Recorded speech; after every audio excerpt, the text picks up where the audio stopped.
Hello, hello.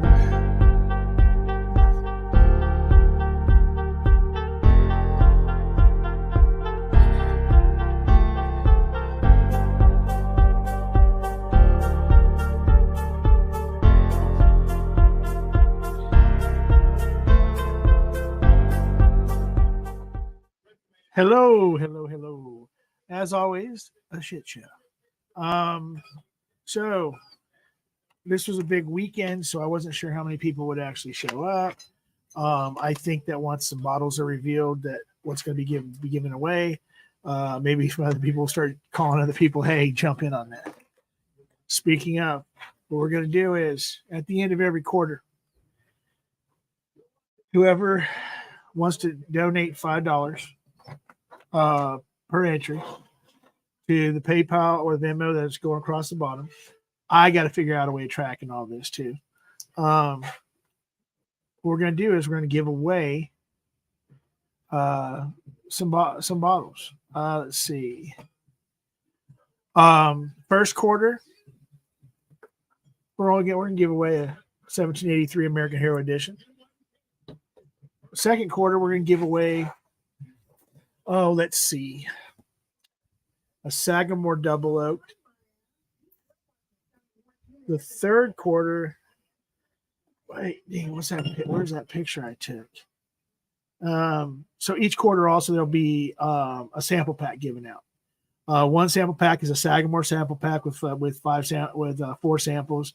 One is a Blue Note sample pack with 3 samples of Blue Note and another sample. They'll all be. Let me bring on somebody real quick. Hey, John. Hey, Stanley. Cheers. So, cheers. So the other thing is that there'll be a sample pack per quarter. Like I said, there'll be and the person who wins will get to choose which one of the 4 they get. One will be a Blue Note, like I said, with 3 samples, and then an extra sample I put on the end. A Sagamore, which will be 4 samples. A new riff, which will include a single malt. I'm getting ready to bust this open tonight. Bourbons, the Riff of Wall Street, new riff selection will be in there. So I said the single malt, and then I have various other new riffs I'll be throwing in a rye, I believe a rye pick, and one other one for that. And then the fourth one is going to be, I'm going to go hard truth, and it's going to be 1 pick and 3 different rye mash bills. So you'll get 4 samples in each one of those packs. One of those packs, you'll be able to pick which one you want.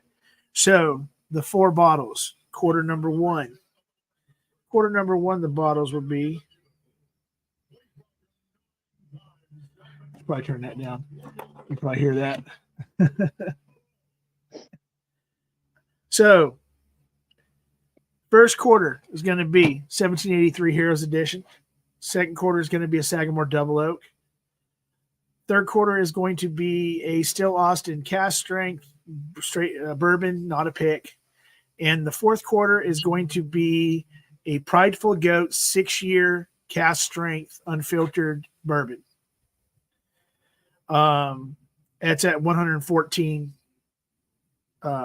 This 114 for the Prideful Goat. The cast strength, I believe, is 116. The double barrel is, I kind of want to say it's like is it 110? No, it's 96.8, I think is what it is. And then, of course, the 1783 is 90.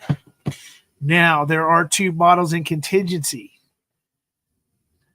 If for some strange reason enough people like me and want to give me 100 freaking donations, I will be throwing either one of the 2. You'll have a choice between a Hardin's Creek, the original, still in the canister, brand new, or something I believe other people really want to get a hold of, Jack Daniel's twice barreled single malt Oloroso sherry finish. So that's what's up. You'll get a choice of one of those 2. and then the other one might be another contingency. Contingency afterwards. You know what I mean? If I get more than 100, maybe I'll go 150. I'll throw the other one in. But I think that that should do pretty decent. I gotta turn on make sure anybody that does donate, please.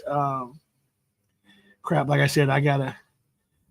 If it's a PayPal, I'll see it in PayPal or I'll see it in PayPal or in freaking Venmo if it pops up. But try to put it in the chat, and I'll try to keep up with that. Unless somebody else is really willing to track it in the chat, and then we can match up names and stuff later. Each of the quarters. And you can win more than once. I'm not going to tell somebody because they ended up dropping whatever that they get. They got that 1783 small batch. Said, "Oh no, you don't get another shot at nothing." That's not how it works. That's not how it's going to work today. So, how you doing there, John? Good. How are you doing? It's I would have been better if I would have had yesterday off to do a little bit more prep for today. Last minute, they decided right before we left at Friday afternoon, oh, hey, by the way, we need you back tomorrow because we need you to fix something. Yeah. It's supposed to be the people that work there and they decided to put together a petition to, instead of having President's Day off next Monday, to have this Monday off for blue, what some people I call Blue Monday. Well, police officers call it like Blue Friday. But basically, everybody calls. If anybody knows anything, everybody calls off on freaking calls off day after Super Bowl. So that's what's going on. I hate to say this because it's so. I think it's true, but isn't like tonight one of the highest instances of domestic violence too?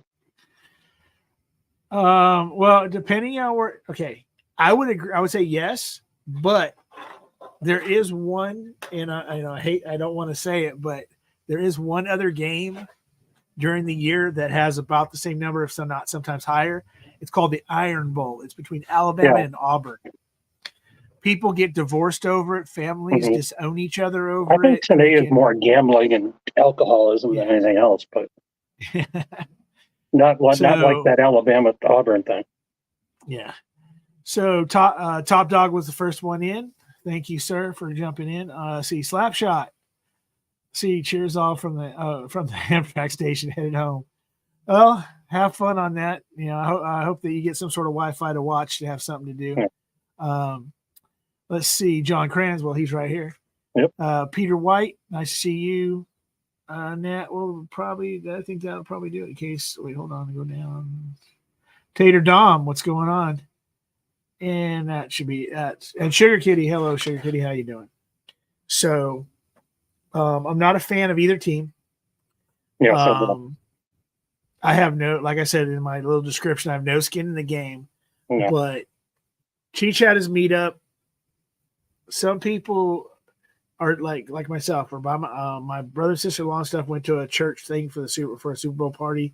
I just said I wasn't invited, so that was fine with me. Didn't hurt my feelings at all.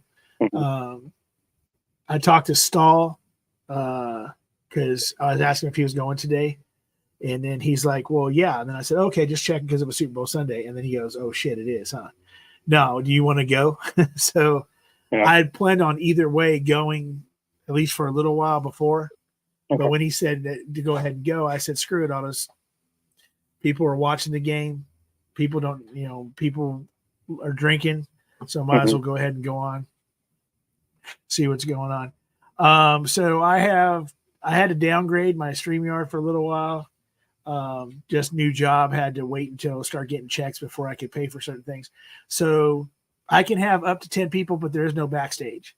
So I can have 10 people on screen. There is no backstage. So if for some crazy reason, there ends up being 10 people on this screen. Yeah, you get the studio is full prompt. Yeah.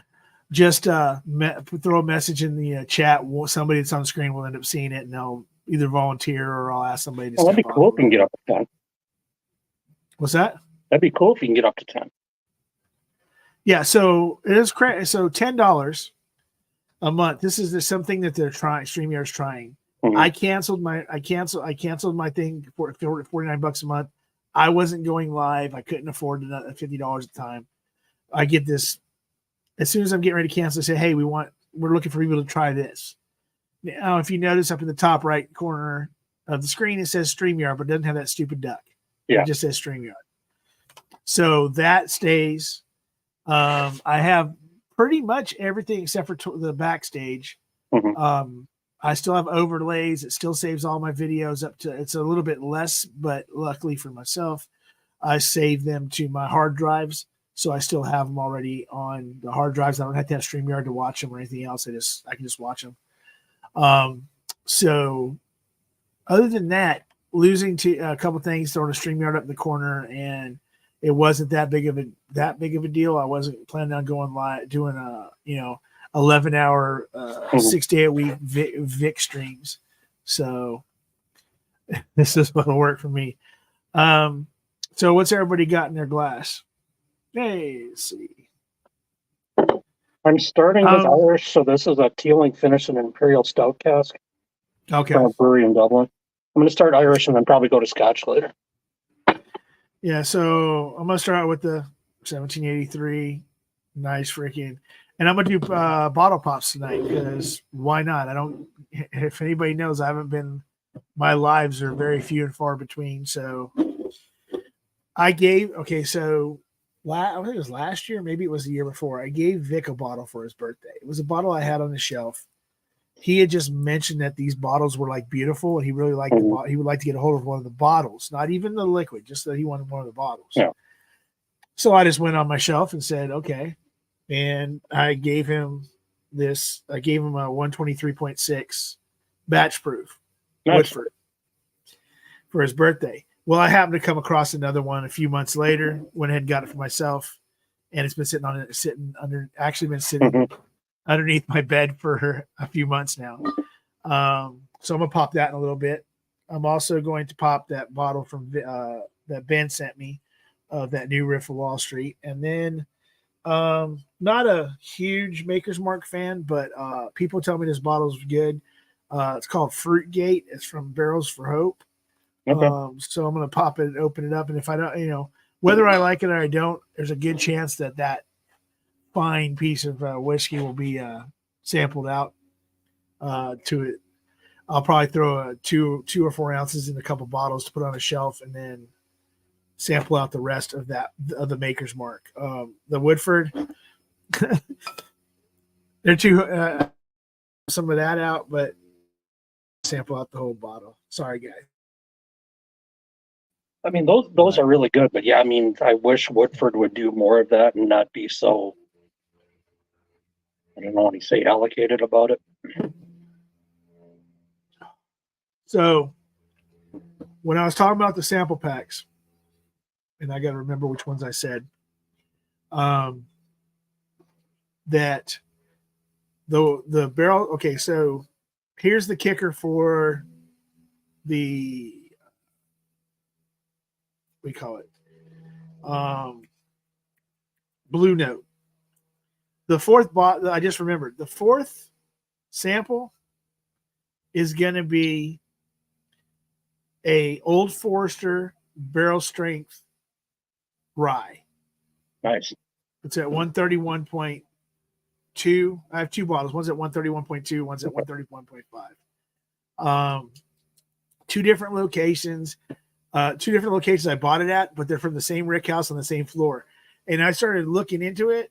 K7 is pretty much everybody's bottle of barrel strength rye. I think they all come from the same, because they're the ryes are so hard to find, even compared to the Blue Label.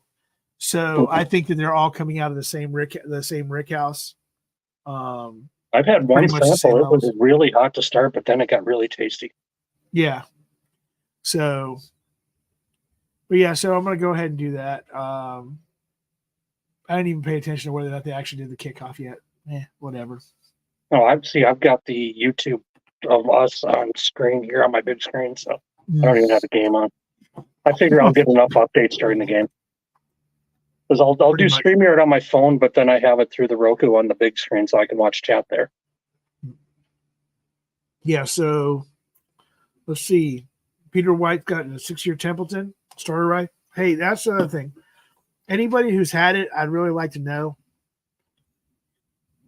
I found a bottle, it's still closed, of the 10-year Templeton, which I've heard is amazing. So I'm not really worried about that. There's a couple of other ones that have come out recently over the past year or so. One's a stout finish, which I'm on again, off again about stout finish freaking whiskeys. And then some of them are good, some of them are like, I shouldn't have bought that one. And then there's what was the last one I just saw the other day?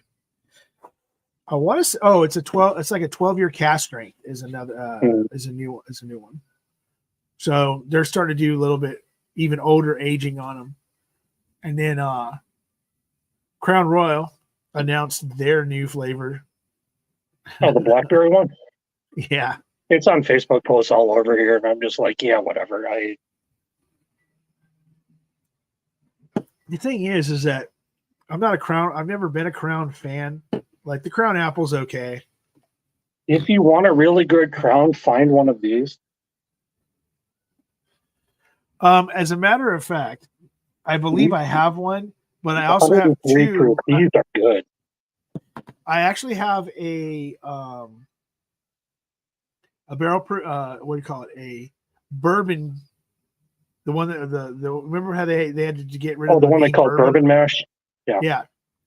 So I have one of those bottles still in the original box. I never freaking cracked it because right after I bought it, because it was just sitting on a shelf dusty. I bought it and then I found out that they were required to take bourbon mash off the bottle. So I was like, I'm not going to get rid of the bottle. I mean, I'm not going to drink the bottle.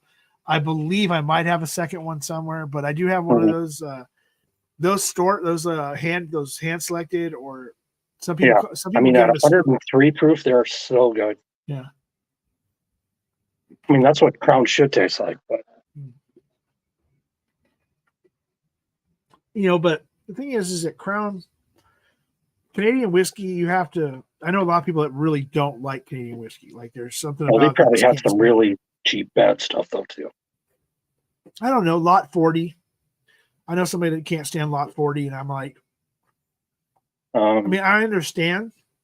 Have some of the batches of Found North. That stuff is incredible.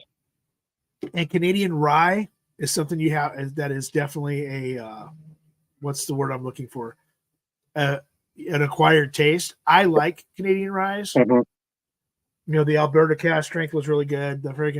But some people just don't like Canadian rye. There was a few years ago they named Crown Royal had that Northern Harvest rye. That's a freaking year. That stuff was horrible. I hated that. I thought it was great. I thought it was it was too almost like pine needly for me, and I love rye. Oh, I know it. No. I was wrong. The winter.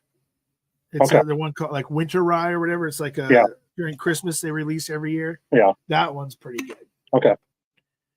Oh, here it goes. The kickoff's getting ready to start. And for an 80 proof, if you can still find it, there was the 75th anniversary. It's called the Monarch. That was like the 75th anniversary of the original Crown Royal. Yeah. And for an 80 proofer, that was I like that bottle.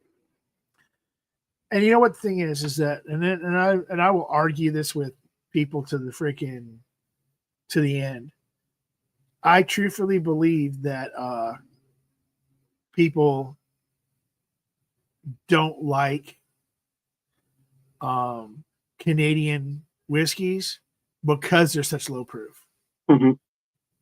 I think that a lot of proof people that are in it, because there's like you said, Found North is higher proof. Yeah, they do a lot of blending, and they know where that sweet spot's at. But you got to remember, Seagrams were the master blenders of Canadian. Yeah, and people love that old Canadian whiskey. But that was all a mixer though too. Yeah. But now, so now the new thing is, I've noticed that blending wise is now these new American upstart freaking companies are now making Irish whiskey. They're doing blends like Keeper's Heart does. Mhm. But now there's a couple more that I've come across that Total Wine that are actually what's called like the Ledge, or I can't remember what the name of it is off the top of my head. But it's literally says Irish blended with American whiskey on it, and it's an American company that's brought in, which I'm pretty sure from what I've read, it's just basically Jameson's. It's Jameson's with freaking with mixed with American an American whiskey that they do. It's like the company's like I can want to say the company's like in Minnesota or something like that, and it's some Midwestern freaking state that it's like a 2 or 3 year that they do at their little distillery or whatever that they've bottled with Irish whiskey. So, Mhm. but I'm like, so it's not the same as O'Shaughnessy though, but it's a different distillery, right? It's not O'Shaughnessy. No, it's not Okay. O'Shaughnessy. What's the Canadian brand that I always see at Total Wine? What is it, Ensign?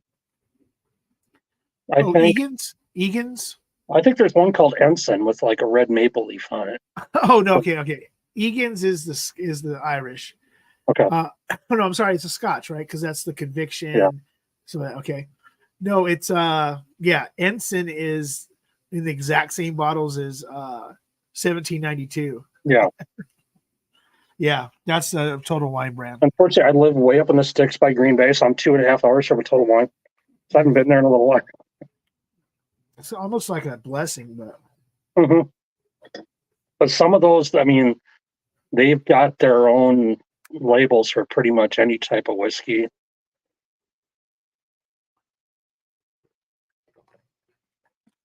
Which my older brother, who got me into bourbon, is a sucker for some of them labels, though. Yeah. No, I just myself personally, it's like, okay, so yeah, so Sugar Kitty's in for 4, the first person to jump in. Thank you, Sugar Kitty. But Sugar Kitty, no matter what, even if for some strange reason, actually other people enter and you don't win, you'll get set. I'll get you samples and stuff. So yeah, but so yeah, the new job's okay.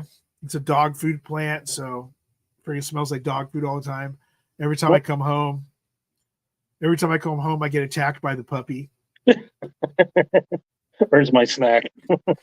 Well, that's the thing, right? So people, I mean, I don't know if anybody's been around a dog food plant, but anytime there's rain, any of the dust that's been in the air, it falls to the ground, it basically turns to mush. Okay. So you're walking through wet dog food pretty much.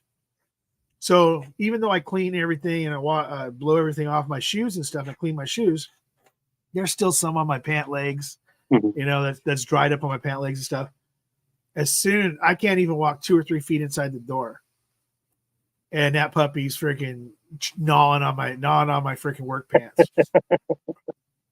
I mean, the dog's only a few, like I want to say like maybe 6 months old, but it's a wire terrier, and it's a full size wire terrier. So, well, they say it's not full size. I look at the dog. I look at how big the dog's grown so far, and his feet. He hasn't grown into him yet. And I told him this is a full size. This isn't a medium size or a small breed. This is a freaking working dog. When he is a little bit older, you're gonna have to give him a different type of food because he's gonna be like, nah, that shit ain't working for me. But yeah, he'll probably be out here in a few minutes, freaking yapping at me, or he'll be by the door yapping. He has to use the restroom or something.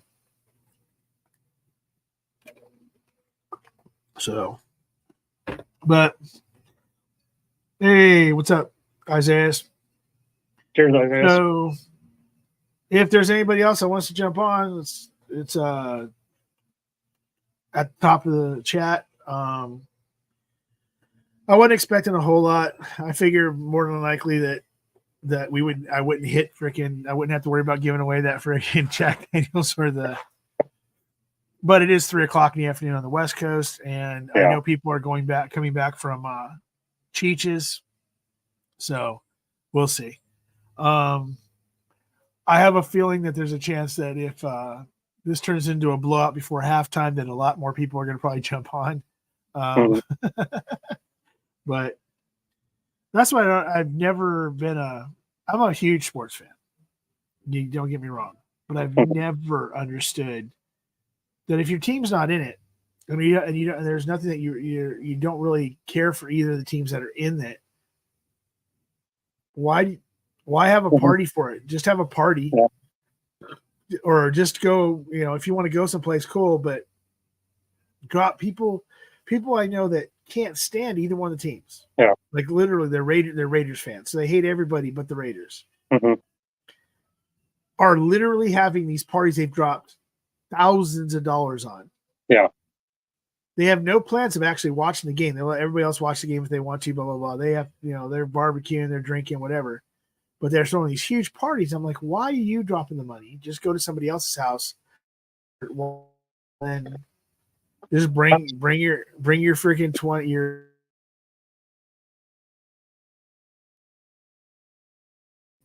Oh, your internet's freezing a bit. Is it? Yeah. You said you were about to, and then you froze right when you went like this. Okay.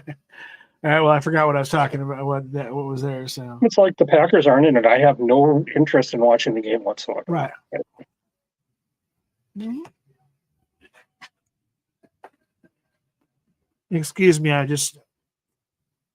made some food for the game and stuff, and I'm doing some buffalo chicken breasts that I'll throw on bread later for dinner, but I'm not doing anything special today. I mean, I figure, like, I know Vic's watching the game, but I know I don't plan on him being here because this is his family day. Yeah. Sunday's always family day. So. He's got a rooting interest. Mike said he dropped by Lolo. Huh? Mike, doesn't Vic have, I know you said go 49ers earlier, but I don't know if maybe he's got a rooting interest in it. I just thought it was funny that the Raiders and Chiefs hate each other so much, and the Raiders had to vacate their facility and turn it over to the Chiefs this week. Oh, yeah. For their practice facility. And the two teams the Raiders hate the most are the ones playing in their stadium tonight. So I'm a Chargers fan. Okay. People who might not know that. What do you think of your coach now? I think that I'm happy because so he was the coach at University of San Diego, which is a private school. Okay. That's in it's a Division I. It's a Division I. I can't remember what level of A it is, but it's like down there. And he went to like a Division 1A championship one time. He didn't play any bowl games. He's only there for a few years. And then that's when he went to Stanford. Yeah. And then I'm not a fan of Stanford. I'm a Trojans fan, but it was decent. It was good. But when he was in the league and he was coaching, I just don't think he got the chance that he should have. Mm-hmm.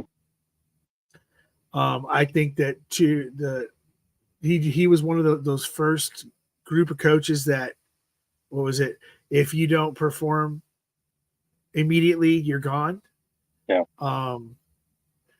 Luckily, his brother was a coach just before him and had some success, so he's still where he's at. But well, I mean, they played the Super Bowl against each other too. Yeah, and the thing was that and then Harbaugh. I mean, the God's honest truth was I don't think his heart was in it at the time. This time, mm-hmm. he did what he wanted to do, which was he won a national championship.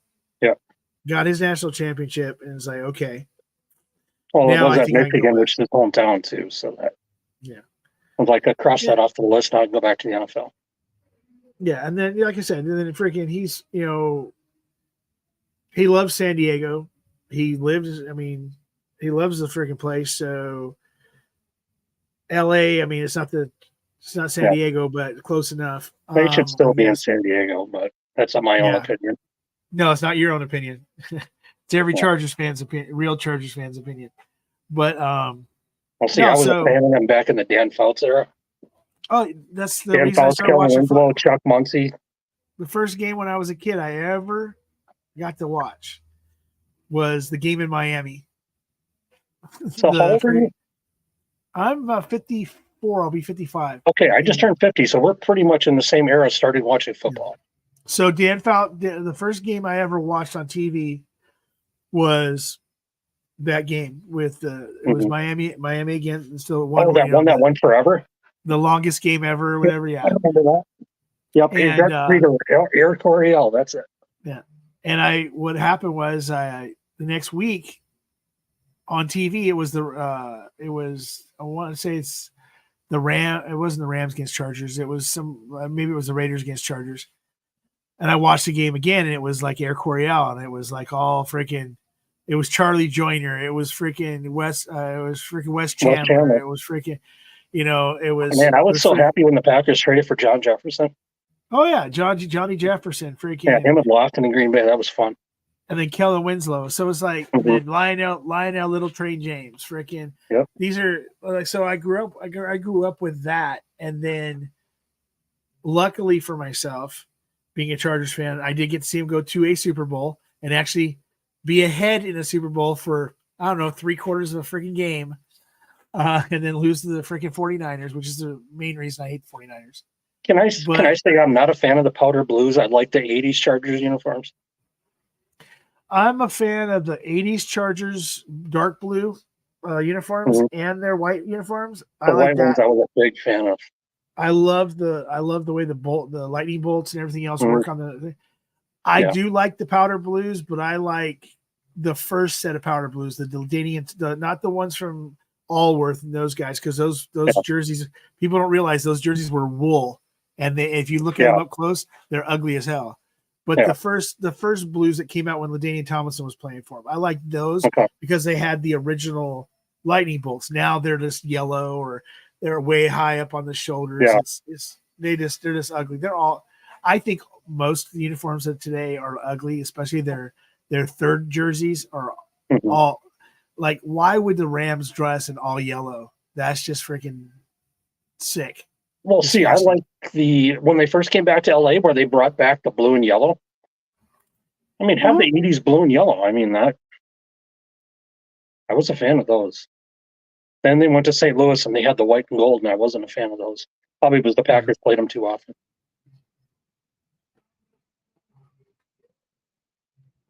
Let's see.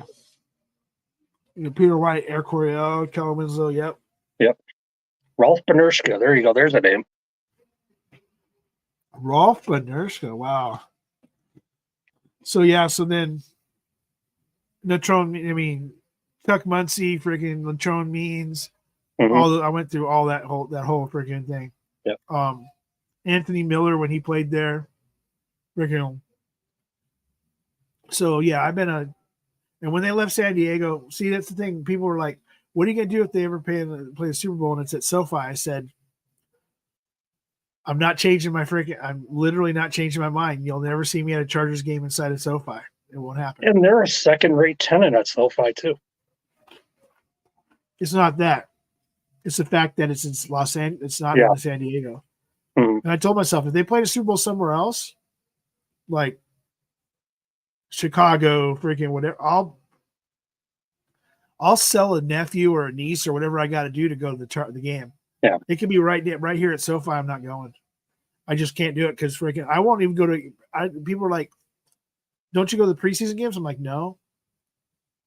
I said ever since they moved to Los Angeles, I didn't even go to one game in Carson, and I had tickets. Like people were always giving me tickets to go see him in Carson at the Home Depot Center. I was like, "No, they need to be in San Diego playing there." Dude, I live 40 minutes from Lambeau. I don't even go to preseason games. I don't even watch them on TV. I'm like, I don't want to watch guys that are going to get cut the next day. No. They're just useless. Yeah, but your freaking stadium's awesome though. Oh, it is. And the thing is, most of the time I'm going now is one of my buddy's tickets.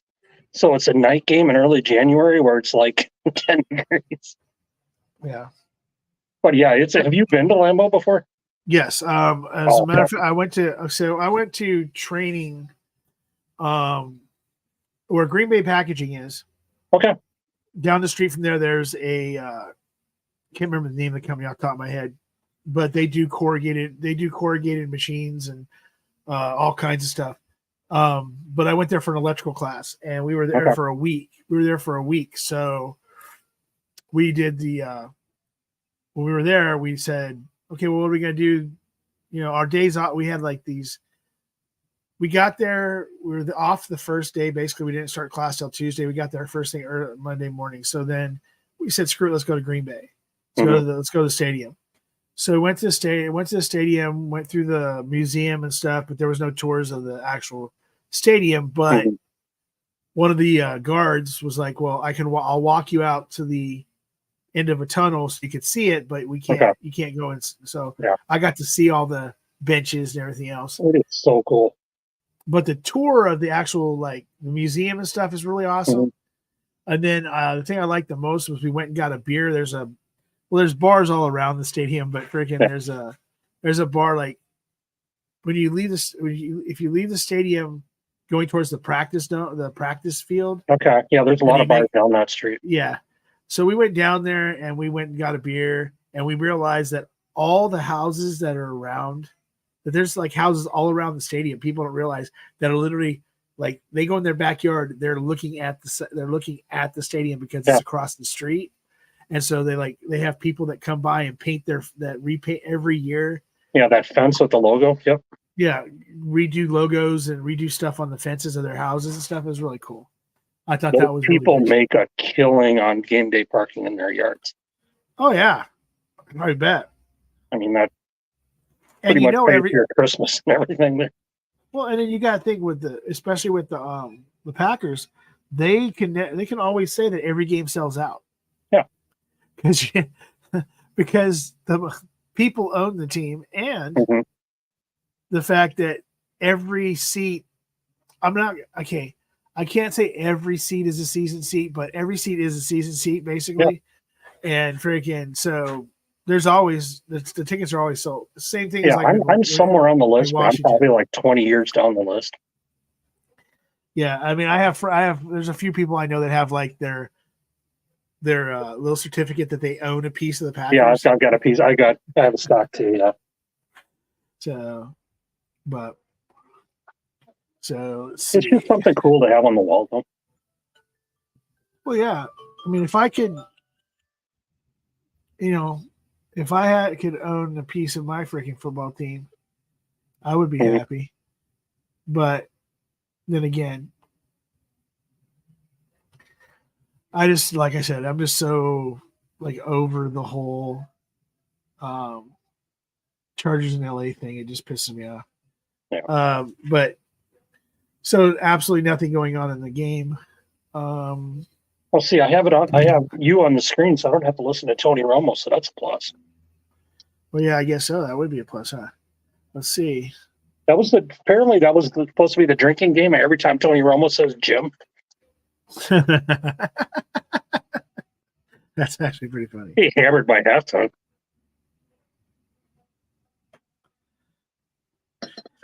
So, yeah, let's see where we're at. Should I do another Irish or should I go to Scotch? No, I mean, it's early, so, depending on if you're going to low proof Scotch or you don't want to do peated too early. No. So. But, I mean, Irish is kind of low in the flavor spectrum, so it's probably easier to do that than.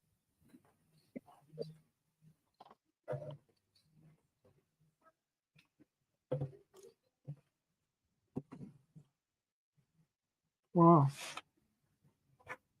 I did think there might be a couple more people, but. So. Looks like. Here's another one that came over from overseas. This is another Teeling, but it's finished at another brewery. It's finished in an amber ale cask. And actually on the nose and the palate, you will get a little hop dankness on this one, which is really odd for a whiskey. That's on what now? Okay. Which one's that? So this is an amber ale finish. It's from a brewery in Dublin. It's finished in one of their amber ale casks. And they're actually But just a regular amber ale shouldn't be like super hoppy. No, but there's a little bit of a hop dankness on the nose and on the palate. So you Hello, can tell it Emily. was in an ale. Hey, Emily. Yep. Here's the parties. All you people of Florida that are bored now, you can go ahead and. So yeah, because so the whiskey weekend was obvious. Not whiskey weekend. Cheech's get together was this weekend.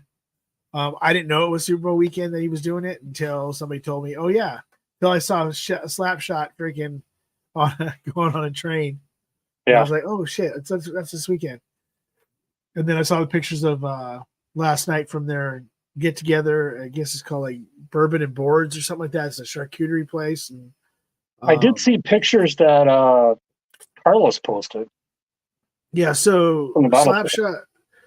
I'm sorry, Vasco. The evil Vasco. He posted pictures of him and the good Vasco with Brian and Cheech and what do you call it? Slapshot and those guys Mm-hmm. and the whole group there. This place called Bourbon and Boards.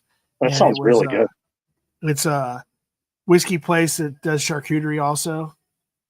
So they were there doing that last night, and then I didn't see much there. I haven't seen any much from the weekend. It's the only thing I saw, but I'm pretty sure it's going to be just like what it was last year, where all of a sudden tonight everybody will be home flooding the, with what they did, and stuff. Tim. So I don't know how long it takes for Slapshot to get back, but I want to say Tim said it takes him about 5 hours or so. Because he's in South Carolina. Well, he's in South Carolina. Yep. I want to say about an hour-ish south. What if it's an hour south of Shane? So, but I don't know who all went. I know Carlos. I mean, obviously Carlos, since Carlos is in Florida, right? Mm-hmm. And then Dan O'B, he said he was going. Yeah, that's pretty close by to Cheech. Yeah, I know. Yeah, he lives the same. He live in the same city, pretty much.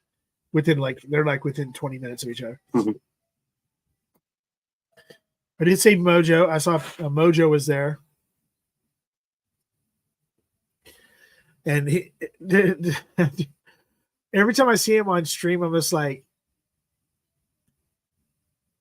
dude, freaking, you're just like you living the life of just like the hobo. It looks like he's living the hobo life, and freaking the way he talks and everything else, and he's just so laid back. And then you see him, and he's like sitting on a couch and he's talking to somebody, and it's like, yeah, that's it. It's definitely him, freaking just sitting there laid back, bullshitting and stuff. Yeah, but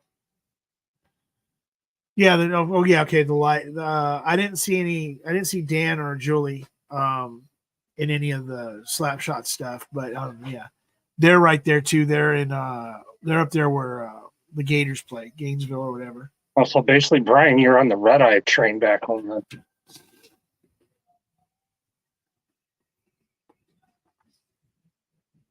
Ooh, wow.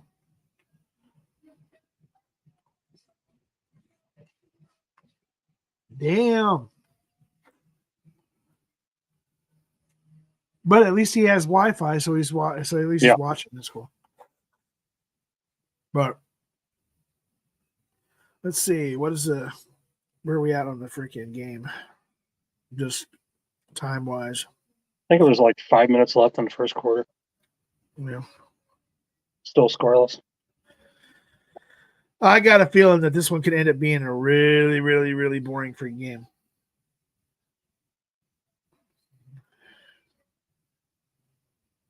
So,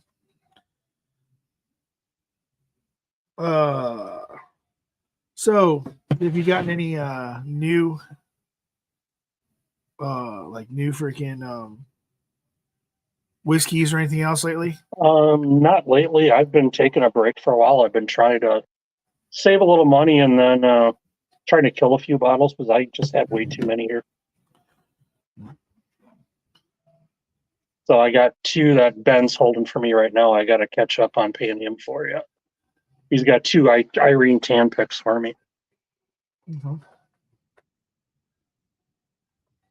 right, well, everybody, there's 3 minutes and 53 seconds, I guess, left in the first quarter, which means that'll be our first first freaking giveaway, which is an Evan Williams 1783 and a choice of one of 4 sample packs.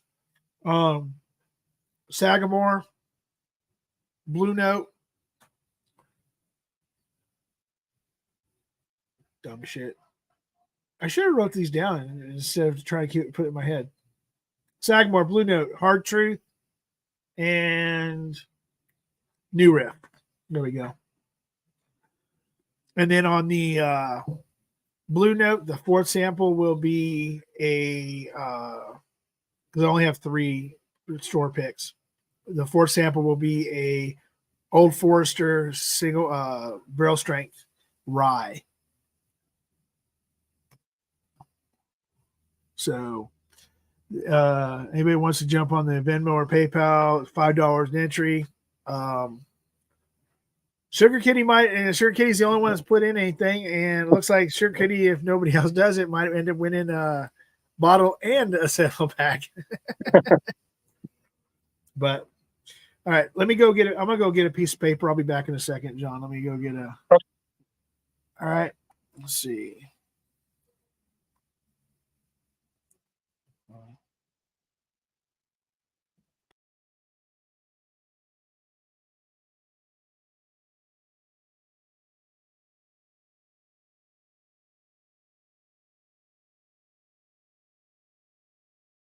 And I was responding to a text, so I'm sideways. That's nice.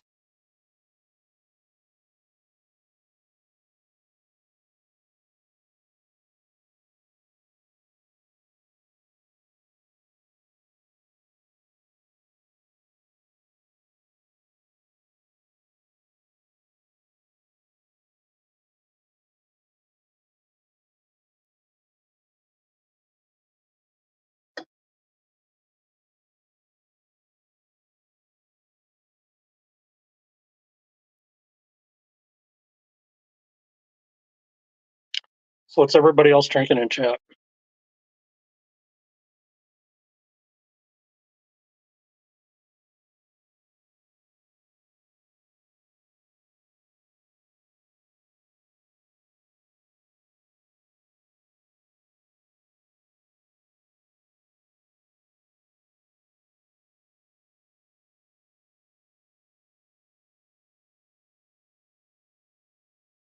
Nice, Isaiah. Victoria's nice.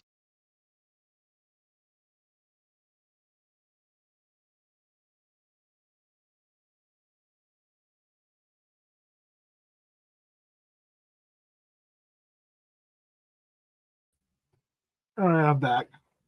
Sorry for the freaking sun going down over there. Oh. Ooh, tater some OTD, nice.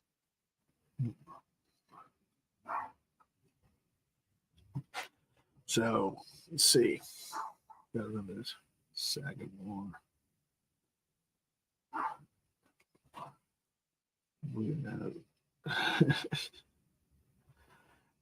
And yeah, so this so that's only 4, so we got 4 entries from Sugar Key there. So the giveaways, first quarter was Evan Williams 1783 Hero. The second quarter is the Sagamore Double Oak. Third quarter is a Still Austin Cast Strength Bourbon. And then the fourth is Prideful Goat Cast Strength Bourbon. Nice. Yeah. Hey, Emily, nothing wrong with an 80 proofer. I got a couple here too. Yeah. I might go there later. But every time I hear the term like Brian's using, like I use red eye, I'm like, might sound hokey. One of my favorite movies is Cocktail. You're like, barkeep, you know how to make a red eye? God, that movie's so long ago too. I don't even want to talk about how old that shit is. You got to remember that's still back when Tom Cruise really had a crooked tooth. He still has a crooked tooth, a messed up tooth, but it's not as crooked as it used to be. But yeah, that's back when Tom Cruise was actually, his movies are still good, but he's a little psycho. So yeah, that was a good movie. I'm like, Brian Brown was really good in that movie.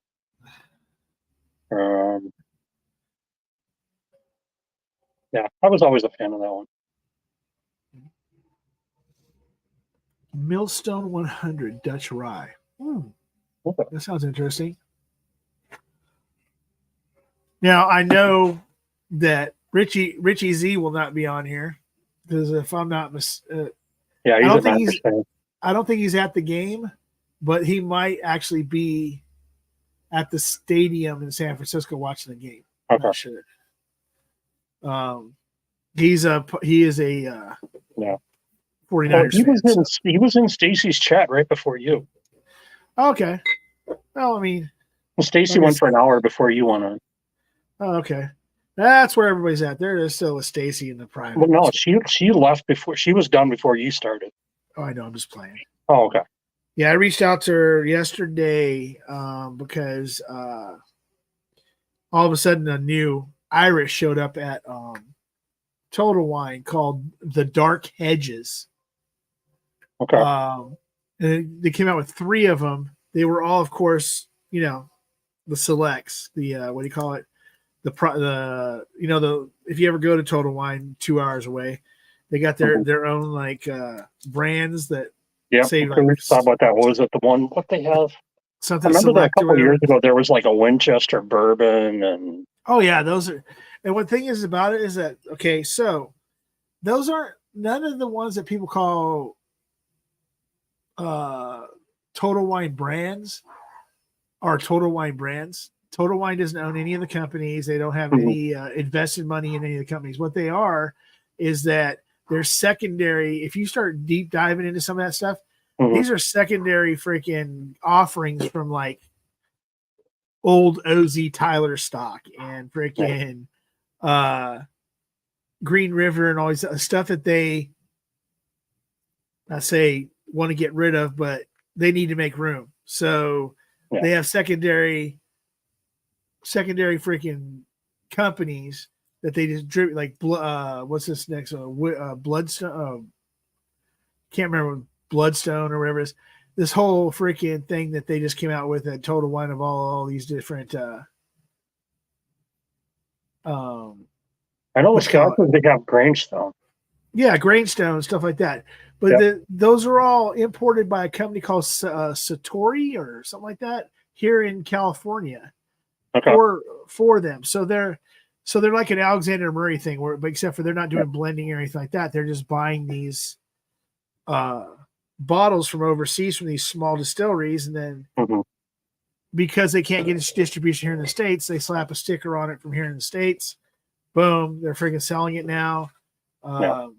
So Tater Dom just said he was in. Alexander Murray at Costco. Those are some really good bottles. Hey, I will tell you right now, some of the best Scotch bottles I've ever had have been Alexander Murray bottles. Yeah. I have a 23-year-old Tobermory. That's really, really good. I have then the ones like when I go to Total Wine or something like that, and I get those like even some of those 10-year space sides and some of those like 15, 16-year. And when they say, okay, it's a freaking it's Isla. There's only so many distilleries that do Isla. No. So that, and if they, like what was it? The other one I was, they had a Lowland. They finally put out a Lowland. I'm like, okay, that's Bothan. Okay. Bothan is Middleton is the one that makes Lowland, that supplies Lowland Scotch whiskeys. So I'm like, okay, this could be freaking, this could be anything, but yeah, there aren't very many Lowland distilleries either. Oh, okay. So Okay, so did I miss Ethan Turk in the chat, or is he freaking? Cheers, Marty. Okay, so Ethan Turk is in for Cheers, Ethan. 6. Is in I for owe 6. Katie a debt of thanks. She gave me 2 entries to Vic Stream last week, and I won a sample pack for Vic. Dom's in for 4.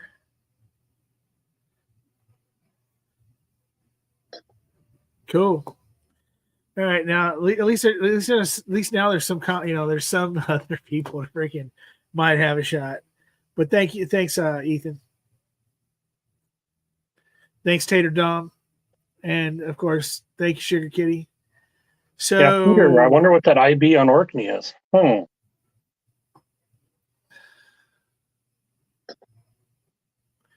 Okay, so Slapshot. Yeah, he just sent me that one too. There. That was pretty cool. Yeah, it is pretty cool. Like the class there's picture. there's people. Yeah, there's people I don't recognize. I mean, I know. Mm-hmm. Obviously, I know freaking Guns and his wife, and then there's the likes. There's freaking Food Dude, Mark and his wife. Let's see, Ebenecker. Excuse me, sorry. Vasco's, Cheech and those guys. Brian, if you look at the picture of Brian, he's standing in the back like he's the tallest guy. Yeah, I saw that. Let's see. There's his wife, Carla. I didn't see Carla. Oh, there's Carlos. Huh, that's weird. Mojo must be taking the picture because he's not in the. No, he's not. It's freaking what's the lady girl's name? I can't remember her name. Yeah, Mojo's not in the picture. That's weird. But yeah, that's pretty cool. So, all right. So where are we at? Oh, quarter 2 has started, so I need to do this freaking throw together a random here. Hold on a second, guys. Who would have thought that if you had squares that 0-0 would be the first quarter? Yeah. Oh, we shouldn't talk about illegal gambling though. Oh no, I as far as I thought that maybe is those the ones that do those are the charities, right? Well, usually, a lot of the bars around here do it too, though. Right. Yeah, that's normally where the ones I'm into.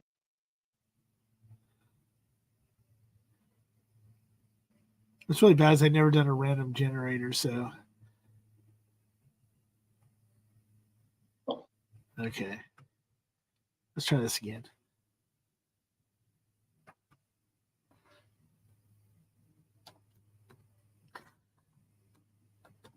I knew there was something I forgot to take care of.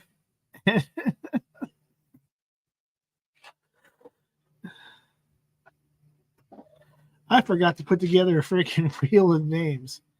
Okay, so let's see. Okay, hold on. Okay, hold on a second. How do you?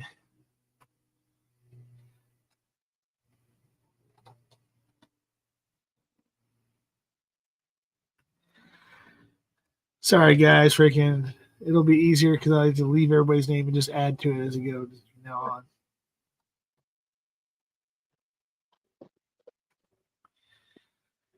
Yeah, Stan is still a shit show. Thanks, ladies and gentlemen.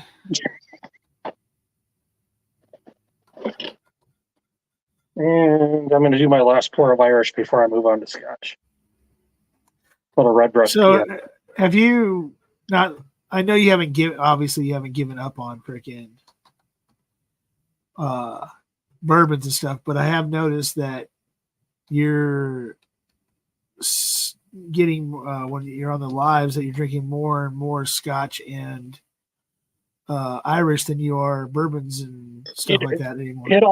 The thing is, it sounds weird. I drink with the seasons where I like to drink more bourbon and rye American whiskey during the summer, and I like drinking Scotch and pot still Irish and peated Scotch during the winter. I have no idea why, like the seasonality and food thing. I'm just like that with whiskey. Sugar. I really kind of go heavy on the bourbon once the Derby gets here. Yeah. When did you say when the Derby comes around? The Derby Yeah. gets here. When the Kentucky Derby gets here, I normally will switch over to bourbon and rye for most of the summer.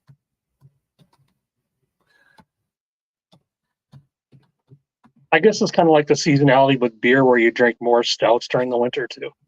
Right. Okay. Let's shuffle. Okay, so now I got to figure out how to share this on my freaking screen. Shoot. I don't know, Why Ben. not? What the fudge is this? Why don't you jump on? Okay.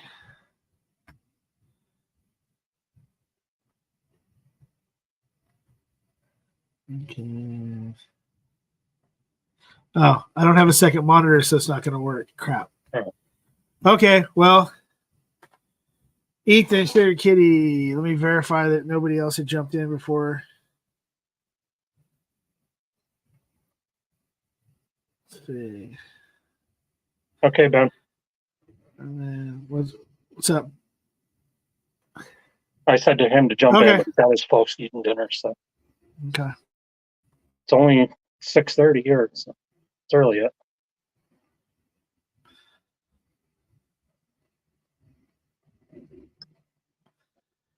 All right.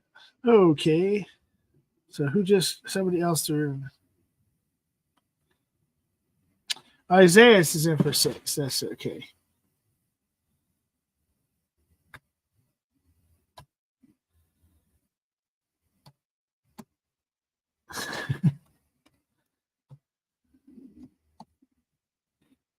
There you go, Ben. EA Sports Bowl. All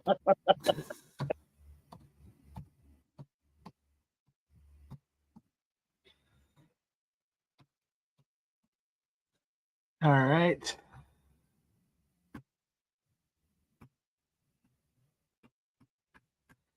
Okay, guys, you have to trust me here. I just so I got Sugar Kitty for 4, Ethan for 6, Dom for 4, and Isaiah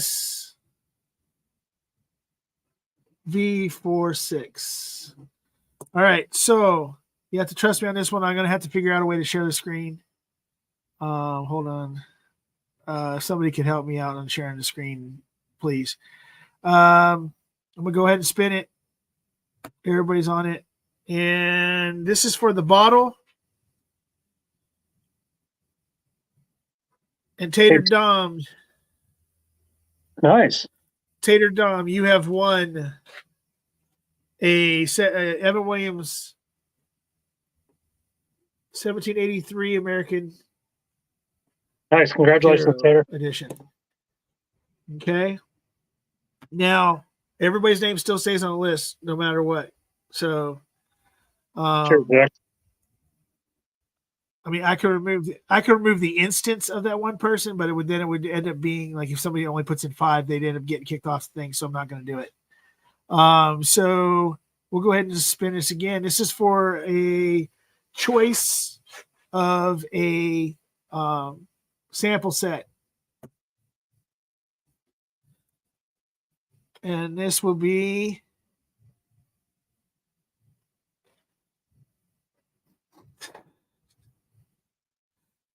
you'll never guess. Tater Dom, you will have a choice of Rick's here now. Okay. Oh, respin. Okay, so you want me to respin on the bottle or the samples?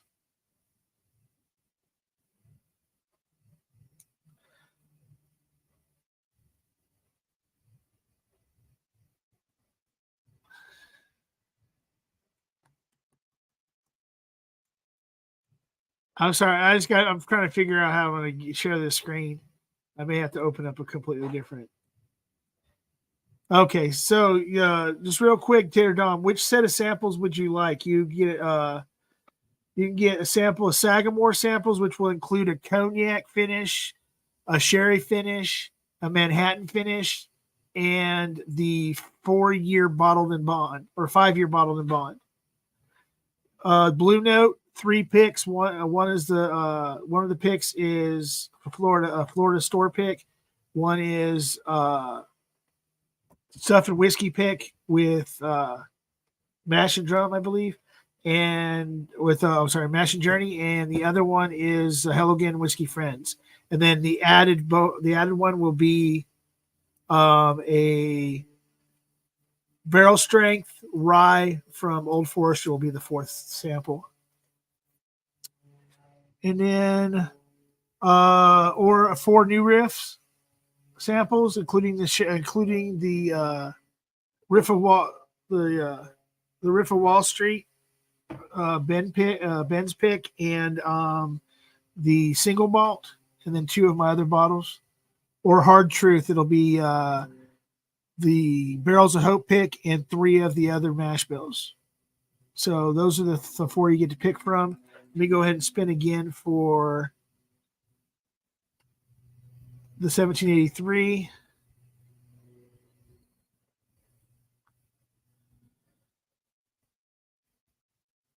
Okay, Sugar Kitty, you'll get the 1783. Okay, so Tater Dom, the new riff. Okay, guys. So the new riff sample pack is gone, and now we're on to the second quarter. Everybody still entered before. I'm going to somehow figure out how to get this spinner on the screen, or you're just going to have to trust me. You too, Ben. You're going to have to trust me too, Ben. Did somebody else pop in? John, did you pop off? I'm sorry. To answer a text, and all of a sudden my video, the audio crashed, and I couldn't have any audio anymore. So I went out and came back in. Yeah. So Top Shelf, the game's up here. I'm not really paying attention to it. I'm having more fun talking to people and ignoring the fact that the 49ers and the Chiefs are on the screen. Unfortunately, the sun's going down over here, so I gotta do something real quick here in a minute. So for everybody else who just jumped in, Top Shelf, Whiskey Nose, Whiskey Uncensored. For every $5 entry, you will get put in at the end of each quarter. I'll be giving away a sample pack and a bottle. Okay. Thanks. The first quarter is done. So 1783 small batch out the door, and the new riff pack's gone. For the second quarter, the bottle's going to be a Sagamore double oak, and one of the 3 sample packs left, which will be a Sagamore, a Blue Note, and a Hard Truth. The third quarter is a Still Austin cast strength bourbon, and the fourth quarter is a Prideful Goat cast strength bourbon. Now, if for some strange reason I was to get 100 entries, which right now I'm sitting at 20, I have to check and see if anybody else threw anything else to whatever. But so if I was to get to 100, there will be a choice. That choice would be Hardin's Creek, the original in the canister, all nice and sealed and beautiful, or a Jack Daniel's twice barreled single malt Oloroso sherry finish. So if I get to 100 entries, then those two, one of those 2 bottles will be the final, the final boss at the end of the game. And I'll be taking donations until the 2-minute warning, approximately a 2-minute warning in the fourth quarter.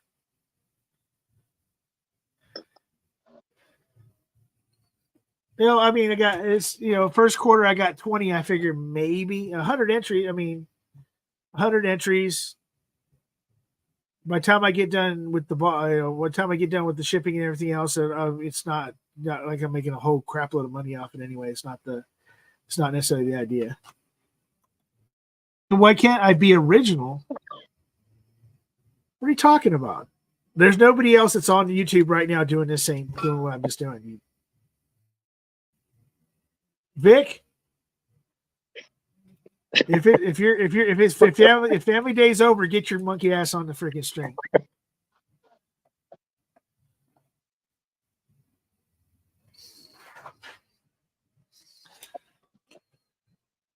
All right. So, and then if you hit me up in the chat, I'll be checking on the PayPal and the Venmo. If I don't call you out for it when I look at it, then please let me know. Hey, if I'm not mistaken, this man is called Prescription Bourbon. Okay, I see how it is. So, Prescription Bourbon, I don't see you in the chat, but I'm sure that you're. If I look, you're participating, or he was, because he just sent me freaking. All right, because that's David Cahill that's Prescription Bourbon, right?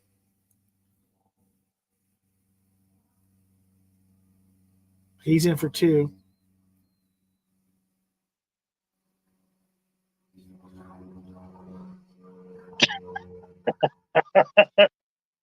Vic's coming in hot today. Okay, now hold on a second. Vic, I reached out to didn't want to, step on anybody's toes, even though I know there's no stepping on people's toes because nobody owns the internet. But I asked him if he was going. He said he was going to. I said, okay. He said, why? And I said, well, it's Super Bowl Sunday, so I wasn't sure if you were going to go or not. And he goes, oh, that's right. It is. I'm not going to go. He goes, do you want to go instead? And I'm like, sure, I'll go.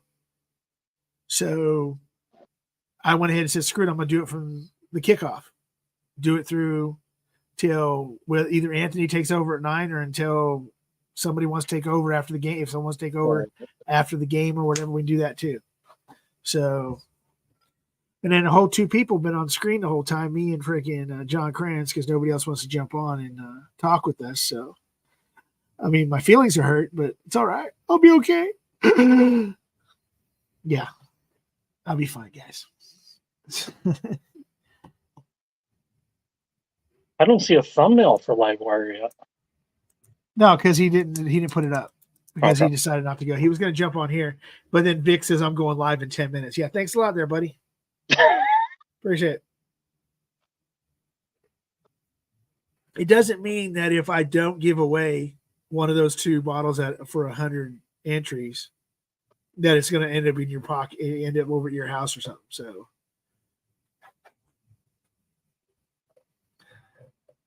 Vic is rigged anyway. There you go, Sugar Kitty. Hey, cheers, David. Nice to see you. Yay, thanks a lot, Patricia Bourbon. All right, give me a second. I'm going to try to pull. I have this like goofy blind thing. I'm going to see if it'll work. Hold on a second. Need like an awning or something. Yeah, that's what I'm going to. It's for some reason, my brother, he put in this dumbass, it's like a screen that goes straight down. 2 brothers are dumbasses too, so. Yeah, he put this dumbass screen that doesn't come down more than like 3 feet. So depending on where the sun's at, it'll block it for like 15 minutes. But then I'll put a message out saying he wasn't going to stream tonight to tune into Mashville. Okay. Cool. Thank you. All right. I'll be back in a second.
Now, that didn't help with that shit. 20 minutes, maybe. Did I miss anything good? No, not really. Looks like It does look Wrigley. like Wrigley Yeah, back it is there. an Ivy. It is an Ivy wall. If there's one stadium you need to visit in baseball, that's one. It is the world's greatest outdoor beer garden.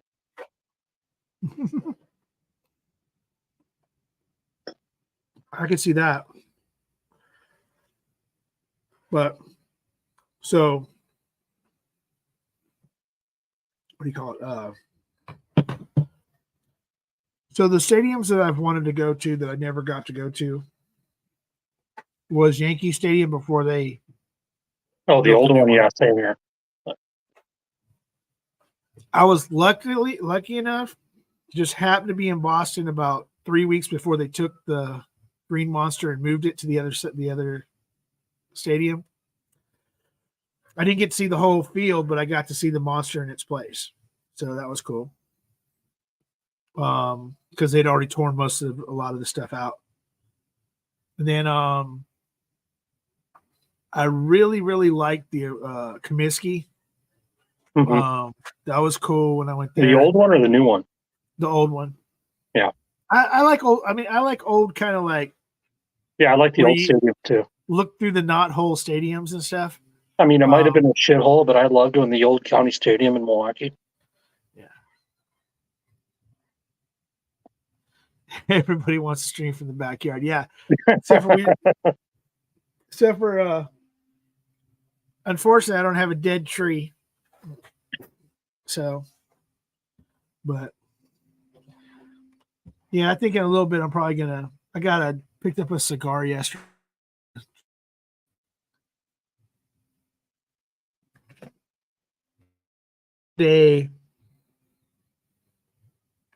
An Alec Bradley trilogy,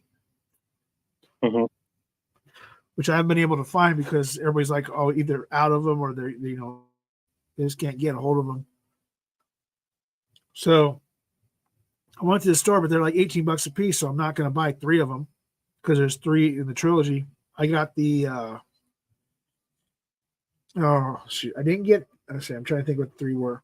I didn't get the Cameroon. Don't do shit for my stream. Yeah. So the fucking Vic.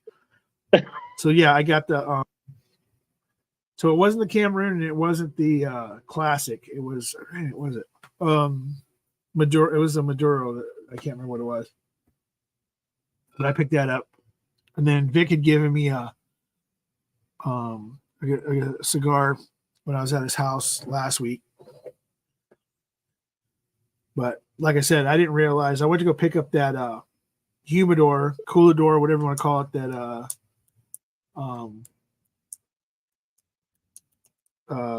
Ed had bought for me when I had bought for my birthday 6 months ahead of schedule. Went to go pick that up and ended up getting so he gave me a cigar because I didn't realize how many cigars I had. And was like, I've got these bags, these Boveda bags set on a shelf, but I don't. When you see like 4 or 5 bags, you're like thinking, oh, I went and bought 2 at a time. I don't have that many.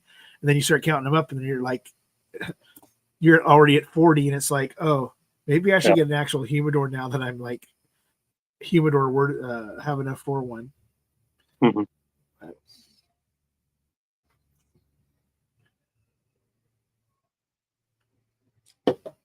Which says you got your stick at Mission.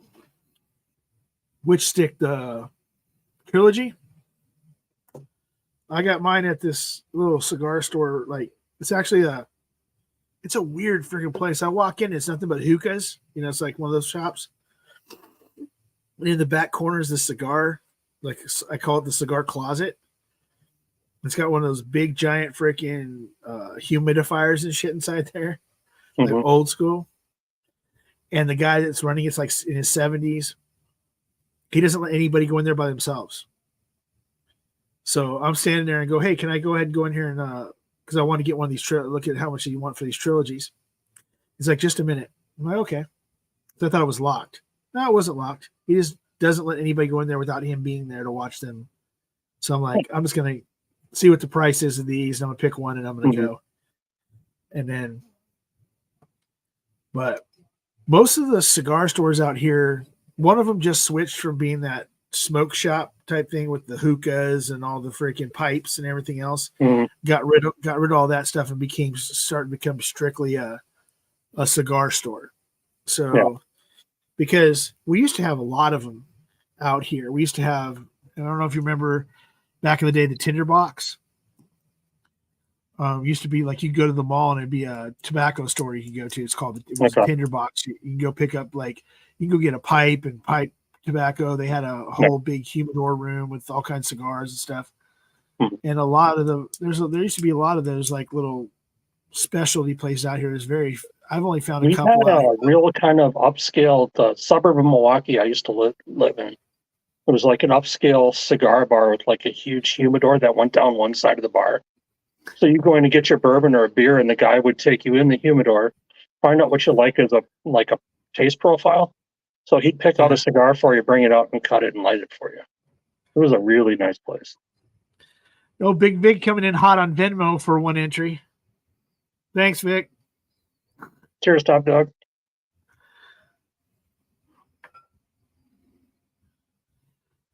But yeah, so, and the thing is, it's really bad is that I quit smoking cigarettes, went 2-pack a day freaking habit. 2001, I want to say 2001. I still dipped for about off and on for a couple years. Then I got back into it for a little while. And when I got Bell's palsy like 3 or 4 years ago, couldn't dip anymore because just slobbered down the side of my face because I couldn't move it. So I quit cold turkey, and I hadn't had tobacco until a year ago. Well, Vegas a little bit over a year and a half ago, I guess. And had my first cigar there, and I was like, okay, now I don't miss the inhaling. I miss the taste. Now cigarettes do blatantly taste differently than freaking cigars. Much.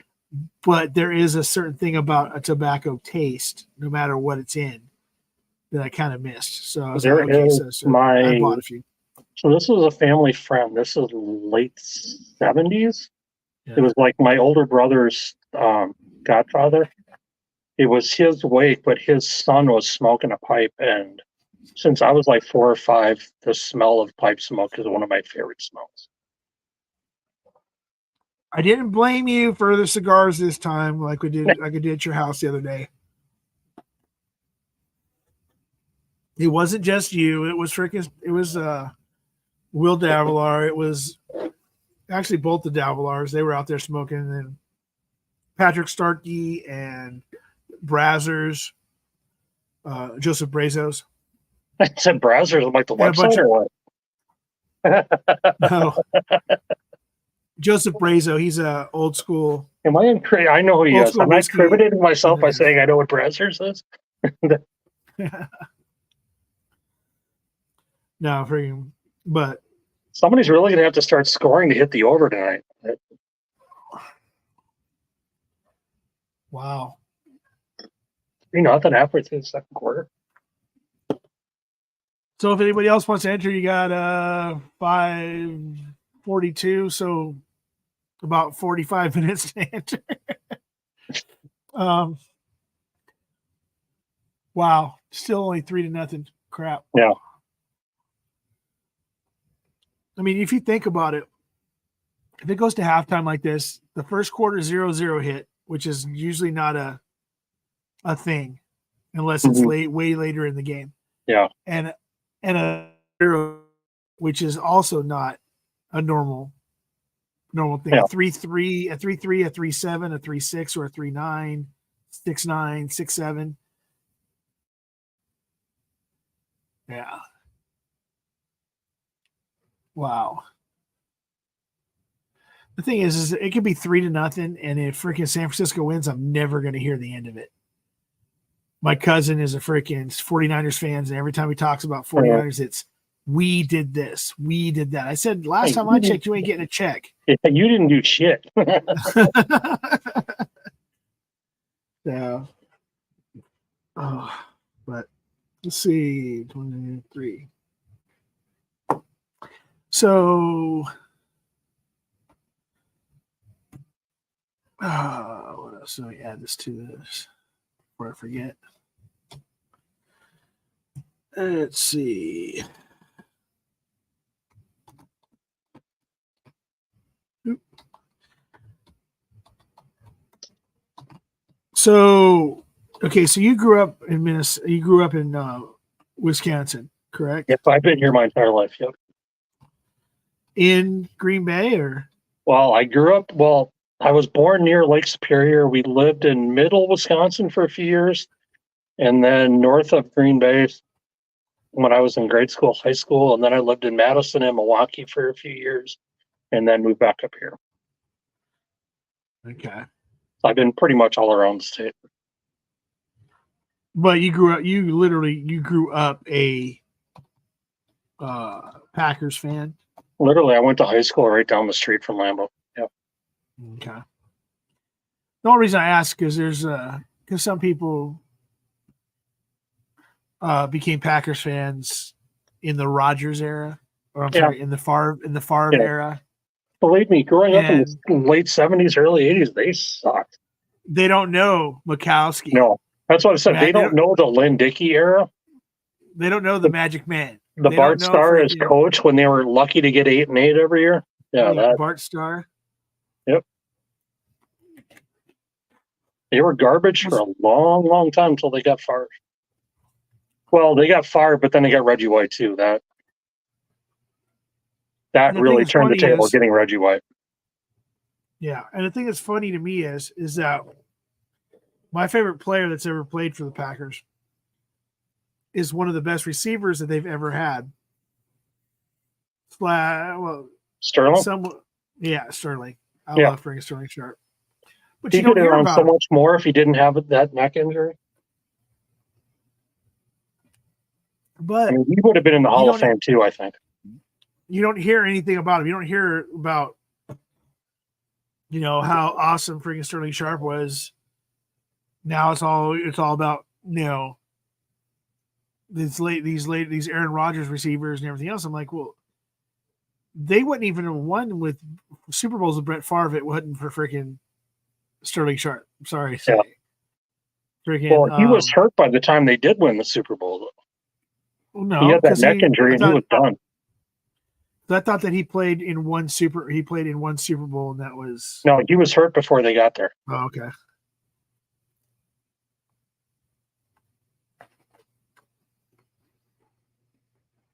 And then it was the era of the little white receiver, BB. Yep. Andre Rison was on that team. People don't realize Tim McMahon was a backup quarterback. He got a ring with both the Bears and the Packers, and that's weird. I think he's the only person that's ever got a ring with both the Packers and the Bears.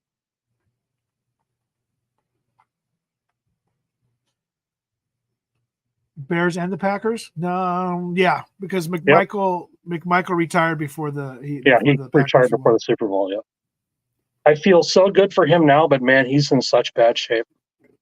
I don't even want to. I'm not even going to watch the. I've been watching that. I mean, he can barely blink his eyes right now. Well, that's all he can do.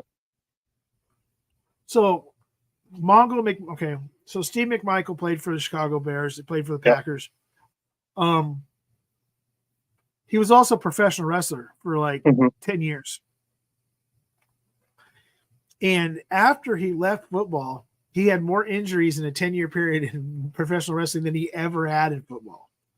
Well, I'm a huge Blackhawks fan, so I listen to sports talk out of Chicago every day. And he used to do commercials for a gentleman's club on the radio. Oh, yeah, I wouldn't doubt that. But yeah, I mean, even if you want to talk about the Ravens defense in 2000, you got to go back to 85 Bears stuff.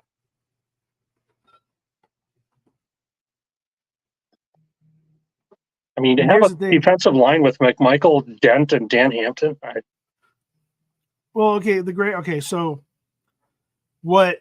Okay, so if you go through great defenses of all time, okay, you have Chicago's freaking 85 defense. Okay, top five. You can't. The Legion of Boom, the Ray Lewis, the Ravens The Raven. of. I mean, you got to go Pittsburgh in the 70s. The Steel Curtain was freaking Jack huge. Lambert, yes.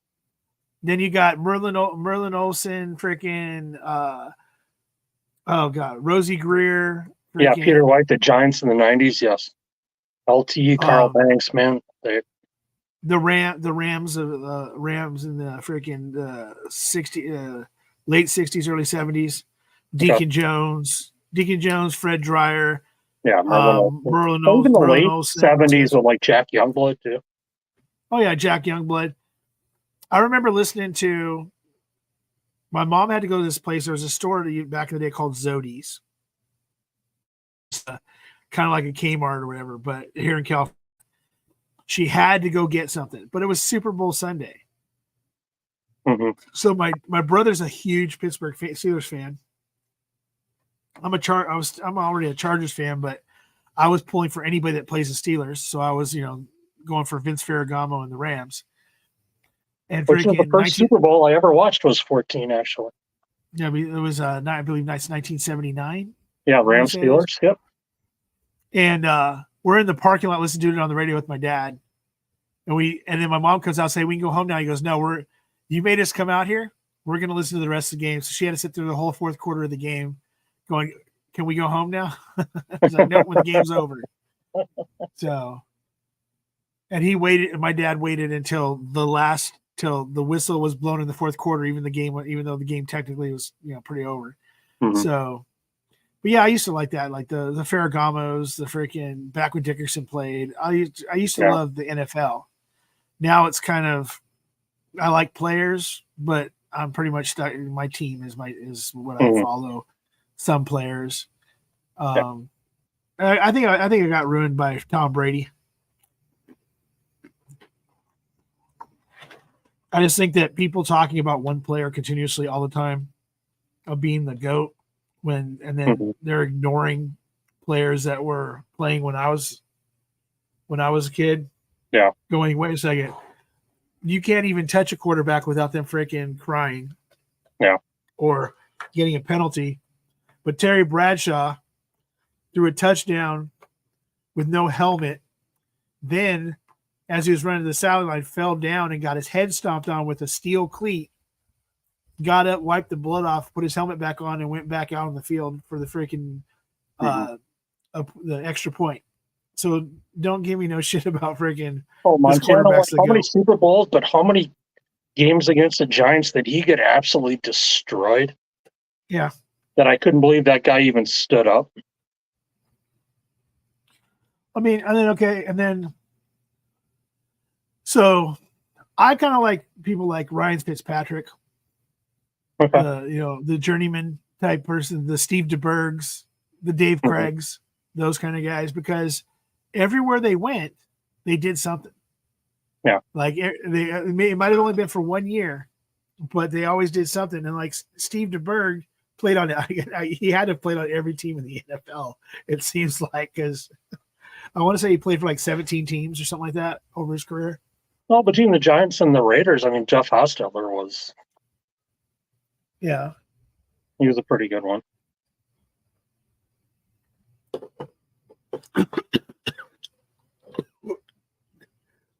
Wrong pipe. Oh. No, I've done that before. That's horrible. I put 120 proof Knob Creek down the wrong pipe once. Freaking, I thought I was going to die. This is only 105 proof. It was that new riff pick of Ben's. Yeah. Ben, excellent pick. Don't let the freaking coughing or choking freaking make you think otherwise. It's really, really good. That was my second pour.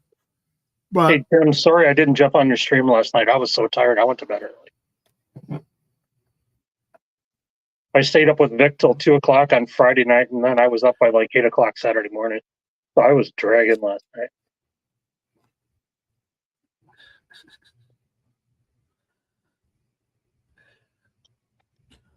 All right. Okay, done with the Irish. I guess we're going to Scotch now. Okay, so I believe, if I'm not mistaken, this is Whiskey Uncensored. He's the only person I know that would call himself Bungholius Maximus.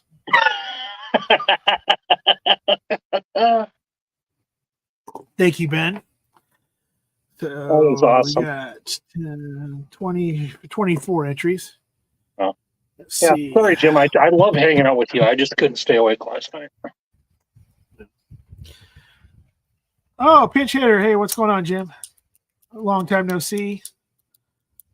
So let's see. Oh, Hacksaw Reynolds. Wow. Oh, the 80s 49ers? Oh no, he was a late 70s freaking he played with Dreyer and Youngblood Oh, okay. before I just remember when he went to Dreyer the retired. 49ers in the early 80s. Yeah. Has anybody ever hit harder than Steve Atwater or Ronnie Lotto? I'm trying to think, who was it that we were showing the other day? Somebody else was freaking. They were showing somebody the other day that was putting like crazy hits. He put it was a hit. They showed a hit of him hitting Scott Norman, and I can't remember who it was. It was like in the Super Bowl or in a playoff game or something like that, and Norman was the kicker, and he freaking kicked, and then freaking he's run down the field, and he got freaking like was headed towards the sideline, and he just got his ass freaking wasted. Yeah. No, Jack Tatum. There you go. That's one. Oh, Jack Tatum. Yeah. The assassin. Well, the Packers had one. He was Chuck Cecil, but he was a madman. I mean, there is one. Okay, there's bad thing and a good thing about the 49ers winning. The bad thing is I got to listen to my cousin for the next freaking year or until August when the season starts again. And then I still got to hear every week go, you do know we won last year. We're going to win again. But I'll deal with it. Yeah. But if the 49ers win, Eric Thompson is going to have a meltdown. Yeah. Well, I mean, just look at the comment that picture I saw. Jim and they're throwing stuff at the TV.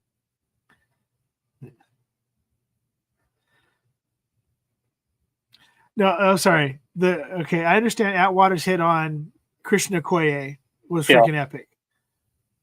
Sean Taylor, that's who it was. Sean Taylor hit freaking Norman. Hit Norman and freaking Norman got hit. He got up and he shook Sean Taylor's hand and said, "Good hit." Because he hit him so hard that he went back 5 yards before he hit the ground. Mm-hmm. The other one was truthfully, one of the best hits ever. There's not even a hit run over, was Bo Jackson on freaking Brian Bosworth. Still to this. Was that the one where he went up the tunnel? It's like Bo's running all the way to Tacoma or something. Was that Monday night game? It was the one where, so Bosworth's on Seattle, freaking Bo's playing for the Raiders. Bo gets the ball, hits the line, and all you see is Bosworth on his back. Freaking Bo hit him with a cleat in the chest, and then he's gone. I just remember the one in the Kingdom on a Monday night where Bo ran up the sideline and he ran all the way up the tunnel. And they were like, Bo's running all the way to Tacoma right now. He's another guy if he hadn't gotten hurt. Oh, yeah. Well, I mean, luckily for him, he was really, really good. He was really, really good at baseball. So he got you imagine having that backfield of him and Marcus Allen? Well, I would have been extremely disappointed if Marcus Allen was still with the Raiders. If Bo Jackson stayed there and wasn't hurt, I would still be disappointed that Marcus Allen didn't leave because they would have done it. Would have even been worse than what it was with him bent, not letting him play or not giving him the ball and shit. It would have been worse. The one run that Marcus Allen had in the Super Bowl against Washington, where he turned back around and then went back all the way around the other side and ran for like 70 yards for a touchdown. Notice I said Washington and not Redskins. Well, that's very not that's very freaking politically correct of you. I mean, that was such an awesome run. I was such a Marcus Allen fan, even when he was at USC.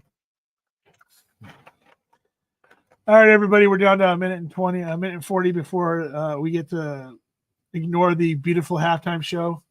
So, Which I'm probably going to dunk and then I'm going to eat for a bit here. Yeah. Once we get to halftime. We got 24 entries. Let's see. Make sure I get Ben on there.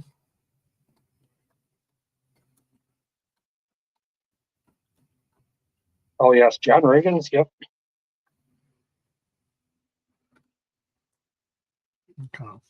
Let's see. If you want to talk about disappointments, the fact that Refrigerator Perry got a rushing touchdown, but Peyton didn't in the Super Bowl. Okay.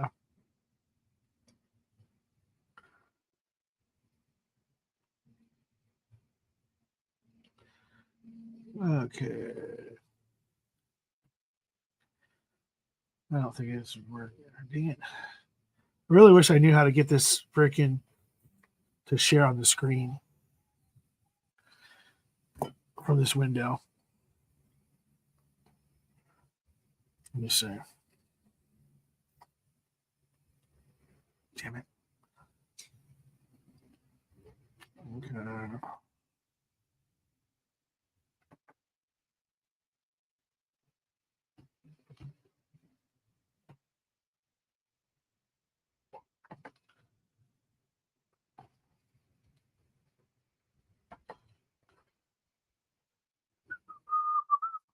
Sorry. Yeah, people are just gonna have to trust me. I can't freaking do this.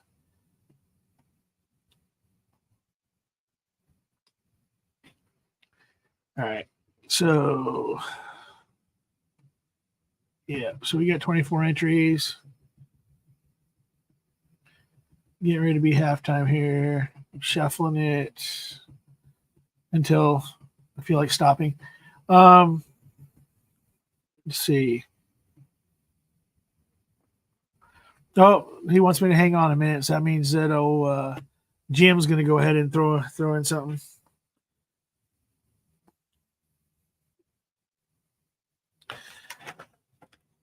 Okay. Sounding great. Dustin, this is not Vic's stream. Of course it's rigged. Just kidding.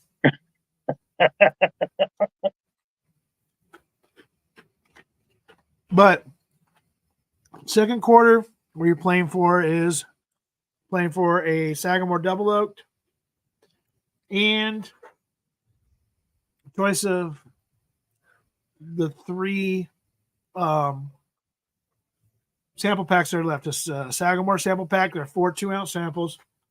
Blue Note sample pack, which will be 3 2-ounce samples of Blue Note picks and 1 sample of an Old Forester single barrel strength rye. It's a 131.2 or 131.5. That makes a difference to you.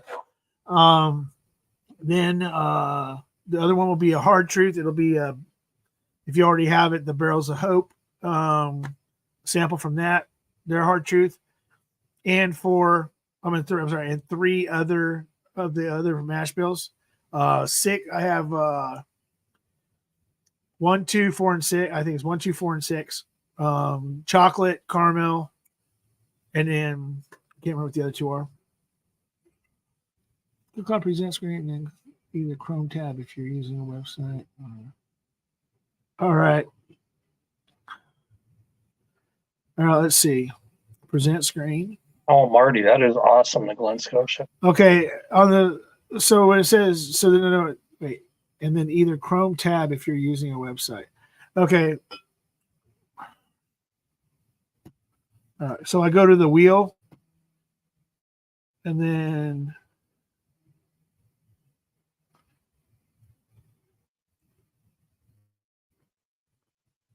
That's awesome, Marty. Okay. Glen Scotia 15 from 5 years ago. Nice.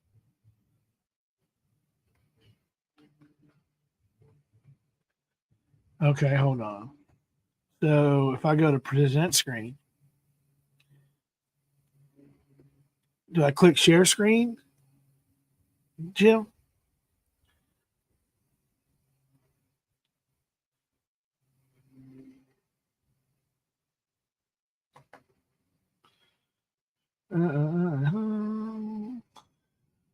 Okay. Yeah, I'm not. It's not working here. Share screen. Uh,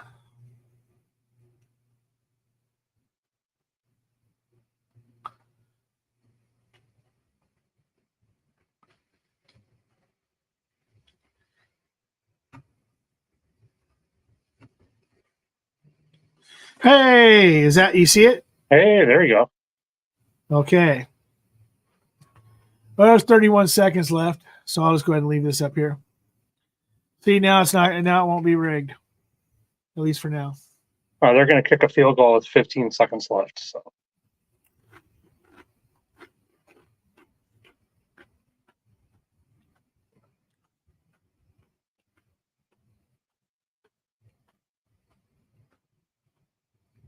Oh, no, it says 23. Okay, so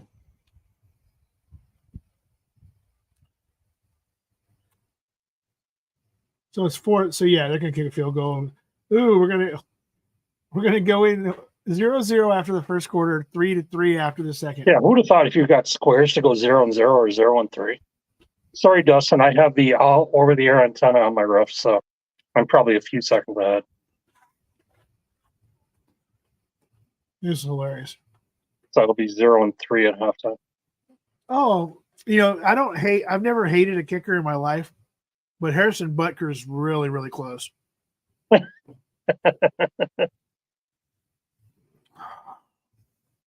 He has ruined my day more than once freaking playing the Chargers. Oh, I bet. So You'd hate him as much as you hate Janikowski, but you know what? The only reason I just like Janikowski at all is because he was a Raider. Other than that dude was a monster. Yeah. That dude was the size of a linebacker, and he liked to get into fights. So yeah. Apparently that guy could really drink too. Yeah.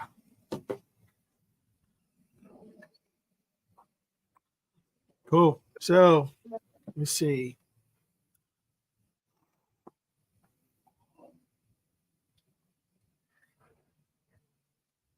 What, 10-3? No, I must have missed a touchdown. Okay. Yeah, McCaffrey scored a touchdown. It was 10-0. Okay, so it's still 0-3. Yeah. Whether it was 3-0 or wow. Hey, Dustin, tell us how you really feel about Taylor Swift.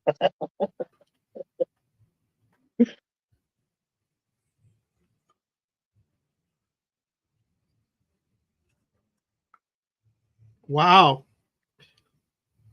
Easy there, Dustin.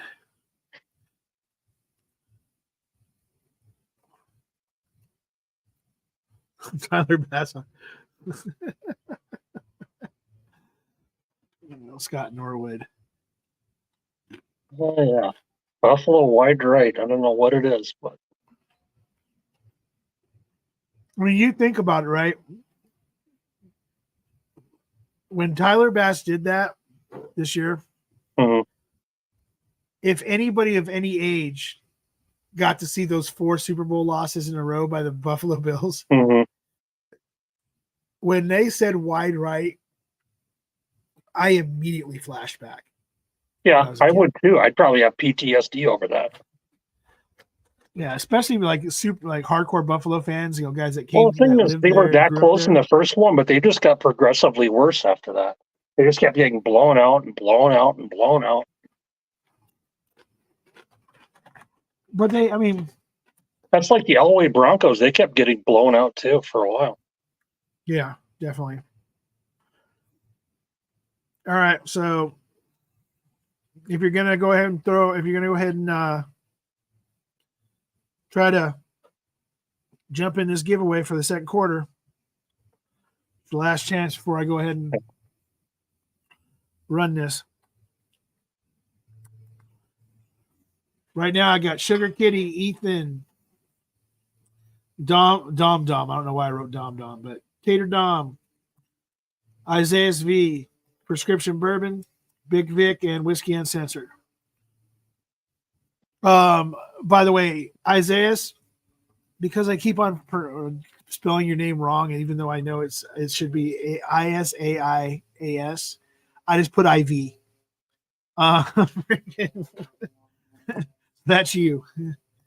But let's go ahead and it doesn't make no sense that he. So we got 24 entries. We'll go ahead and shuffle this. I don't know, 7, 8, 20 times. I don't like the fact that Isaiah has like freaking all of his like together though. There. All right. So I'm not sure K2. That's just I guess that's the way it's gonna be. All right, here we go. So this is for the Sagamore Double Oaked. Ethan Turk. Congratulations, Ethan. Ethan, if you're still here, well, you have my information. You sent. Yeah, I have your information. You have mine because you sent me my Barrels of Hope stuff. So let me see if he's still in the chat. No, he's not in the participants at least. All right. So let's go ahead and by the way, just so everybody knows, I'm not removing anybody from the deal. That way, if one person only has one entry, they still have a chance at winning any bottle or anything anytime. All right. Here we go. Katie.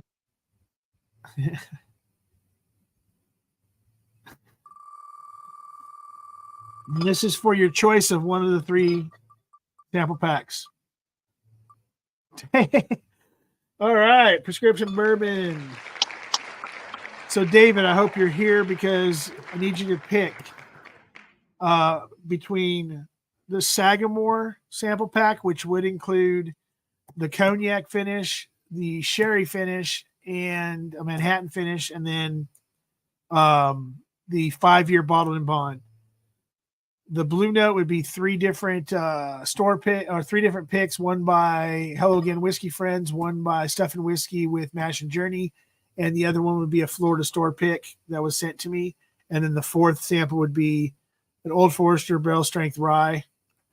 And the other one is the Hard Truth, and it'll be the Hope Barrels for Hope sample, and then 3 of the other mash bills of rye from Hard Truth. Congratulations, David. So DMC, I would need you to pick one of the 3: Sagamore, Blue Note, or Hard Truth.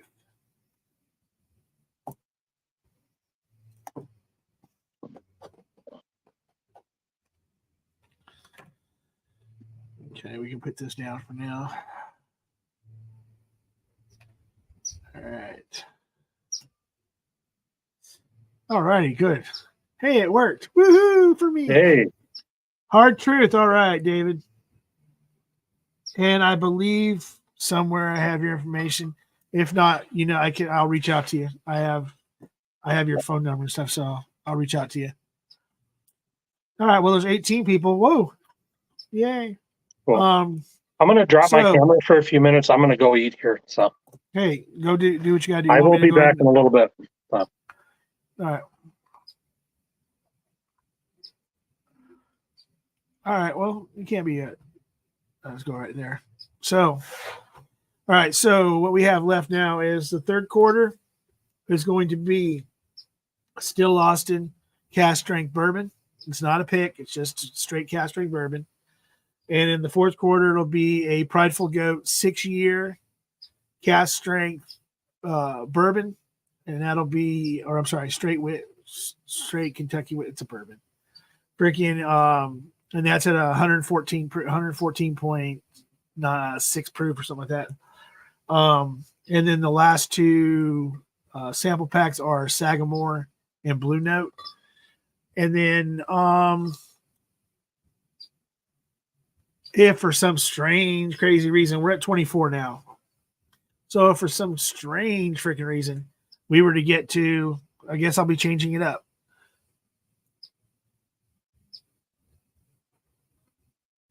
You know what? If we get to 50, then I'll do.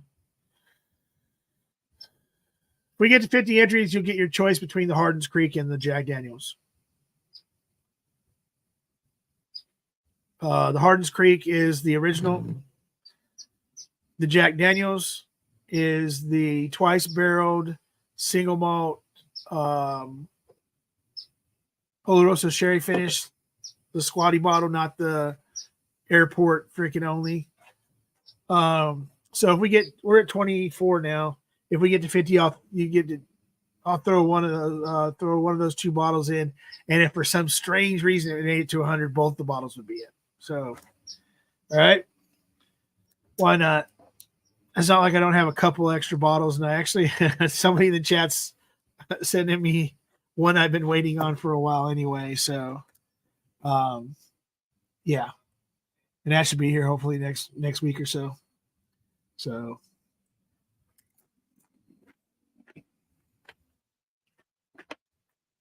we got a few other pass on.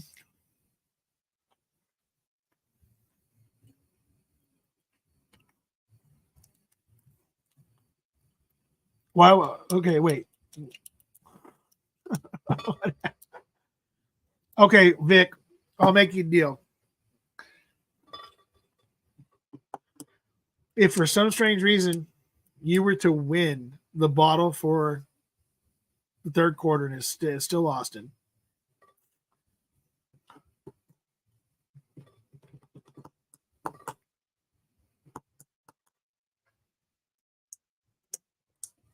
I don't know.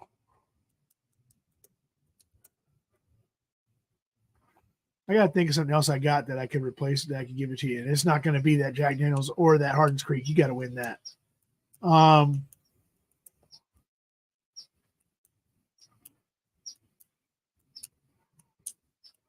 If you win the bottle, we'll figure out something. You know, I'll go get different. I'll go get something from Total Wine that you want and get it to you one way or the other. But, or you can just give the cast strength to freaking Ed. He'll take it. He's not anti-Texas whiskey.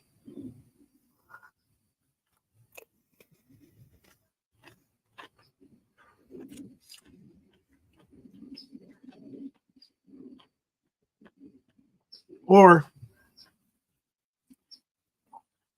I know you don't particularly care for that Still Austin cast strength, but what I can do is I can still get you a Still Austin. You just picked a different one. What? Yeah, he's a big Mellocorn fan. You know him too well, Tater. You know him way too well. Oh, and by the way, Tater Dom, how was your trip to Virginia? And how was that bottle? That's what I want to know. All right. So scrolling across the bottom, PayPal or Venmo.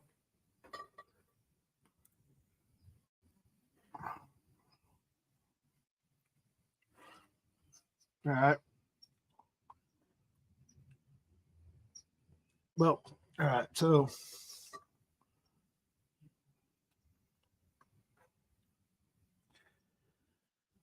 anybody else? There's 15 of you in the chat somewhere. Okay, cool. If you don't win, there we go. If you don't win the Still Austin, I'll give you a freaking Mellocorn. Hell, you know what? I'll get you two.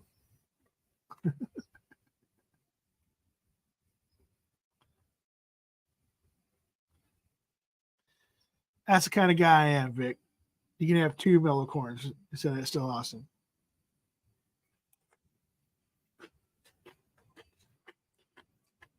So, is there anybody in the chat who has a specific ball they're looking forward to? Mine is truthfully, luckily, Barrels for Hope did a pick of one of my favorite whiskeys, period, and that is the Middle West Spirits Pumpernickel Rye. But I haven't had the cast strength. I had people on the lookout in Ohio for it, but when they went to the distillery, they were out at the time. So I just wait. So my hand delivery service will get it to me sometime next week, or it's already on the way, but whatever. Outside of that, I'm kind of looking forward to going and looking for some more of the Jack Daniel's single barrels of the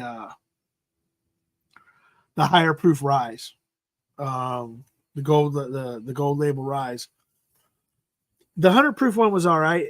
I've had some samples of the higher proofer ones, and I really like them. I'm just wondering what their next twice barrel is going to be, for sure. I'd love to get a Coy Hill, or if I knew somebody that had a 3.5 limited edition sitting in his in a cupboard somewhere, doing nothing but sitting there, doesn't want to share it with his friends. Maybe I'd go over to his house and try it, but.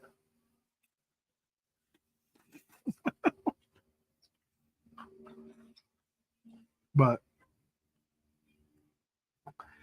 and then there's not a whole lot of bottles I'm looking forward to. I mean, per se, if they come up, they come up. I kind of want to. I've never, I know everybody else has, but I've never had a Green River ever. So once I get my whole situation with the, back in the swing of things, going from weekly paychecks to double every other week paychecks, I decided to go buy a bottle. I think I'm going to get the all three of the Green Rivers.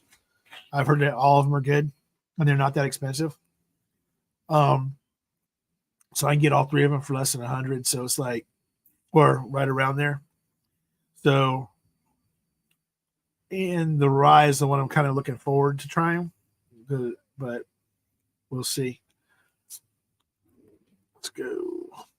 All right. So see halftime. Oh no, it's Usher. What's Terrell doing on the screen? Just kidding. Take it easy. Don't yell at me, Vic. All right. So, though I'm not a fan of Maker's Mark, I've heard this one's really good. So I'm going to give it a try and pop it open.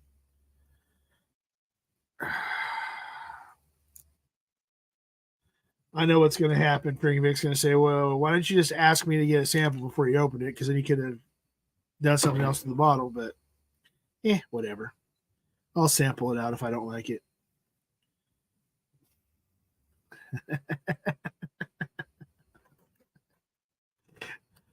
I was afraid that freaking Vic was going to be the one that just gave me shit. But Top Shelf Dustin, right to the front.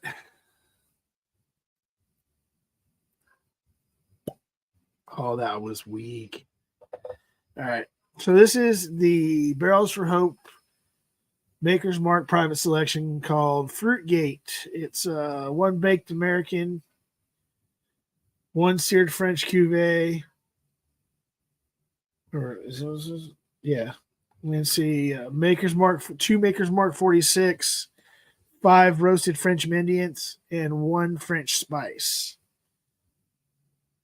Bottled July 2023. It's 109.1 proof.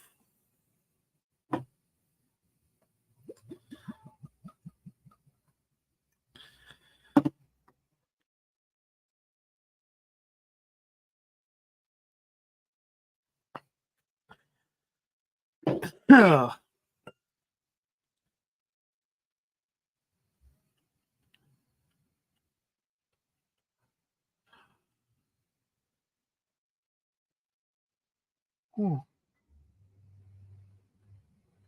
It's not really freaking blowing my freaking nose apart. It's not really super proofy smelling. Nothing super special about it.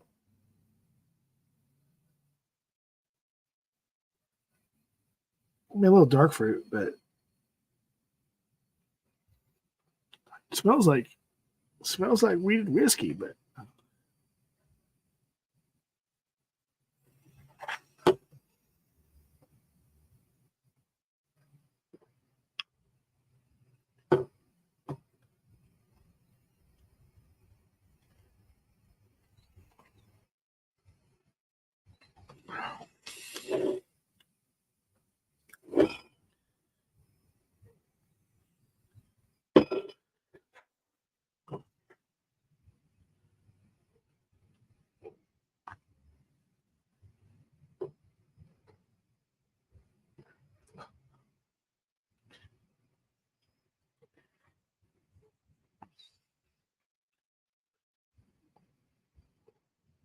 oh, okay.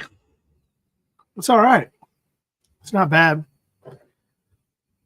It's not the best Maker's Mark I've ever had, but it's not the worst. I'm not gonna get my feelings are not hurt that what the hell? What the hell?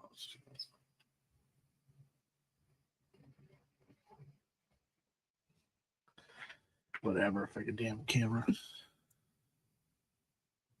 There we go. So yeah, I mean it's good. It's not great. It's not none like I said, it's not knocking my socks off or anything else where I'm gonna regret that I didn't buy a backup bottle. But I've never had I've only had one, maybe two Maker's Marks. They were both from El Cerrito. One was called Back to Back Birdie. Was called Back to Back. And he's not in the chat, but I gave my backup bottle to, or sent my backup bottle for his birthday. I think it was to Adam, to Whiskey Shit. So, yeah, I've never had one that I had to have a backup of. Most of the makers that I do have, I still have whatever amount of the bottle left of it, and once it's gone, I'm not going to cry about it.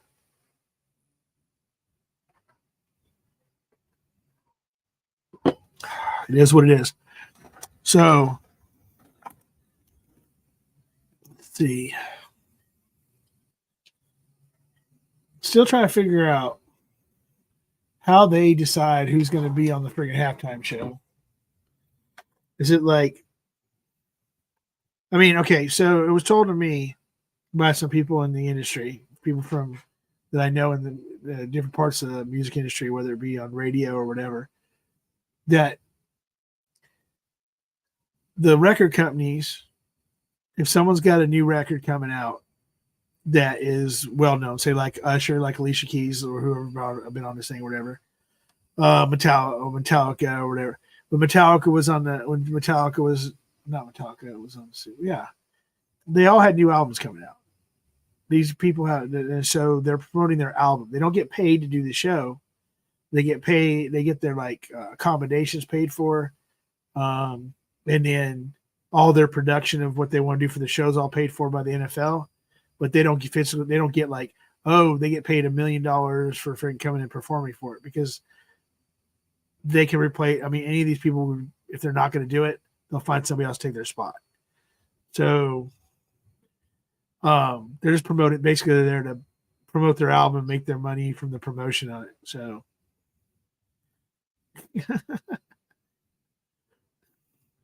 you're watching Darrell do what? Oh, sure. Well, Vic, he's not going to be on for another a whole quarter. He's not going to be like in the background singing and stuff for the rest of the quarter. But let's see.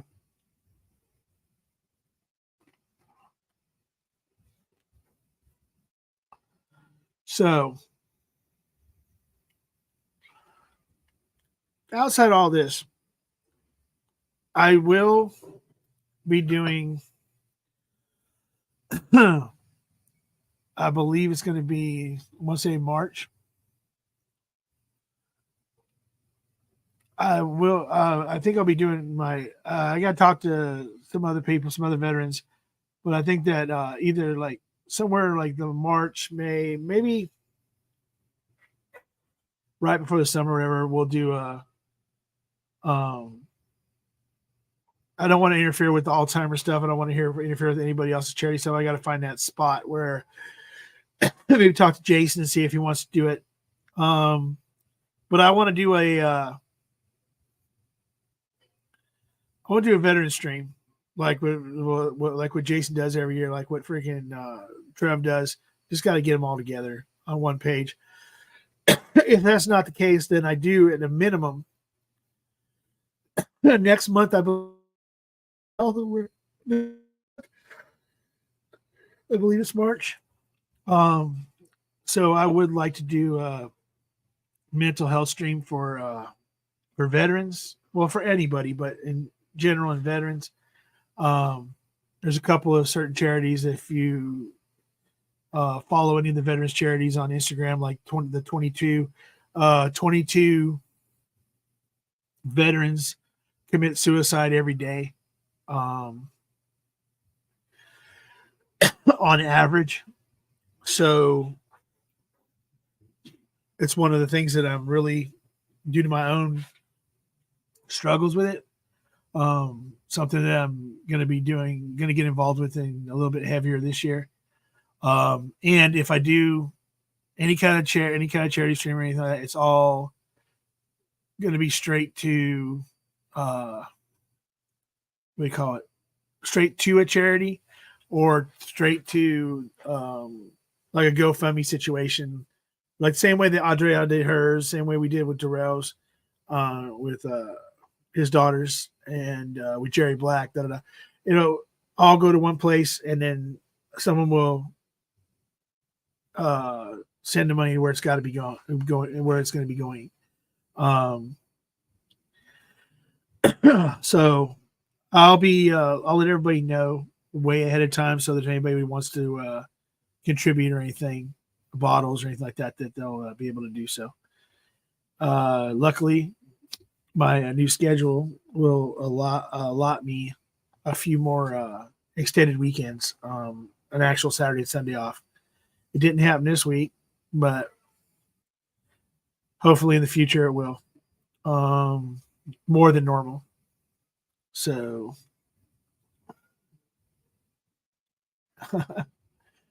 oh no, is this like the 90s freaking hip hop flashback or something like that? Alicia Keys, Usher, freaking Ludacris, little John, yeah. Oh no, we're not in Atlanta. They're in Vegas.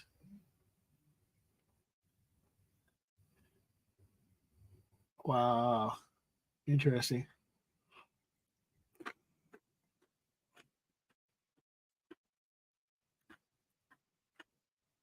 So yeah, this has been pretty much a boring freaking Super Bowl, huh?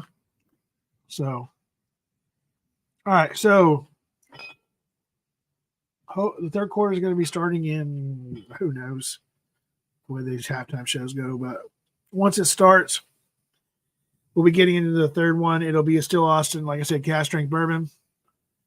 And the choice of the last two sample packs, which would be the Sagamore sample pack or Blue Note sample pack. And then for some reason we get another 26 freaking entries. I'm gonna throw one of those two bottles in, the Jack Daniels twice barreled single malt Aloysius Sherry, or the Hardin's Creek, the original. So if not, then we'll, they'll be saved for a later date. Let's see. Nothing more there. Nothing more there. All right, so we're still with the 24. 24 entries for now. So get ready for the second half. Anybody else wants to jump on, please do so.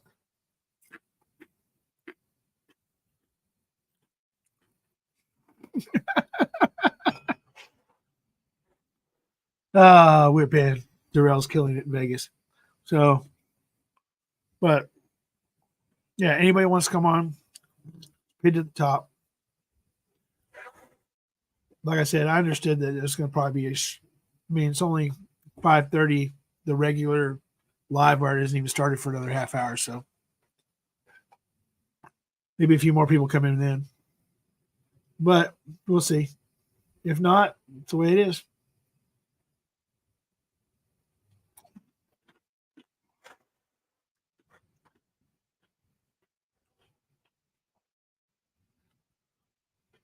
Yeah.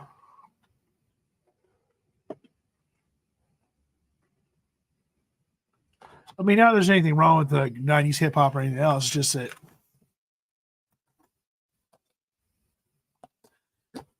you would think that with it being Vegas, I mean,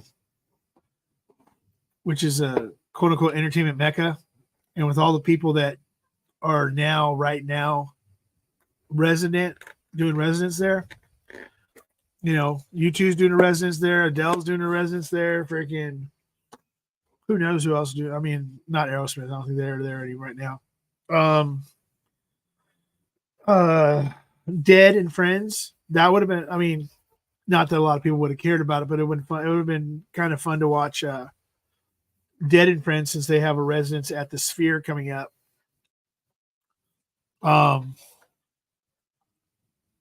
Darrell. Yeah, Katie. He was kicking ass. Hopefully now he'll have enough time to go ahead and come on and hang out for a little bit and have a couple drinks. But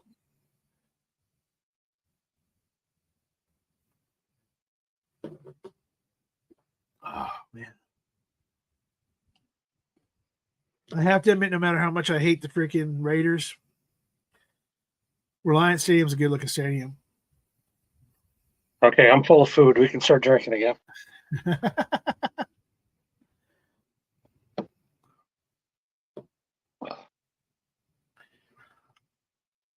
No, freaking. Yeah, that's it.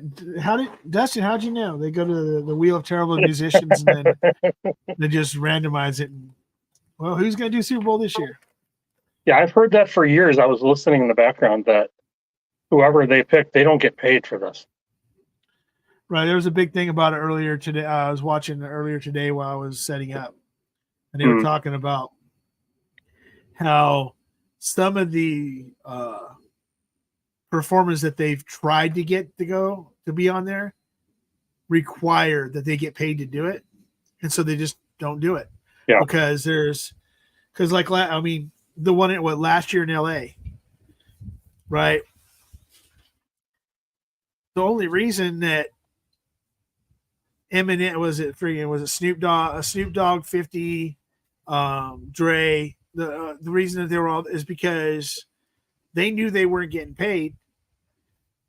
None of them actually had any albums coming out, but it was LA, and they literally said, if Eminem's not doing it, we're not doing it.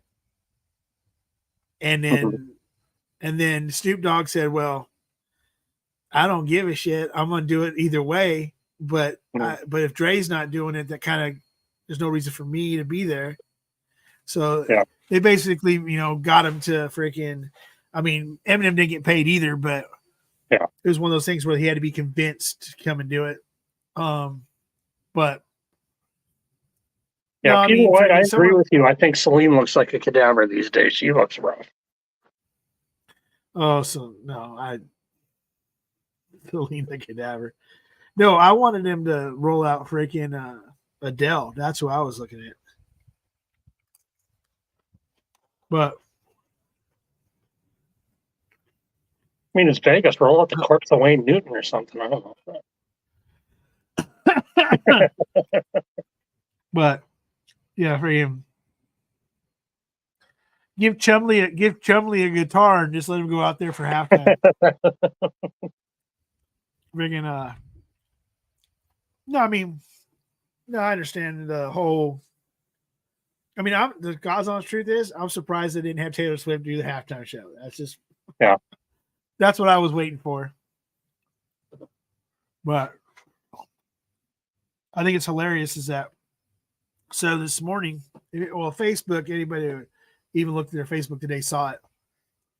They did a comparison of 2020 to 2024, like all these comparisons in sports, like the Blackhawks and such were in third place in their divisions on the day of the Super Bowl. This year, they're presently in those same positions. They went through like all this stuff, who the world champions were, blah blah blah, all this sort of stuff. There's like 20 things that are like damn near perfectly identical. Yeah. And then you got everybody saying, "Oh well, if the Chiefs win, if the script goes right and the Chiefs win, that's when freaking Travis Kelce and freaking Taylor Swift are gonna what is it called? Announce support of freaking Joe Biden." Oh yeah. And I'm like sitting there going, has anybody ever watched podcast? That's all I gotta say. Yeah. All you have to do is freaking listen to the Heights for a week, and you're like, nah, I ain't. I don't think so. You ever listen to the Heights with him and his brother doing their podcast? It's pretty funny, actually. Okay. It's kind of like the inside bit. It's on part of not Travis, but his brother. Jason. It's a lot of inside football where he talks about stuff behind the scenes and shit like that. So, well, it's all about to go friggin' sideways now. What's up, C-Man? What's up, brother? What's up, fellas? How's it going? Pretty good, man. How you guys doing? Oh man, it's got what is it? Was it like 65 in Arizona? That's why you got the beanie on. It's 58 in my house. So freaking, I was watching golf all afternoon. They're all bundled up out there. Yeah, it gets below 50 degrees out here, and we're all waiting for the snowstorm. Just saying. 50 degrees. I'm wearing shorts out for that. I got sweatpants on, dude. Sweatpants. I got a shirt on. I got a hoodie. Did I see you this morning? You had a Roku hoodie on? Roku. No, roadkill. Hold on. This side. Oh, I thought it said Roku on Ken's stream this morning. I was like, where'd you get one from Roku? That was. You familiar with roadkill? No. No, it's Hot Rod Magazine's editor over the years was okay. David Freiberger and Mike Finnegan.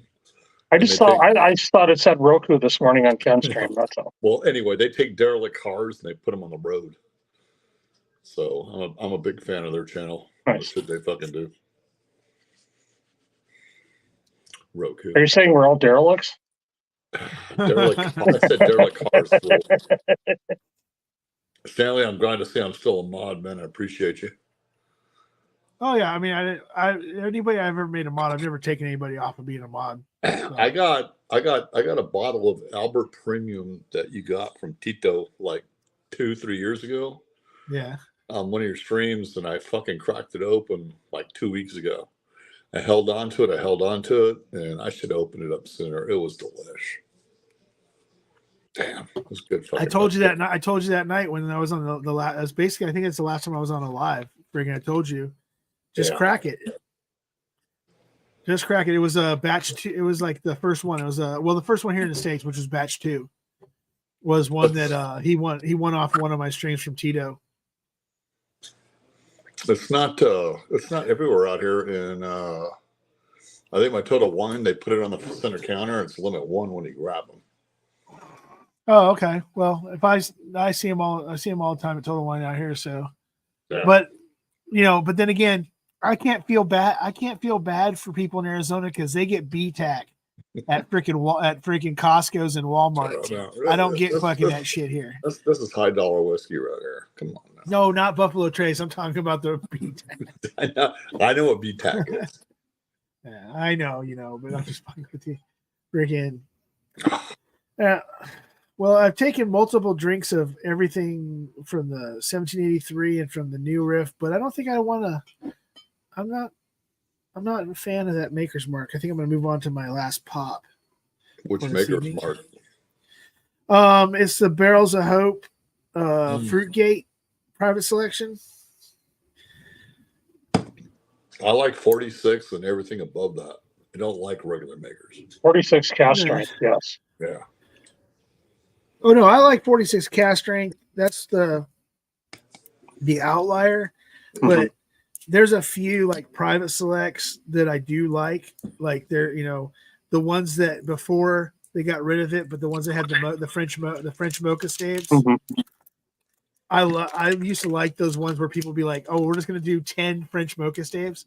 Okay, cool. I like that one. It tastes like wheat and chocolate, so it's just like super sweet chocolate. It was awesome. But some of the limited series that they put out, I still have FAE01 yet. You know what? Some of those were good. I have what's the one? Not FAE01. The one before FAE01. It was. I had RC6, but that one's long gone. I was. Yeah, I have I have an RC6. That's right. That was really good. Now I do know a place that I can get for. I gotta check the price again. Last time I was there was 120, but they do have an R2D2. Okay. That's one I never had. What do you call it's like the PR5 RE4 or RC4 or whatever it is. Yeah, I call it the R2D2. Freaking, they have that one. Then they have RC6, and then they have I can't remember what the other one is. But let's see. The Bert and Ernie ones. Yeah, the BRTs. The problem is that most of the people that if you didn't get BRT at like a box store like Total Wine or Costco or whatever, they start at $100. If you're lucky, they start at $100. Most of them are around 119 or more.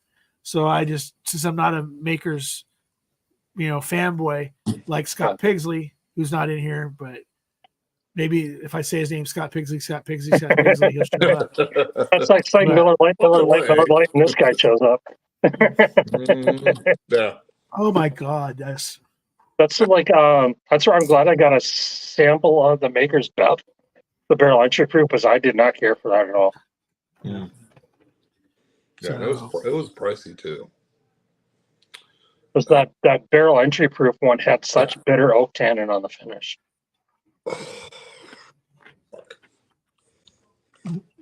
That's funny.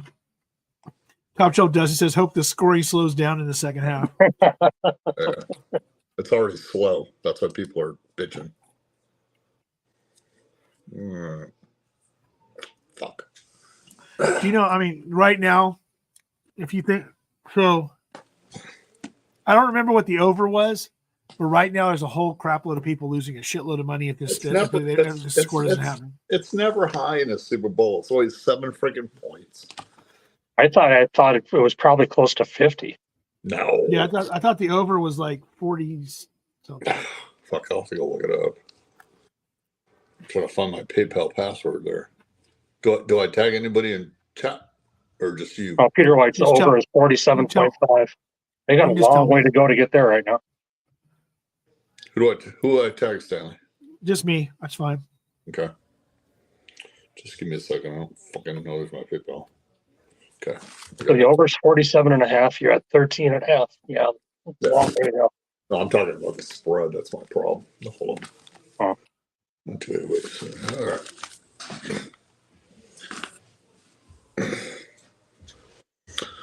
I'll throw some. So Just because. Over was 47. Second half, I'm on Scotch now. Hey, Chris Stats. What's going on? The over was 47.5. Cheers, Chris. They need 34.5 points right now to even get to there. Yeah. And I don't. Oh fucking Wow. Uh-oh. Now we know that the number one, the shit has really hit the fan, and number two, it's all downhill from here. Oh, I see Mike's in chat. Well, there's another reason right there. Oh. But this guy right here. Hey, Dustin. Go sports ball. I moved on to Scotch now. I might have to at some point switch over to this. What you got there? So a blend of Kilkerran and Hazelburn. Ooh, And it was $100. And it's delicious. nice. There was only 4 bottles made, and Dustin just happened to come across 3 of them.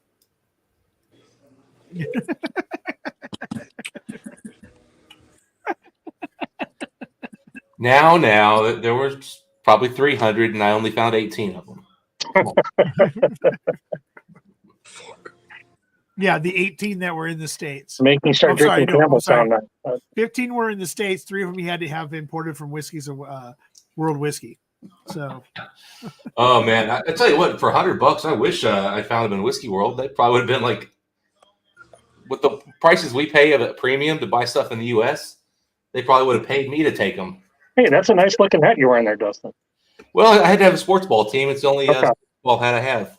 Okay. Back in my kid days when I was a big Brett Favre fan. Okay. Favre. Marty. And then he retired, and Balls. now I don't really have a team in the NFL. Now he's become a real D-bag. So. He was always a D-bag. Let's be real. Yeah. But he was a lot of fun to watch play football. Yeah. You don't have to like your childhood heroes. No, the thing is, you don't have to like them off the field. Exactly. Like that's why I always like Charles Barkley. Like I am not a role model. Like exactly. Charles Barkley's a douchebag, but he's hilarious. And he's I live in Green Bay, and I've been dealing with Aaron Rodgers off the field for the last 15 years. Oh, God, yeah. I'm glad he's somebody else's problem now.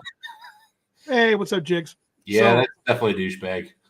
I saw Here's you one was on for- Rogan already. I'm like, oh, great. Oh, dude, I don't even want to listen to that. have you heard John Stockton since he got retired? I've heard he's kind of along the same lines. That Yeah, he's gotten into that like just sort of like conspiracy theory stuff and just oh man, it's like it's one thing if like somebody has like one thing they're like, I don't know if I believe this. But when it's like everything, you're just like, all right, dude, you're just crazy. I will not out you, but I did not know that was your first name, sir. hey, I Jim, remembered, cheers. I remembered your last name, but I didn't remember your freaking first name. I'm in for 5, Stanley. Oh wait, okay, hold on. Well, I got 4 right here. Oh, I'm sorry. Yeah, 5 times 4. Yeah, Stockton and Hornacek, the background of 2 weird-looking white guys. Backward. I haven't heard much about Hornacek since he left the league. No.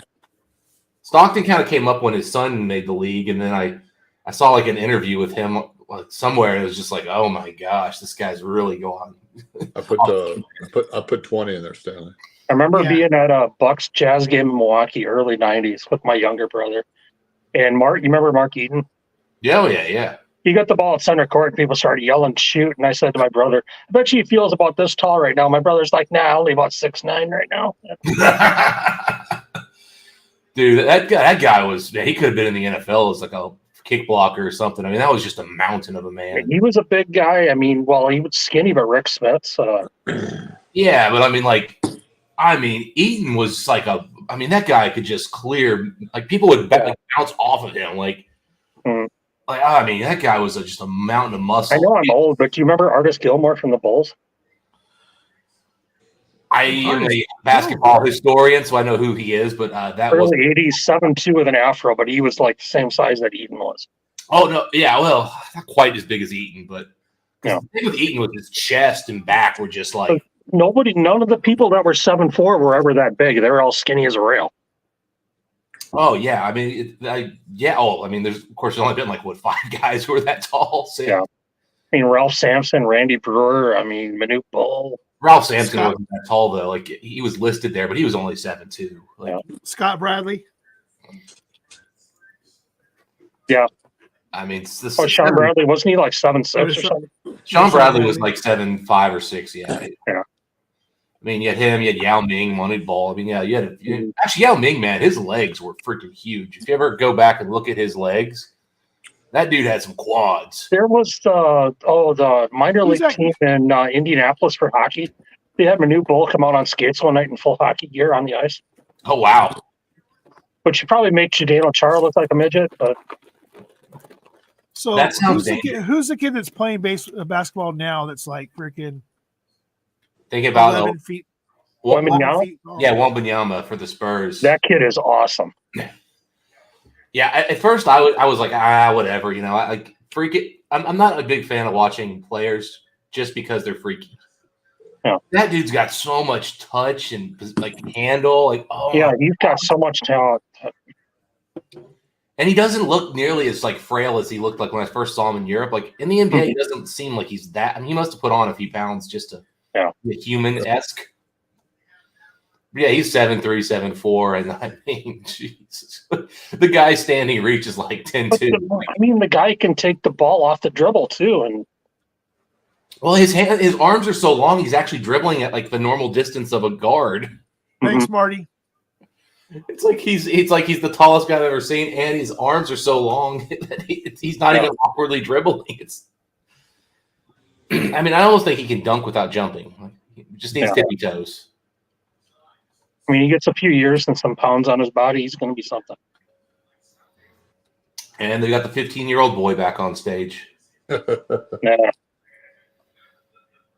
Who's gone with the post-surgery lipstick to just really make it pop. I was just figuring if the Chiefs won that there'd be some unmentionable acts committed on the stage on the field. Oh my God, dude! Did you see those freaking like memes and those freaking crazy ass pictures that came out on freaking like Twitter and freaking everything else of Taylor Swift and the freaking in the Chiefs fans crowd and shit, just freaking this like some crazy ass shit, like getting her shirt ripped off and all this other stuff and just freaking part. And I was like, okay, whatever, peoples. It's really sad though. Like I actually really like Mahomes as a quarterback, but it's just hard to root for the Chiefs with her around. Mm-hmm. I mean, it doesn't. I mean, I don't really care. I mean, think of it this way, right? Maybe she's the next Carrie Underwood. That's all you got to think about, right? When Carrie Underwood. Okay, so Carrie Underwood was dating Tony Romo, our favorite freaking announcer on a football game. I never heard about that one. He could not win a playoff game. Carrie Underwood is in a league of her own, and when they inducted Linda Ronstadt into the Rock and Roll Hall of Fame, they had her up on stage, several other female singers, and she sang Linda Ronstadt's song. You cannot beat Carrie Underwood. You can't. So they had this whole thing about Carrie Underwood was a curse, and then Jessica Simpson also dated Romo when Romo broke his back, and freaking so they can say that. I do remember him dating her. I do remember that. That Jessica Simpson was a freaking curse. So maybe freaking Taylor ends up being that one that they lose tonight. I want Mahomes to just be a good player and not be associated with Taylor Swift. Oh, there's Sean's favorite Jay-Z. He's not though. I mean, there she is, Gwen Stefani. Oh, yeah, Sean's favorite Jay-Z was just on screen. LeBron's there. Did they just show Jay-Z? Oh, Sean. That was fun watching Sean take off on him the other night. Beyonce and Jay-Z. Posty. That was a fun stream Friday night. My stream is clearly very far behind all yours. Yeah. It's just funny. I've got the over-the-air digital antenna for my roof. Those fucking press boosts, Justin, are $20,000. I have the illegal Reddit torrent stream thing going on here. Yeah, Beyonce and Jay-Z. Great. Oh, yeah. Sean's losing his shit right now. Oh, yeah. Oh, get that off of there. He might have to go on stream again tonight just to go off again. Yeah. Why are they putting it up there? Marty, we're just messing around. Take it easy. We know that you're a Swiftie. It's all right. Up in the stands of a high school game, the media. Oh, Charles Oakley. Oh, man, he would have taken him down, yes. Oh, so earlier, anybody that's, I mean, there's a couple people on the screen that might be old enough to remember this, but Mean Joe Green did a commercial for Coca-Cola where he threw a kid a jersey. Yep. The reason do you know what the reason was behind the reason they made that Coke commercial? Why? Because Mean Joe Green was getting threatened with getting death threats and had been shot at because he was such a mean son of a bitch on the field. He actually pulled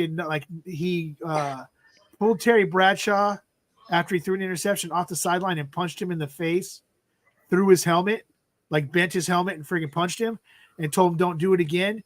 And there was Pittsburgh fans that had it out for him because him and Jack Ham were so freaking evil and freaking dirty and shit. Nice. Look what L.C. Greenwood did to a beer can. Do you remember those commercials? The Miller Lite commercials. Yeah. Oh yeah. Greenwood. If it's a Miller Lite commercial, of course Z-Man knows about it.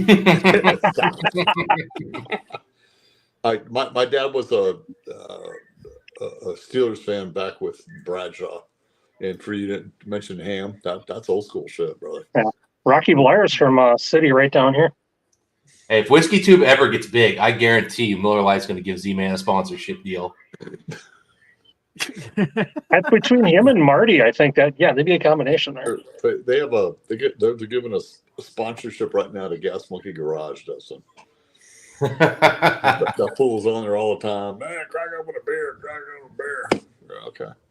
I'm telling you, man, that one of these days when there's 100,000 people watching and Z-Man's famous, like, and Z-Man on the Miller Lite cam. At least they probably wouldn't get complaints if they put Z-Man on it compared to Bud Light. Miller Lite can. It'd be a different kind of complaint, but my motto would be drink and enjoy. Yeah, somebody be sitting there going, I don't think this is promoting the light version of our beer. Why's that guy got a ski cap on? It's 110 in Arizona. Why does this 30-pack come with a free bottle of Buffalo Trace? I don't know. It's free. I actually just looked. There's not a single bottle of Buffalo Trace in Ohio right now. Wow. Yeah. I had a store pick that I killed the other night, and I'm really in no hurry to get another bottle. I love what's really bad was it was the Super Bowl weekend, so therefore there was the Super Bowl sales. There was some places actually selling Buffalo Trace for $18.99 a bottle. Oh wow! This weekend. Yeah. That's one way to get the bourbon drinkers in your store to buy other stuff, Hey, I went to the grocery store yesterday, and I haven't been drinking beer for a while. But all of a sudden, there was a big sign, like the Coors Stubby 6-pack for $5.89 yesterday. I'm like, holy shit, that's a deal. Mm-hmm. I swear, I just picked up like a 12-pack of just like random, mixed 12-pack of like just Great Lakes IPAs. Oh, Great Lakes is awesome. It's $20, man. Like, I swear beer has gotten cheaper. Yeah. Like everything else in the world's gotten expensive. Beer has actually gone down. Yep. So the prediction, unfortunately, is for the beer drinkers, or just for anybody, I hate this to happen, but the prediction is there's going to be 6 to 7 more larger national breweries that do that are artisan, whatever you want to call them, freaking small breweries, Dogfish, and some of these other ones that will be filing for bankruptcy before the end of 2024. Oh, shit. Yeah. There's already 4. There's been 4 in the last 2 years. Someone I can't remember who it was the last one that just filed for bankruptcy last month, and now they're saying that Dogfish. There's like these. There's Dogfish. A whole Dogfish got purchased. Well, according to maybe Dogfish got purchased. They have another. They have a list that was in one of these articles that said that these are the next 6 to 7 breweries in 2024 that will probably file for bankruptcy. Gotcha. Well, yeah, I'm pretty sure spirits are drinking seltzers now. I mean, that's the bad thing for beer. Yeah, but I'm pretty sure Dogfish got purchased by Sam Adams, so they should be They should be all right, or just absorbed. They're owned by Sam Adams, and Dogfish is like I've noticed around here, like we're seeing a lot less of like non-Ohio breweries on the shelves. Dogfish is one of the few that like is still pretty solidly stocked. Like I'm getting worried about Stone because I don't see them on the shelves anymore. And I love Yeah, they're pretty scarce around here too. Yeah. So Stone, okay, that's the thing. So Stone's from here in Southern California, down near Encinitas. Yeah. Was it Encinitas? Now they got into the quote unquote whiskey business with their stout age whiskey and their arrogant bastard whiskey or whatever. Big mistake. They took a really huge hit on freaking because they started shifting towards that a little bit more than they're coming out with anything new in the way of a beer. Mhm. But they have a large, huge export business of Stone Brewery. They send, I can't remember how many thousands and thousands of cases to Japan and to Europe. Well, So remember they set up a brewery in Europe and it flopped too. Oh, the one in Berlin. Yeah, I mean, it may still be there, but it did not do what they expected. so they're still doing a lot of exporting right now. Well, they got purchased by what is it, Sapporo or something? Yeah, I think so. I just don't see Germany as being an IPA market though. Well, exactly. That was the problem. Is like here's like a brewery that's basically like the antithesis of the German purity laws. You know, like they come in like we are about punching you in the dick with our hops.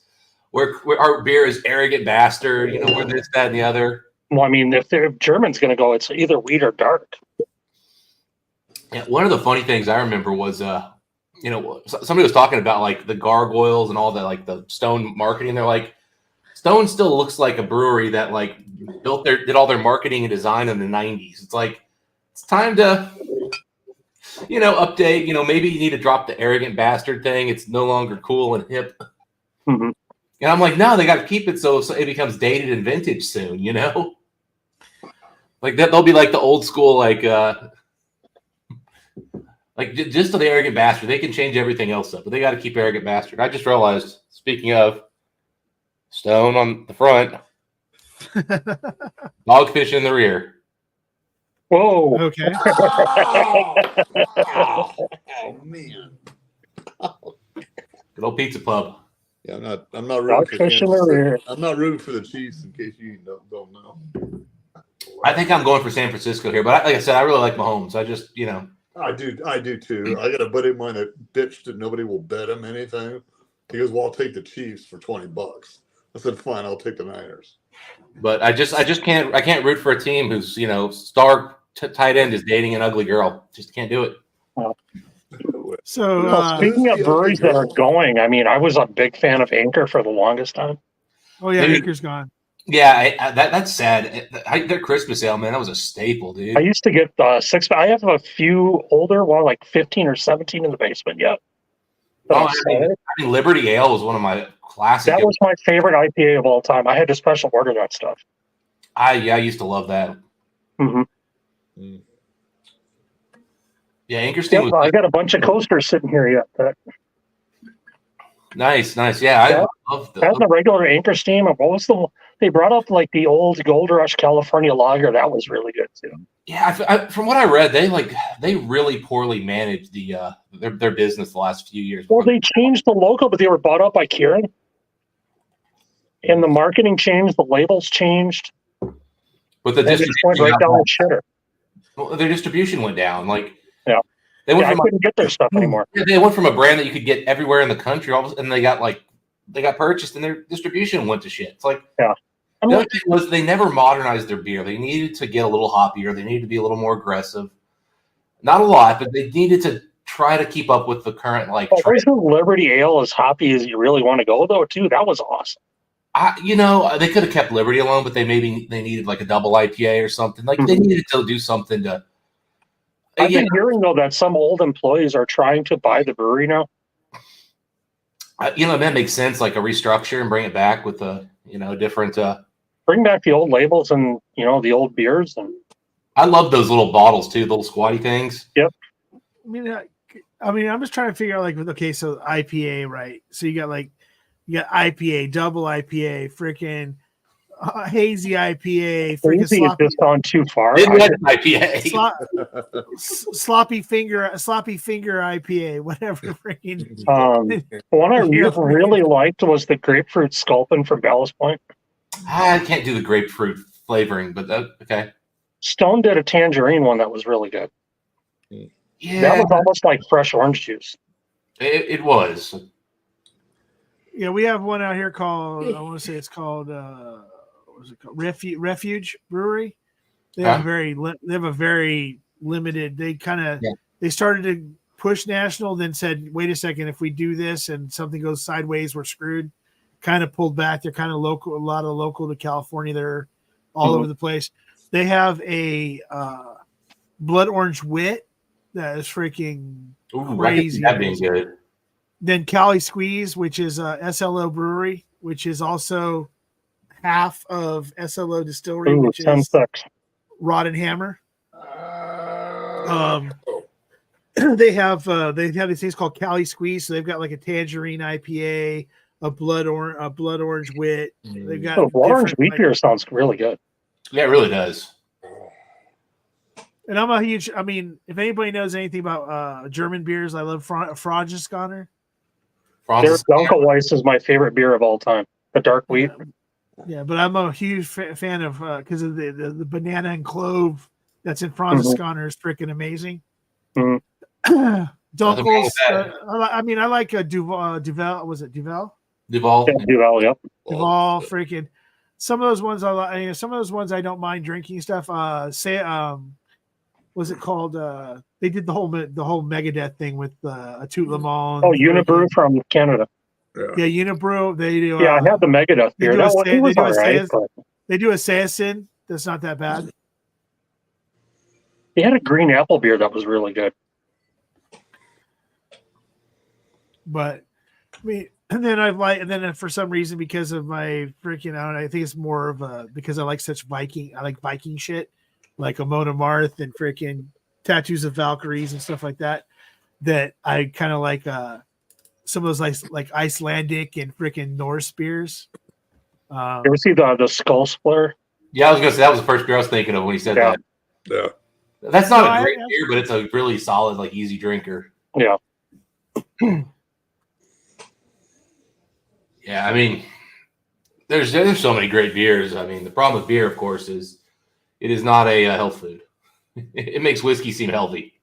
No, actually, except for the stouts I had New Year's Eve, I took a break from beer mid-November, and I've actually dropped 25 pounds since then.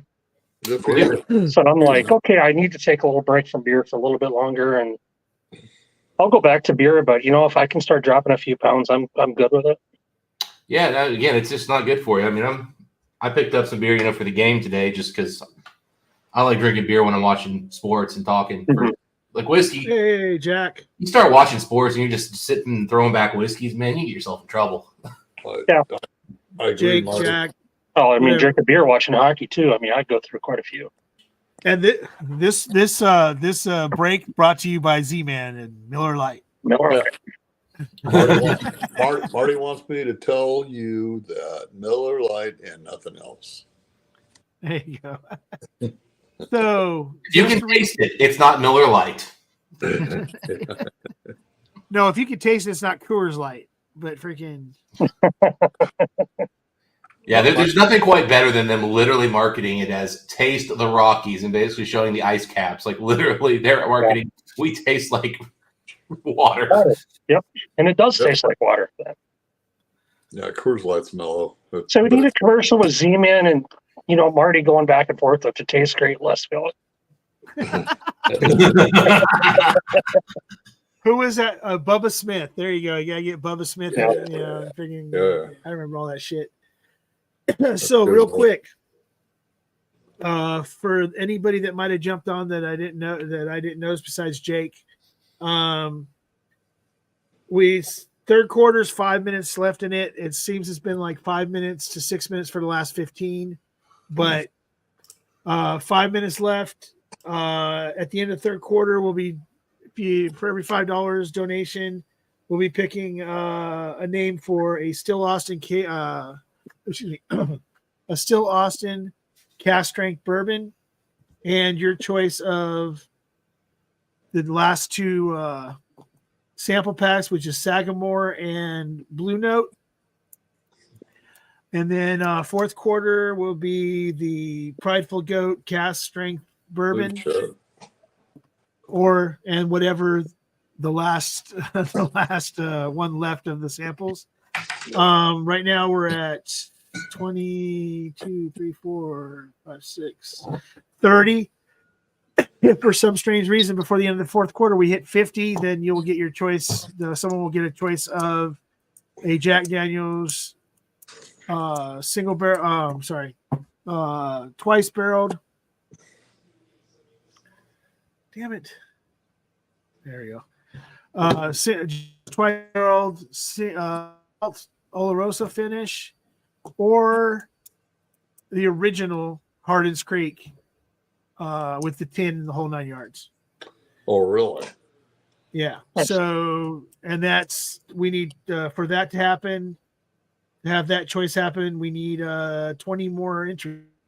So, And if we get to 20,000, you're cranking out Chessman, right? Huh? I said if we get to 20,000, you're doing Chessman, right? If you went to 20, if it was 20,000 and you said and I had a Chessman, I probably would, but I don't have a Chessman. I'm pretty sure you can afford the Chessman with 20,000. Yeah, I don't have them. I don't have Chessman just sitting in my my freaking closet like other people we know. Why don't you just call up the mall review guys? They bought a case a few years ago. Closet. They bought an unopened case. No, it's a joke towards freaking Mr. Dustin, because when he does his live streams from the closet, that's when he's got his bottles around him. I call it his live streams in the closet. Excuse me. The one where you see him with the bottles of Springbank all over the wall behind him. Yeah, that's the way God intended. The whiskey. I'm sorry, they're not all just Springbank. They're Long Rows, they're Springbanks, they're Hazelburns. They're the same distillery, just for different offerings. So if you're going to bring it up and it's handy to me, I guess I'm going there next. There you go. So Dustin, I have a question to ask you. I had the 13 Hazelburn Oloroso. Okay. And I love, God's honest truth, one of my favorite scotches I've ever had. Do you think the 15 being 2 years older is going to be better? Well, I don't know which 13 you had, so that's a difficult question. Yes. But okay. And also, I assume you're talking about this year's 15, not the one from 2 years ago. This year's 15 is really flavor packing. It's really, really, really sweet. Like the sweetest one that they've done. So if that's your thing, you want more sweetness, yes. It doesn't drink older, though. The one from 2 years ago, that 15 drank older, and the 14 year from a couple years before that really drinks like it's got some good oak notes to it. Okay. This year's is really sweet. I mean, I buy them all if I can get them, but I think there's one Oloroso Hazelburn I didn't get. It was like the 2018, I think, is the one I didn't get. So Marty keeps on mentioning this Campbellton Lock. Uh-huh. Isn't that just another offering from Jesus? That's a blended malt, though, isn't it? Yeah, but it's from it's a blend of Glen Scotia. Isn't it a Glen Scotia? Is this another offering from? Is it from Glen Scotia or is it from? It's bottled by Springbank.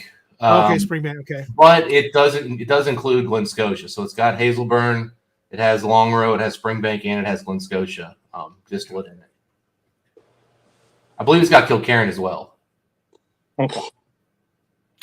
It's much more earthy. So basically, they said, "Hey, who all makes whiskey in Campbellton?" Well, that's all it is. It's a blend of all the Campbelltown. Give me some. I wish they. I don't know. I'm not a big fan of it, but it is priced well. And it does have a nice little bit of sherry on the most recent release. Yeah, my the thing I'm looking forward to trying to get a hold of when I have the money for it is they've got an Invergordon 18 that everybody seems to say is really, really good that they sell at Total Wine. They just started selling Invergordons. They have a 12, a 14, and an 18. Will Davilar and some other people that have had the Invergordon 18 say that it's freaking excellent for being $99. Oh, nice. So I'm gonna be hopefully someday I'll get a hold of one of those. I'd love to find a Macintosh? a knock 24-year-old, a knock. Oh, Yeah, ANCSC. they just did a new release, but I never see those, and I'd love to get hold of the 24. I mean, and it's usually a really fair price 24-year-old whiskey too, like sub $300. Ooh, San Francisco just flipped the punt. KC's got the ball at the 16. Oh shit! All right. I'll let you Here know. we go. I was trying to figure out what the hell was going on. Oh, that was too easy. Yeah, because they're all like fumbling around the balls all over Yeah. the feet. Like, holy shit. Oh, I just saw the touchdown. That was way too easy. They would have had to. So here we go. They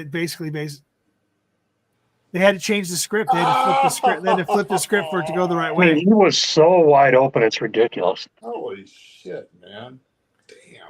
How do I you must be miss- on some crazy ass delay on DirecTV because Well, see, I'm using a over-the-air antenna Yeah. I'm through a on digital box here. I'm on DirecTV too. because right now Jeez. Yeah, I just barely saw it. who is that freaking receiver? Valdez Scanlon, Yeah. who hasn't been able to catch a ball the entire year. Now he got a touchdown in the Super Bowl. The one that lined up offside against the Bills, Tony, they didn't even make him active today. Talk about a shitty way to lose the freaking Super Bowl. So wait, so you're telling me that Sorry, Marty, but I'm using straight digital antennas. Yeah. the receiver. Okay, so you're telling me that the receiver. So Valdez Scantling, Juju Schuster, Juju,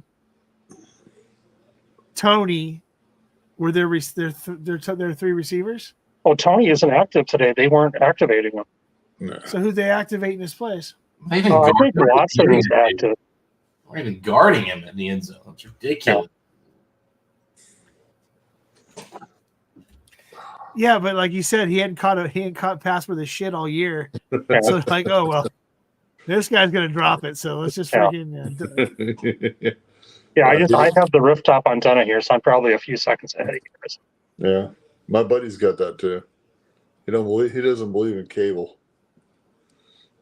Well, see, I don't believe in TVs. I mean, I've got DirecTV too, but if I have the digital antenna here for local, I'm going to use it. Yeah. I don't usually use. I don't even watch TV normally. I mean, freaking maybe a football game here or there. I'll catch a Clippers game when they're actually on TV. I'm in here. Let's see if I can. There's a TV. Yeah, I literally don't own a TV, so. I watch YouTube. I watch YouTube, work, eat, and sleep. That's pretty much freaking. If I'm not watching a game, normally if my TV's on, it's on Roku and it's on YouTube, and I'm watching something. Yeah, mine's on Roku, but it's for satellite. I watch so many history documentaries on YouTube. It's ridiculous. Yeah, I mean, I've got a 43-inch monitor right here, which is partially why I get so incredibly washed out on screen because it's Yeah, I mean, I'm using my phone for StreamYard here, but you guys are on the Roku on the 60-inch in front of me to watch chat. So you guys are on a 60-inch while I'm watching you. So, Yeah. I'm already fat enough. I don't need to be on a 60-inch screen. Yeah, I've got this on here, but I've got my 43-inch. I actually make into like 4 different screens, Okay. and then I've got a 24 that's got the game on right here. yeah, this 60 is so old. It's a 3D TV. I don't have a 4K. Does anybody watching the chat? Freaking. So the guy who muffed the freaking punt was named McLeod. Nice. So Marty's like, F McLeod dropped it. Way to go, son. Leave it to McLeod to F things up. Hey, if your son makes the Super Bowl, no matter what he does, he's still a millionaire. Yeah. Yeah.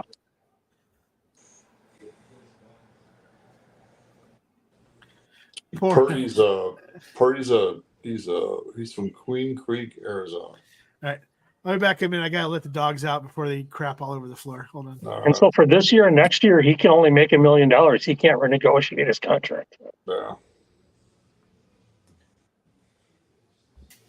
So what do you think he'll do? He'll go somewhere. Oh, so Marty, you saying that McLeod is the fifth? Wow. I feel like to being the third is cool because you can like go by Trey and stuff. I don't think you get any cool nicknames as the fourth. Like Mhm. second is like Junior, and number two, you can have fun with that. I don't know. Is there any like thing you say for the fourth?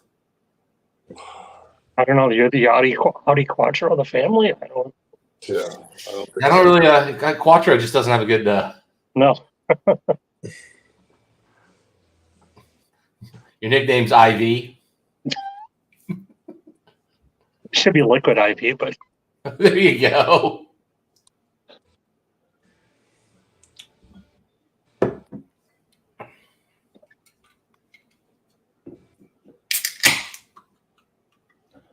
I'll give it this though. This has been a competitive game. Whether whoever you're rooting for, it's been competitive. I don't think they're ever going to get to the over/under though. No, not the original. I mean, this is the number 2 and the number 3 defense. I mean, if you were expecting a lot of offense, I think you picked the wrong teams.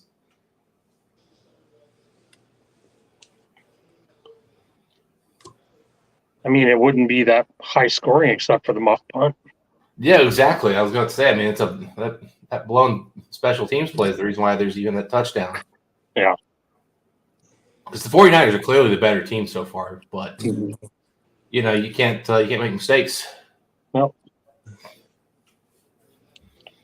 The good and the bad of football is mistakes punish you a lot more than others. Like basketball, you can make a few mistakes. Yeah. You really can't do it in football.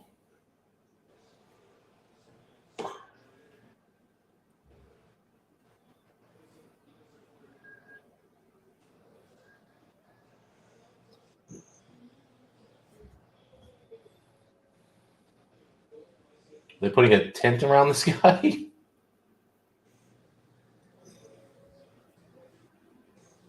Mm.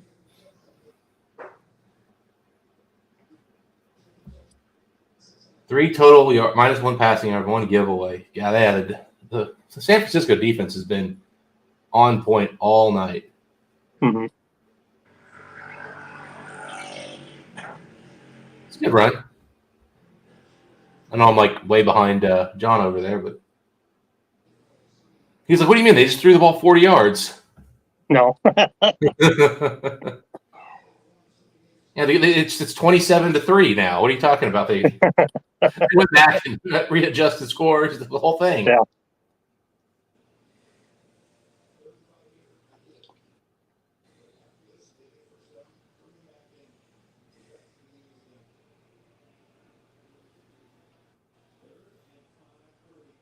I haven't watched a ton of football this year, and definitely not, watched a lot of the Niners. But I think the big issue for them really is, their quarterback's not bad. He's just not a guy who can kind of win you the game here, right? Is that pretty on?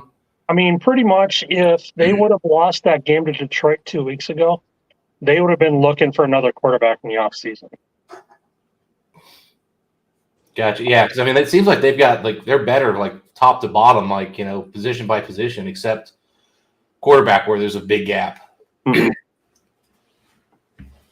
And that's tough because in a do or die game, man, having the quarterback helps a lot. But I told you, Purdy has a following. Purdy's from Queen Creek, Arizona. He graduated from a high school down south here in Arizona. He has a following. But people are they're gonna follow him. I know the Niners know that shit. Does anybody else make the joke? You sure is Purdy though? Are you sure it's not? He sure has a Purdy mouth. Well, maybe I don't know about that. This is His younger brother is a quarterback in Nebraska now. Show got a pretty mouth, boy. We can't go to Deliverance. I'm just. Hey, I hear banjo music in my head every time you get on Z-Man. That wasn't supposed to come out of my mouth. Take a Family Guy paddle faster. I hear banjos. Hey, the first episode of Family Guy came on after the Super Bowl back in '99. Yeah. I was watching old stuff the other day, and I came up with a clip where there was a commercial for Outback. I posted it on Facebook. You know, Seth MacFarlane was like 25 years old when they launched Family Guy. I mean, their animation to start with was kind of like the early Simpsons. Too. Yeah, but like we're talking about a 25-year-old guy. Yeah. They trusted him so much they put his first cartoon on following the Super Bowl. That's just insane. Mm-hmm. Yeah. And then they completely like tanked the show after that, and so much so that it went away, and fans had to bring it back with like, hey, you know, we've sold like 40 million of these DVDs. I think there's a fan following for this. Yeah. Shut up. But you know, thankfully with cartoons they can bring it back because you know with live action stuff, you know, you can't come back. No. I haven't watched an episode in years, but I'll just catch up on YouTube clips every now and then. Oh yeah, it's I'm the same. I don't watch a lot, but every now and then, yeah. Or a meme will come out. Mm-hmm. Oh, what's up, Prescription Bourbon? I didn't know until the other day, and I've had to post the clip on Facebook. Radio station in Chicago played the clip, the commercial from Conan about the bidets, and they played the entire thing, and I had to go find it on YouTube, and I was literally pissing myself. I was laughing so hard. I hadn't thought about this in years, but do you remember the whole like the quote unquote the fappening, where all the celebrity like pictures got leaked? Okay.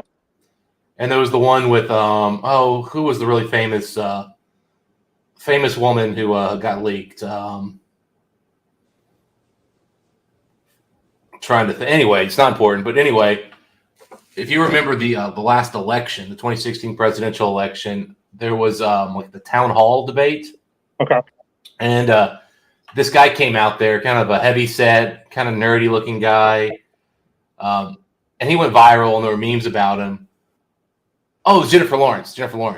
And so like it came up like through all the memes. Somebody found a Aaron Andrews is hot too, Whiskey Nose, but I don't believe that's who we're talking about. So it came out that he made a post on Reddit years earlier, but like he did like an AMA and he got found out where he made a comment about, you know, I agree that it's inappropriate for people to be looking at Jennifer Lawrence nude and blah, blah, blah. He goes, but also I've seen Jennifer Lawrence's butthole and I'm quite happy about it. And so like this thing went viral. Everybody heard about it. You know, poor guy got, called out.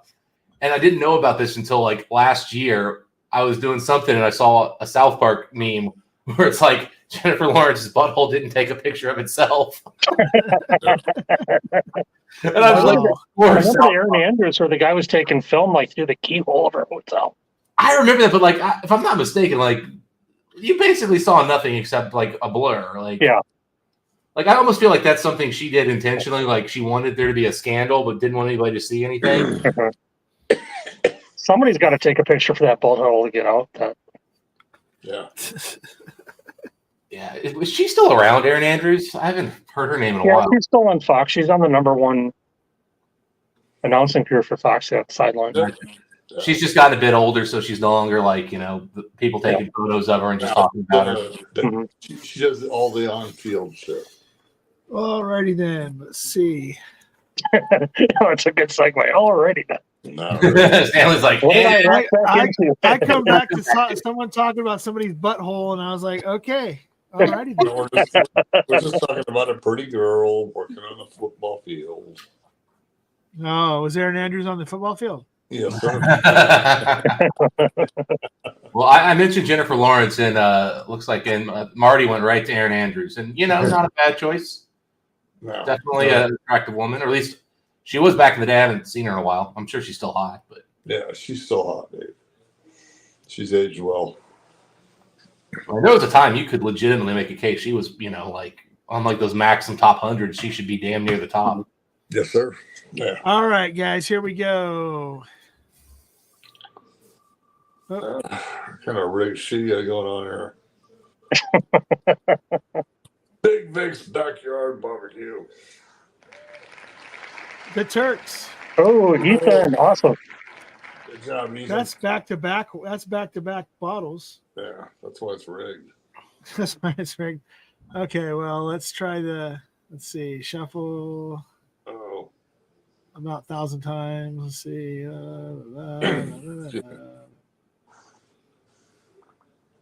All right, so this will be for the sample pack for the third quarter.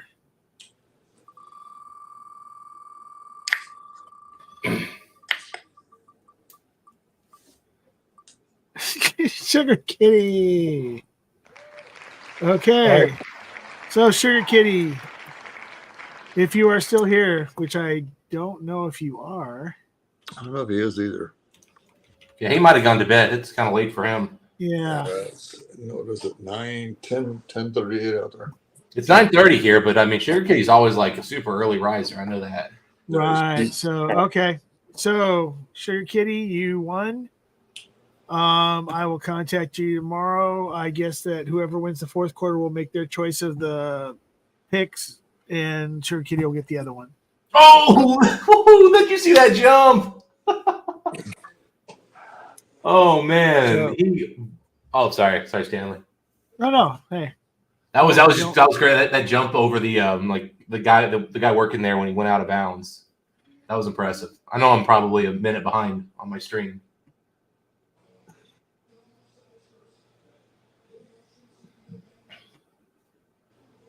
All right. Oh God, San Fran's going for it. Yep. Holy shit. Come on, first down. First down. Get it. Yeah. Man, I'm really far behind on this stream. It sucks. 4th and 3, brother. They just I've got 3rd and 2 on mine just to get where I'm at. Mine just flipped to 4th and 3. Look at that shit. You know, it's funny though. A couple of years ago, like every time I tried doing a stream for the Super Bowl, it got taken down within 10 minutes. They don't even try anymore. They're just giving up. I wouldn't do it. I wouldn't do it. Like the NFL has just accepted the fact that they can't prevent streams. Mm-hmm. No. Yeah. No. We're all going to watch it too and talk about it. So why does it matter? Well, I mean, these days, if really people got really bitchy about it, I'd just ask one of you guys to get on Discord and stream through Discord and I'd watch there. What are you going to do about that, bitch? Yeah. I don't think they're worried too much about the TV because they're making up all the revenue through gambling. So Yeah. Probably true. I've had creators too put up private streams. And then you just sit there and watch a fucking game and bullshit about it. Oh, yeah, you could definitely put up a StreamYard. Yeah, just watch And stream. it's just like hanging out on in a virtual bar. Yeah. Really. I remember way back to the Mayweather Pacquiao fight, Yeah. and I just tuned into a stream, and it was a guy sitting on his couch giving the play-by-play from the TV because I wasn't going to pay whatever it was for the fight.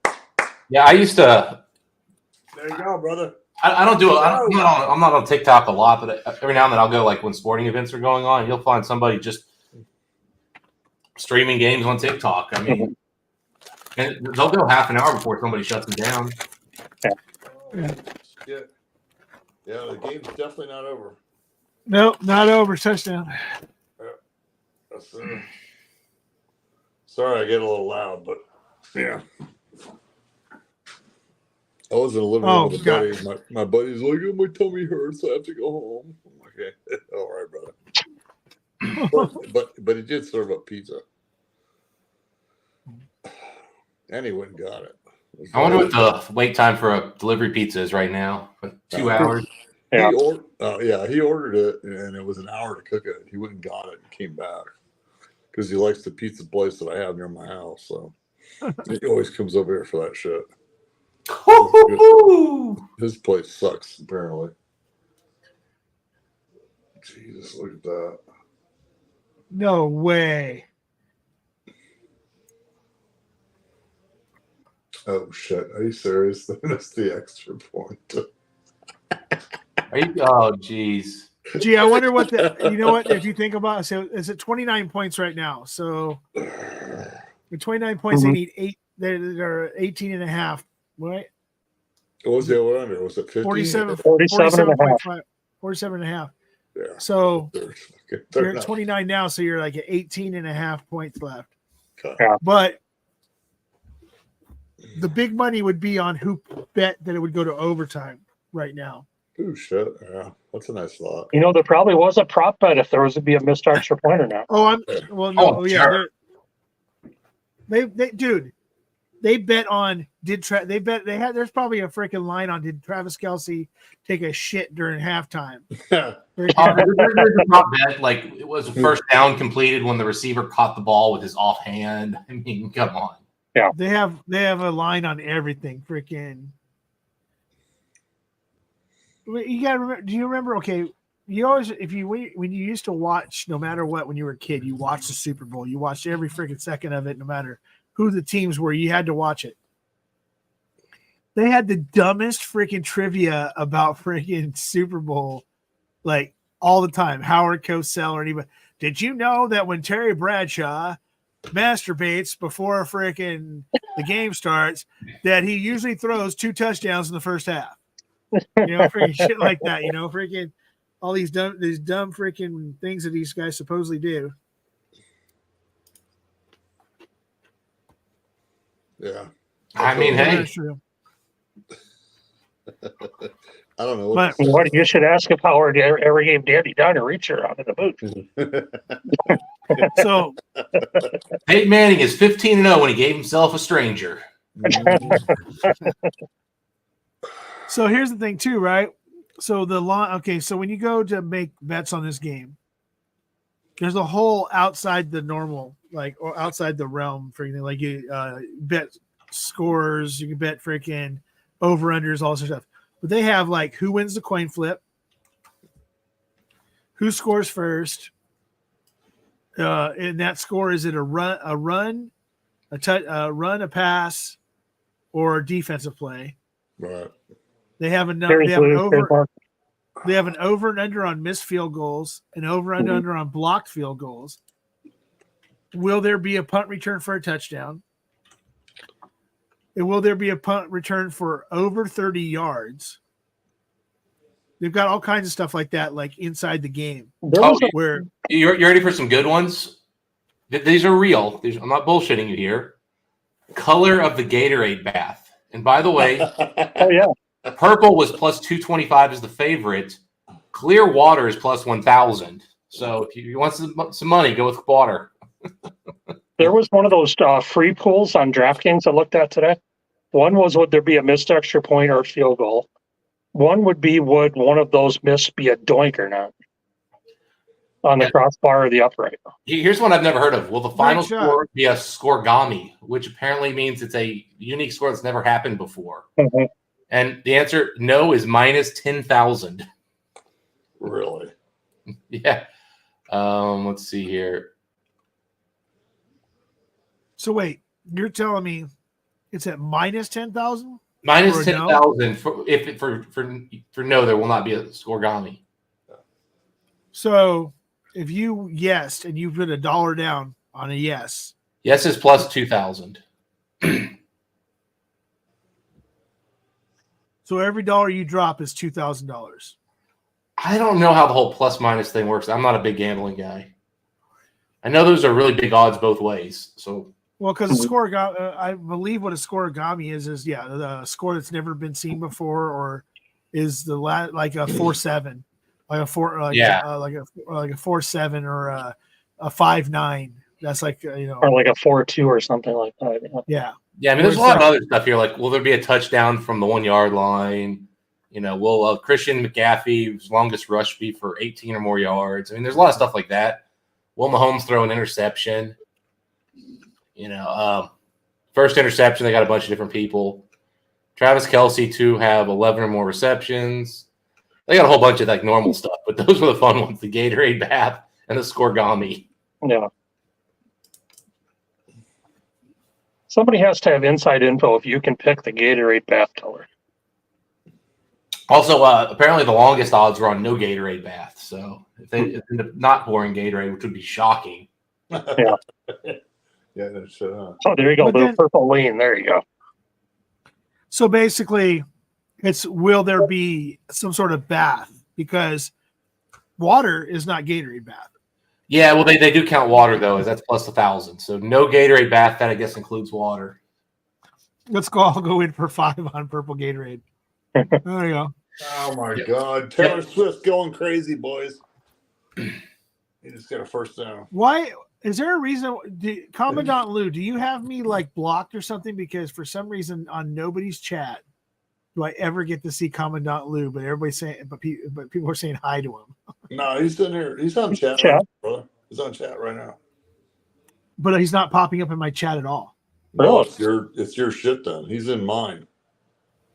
I'm seeing him. I don't want to know about him being in your shitsy, man.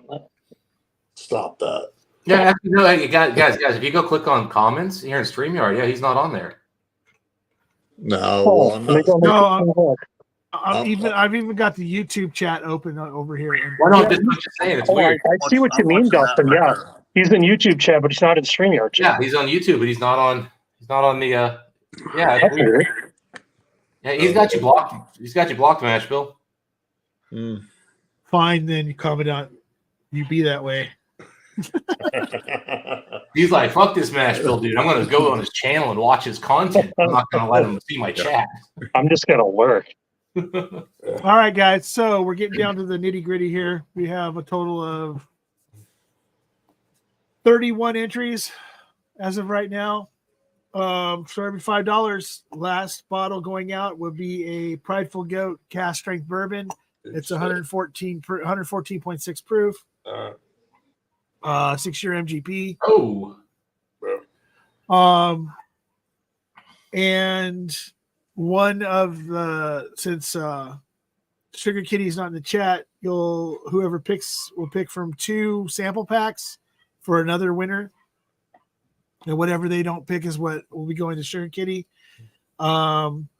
And for some strange reason, if it's even plausible, if there's 29 more entries, you will have a choice of a Jack Daniels twice barreled Oloroso sherry finished single malt, or the original bottle of the 118 month Hardin's Creek in the tin, the whole 9 yards, still sealed. Mm-hmm. those are some It'll hitters. be your choice. Those are hitters. So, Yeah. like I said, that's originally it was for if I got 100 entries. Now it's down to only getting 50 entries for a choice between those 2 other bottles. 19 away from on that one. So yeah, I got 31 so far. I need 19 more to throw that bottle out there. Yeah. I throw 5 at it if somebody else wants to.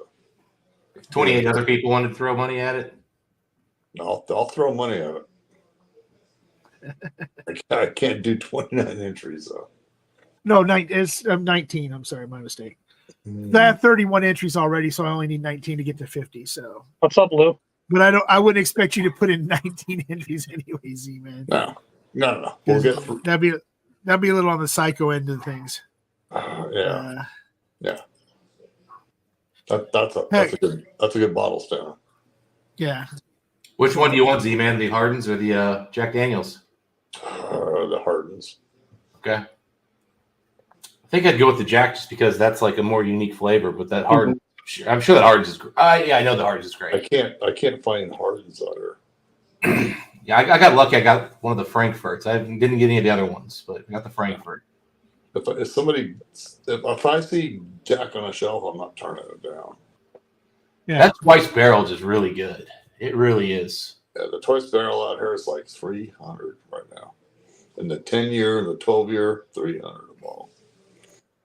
Yeah, I see your comment in the YouTube chat, Commandant, that you are not on Stanley's. Yeah. Stanley's telling you that he's not blocked. Well, but what I'm saying is, I mean, we're looking at StreamYard, which is based on Mashbill's account, and he's not showing up. It's weird. Yeah. I'm looking at freaking YouTube and he's not showing up either. And when he's on, somebody will not acknowledge him on Vic or anybody else, and he's for some reason not in my. I don't believe. I mean, we see YouTube does weird stuff. I used to think like did so and so block me, and then I later find like no, they didn't, and just like then why are the chat showing up? Yeah. Mm-hmm. Yeah, I'll have to figure that out. Well, let's see.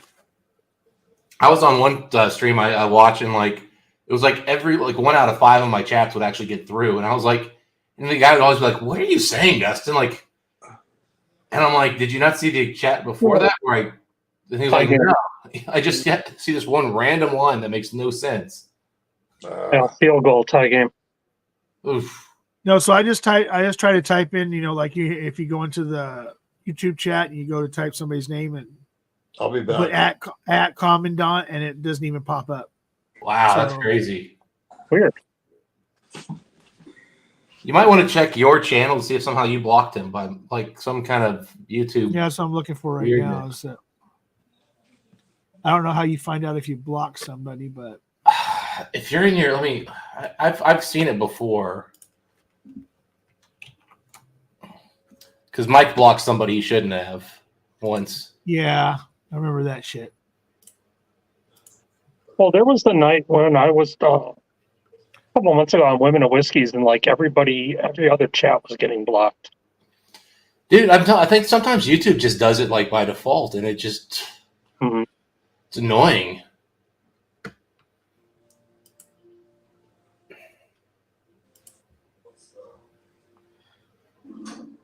Nope, he's not on my block.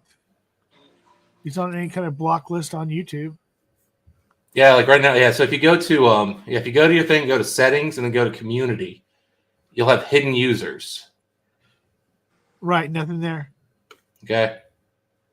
And then also you can also put approved users. So like maybe like for example, Mike and I made a Welsh Toro an approved user because a lot of his chats would get blocked. Okay. And we couldn't figure out why. So we tried to it really didn't help that much, but we did our best to try to we're like, this is one of like our biggest commenters who comments on half our videos. We want all of his comments.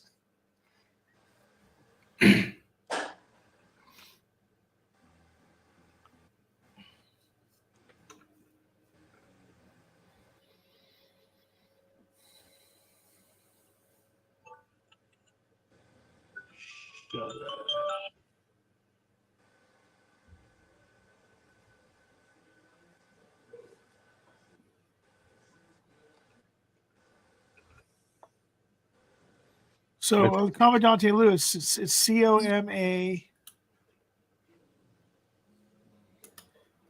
COMANDANTE space LOU. Com and Dan TE. COMANDANTE Lou LOU. Yep. He's literally, according to YouTube, does not exist. I put in approved users, unless his last name's Zagaro. No. Okay, well, let's see what it.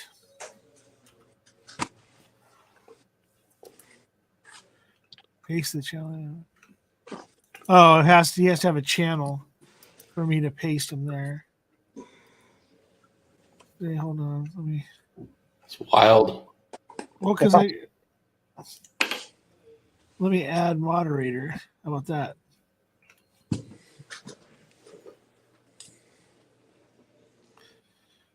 Oh, wait a second. I bet you. Hold on a second.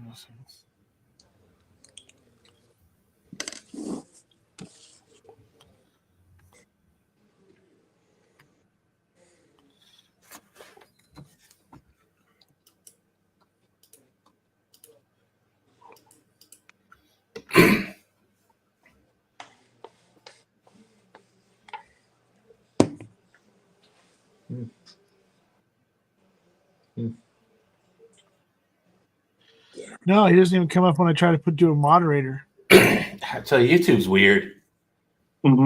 That's all I can say. Huh. And just in case anybody ever thinks that you're going to give somebody the hint by blocking them on your channel, they probably aren't going to get the hint because they don't know if it's really intentional or not. I'll figure it out, Commandante. Oh, great shot. Said he's in for 4. There you go. Okay. There's some people in here, Dustin, that they don't realize that creators can take all the wrenches away from everybody and just pick the people they fucking want. Oh yeah. Because you get, I ran into an issue with the channel where I was a wrench, but people were blocking whoever the hell they wanted. So everybody's wrench got taken away, and I asked the creator, I'm like, what the hell's going on? He goes, people are just blocking each other. Like, you know, why the fuck you doing that shit? Leave people alone. Yeah. We're in here to keep the bots out, and that's it. So when you run a wrench on a channel, just, you know. Yeah, I mean, I'm surprised. I haven't seen a lot of the sex bots in chat lately. No, and I think it's because a lot of channels are doing the subscriber only mode. Okay. I think YouTube did finally crack down on it. I'm pretty sure. Yeah. And there's just less of it because of that shit. And then all of us that are in here consistently, and even the new people that come in, you know, they don't realize kind of what's going on, but they just want to find a good hangout, you know, and that's why we're on here. Have a couple cold drinks and just hang out. Okay, Marty's in for another 2. So how many more do you need for your total there, Stanley? 13. Damn. Not quite there yet for you there. We got some time left. We got 429. Well, you got to stay for like the post game show, you know that. I mean, I might extend. I mean, I'll give away the other bottle and the other. No, I want the last bottle is nice. Yeah, I'll give away the last bottle and the last set of samples, and then we can extend the other one for if that's the case. Well, you might get a rush of people coming in post game, you know. Yeah, after the game. After the game, there you go. All right. I don't know if I can see this thing going into overtime. I mean, it's tied, so. Yeah, Oh, hey, great. San Francisco's driving now, though. Yeah, great shot. Real quick, I just want to ask a question. Red corn, are you able to still get a hold of any of that? Because I might have a way of getting some if you need to get a bottle. Oh, have a good night, Jake.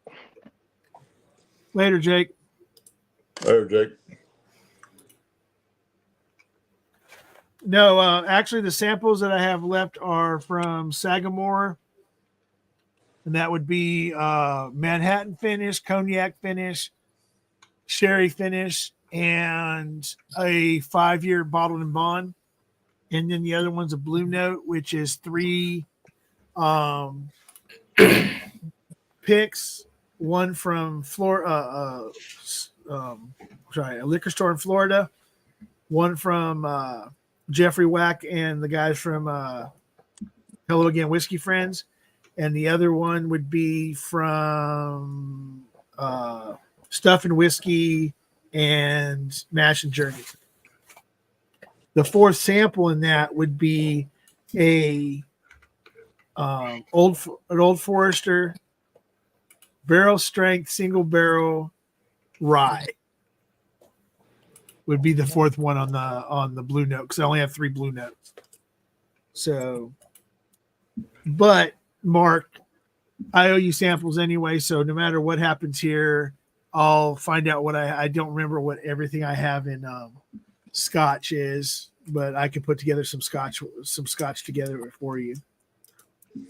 I mean, truthfully, the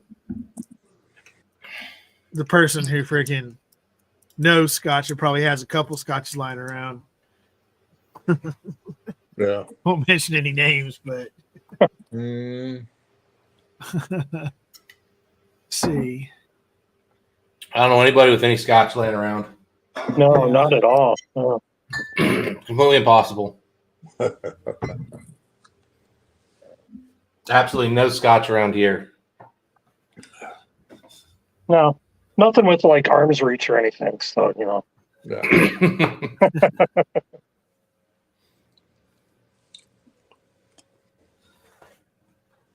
Which batch of Glenalky was that, by the way? Oh, this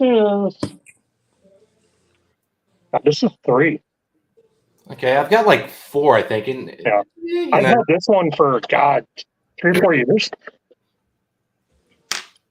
I think. Now, when you say batch of Glenallachie, would that be like? I mean, because It's a 10-year cast strength. They've done okay. different batches. Yeah, and like they changed the cask maturation and everything, so they're Mhm. like truly different whiskeys each time. Well, because the ones I see the most around here are what do you call it? What do you call 13s? Glenallachie 13s. So Those are like that single cask. yeah, Okay. yeah, just to, like they're like like a normal on the shelf type freaking Glenallachie 13. For a sherry bomb, I love the 15s. The 15's are a little more on the dark, heavy oak than I prefer my sherry. I'd more of like the Glendronach 15 kind of guy myself. Yeah, that's a good one too. Yeah, I mean, I love the Balvenie 15, but that's no longer like priced in the same I stratus. mean, it's been a couple of years since I had one, but speaking of Glendronach, the Allardyce is the first time I ever got milk chocolate on a whiskey. That Oloroso. Allardyce. Oh, man.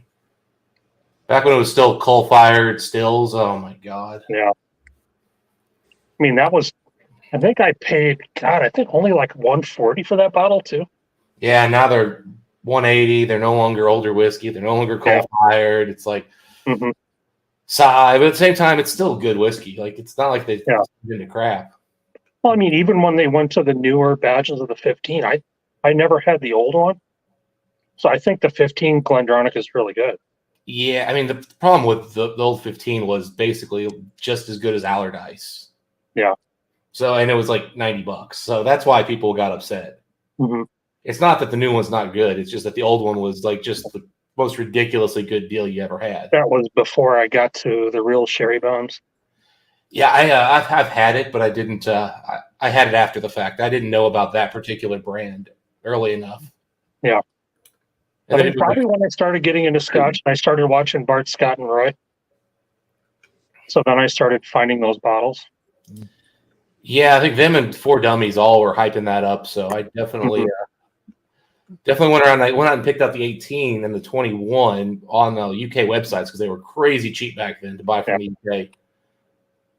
And then I just never went and looked for the 15. And then I later on tried it one. I was like, oh my god, I should have bought 20 bottles of this when it was $70 a bottle. Well, I'll just like stay with some of these. Deacon 12, I didn't know about till Roy mentioned it, and then when Ralphie made Glenallachie 12 his whiskey of the year a few years ago, I had never heard of Glenallachie either. So then I went out and got one. Yeah, I've still not really fallen in love with Glenallachie. I think they're going some interesting places, but I think they're really far from really getting there for me. The thing is I like certain myself personally. I like a certain Scotch that most people don't like. So it's kind of hard to find somebody that has any samples to send me to try. But Jura. Here we go. I got superstition. I got this superstition. Now somebody gave it to me. I was like, other than the fact that it tastes like oatmeal, I like it. Oh, yeah. I mean, I like it. And then I went out and I found another superstition that came with a couple glasses for like $35. And I was like, okay, I'll grab that. And freaking then I got a 10-year sample from somebody. I was like, you know what? So far I haven't been told, had anything that I didn't, that was like, no, I don't like it. But then I don't see a lot of people that, other than cask strength wise, that talk very much about Highland Park. I mean, Highland Park used to be considered possibly the best distillery in the world, and they've just their prices went up, their quality went down, and they've lost a lot of the hype. They also did a ton of NAS stuff that some of it was good, to be fair, but when you start putting out a lot of good, not great stuff, and you charge $100+ But is some of that Edgerton following the Macallan hype too? Well, they're owned by this. They're owned by the same company. Yeah, that's what I mean. Right? So what I think kind of happened is where they pushed Macallan at ultra premium. They left Highland Park just premium. But it's just I don't know. Just their distillate. It seems like they're rushing stuff to get to market more than they used to. I mean, I still love Highland Park. It's probably one of my top 5 distilleries. But I mean, I didn't go and buy the new 25-year-old when I saw it for sale in the UK for a fair price. Just So on Four Dummies, do you remember a guy named Jimmy T? Jimmy T. Yeah, I know the name. He lives about 45 minutes away from me, so we did a bottle share once. And he had the old wooden box, Highland 25. Yeah. It's literally one of the best whiskeys I've ever had. Oh, it's great. Yeah. Because that was more fruit than peat. It was interesting. Yeah, it's a beautiful whiskey. I mean, the old 30s are good. The ones I've had. Mike and I, our 500th review is going to be one of the old Highland Park 25 cask drinks that were from like 2004 or 5. Okay. That's a great whiskey. Go ahead. They just recently put out some cask strength 18-year-olds that are kind of pricey, but like they're single casks from Highland Park. I want to try one. I mean, I think the best thing I ever had was, I won some samples from Rob, and it was a 1990 Glenfarclas family cask. Okay. My God, was that something special. You've got to be so picky about family casks, and it's just really hard to know what you're getting. I've had a couple. I own one. Mike bought one. Mike sucked. Mine was decent, but it was kind of on the younger side. Yeah. And it was just because, I mean, like when I got it from this German website, like the day they released them, and I basically just looked for the oldest, darkest one I could afford.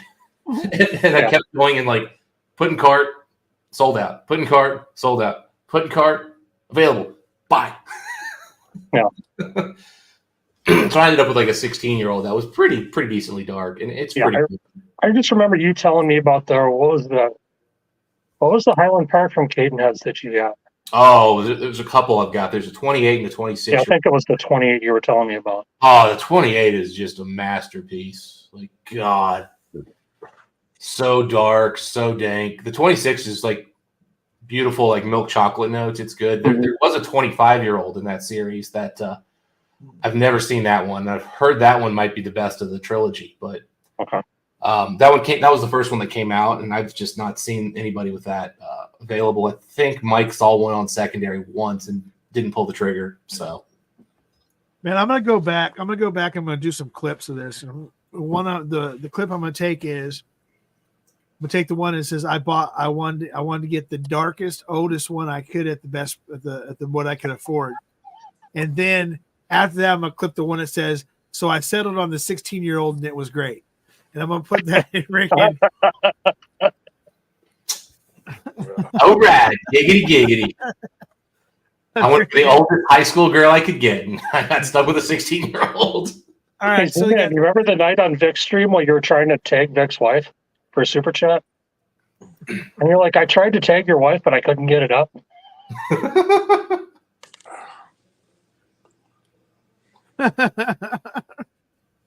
I guess that's a no from that side. So real quick, freaking there's less than a minute left. That looks like they're going to try to probably kick a field goal. It looks like we might be going into overtime. So I guess this will be extended out, possibly. I think I might have called first down. So yeah, it's a first down with 40 seconds left. But when they start showing the kicker on the sideline, the script says once you show the kicker. So freaking. But either way, anybody else, there's 37. I'm 13 away. 13 away from that other bottle. If by any chance anybody wants to throw in any more towards that, I'm going to go ahead and everybody's already on the list, so I don't have to take any time to put anything else right now. So when the game's over, we'll do the Prideful Goat and the sample packs. And then screw it. We'll keep going. I mean, it's only 7:12 here, which means technically Livewire still had an hour and 45 left. So we'll keep going for a little while. And if it goes into overtime, then it'll give us even more of a chance of stretching it out. Wow. If it goes to overtime, we all get to officially take tomorrow off work, right? That's holy fuck. Oh, Guess what? I was telling John earlier, my work, they were supposed to have the following Monday off for President's Day. They all put in a petition and signed it before I started working there to change President's Day to the day after the Super Bowl. So our holiday for February is tomorrow. So I don't have to go to work tomorrow. Yeah, I don't You just understand. got a chance to win it. And I get paid. And the thing is, I get paid for it. It's awesome. I mean, Chiefs got a first down with 9 seconds left at the 10-yard line. And God damn it, John, I hate guess you. who's caught the ball? Yeah, Travis who? Kelsey, and that DB hit Kelsey, and he's not getting up. No. Are you still working from home, Dustin? Yeah. Yeah. Yeah, no, we go into the office about once a quarter for like a team like development thing, and then if we're interviewing like candidates, we'll go in. So it's kind of sucks because it means I can't really move. If I wanted to like move somewhere else, but yeah, pretty good flexibility. So basically, you just wear business from the waist up, and then the rest of it's just like whatever happens. I don't even wear a shirt during work hours, man. I wear basketball shorts, and maybe sometimes I might throw on a white T-shirt just for the hell of it. There you go.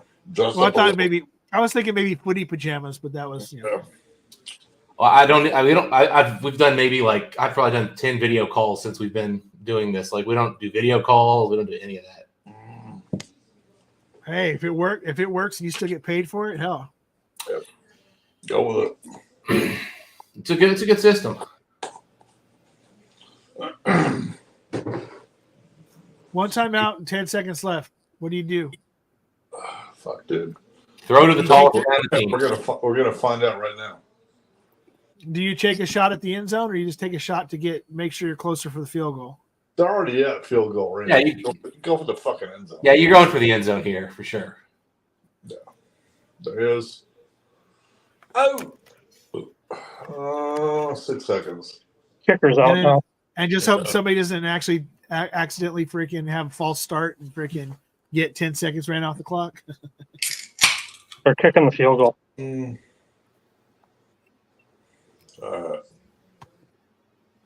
that the kicker? Yeah. Holy fucking cow. Super Bowl overtime. I did not want this going into overtime. That was nice. I hate the NFL overtime rule. I know no one's ever heard that one before, but Yeah. Yeah. but like, oh man, like the fact that a coin flip could end up deciding this game here at the end just sucks. Yep. Can anybody sit there and say Imagine it's a tie game and it's riding on a missed extra point. wide right? Yeah, that's a good point. That missed extra point meant everything. You're right. Yeah, that's a good point. My TV just locked up. Oh. Well, it makes you feel better. I'm still behind, so I just now saw the the missed pass to the end zone. The TV just shut off. And now Rice was up in Mahomes' face on the sideline. They won't say what it's about. But right before the field goal. You know, Commandant, I am not a big NFL fan, but I don't know that I hate's a little strong for my my view of the NFL. I dislike the NFL's product compared to like the college football. Although I've lost a lot of interest in college football since they did the playoffs. It just sort of took some of the excitement out. I don't think for me, it didn't take the excitement out. All it did was piss me off even more because there were teams that, you think that deserve to be in there that didn't get in. Yep. While at the same time, I can't fault them for what they did, who they put in there this year because they all were deserving of it. But it's tough having Florida State not in there. Yeah, I was kind of mad about that. But then when they got blown out as bad as they did, and then everybody's like, well, they didn't deserve to be there. They didn't have 5 of their varsity starters in the game because they were suspended for whatever that happened like the few weeks before. Well, they had their quarterback injured too. That didn't help them either. Well, yeah, and then also like once they're no longer playing for a national title, why are you going to risk an injury for your draft status? Like, I mean, that's the problem with all the bowl games. Is like UK, like we're not even a major like NFL thing. We still have multiple starters who are just like, well, I'm going to the NFL combines. I don't want to get hurt. Yep. So I can't blame them. I wouldn't. Oh man, that's old school Aaron 14. Yes. I was lucky this a couple of years ago, was talking on Discord and Jason Coates found me one in Kansas. So that's why I was able to try one. I'm not the biggest fan of that one.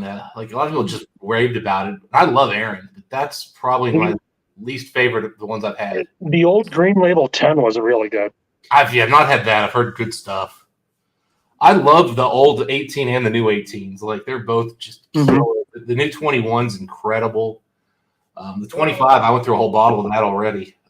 About two. Hey, Jim, have you had this pinch hitter? If not, I'll send you some. Yeah, Jim's had it. Okay. Who are these two guys? Okay, you like it. Okay. Who's this Mahomes guy? I hear his dad's an alcoholic and he likes to throw stuff at people. Awesome. That's hilarious. Yeah, blah blah blah blah. Gonna throw the coin. I think they'd actually fit in real well around here. 49ers get the ball first. Okay, so So the new freaking they both get the ball. They both get the ball. It doesn't matter who's Really? I thought if San Francisco scores a touchdown, it's over. No, they changed the no, rules. yes, The yes. rules If now. San Francisco scores a touchdown, it's over. If they score No, a field it's goal, not. It's the not. other team field gets goal, a shot. Field Yes. goal, then the other team gets it. But if you get a touchdown on the first possession, it's over. It's over. They both get a chance at it. No, that's college. On pros, if the first they team, just showed it up on a screen, rewind it. I was gonna say I gotta go with Z-Man here. It literally was just on the screen. It said okay, I didn't see It that. made no So. fucking sense because it wasn't the old rules. It was these are the new rules. Yeah, they just said it's the first. This is the first playoff game under the new rules or something. Overtime. It's not. Okay, I flipped it back to the chat here. So. Hey, I'm not here to argue, but I think Z-Man read what I read. So Okay, I stand corrected, but I flipped back here. I'm looking I flipped back as soon as the toss was over. Yeah. Well, you gotta remember, Z-Man. John already saw that. He already knows who's won the game. He's just not told it yet. Yeah, that's it. He's so far I ahead. flipped it back to see the rule, and then I had Jennifer Coolidge's face, and I'm like, no, coming back to you guys. So. Don't get lost. Don't get lost in the pretty girl. She looks kind of rough these days. Who's that? Jennifer Coolidge, I don't think I know who that is. Stifler's mom. Oh, yeah, she's not looked. She looked rough when she was Stifler's mom. Like, But I mean, those Discover commercials now, she doesn't look that good. like she's had a lot of work done. Yeah, a lot of work. Do you remember the comedian? What was her name? Judy Tenuta. Yeah. Yeah. And she was making fun of like all these women that have like the inflated lips and stuff. She's like, Angelina Jolie. At some time, I'm gonna take these lips and return them to Firestone. You know? Dude, I'll tell you what. The fake lip thing. It is. I don't understand it. I do not like. No. Because every time I see it, I mean, it gives me like.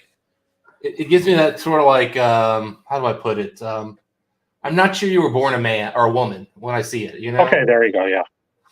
Like same thing with like the fake chest. When you have the fake chest and you have the fake lips, I'm just in my head. It's like, what else is fake about you? yeah, it seems like a lot. And then they do the heavy makeup, and it's like, are you trying to hide what you actually are? Well, you're trying to hide what you're inside too. Exactly. I mean, if that makes you feel good and all that, that's cool. I just not my thing.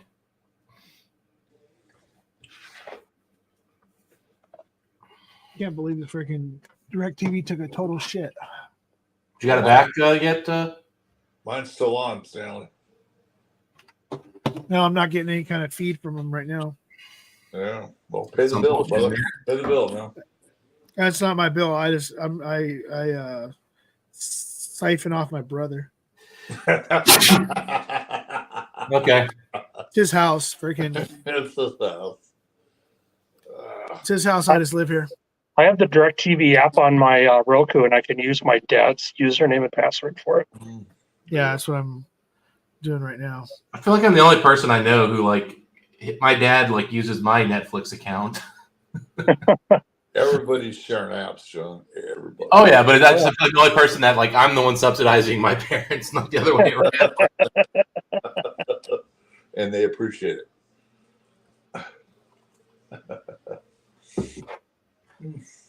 All right, here we go. Okay, well, at least I can watch it on my tablet. My tablet seems to be picking up my DirecTV. All right. Mind you, Netflix is only one of the streaming services I pay for, but Yeah. I feel like it's the one that still actually adds it actually is a legit value. I mean, I do have Prime because I have Amazon Prime, but I never really watched anything on it. I got Max just because there was the first 6 months for $2.99 a month, and all the HBO and CNN and Food Network and stuff is all on there. Gotcha. They're going to give me for $3 a month. I'm taking it. It's not. I mean, that's reasonable, obviously. Although I don't know if I want to watch CNN, their actual broadcasts. No, I go back and watch old documentaries or Anthony Bourdain or stuff like that. Okay, that'd be cool. I don't mind CNN's website, but that actually go on any of these cable news channels. I mean Bourdain. I watched Bourdain on CNN, but then Stanley Tucci had his cooking show in Italy that was really good too. Gotcha. Yeah, I didn't realize they had documentary stuff. That'd be cool. Mm-hmm. Yeah, speaking of document, I just got notified there's this heavy metal freaking streaming service, whatever, where they show heavy metal documentaries and stuff like that. So they got old Metallica live and stuff like that on there. Oh, that'd be sweet.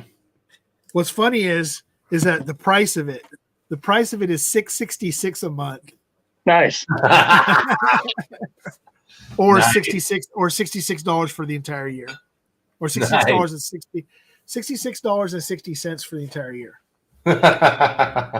That's awesome.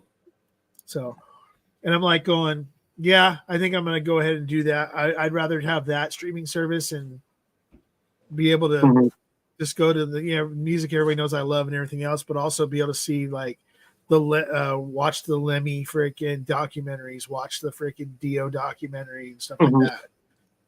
And they got the whole so according to my friend, he says that he subscribed because he was told that the Metallica Binge and Purge, which if anybody knows anything about Metallica, so their whole live box set thing back in the day, that they have the Binge and Purge concert from that set on the freaking channel. So I was going to bring it up when Sean was bashing the Grammys Friday night. I wanted to bring up when Lars thanked Jethro Tull for not putting out an album that year. The second year that they did a metal Grammy. Oh, so I don't know if anybody here knows who Spirit Box is, but yeah, I did, Jack. I did actually, Jake. I did see that Death Clock announced a tour. So Spirit Box is a metal band, female lead singer. They had the #1 album this year. They were on radio. I mean, they were a very popular metal band. She's like, yeah, I hope that when we're 80 and we put out an irrelevant album, that we'll get a Grammy too. Because Metallica won. And it was just it was the perfect slam because Nice. 72 days or whatever, 72 hours, 72 weeks, whatever the hell they name that album is, was not that good. And freaking, it was Metallica. It was just it's just the Hall of Fame thing, the Rock and Roll Hall of Fame. People don't realize, do you know you have to? So the reason Kiss didn't go into the Hall of Fame for all those years is because Gene Simmons and Paul Stanley refused to pay to be in the Hall of Fame. So what it was is that those tables that you see all these groups at for the Hall of Fame and stuff, they're at the front. They have to pay for those tables. They have to pay for the food. They have to pay for all the drinks and everything else, even though they're being inducted. Right? That's why you see some of these bands that are up in tables that are up on the second level walking in because they refuse to pay the exorbitant amount of money to be at the front of the stage with everybody else. Mhm. That was the reason that KISS refused the Rock and Roll Hall of Fame for like 15 years because of that. That makes sense to me. You shouldn't have to pay to be inducted to the freaking Hall of Fame. And then, I mean, they also had the other argument that freaking before they were officially nominated, that certain other groups like Metallica were nominated before them. They had issues with that too. So, but Sorry, kids. Metallica's better. Just telling you. yeah, I mean, it's all. The thing is I always thought was funny is that if you listen to when they talk about how you get into the Hall of Fame, your influence, blah blah blah, all this other stuff, right? If you go to all those bands, those thrash bands, including Metallica, and you ask them their influences, one of those bands in every single one of the bands in those, every single one of their influences is KISS. I was going to say Anthrax, this is probably way more influential. yeah, Anthrax, Testament, Metallica, freaking Exodus, all of them say KISS. Well, it just Kirk culture. KISS was yeah. a massive cultural thing. And Kirk Hammett admittedly, openly admits that Ace Frehley was the reason he picked up a guitar. It was one of the reasons he picked up a guitar. So freaking the influence is there, and that's why it was always funny that that's one of the things they when they do their speech to talk about how you get in the Hall of Fame or how you influenced rock and roll. Well, guess what? Last time I checked, Grandmaster Flash, no disrespect, did not influence any rock bands, but that's just me. It should just be the Music Hall of Fame. That's all it should be. You can't put rock At this and roll point, on. yes. Even though Dolly Parton is a pretty rock, that's a headbanger right there. Dude, if I had a nickel for every broken bone that happened in a mosh pit at a Dolly Parton concert. Yeah, Jesus. Mm-hmm. Yeah, I mean, if you want to just like look at just get an idea of how influential, KISS was. I mean, think about just a stupid sitcom like That 70s Show. Like they made a massive deal out of KISS, years later. I mean, that just kind of gives you just an idea of like how enshrined the pop cultural image is. I mean, they couldn't do That 70s Show and not bring up KISS. Like it was just such an important part of the history. All right, guys. I forgot to do this already. So for the fourth quarter, so it looks like we ended up with 37. We were 13 short, but we still have the rest of overtime and some more time. So if I get another 13 before I end the stream, then we'll do it. Screw it. So everybody's in. And so I got 37 entries. Is it on the screen right now? Yeah. Yep. Okay, so let's go ahead and shuffle it. Somebody tell me when to stop. There you go. And don't be a dick about it. Somebody tell me when to stop. Stop. Okay. You mixed I was it up waiting enough. for I was waiting for freaking Dustin to be like, go. You're all right, brother. Go. I was eating, man. Let's spin the wheel. No way. Oh, come on, rigged. Okay, Sugar Kitty wins the Sugar Kitty actually only put in 4 entries and she won, and he won one sample pack and 2 bottles. Okay. Good. All right, let's go ahead and shuffle this some more. I don't believe in your shuffling system anymore. I'm kind of thinking the same. I'm kind of thinking that the curse of who was it? Somebody did remember somebody did the freaking experiment where they shuffled it like 300 times and shit and ran it like 17 times and it hit the same guy like 16 times in a row. Yeah, okay. There's something weird about the way the shuffle works on here. I'm not saying any creators are at fault for using it. It does some weird stuff. All right. So I think next time I'll just use random.org and then freaking it usually is a little bit better. Okay. Okay, so this is for sample pack. Hopefully it's not Sugar Kitty or else. Well, I guess it doesn't matter. Oh, no fucking way.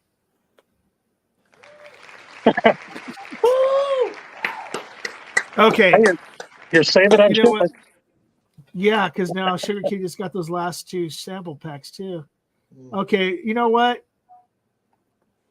I'm gonna run one more. I'm gonna remove all instances of Sugar Kitty now. I'll put him back in for the last of it. You know what? I'm gonna shuffle this up, and what I'm gonna do is I'm gonna do another sample pack. Any of the 4 samples, whether it be Sagamore, New Riff, Hard Truth, or Blue Note. You can pick one of those, and I'll send it out to somebody. Let's go ahead and one more shuffle. Okay, here we go. If it comes up Sugar Kitty, something's blatantly wrong because I took all of it. Great shot. Nice, Great Mark. shot. Congrats, Mark. Okay, so Mark, you have a choice of 4 Sagamore samples. That would be sherry, cognac, Manhattan, and a 5-year bottled and bond. Blue Note, 3 picks, and then single barrel strength Old Forester rye. A New Riff, which includes the single malt, the Ben's uncensored pick of the Riff of Wall Street, and 2 other bottles of the different ones I have, or Hard Truth, which will be 4 different mash bills of Hard Truth. You can go ahead and pick one of those, and I'll get that out to you. New Riff. Okay, sir, I will take care of that. Now, so that's the end of all that. But if for some strange, crazy ass reason, before we what the hell, mobile day stream? What the hell is going on with this? I hate this freaking whatever. So basically I can take this off the screen for now. Yep. Here we go. Yeah, so any like I said, I'm at 37. If I get the next 13 more freaking entries, then we'll go ahead and give that person, the winner, a choice of Jack Daniels, twice barreled Oloroso finished freaking single malt, or Hardin's Creek. Let that go for a little while longer. We got the rest of whatever this freaking overtime thing is. It's a Now I don't really. 22-19 game right now. Yeah. Okay, so Frisco scored a touchdown now. Field goal. Field goal. 22-19. 22-19. I think I said 24 for some Yeah, reason. 22. So Arnold Schwarzenegger got any movies coming up anytime soon? Why? Well, I just saw he did an Allstate commercial, so I'm wondering if there's actually a movie coming up. Oh, you talking about the one Allstate commercial is the freaking where he's the agent? I guess. I mean, I wasn't listening to it. I just saw it. Oh no, it's the farmers. It's whatever the one with what do you call it? State Farm. There you go. Jake from State Farm. Yeah. Agent State Farm. That's the name of the. Yeah, Oh, they've got a Legend of Conan coming out. Interesting.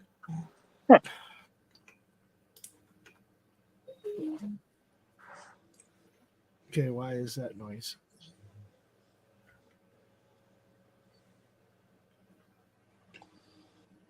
Okay, everything.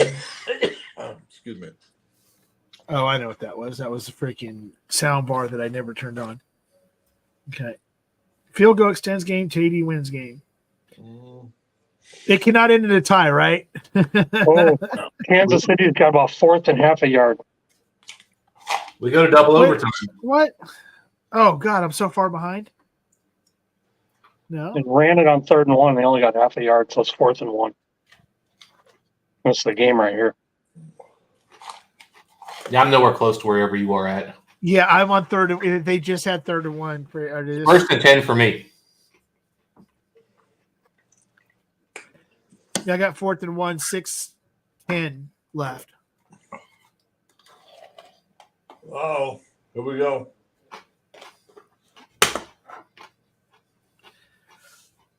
All right, don't say anything, Z-Man, because I'm like freaking like a minute behind you. I'll keep my mouth shut, man. I got you, Stanley. I won't even yell like I usually do. I'll just sort of look at it and go, Thank you, Marty, for joining tonight, and thank you for saying thank you for being there. Yeah. Cheers, Marty. Cheers, Marty. All right. And this game is at what, like 4 hours right now? Yeah. 3:30, 6:30, 7:30, 8:30. Yeah, kickoff was at 3:35. So yeah, 4 hours and 3 minutes right now. Well, is that right? But you got to take away a whole, instead of 15 minutes, a whole half hour. Oh, you got for the a first minute. It's only Sorry. 3 hours and some minutes, man. That's the only thing I don't like about the halftime show is that it's 30 minutes long instead of the regular standard 15-minute half times. Yeah. Son of a. All right, Stanley. Oh, All right, Stanley. What'd you watch? I just watched Mahomes freaking do what Mahomes does. He ran and got a first I down. got That son of a bitch. It was designed. It was it was a design play. I think they were. Oh, what the hell was Scanlon doing there? He just lost 7 yards. We had game 5. I was just staring at him while he's running down the fucking field. I'm like, seriously, guys, come on. Yeah, just watch that play. What the hell was Valdez Scanlon thinking? There you go. There you go. Throw him in the fucking sideline. San Fran. San Fran's like a bunch of bees, man. You So catch that Juju ball, there's six dudes Juju on you. Schuster-Smith still plays for freaking Kansas City, right? Yeah. I think he's in New England now. I don't know about that. Is he? I don't know about that. Because I mean, not to be mean or anything, but I would have kept Juju over freaking Valdez Scantling. He didn't Yeah, do shit. I think he's in New England. Hell yeah. Hell yeah. So he didn't do shit for freaking Aaron. I mean, even though Aaron Rodgers did try to recruit him to the Jets, I never understood that one. Oh, look at the guys he did recruit to the Jets. It was a dumpster fire. Yeah. Hey, Randall Cobb is not a fucking dumpster fire. Kiss my ass. So the New York Jets are a dumpster fire. Oh, yeah. I didn't, Yeah. Okay. Okay. I'll give you that one. Jets. Oh, there she is. You go, girl. All you Swifty fans. You're welcome. You're welcome, Don. Did I have my buddy in the house? Oh yeah, Schuster-Smith plays for the Pats. Okay. There you go. Still didn't help Oh, them. that was nice. That was a nice crossing out there. Yeah.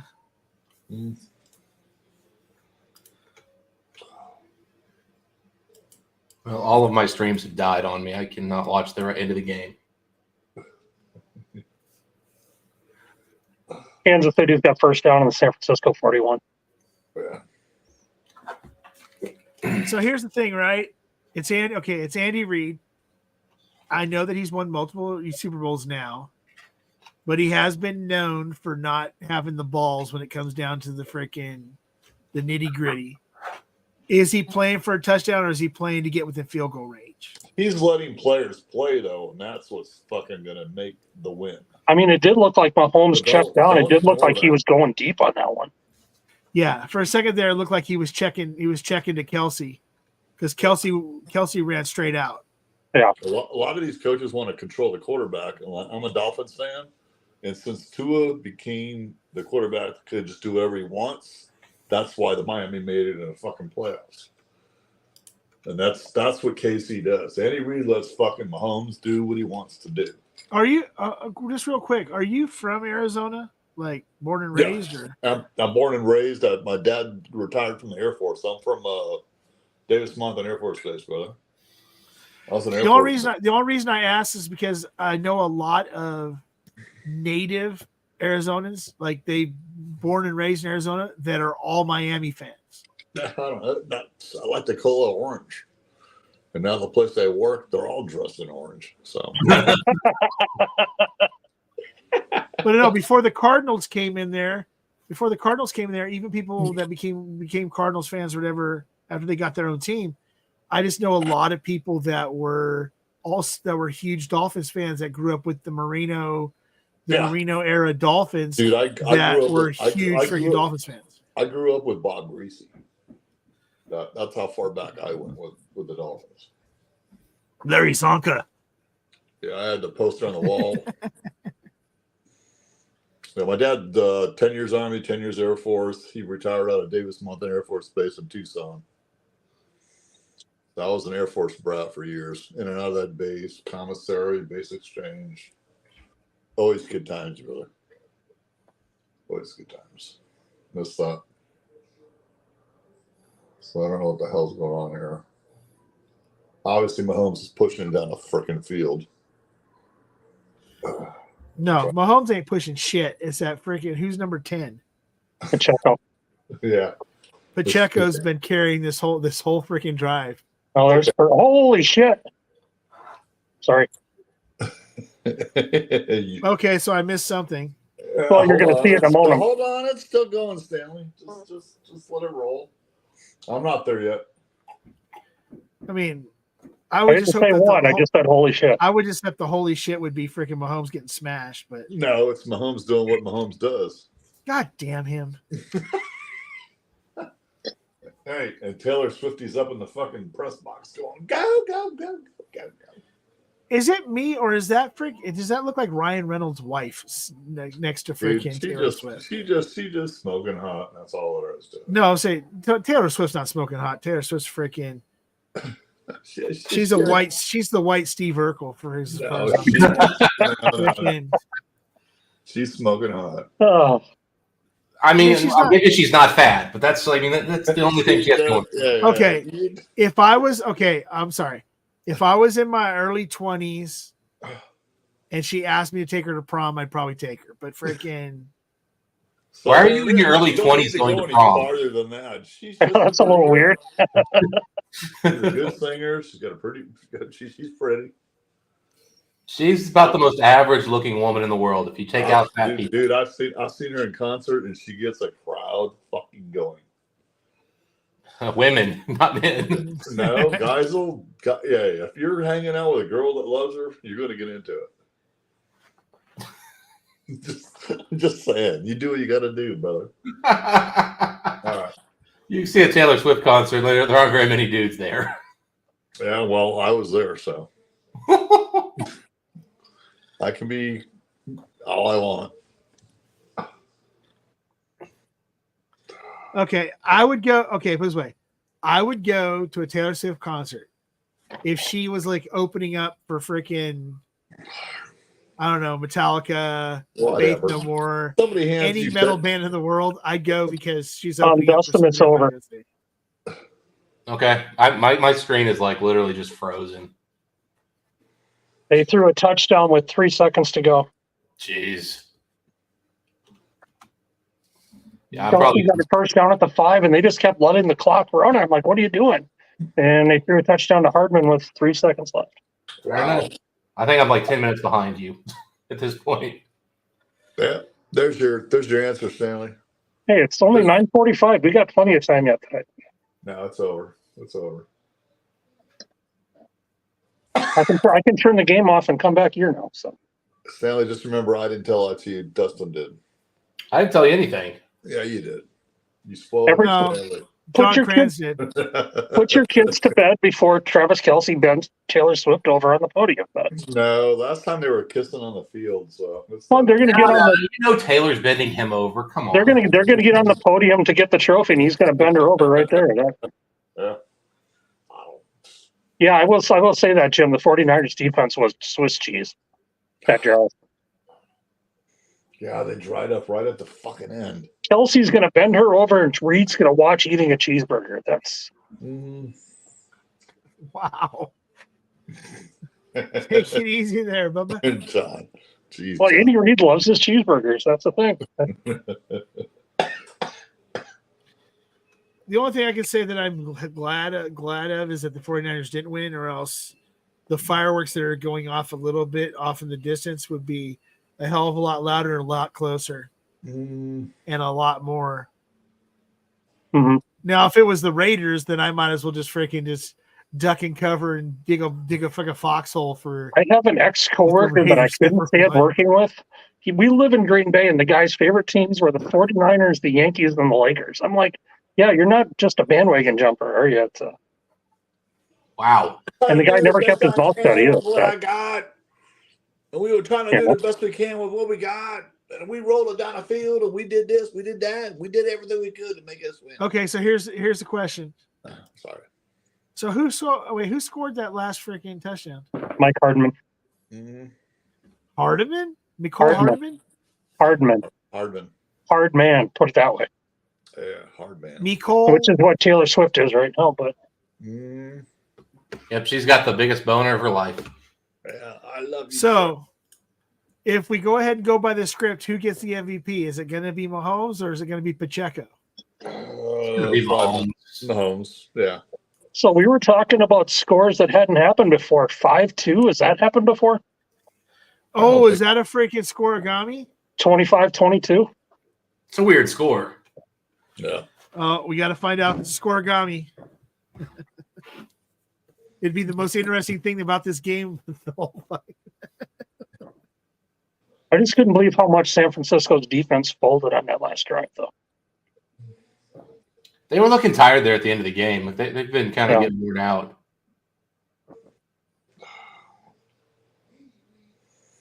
No, it's almost like they didn't fucking see that coming. I don't get that. Yeah.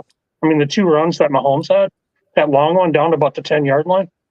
Yeah, they weren't playing stupid football at the end. They just didn't see it coming. Yeah. Damn, that's too bad. Yeah, I mean, think about this now. They're going to look back at this game. You know, it's going to come down to that missed field goal cost them the game. That's crazy. I mean, how many years has Mahomes been in the league? 6 or 7, and he's got 3 rings already. Yeah. And he's one of the best quarterbacks ever. Oh, they were talking about him chasing Brady. I mean, he's got a shot now, and he's got 3 already.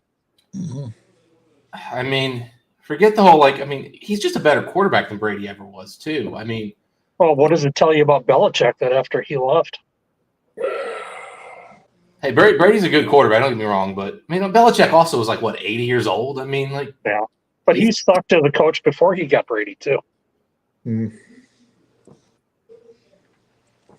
I mean, Brady wasn't a big part of those early Super Bowl championships they won. You know, all Brady's job really was back then was don't throw the ball away. I mean, I think what saved Belichick's job is Drew Bledsoe getting hurt. Yeah, could be. Yeah, that's fair. But I mean, didn't he take them to the Super Bowl, or was that a different coach with Bledsoe? Parcells did, but the Packers beat him. Okay, that was the Reggie White Brett Favre game.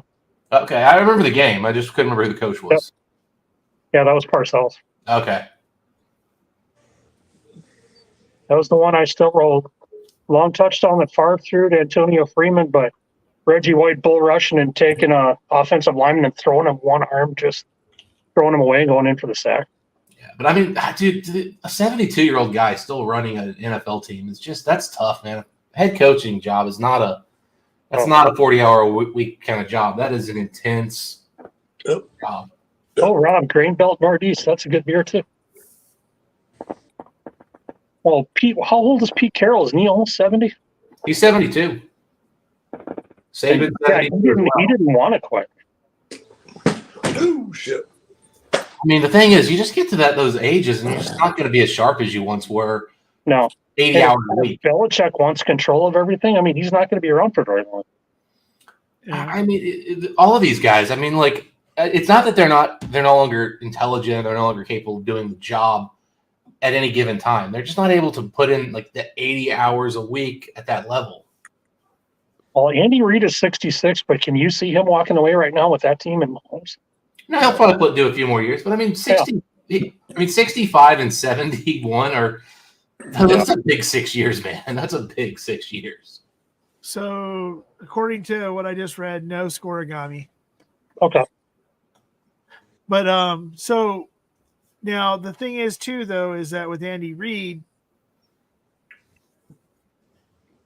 I think it comes down to like certain players that when those certain players decide they're going to retire, he's going to go ahead and walk away with them. But I don't think he walks away with Mahomes still there. No, I think he does walk away with Mahomes still there. I think he walks away when I think that when Kelsey or I'm trying to think what the goddamn offensive guard's name is. It's been there forever. Chris Jones on the defensive line too. Yeah, if one of those guys decides they're retiring, or they both, I got a feeling that Kelsey's going to retire within the next couple of years. That Andy Reid walks away with them, because the other thing is too is that people don't realize is that there's already somebody in the wings for the Chiefs. I'm sure that's going to, or in the wings that can become the Chiefs head coach. Someone's been talked about before for head coaching jobs, and that's freaking. Could Bieniemy come back? Yeah, the Bieniemy coming back to the team, because they were talking about that. Even Reid said that he was ready. That if at any point in time he was ready to leave, that Eric Bieniemy would be the person he chose to take over the Chiefs. But can you imagine if Travis retires and him and Jason go in the Hall of Fame at the same time? No, because Kelsey would have to retire next year to even have a shot at that, or this year, because once it gets to that 2-year point, you have to be out of the league for 5 years before you can be considered. Jason Kelsey, sorry to say, is probably a first favorite. Yeah. Travis would be too, but if they don't retire together, the only reason that once it gets past that 2-year point is because they're not going to wait to hold. Jason's not going to accept waiting another 2 years, because Travis is going to be a first ballot too. So, I mean, Jason's one of the best centers of all time. That's what I'm saying. If Jason decides to, he hasn't made it official yet. But it is the number one priority. The number one priority on the Eagles. Is that fireworks offensive line list is center? What's that? Yeah, it's fireworks because there's a bunch of freaking bandwagon Kansas City fans that freaking live out here. Did Eric Thompson just come back off the ledge? Hopefully. No shit. Somebody do a wellness check on Eric. Yeah, I guess they could potentially give Kelsey the MVP. He had 9 receptions. I'm just looking at the stats. I mean, McCaffrey's stats are ridiculous. But he didn't get the over. So that if he Kelsey didn't get the touchdown, so I don't think he's going to get it because of that. But he did get 9. 2 different guys got the touchdowns. So McCaffrey had almost 160 total yards. Yeah, McCaffrey was the best player in the game, other than maybe Mahomes. But I mean, the most valuable were the kickers, basically, except for the extra point. Well, they got the missed kick. Think how much the extra point cost San Francisco. Yeah, that's the game right there. So here's the thing, right? Yeah, the extra point was the game, obviously, because now Frisco would have won. Nobody would have thought about that extra point miss. They would have said, "Oh, it went into overtime." Blah blah blah. They would have mentioned it, but it would have been kind of like, whatever. But now, this is one of those things where it's like, dude was 3 for 3 or 4 for 4. Yep. He was 3 for 3, and the Butler was 4 for 4. So yeah, he 3 for 3, but he missed an extra point. Yeah, the one extra point. Yeah. Plus, when's the last time you saw a losing team get the MVP for a Super Bowl? You didn't. You didn't. So now they'll give it to Mahomes, even though he threw an interception. How do you like how Tony Romo's over there hugging on Mahomes? I wish I was you. I see I wish that. I was you. I wish I was you. Hey, the guy that followed him in Dallas ain't doing much better. So All it proved to me is that it's it's the system. It's not the freaking quarterbacks, because those one quarterbacks. playoff game since Aikman retired.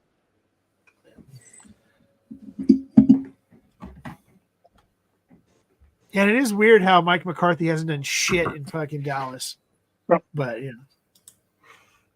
But I think a lot of that all comes down to who the general manager is. Yeah. It's been Jerry ever since Jimmy left, and they haven't done shit.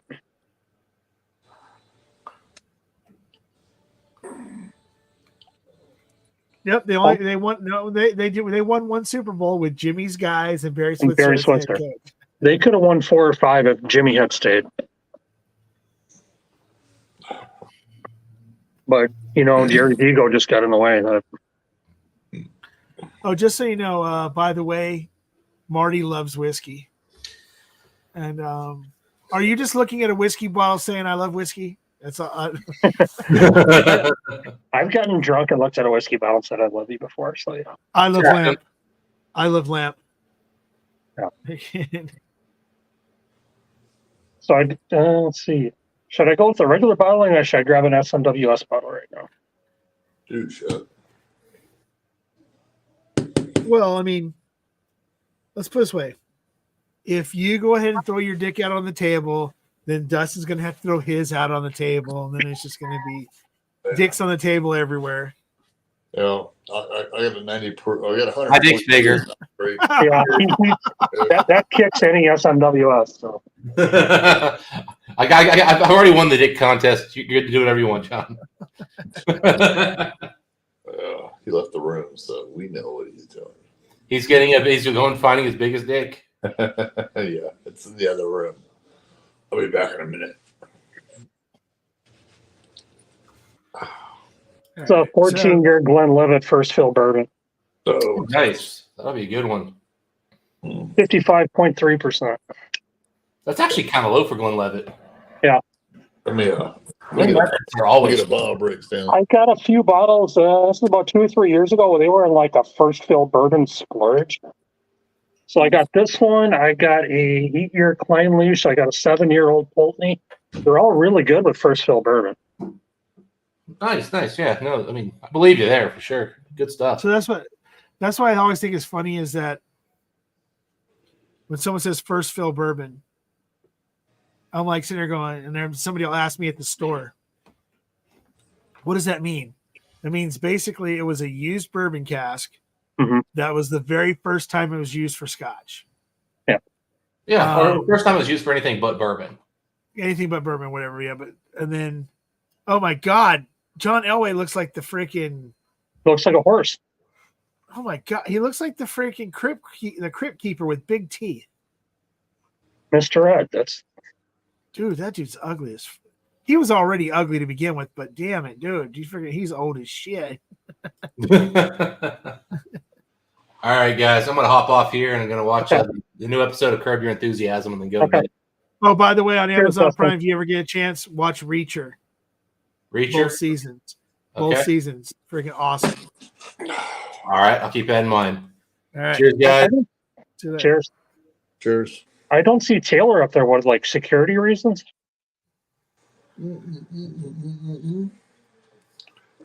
Oh, look, it's the leader of the Illuminati. Yeah. And he's standing next to freaking Goodell. Yeah. Oh, I'm sorry.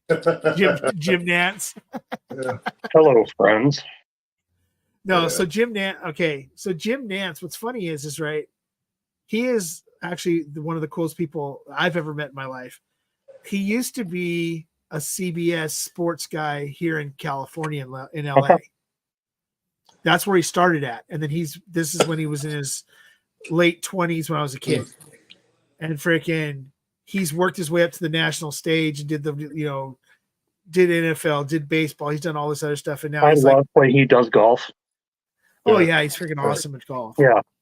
That's where he got his. That's where he started doing he did the Torrey punt when he was in Mhm. doing CBS in Well, he was LA. a college golfer too. He did Torrey Pines, Yep. and he would always do the Torrey Pines and the LA Golf Club PGA Tour events. Yeah, Riviera, and it's next week. I can't wait for that. And then he does like Mhm. Augusta and everything else. So Oh, he does college basketball really well too. yeah. Just like, I mean, I don't give a shit when anybody, I don't care if he bit a hooker's ass. Marv Albert is one of the best freaking basketball and football announcers ever. I love that, especially basketball. I love freaking. You know Glenn Hughes, right? The bassist that used to be in Deep Purple. Yeah, he's been in his own band. I loved Glenn Hughes. He's in his 70s, has one of the greatest voices in music. Yeah, he's awesome. Was it that metal show when he was talking about sometime in the 70s that he was snorting blow off a hooker's ass? Yeah. Oh yeah. Yeah, he's been in a lot of different bands. He's in another one. I think he's in another one right now with Holy shit, a bunch of Purple older- won. What? They're throwing the Gatorade bath. Purple won. What It was Gatorade bath? I purple. never saw it. You'll see it in a couple seconds. Well, asshole. Sorry. Damn it. No, it is purple. It is fucking purple. Yeah, it went all over Ryan's back. It's fucking hilarious. Look at him. Oh, my Should have put God. money on that. Have you seen the one? Okay, so one of Andy Reid's friends or friend of the Kansas City Chiefs Uh-oh. is the guy who plays the gay guy on Modern Family. The Okay. big guy. He puts on a mustache and he acts like he's Andy Reid's brother. And he shows up to practices for the Kansas City Chiefs and starts yelling at people and shit like that. They have a whole like video of him Yeah. being at like preseason camp and stuff, yelling at Patrick Mahomes and different people as Andy Reid's brother. I want to say his name's like Rick Reed or something like that. Freaking, and it's a whole big spiel that he does like during the preseason. Then they have a big dinner where he goes up there and he freaking does like Andy Reid impressions and shit. Screw you, you son of a bitch. Okay, that answers that question who the MVP was. Who is it? Mahomes. They just said they put the graphic when they brought him up on screen. I keep checking out the older blonde next to Andy What Reid. was his stats? Wife? I don't know. It just says one like three-time MVP now. There we go. Who's the old blonde next to Andy Reid? Is that his wife? I think that's the owner's wife. Oh, really?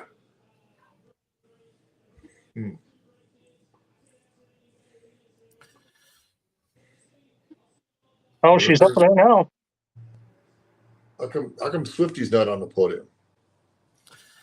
Yeah, it is funny that Mahomes' wife and kids are up there, but Oh God, shut the fuck up, Kelsey. My God. Hey, calm down. There she is. She is up there. Why? What did he say? You start singing Viva Las Vegas. No, Stanley, they just showed her by herself. Yeah, freaking Kelsey's singing Viva Las Vegas. Yeah. He's gonna go home and beat the neighbor, I think. Kelsey. He's actually funny. He's actually kind of funny. I mean, Yeah. Yeah. He's got he knows I'm how to telling behave himself. yeah, I'm telling you right now, if you ever get to sit and listen to the podcast, The Heights, him and friggin' Jason. I mean, I always thought Jason. Look at him, dude. I always thought that Jason was funny. His brother.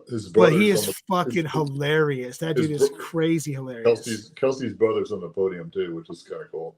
Well, he's standing on the field looking up at the podium. Oh, okay. Well, whatever. But either way, he's there. I mean, I thought it was funny was that when they were in Buffalo playing that game and he jumped out of the shit and took his shirt off and freaking. Oh yeah. He went because he wanted to go to. He went to the game not because Travis was playing. He went there because he always wanted to do the what do you call it, tailgate. Oh, they jump out of the flaming table. The flaming tables and all that shit. Yeah. They drink shots out of a bowling ball and stuff like that. Yeah. So that's what he did. He went there 3 hours before the game and just freaking did the whole tailgating for 3 hours. And then he said he was pretty lit up. And then when he went in there, it was super hot. That's why he took his shirt off to begin with. What is Marty talking about now? I told Oh, you. I'm sorry. I told you F is for us to bet on. Oh, you probably should talk about the Gatorade. No, earlier he said we should all put in 5 towards the purple Gatorade. Okay. Okay, we'll give you that. We'll give you that one, Marty. You were right. You were right, Marty. Yeah. Great shots. Freaking got Lejeune. He's doing Lejeune. Lejeune 10. Lejeune 10. All right. Get on here, great shot. Screwing around over Okay, quick question, Mr. Cran. Since you're Scotch, way more of a Scotch guy than I am. Edredor 10. Is that a Absolutely love it. okay? Do you like sherry whiskey? Okay, number one, you're talking about Scotch. So basically, It's a really dirty sherry. It's almost kind of like a motor oil consistency. there. And it's so good. when it comes to like sherry, it's like I'll go grab a bottle.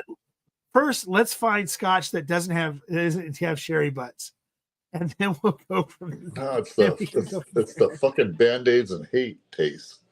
So Not all of them are like if that. you could, you're right, but some that are. Yeah. Oh, some of them are. For 10-year-old, look at the color of that stuff. There you go.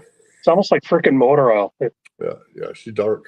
It's a dirty sherry. But I like a dirty sherry too, but it costs a few extra dollars. But for Band-Aids and hate, then you're looking or a girl named Sherry who's dirty. It costs you a few dollars extra. There's nothing wrong with a dirty girl. Ever. No, freaking with the Band-Aids and hate thing, it's more. I've found that it's more of a. It's iodine, brother.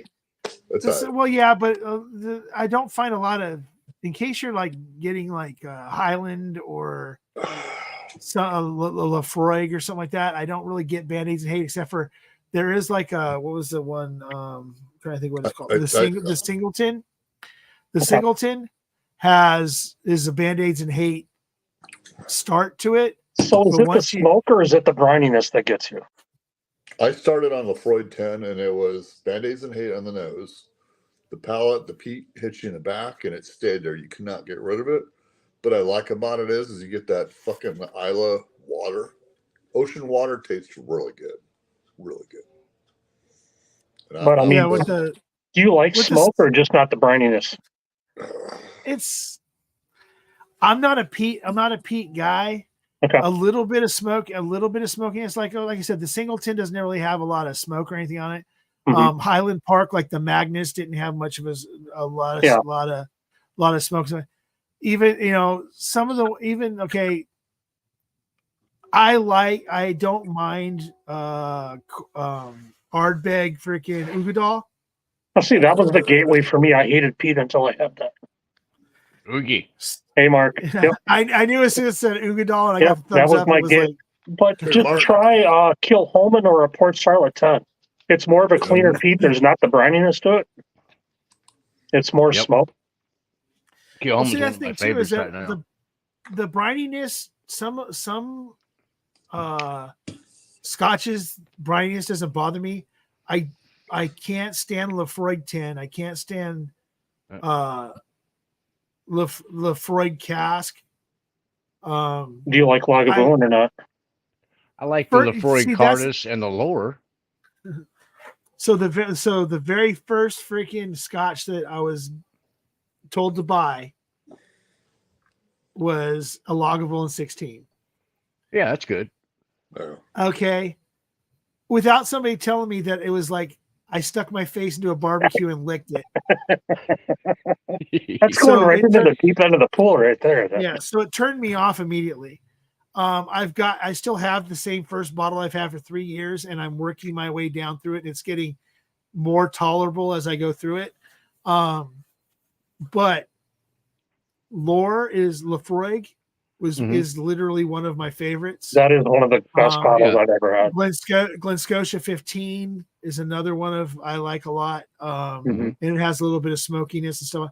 A little slight smokiness to it, a little bit of like, I don't like peat that sits in the back of my throat and kicks me in the fucking tonsils until I want to put my head through a wall. but Yeah. freaking a little tiny bit of like, you know how when you get a good freaking smoke ring on a freaking brisket Mhm. to where it's not so smoky that it's like, it's good, but it's not Yeah. great. You get that perfect smoke. That's what lure is to me. It's the perfect Mhm. smoke. It's the perfect amount of smokiness to it to where I can deal with it. That's why I like the Magnus. That's why I like the Highland Park cast strength, because it's just Yeah, enough Highland freaking Park smoke. cast strength, yes. If Yeah, you can it's find a port of Port Charlotte 10, I would try that. Because I love Well- Brook Lottie, freaking classic Lottie. I'll drink that shit all day long. Yep. yeah, but that's And not I actually peated at have all. I have a yellow bottle, the barley. What's it Isle of called? Barley? The Isle of Barley. Yeah. The limited edition, like 2011. I The yellow. had the 2011 ILO. That was really good. Yeah, I had the 20. I think it's a 20. I want to say it's a 2011. The yellow. Yep. Freaking barley bottle. I still have I have the 2010 organic barley from Brook Lottie. That's phenomenal. It's And like then, a single farm barley too. Yeah, so it's like those kind of scotches and stuff. It's one of those ones where I'm like, I don't like get deep into them. I don't like sit there and take like you drink like 3 or 4 or 5. It's Hey, like Mark, we were just talking about this one too. the Edredor 10. Oh, Edredor. Yeah. Mm. I So- don't have one of those right now. I've got the Balachin and Caledonia or something like Oh, the that. Caledonia is even better than the 10. I have a Caden. Cadenhead? No, not a Cadenhead. What's the other one? Freaking, it's starts with MC. I'm trying to think what it is. Off the Blameless. top of my head.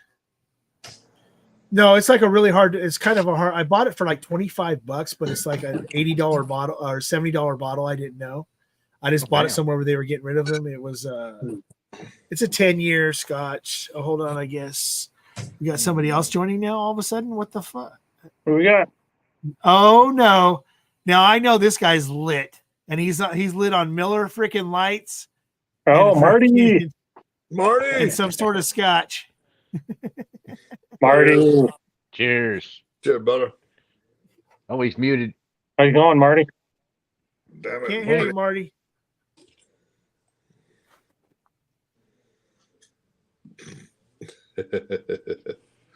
Damn it, Marty. Marty, plug in your microphone. Yeah, plug it in, Marty. There you go. You're nipping in there. I didn't check. I just instantly jumped on, so I apologize. There you are. Oh, okay. There There you you go. Nice. go. Good job, What a great! dude.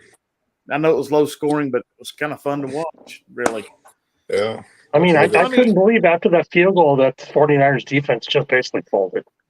I enjoyed it. I enjoyed it because Taylor Swift was on there. Oh, That's the most football I've seen all year. And even when Kelsey caught that pass at the 5-yard line, I'm like, they almost let the clock run out. Well, they should. That were They almost didn't have time to kick a field goal. Cheating asses. which thing is funny is that Oh, Great Shot lives in the state of in the state of football. Like yeah. High school football, yeah. cities, Oh, they live football down cities shut down for high school football in every state. Oh, yeah. Yeah. But They're all about it down here. But see, I'm from Kentucky, and we don't even have a football team in Kentucky.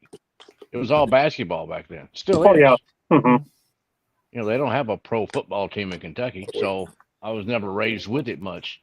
I started pulling for the Cowboys when I got down to Florida because my best friend was from Texas, and he was a big Cowboys fan. So, I'm sorry. you know, Yeah. well, you know, Sorry to hear that. they're really good about shooting yourself in the foot all the time now. Oh, But they're really good before it comes to back play. in the day, they were good. You know, they had some Super Bowls. Punching Jerry Jones in the neck. I'll be back in a Hey, moment. the sir. real season starts next Sunday, too. Yeah. Daytona 500 next Sunday. Oh, there you go. What you doing, Marty? what's up? How you like my new backdrop sign there? Well, I say saw that. new. It doesn't say George Dickel. That's better than Dickel, yeah. Yeah, exactly. I still got that one. I'm waiting for Yeah. somebody to come over and say, "I love George Dickel." I'm like, take this home with you. Give Have I got a that sign away, for Ken. you? Have I got a few bottles you could take? I already even own a bottle of that Okay. I had one I've only bottle got- that was like a single barrel select Dickel a few years ago. God, that stuff was horrible. Oh, I got it. I'll be right back. I got to sign That was for. before I heard that it was supposed to taste like Flintstone vitamins. To me, it Yeah. smelled and tastes like the mothballs in my grandma's attic. Oh, dang! I mean, it's that same profile. Yummy. Yeah, if there's one distillery, Oopsie. What the hell's that? Money. That yeah, was- okay, Marty, no problem at all. That was screws. I'll let you know. Okay, Appreciate you. Hey, John, it'll be no particular bottles. It'll just be whatever Okay, you just- pour, talk about okay. it. Sounds good to me. All right. I got plenty There to we pick from. I know I you got a do. sign for y'all. Oh, the Hey, they don't MGD. make that stuff anymore. That stuff was actually good. Yeah. Genuine Draft Light. I still drink MDD. I love it. They got rid of Genuine Draft Light and started making 64. Ugh. That's just another one of those I've had laying around. Hadn't had a place to put it really, so now that I'm getting this all straightened up. Oh, check out this. I'll show you this. Started getting some of my tin up on the ceiling. Oh, nice. Very Nice good, shelves, brother. too.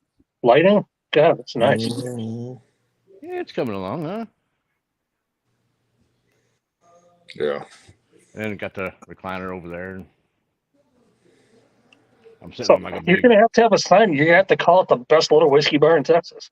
Yep. There you go. Instead of best little I don't whorehouse know. in Texas, you got the best little whiskey bar. I haven't come up with a decent name yet, so now it's just the bar for now.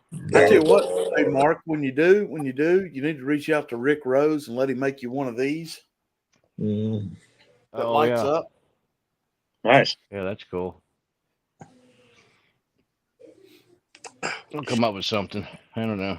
But hey, John, did you see? I think I told Mark I found that. Yeah, you said something earlier when we were watching the ball game. I found that Glen Scotia 2019 15 year. I had a pour. I bought it. I had to go back to Tennessee for a funeral middle week, and I saw it for like $96. And I was like, "Yep." Nice. And like I said, I've never owned a Glen Scotia, but I saw 15, and then I even took the bottle out and dated it, and I was like, "Yeah, man." I was like, "I've got to do this." If you already love Springbank, you're going to love Glen Scotia. I've already, yeah. So we went to our local bar where I have all those freaking killer pours that I tell you and Mark about all the time. And they had it, and I tried it Friday, and it was blah. But that bottle, it's the same as mine, but it only had about that much in it. And I think the air got to it and diluted it a little bit. And then when I got home, I cracked that one with Rob and Greg on stream. And I was like, "My Lord." Yeah. So if you like those, then if you find a Kilkerran, that's the other distillery that's in Hamilton. I've got 3 Kilkerrans. I've got a cast strength Marquire Bay. I've got a regular Marquire Bay, and I've got. Oh, that's 100%. Kilhoman, you mean?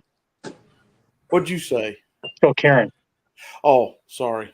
It's in a white tube. That's the other one from Campbelltown. Oh, yes. No, I won't. I'll have to get that off Whiskey World or something. I've Because got a you can Glen Scotia find for a you, Marty. 12-year-old stateside, and that's comparable to a Glen Scotia 15 or a Springbank 10. Wow. I know where there's another Glen Scotia 15 in Bristol, but it's not a 2019 at the same price. So I might. I have spent so much freaking money in the last month. I'm talking like $1,300. I've got to reel this shit in. That's why I went on a break for a while. I had too many bottles, and I'm like, I'm spending way too much money. It took me 5 years to get from 0 to 100 bottles. It took me the next year to get from 100 to 200, and I'm like, whoa. Yeah. Take a break for a little bit here. Then. So, Marty, when you're saying you spent $1,300 or whatever, are you talking about just on like bourbons and stuff, or are you talking mostly towards the Scotch side of things? I would say, to be honest, I think it's probably Stanley a 50-50 because I picked up A124 Larceny and Elijah Craig. me think what else I picked up. Glen Scotia 15, Glen Farkless 17, Balmore 15. I picked up a pre-fire Heaven Hill 12-year. Why'd you buy Glen Scotia 15? It's fucking garbage, dude. He picked Don't up this one. fucking drink this shit ever. Well, then you just send that to me. Yeah, look how far gone this bottle is. That's on nasty. Hey, Z man, can you see the date on the back bottom? It'll flat out say the year. Oh, year of what? When it was born? You got to remember. You got to remember. wait, He's got on it. He's got on Miller Lite goggles, so it's going to take him a couple seconds. I'm not, I can't look. I can't see shit, dude. I picked up Glen Alecky 10 batch Thank you, 8. Stanley. Nice. Yeah, I have batch 3, Marty. Oh shit, dude! I can't. Yeah, I'm lucky I found this bottle. It's so good. I've got Octomore 14-1. I paid a fortune for. Well, $225.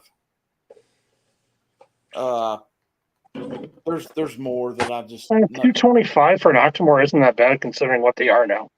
No, I didn't think it was. Oh, I did find. Yeah, here was a stupid purchase, but I bought it because I'll never see it. It's the Remus Gatsby 2023. Okay. I Cheers, bought it Ethan. for $220. Oh, okay. So But- Ethan's back. Cheers, Ethan. Just a heads up, Ethan.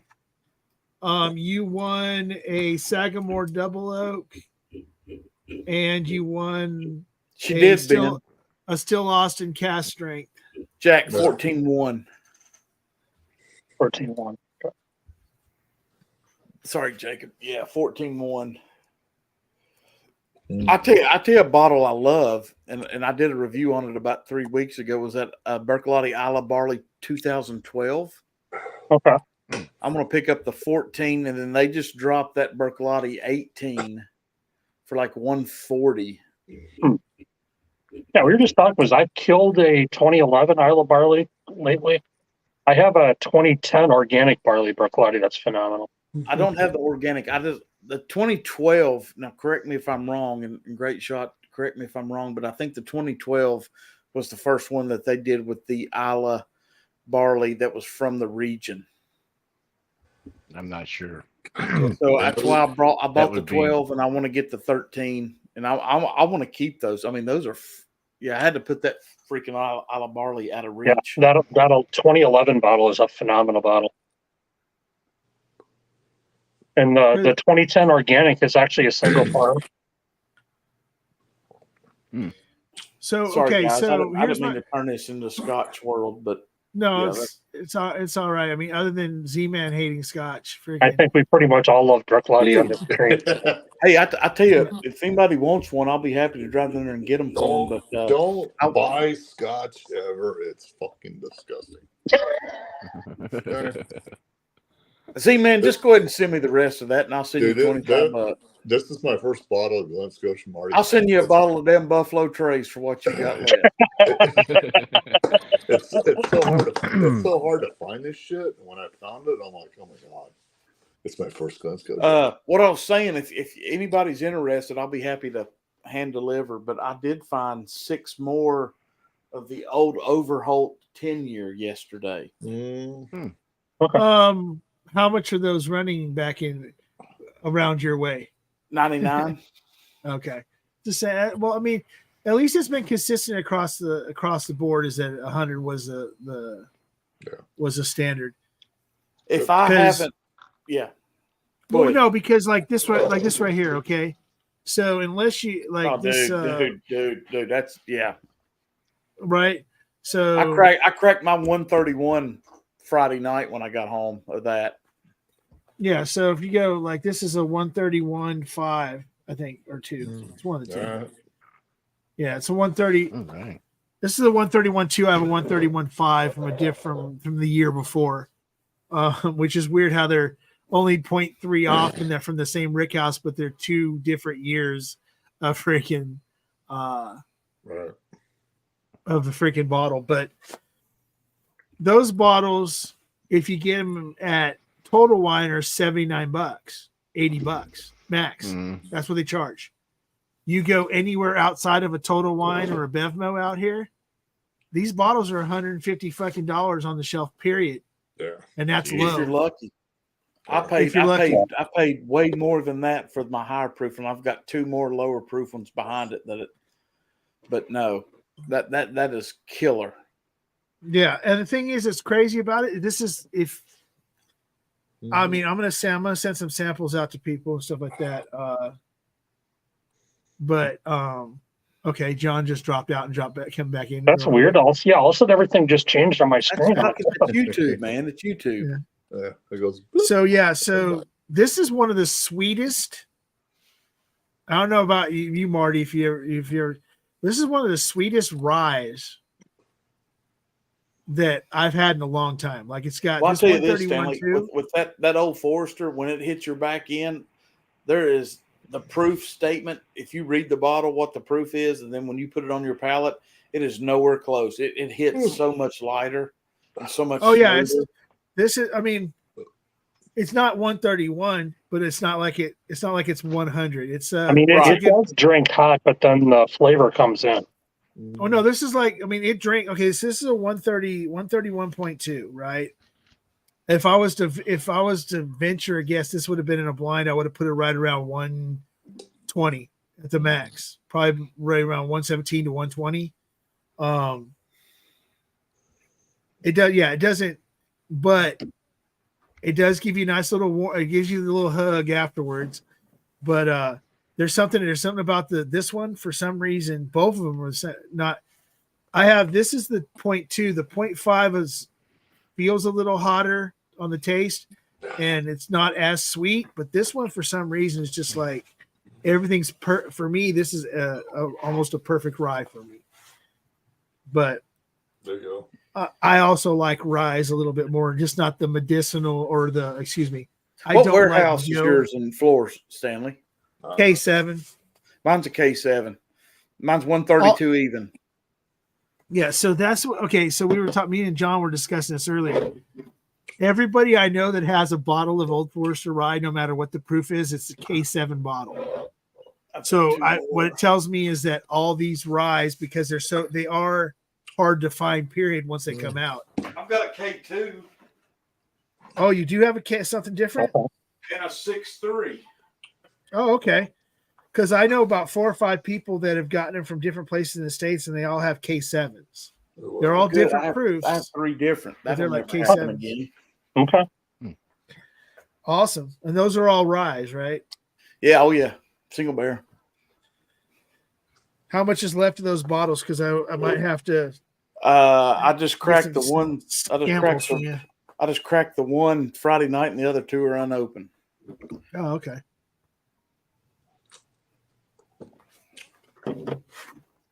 But yeah, so I can get like I was Marty. I noticed in the chat you said something about that you need to get a hold of a red corn. Mm-hmm. I can't get it tomorrow. Mark sent me a sample, and that might be top 3 still Austins I've ever had. Mm-hmm. Okay, wait till you taste the blue. Wait till you taste the blue corn. I've got it. Mark sent me one. Red corn has got that Iron Root Harbinger oak tannin to it. I love it. Yeah. No, I liked them both. Just that blue corn drinks such lower proof. Oh yeah, it does. It drinks like 85, 90. Yeah, I mean you can get wrecked on that blue corn. So here's where my problem lies. So right now I can get so Total Wine. I just walked in there this morning. Mm. They have 4 on the shelf and 2 cases sitting up top. Oh, there you go. I asked him, was there a limit? The kid said, no, there's no limit, but I can't tell you what it's going to be tomorrow. Unfortunately, I didn't have the money to drop to buy multiple bottles. Sure. But for the red corn? Yeah, for the red corn. Oh, I'd snap it. So now I'm just like, so freaking, I would love to get a bottle. Yeah, but there's some. I know there's some other half a bottle. Yeah, that's what I'm saying. Like once you run out of that red corn, it's going to be kind of hard. You live there, and Boy, it's going to John. be not. But it's Yeah, interesting what they're going to do down the line that they've done a red corn, the blue corn. What else can they do experimental? Okay, The so- next one is what is it? High rye? No, High Rise already yeah, out. High-Rise. High Rise already I out, got that but one. it's in limited markets. It's at this. Mhm. It's out at the distillery in very limited markets. You could the only place I found it outside of buying it off the Still Austin website is at Internet Wines, and it was only on for a few weeks, and then now it's gone already. I used to order from them, but they stopped delivering to Wisconsin. So So- yeah, So are you I talking asked for Still red corn at the Austin or distillery. Iron- They don't have any. yeah, Are you talking Still Yeah. Austin or Iron Root? Still Austin. Mm. Iron Root does not have national distribution. Iron Root has a contract well, with Total Wine. Yeah, Total Wine. Yeah, I thought Iron Root had red corn. Know what they were doing though too. they do have red corn in their bourbon. Mhm. They have different Yeah. corns in their bourbon. It's actually 100% corn. It's just different varieties. Yeah. And Which if you the ever, Iron Root Corn. Harbinger cast strength reminds me of the Still Austin red corn. It has the same tannins to it. Oh, I know. I Dude, know what I was even- gonna- Go ahead, Stanley. let's say even the XC, which okay, so there's two Harbingers. There's Harbinger XC Mhm. and there's Harbinger 115.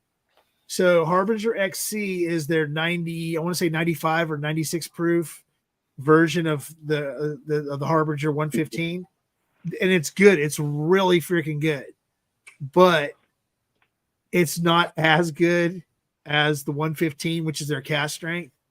The good thing about the Harbinger 115 for me is that they sell it at Total Wine for $49.99. Yeah, it's the same here, but I got to drive 2 hours, but it's worth But it. he's got to drive 2 hours. I got to drive 15 Yeah. minutes. It's worth it though.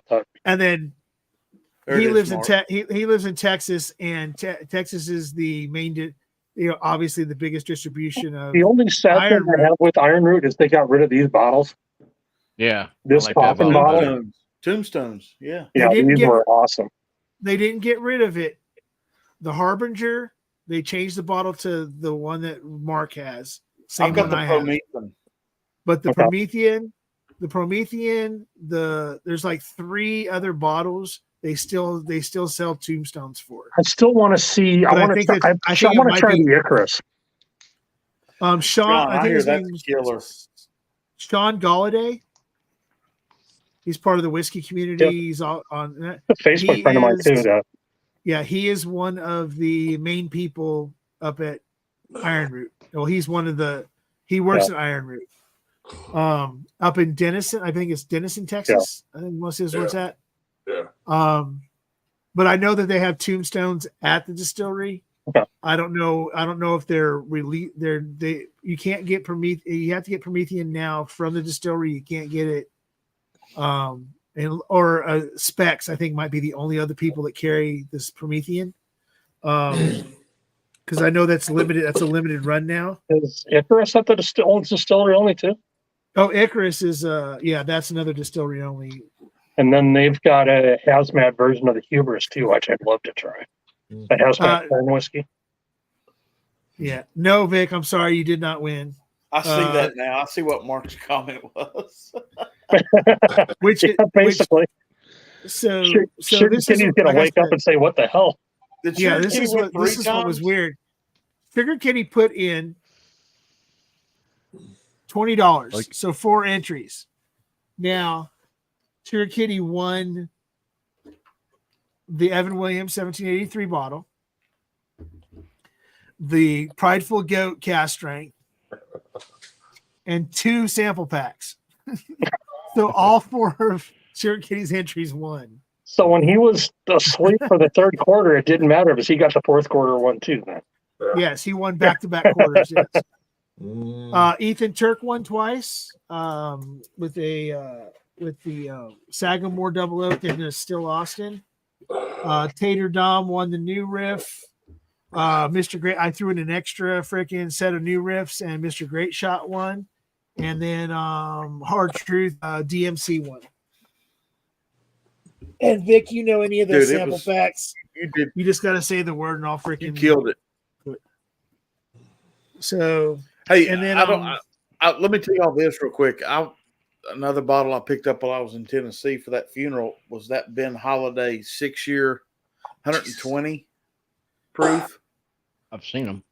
Yeah, if you see it, it is no shabby bottle. Okay, so It's that's good. Is it the 6-year red, soft red No, wheat, or is it the no. Rick House? It's Rick House. Okay.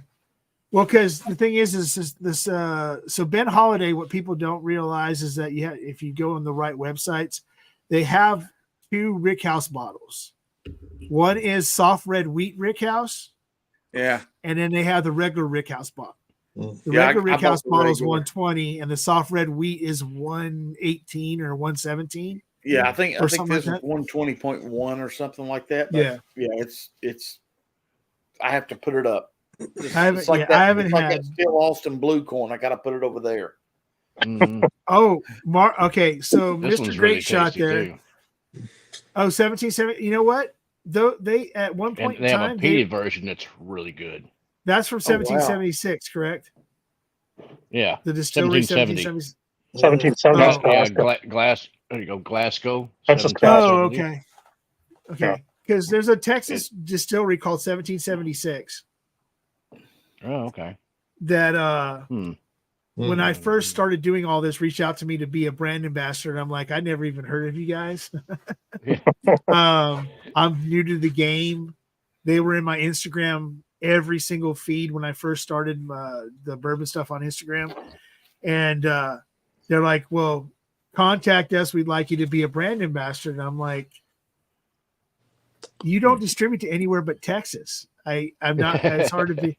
I'm in California. I mean, you might want to look at, I told him you might want to look at Chris Britton or one of those other guys that are in Texas that could help you out a little bit more, because then they could move around inside the state and help you out do this stuff. Maybe stay instead of MGP. Maybe they're aging Dickel in Texas. Yeah. Yeah. Yeah, I'm saying. You know what I meant, Mark. You know what I meant. Yeah. Cheers, Ethan. Cheers, Ethan.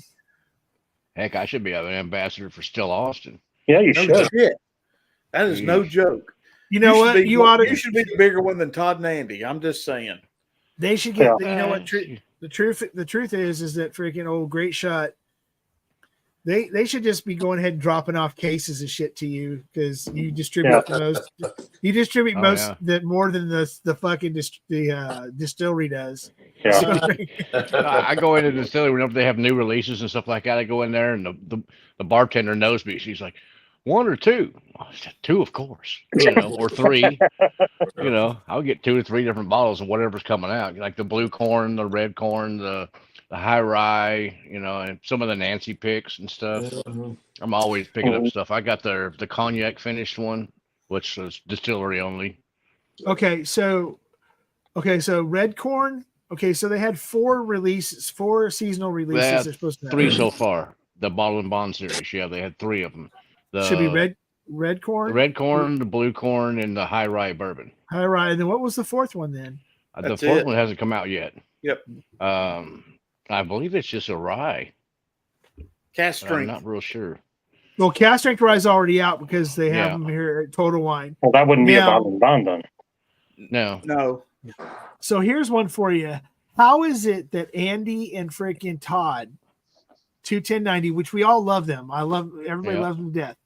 How do they become the very first people to get a cast strength pick and a cast strength rye pick? Because how is that? Andy's doing the legwork, not Todd. Yeah, because when they released it, it sold out in like 8 days. Yeah, their pick, which was really good. I've got that pick too. It's really good. The samples I got of that were just awesome. I haven't. When you have a distributor behind you that knows that shit's going to sell out, that is a no problem pick. And they are in a fantastic position to keep right on trucking with their Hard Truth and their Still Austins. See, the problem with me is I pick Tuesday. I keep doing small distilleries that nobody knows about that is great stuff, but that's hard to push to big distributors. They're afraid they're going to get stuck with it. Yeah. Well, Mark will tell you that John A.P. Conley rye will damn knock your socks off. Yeah, that's pretty good. I like that one. So here's but one. Okay, nobody so, knows about it. Okay, so I do have one for you, Marty, because I know you went to the distillery. You did a video about the axe. I'm trying to think what it is. Something axe. Axe handle. Axe handle. Yeah. So one of my friends out here said that he had tried it when he was back in the Carolinas like 6 months ago. Somebody had a bottle and he tried it. And he said it was great for being a younger whiskey, but it was really good and everything else. And I'm like, well, we can't get that out here. So It's doesn't literally. do a lot I think Axe Handle right now. God, don't quote me because it's been 2.5 years since I had John when I went over there and did the live stream. I think his name's John. Their stuff was about 1.5, 2 years old then. So right now, their stuff that they've distilled is probably 4.5, maybe close to 5 years. And the samples that I've tried straight out of the barrel were very green. But he told me this. The water that they're using in their mash bill, here's what's kind of cool about them and keeps them kind of going is, when you do your water samples, you send them off, you get them, you get all the material back on, what's in it, the limestone and everything, that they were as equivalent, if not higher limestone than some of the stuff coming straight out of central Kentucky. Mm-hmm. And that's a big deal. That's a big, I mean, they're only 40 minutes from the Kentucky line. So that's a big deal. So, I told him, I said, from the whiskey community, the whiskey world, I said, for us, if you keep dropping 80 proof bourbon, it's not going to go very far. It's not. When you start hitting 110, 115, 120, you get up there in that cask strength area, that's where the game will pick up. So he was working with the TTB and stuff like that to try to get all that stuff worked out where they can start releasing 4 to 5 year cask strength. And I said, dude, once that bottle hits, I'm telling you, man, there's not many Virginia bourbons that are coming out that are cask strength, and you're going to do some damage. So that's what they're working on right now. That's good. But everything they've released up to 2 years, like I said, I've not had anything up to 2 years ago, was all MGP stuff that they'd bought. Yeah. Okay. Just a God knows there's enough real MGP quick on shout the out, Bourbon Baller, Lee. How's it going, Ethan? Seriously, Big Vic's back, and also Ethan Turk makes some very valid points. You're sure the problem isn't with your face, Marty? Oh, absolutely it is. Asking for a friend. That's why I'm not at 500,000 subs like Bruzel. Look at this face. Well, no, also the fact that you don't have the lack money. of a hair. You don't have that much money to pay for the freaking subscribers. So Marty, is that Connolly Rye local to you? Hey, Stanley, if you weren't sitting right here, I'd kiss you on the mouth after that comment. But yeah, damn right. But the thing is that okay, dude, no matter what anybody says, TJ straight up said he told everybody. He worked in the fucking computer business. So he literally said when he was asked if he bought freaking subscribers, he goes, he won't say that he's never bought subscribers. He says, I have bought subscribers before. I'll tell you this. Let me tell you this. How do you do that? And I'll leave it at that. Okay. Oh, you can do it. Anybody can do it. You can go online and there's sure you can. There's places you can go online where you can buy, or you even sometimes if you're on Instagram or something, it'll say, do you want more subscribers? Contact this, whatever. And then they'll do Facebook, Instagram, YouTube, your TikTok. They'll basically they'll do bots that are subscribers. Cheers, Jacob. And you'll end up with freaking you can buy then it costs. Well, let me tell you this: if you want 1,000, it costs you this about much. A year ago. Dang, about a year and a half ago, he had a live stream, and I jumped in his chat, and I said hello. That's all I said. HELLO, hello. And he commented, "Whiskey knows I'm not sure who you are. my next comment was, I'm a YouTube channel. Here's my link. His next comment was, and I can take you to the fucking stream. Pardon me, everybody, but this just sets me off because we have a special community here where we endorse everybody and love everybody that's in our community. He flat out said, dude, don't be coming in here and pushing your stuff on my channel. That's exactly what he told me. Dang. And I was like, peace out, brother. Don't you worry about ever seeing this fat fuck again. Pardon me. I mean, not all of us could be as lucky as Bruzel. Just kidding. Freaking. I'm sorry. I work. I mean, Right, next month will be hey, my third Marty. year. Next year will be my third year in this channel, and I know how hard I work and support people, and that just flew all over me. Yeah, I mean, I was on 10th Street this morning. He's 4 years now. Yeah, I mean, and I completely understand freaking everybody's issues with TJ and stuff like that. Myself personally, he's always been cool to me, but I do know that he is not subscribed to me, and I do know that he has. And people, if you ever watch him and listen to his freaking YouTube channel, he has said, and he might have, he'll say he never said it, but you just got to go back to his videos. He does not subscribe to people's channels unless they're somebody. Oh yeah, basically. I've seen him in Porter's chat. I've seen him in a couple others. He's subscribed to ADHD, the Bourbon Junkies, Mash and Drum. Anybody that's gonna give him Jason clout. Yeah. Trust me. But I'm just saying, freaking. But no, I mean, the thing is that, but the only thing is that nobody can ever fault him for is he has never said that he wasn't here for entertainment and to make money. He says straight up, that's what I'm here for. I'm here to entertain people enough to where I make money, to where I don't have to work in the job I have to for the rest of my life.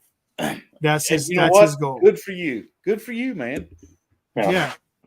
But, everybody asks for transparency. He's transparent as fuck, but you know what? Guess what? He's also, like I said, Marty and other people have told me, and I'm sorry, I shouldn't have said what I said, but no, you say, hey, Marty, you are right. There's a very special thing about this community that no matter, we are lucky in the fact that we have people that give a shit to the point that no matter how many subscribers they do have, whether it be 230 something like me for the last 3 years, or freaking 60,000, 100 and something thousand, like the Junkies and Jason and Matt and those guys.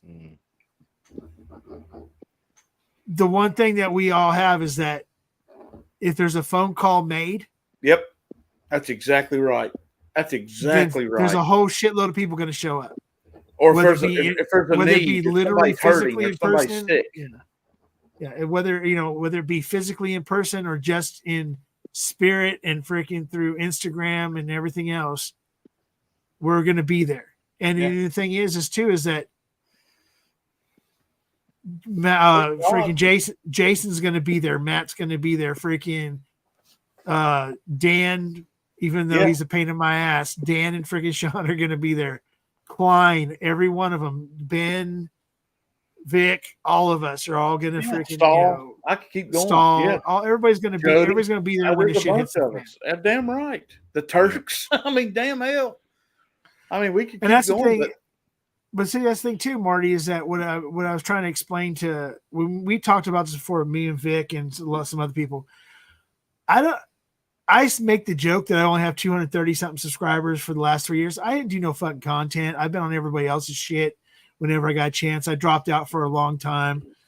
And you know what? It's never been about freaking subs. It's great if I got them and it's great if I can monetize, but only because the monetization is going to make my channel a little bit better and maybe quality wise. Going to help me to get some stuff to get the chip, maybe get a board one day or something like that. But the biggest thing is that it also allows me to have a little bit in the back pocket when somebody else has a hard time and I can help them then, because now I have a little bit in the back end.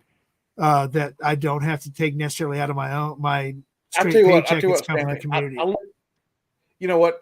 When this stream is over tonight, when you shut her down, in 2 days from now, you'll probably jump on your algorithm or your analytics, whatever.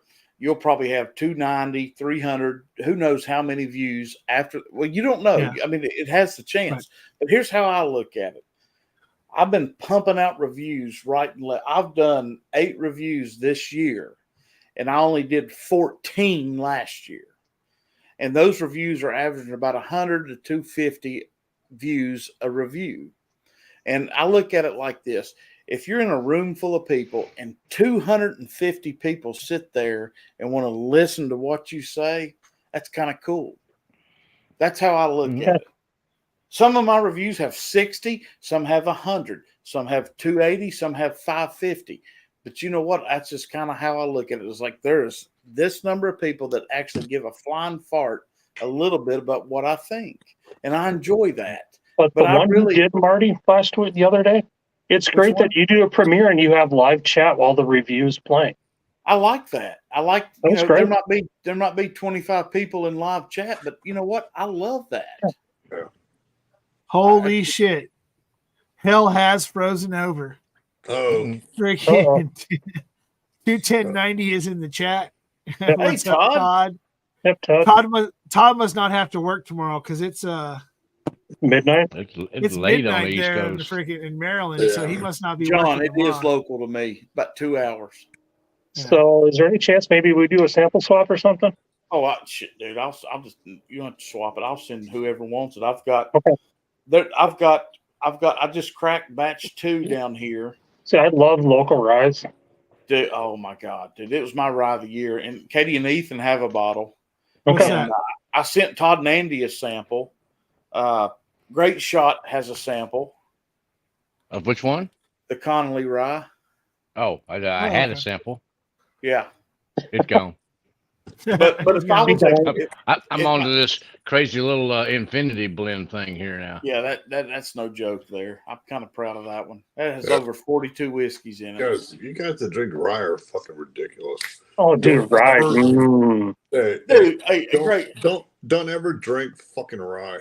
Okay, just telling you, man. Yep, that one's nasty. Why would? Oh, you know what? Oh, You gee, want to by know that. what's hey, Z-Man, no matter what, stay away from that Alberta premium rye. That stuff sucks ass. Here's a rye Todd, I for know you. you got my back, Todd. Oh, now that one I wouldn't like either. I hated this one till it got some air. Now I actually really like it. Ugh. Oh, It really needed a corned beef sandwich when I first opened it because it was so dill, but now it's gotten better. Dude, that is okay. I'm I bought sorry, the please what is it? forgive me. Willet Rye is the most disgusting freaking. Everybody knows how much I love rye, I hear you. but I love high rye bourbons.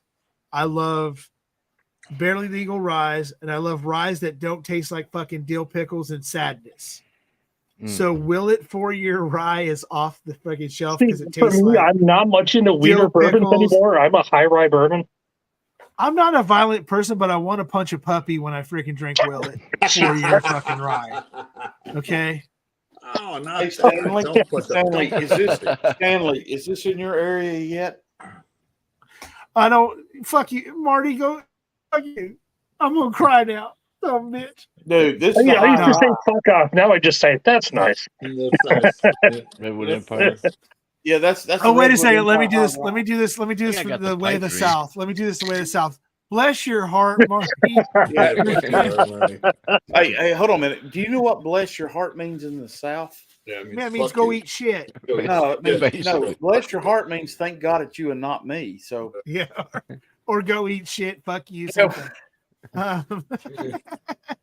But Marty, look, no, I have not got the. What was that one? That one was that's the Redwood Empire, Devil's Tower. Devil's Tower. I haven't got Devil's Tower or the Burl. Dude, I if you have am a a- choice, get the Burl. Get the Burl. Okay, so I haven't single gotten it malt. yet because I don't know if you noticed, Marty. I was working for a contractor. Contractor couldn't find me another job, so I ended up being switching jobs up.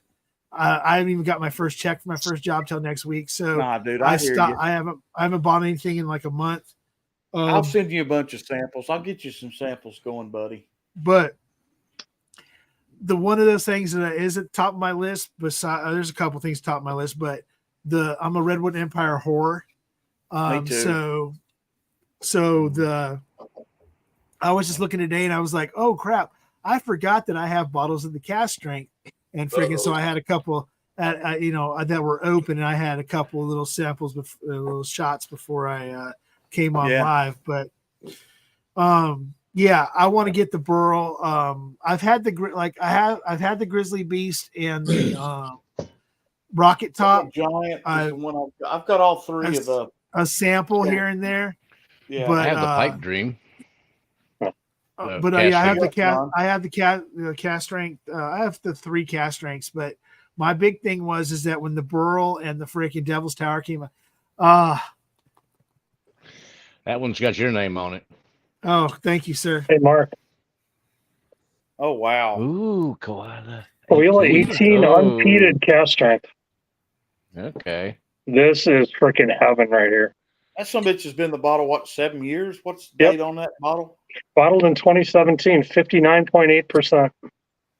Oh, by the way, that scotch from earlier that I told you that was like a $70 scotch I bought for 25 Don't bucks. laugh. Look what I paid for this thing. How much you pay for that? $80. There you go. For a 18-year-old cast strength Coleo. Dang, not anymore. Yeah, exactly. Hey, Stanley, I'm gonna go grab some water. Okay. It was a Glencadam 10 that I picked up for like those are bucks. good. Glencadam 10, that's a good bottle. Okay, so you said that Koala 18 you paid 89 for? 80. Oh, 80? So it's a cast strength, but it's unpeated Isla. And that's also an old it's an old bottling. Yeah. That 18 is an old bottling because I that probably box bought it in 2020. Yeah, well, because that box doesn't exist. That box doesn't exist anymore. So I'm not the Scotch like freaking connoisseur, but I know that Koala in between 2018 and 2020 ish, they had a 3-box set where it was a purplish box, a bluish box, and a yellowish box for the 3 different age statements. Yeah, 12, 15, 18. And I know those disappeared in I want to say between 2020 and 2021, those completely disappeared off the shelves out here. I do know a place that has all 3 of them. I just don't know what the price is. It's probably more than likely, because I know the store, it's probably right in that same range.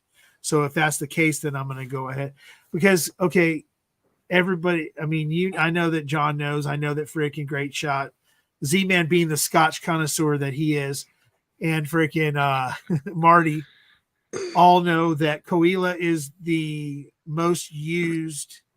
That's what I'm going to say. If you drink Johnny Walker Black, you drink Koala. In Johnny Walker period. Yep. But mostly it's the largest amount used in Johnny Walker Black, Double Black, and Green. Yeah, that's the biggest distillery on Island by far. So the Koala in Johnny Walker Green is, I believe, if I'm not mistaken, it's 40. I want to say it's 40 or 41% of the bottle is freaking Koala. Which that's my favorite Johnny Walker is the green. Oh yeah, that's my favorite. I've never owned a bottle, but I've drank plenty of other people's bottles that I know I like. I had a friend that got me into drinking Scotch, and it was always Johnny Walker Black and Sprite. So that's where it got me into peated Scotch. You people got me into Johnny Walker Scotch, you bastards. What's that? Yes. And you people got me into it. My work is done here. Well, see, here's the thing, if you drink Johnny Walker Black, you know what Kahlua tastes like. But here's the thing, too. What you did was you opened so getting him into peated scotches now puts Mark in a very, very special position being in Texas, because he lives in a state that has this place called Andalusia. He has this place too in Texas. Well, Balcones. Freaking called Andalusia. The peated is good. Dude, this peated single malt is freaking phenomenal. But has Andalusia, who has a striker That's really Mhm. good too. and has some other distillery only peated stuff Mhm. that Oh, I'm yeah. sure that freaking Mark likes. Yeah, Strike But- is really good. There's a lot of small distilleries in Texas that do a lot of peated freaking bourbons and Mhm. ryes. Yeah. Like Whiskey Tribe. What I like with what Belconis is their peated malt comes from the UK. Mm. It's Oh, not and Texas peated.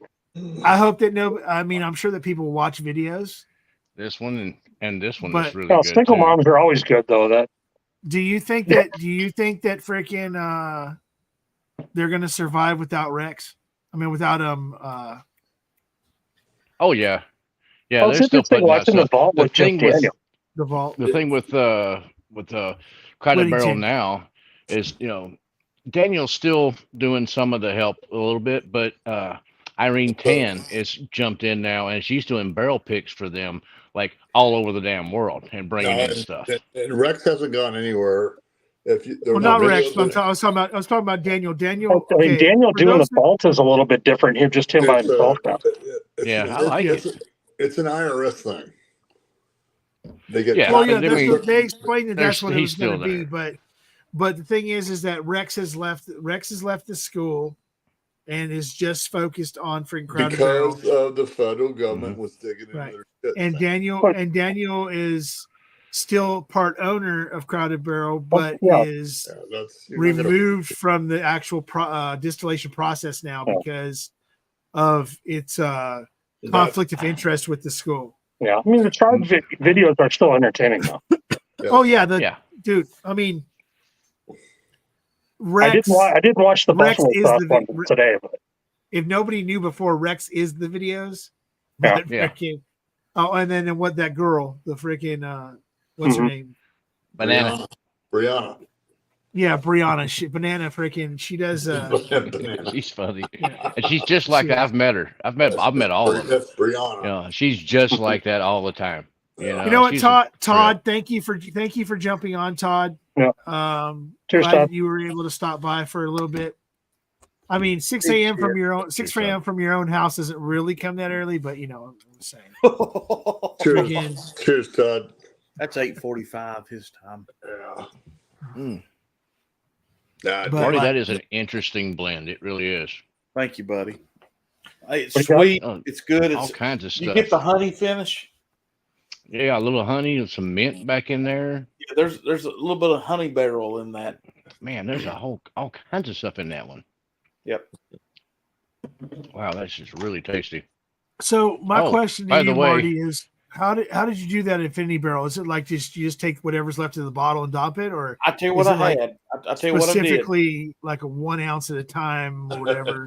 Yeah, it was kind of like that, Stanley. What it was is I had a shit ton of samples laying around here that were labeled. They're all going in the trash. If I didn't know what they were, I didn't put them in it. And I poured probably 38, 39 of those samples together, and I wrote them down, and I nosed it and I tasted it. And I was like, it's missing something. So I took a New Riff rye, and I poured probably 8 ounces. Single barrel or just standard? I don't think it's single barrel, but I poured probably 4 to 8 ounces of that in there. Cheers, Ethan.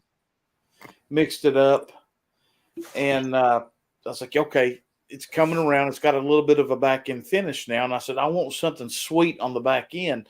And Top Dog sent me a big honey barrel finish he did about 6 months ago, a big 4 ounce bottle.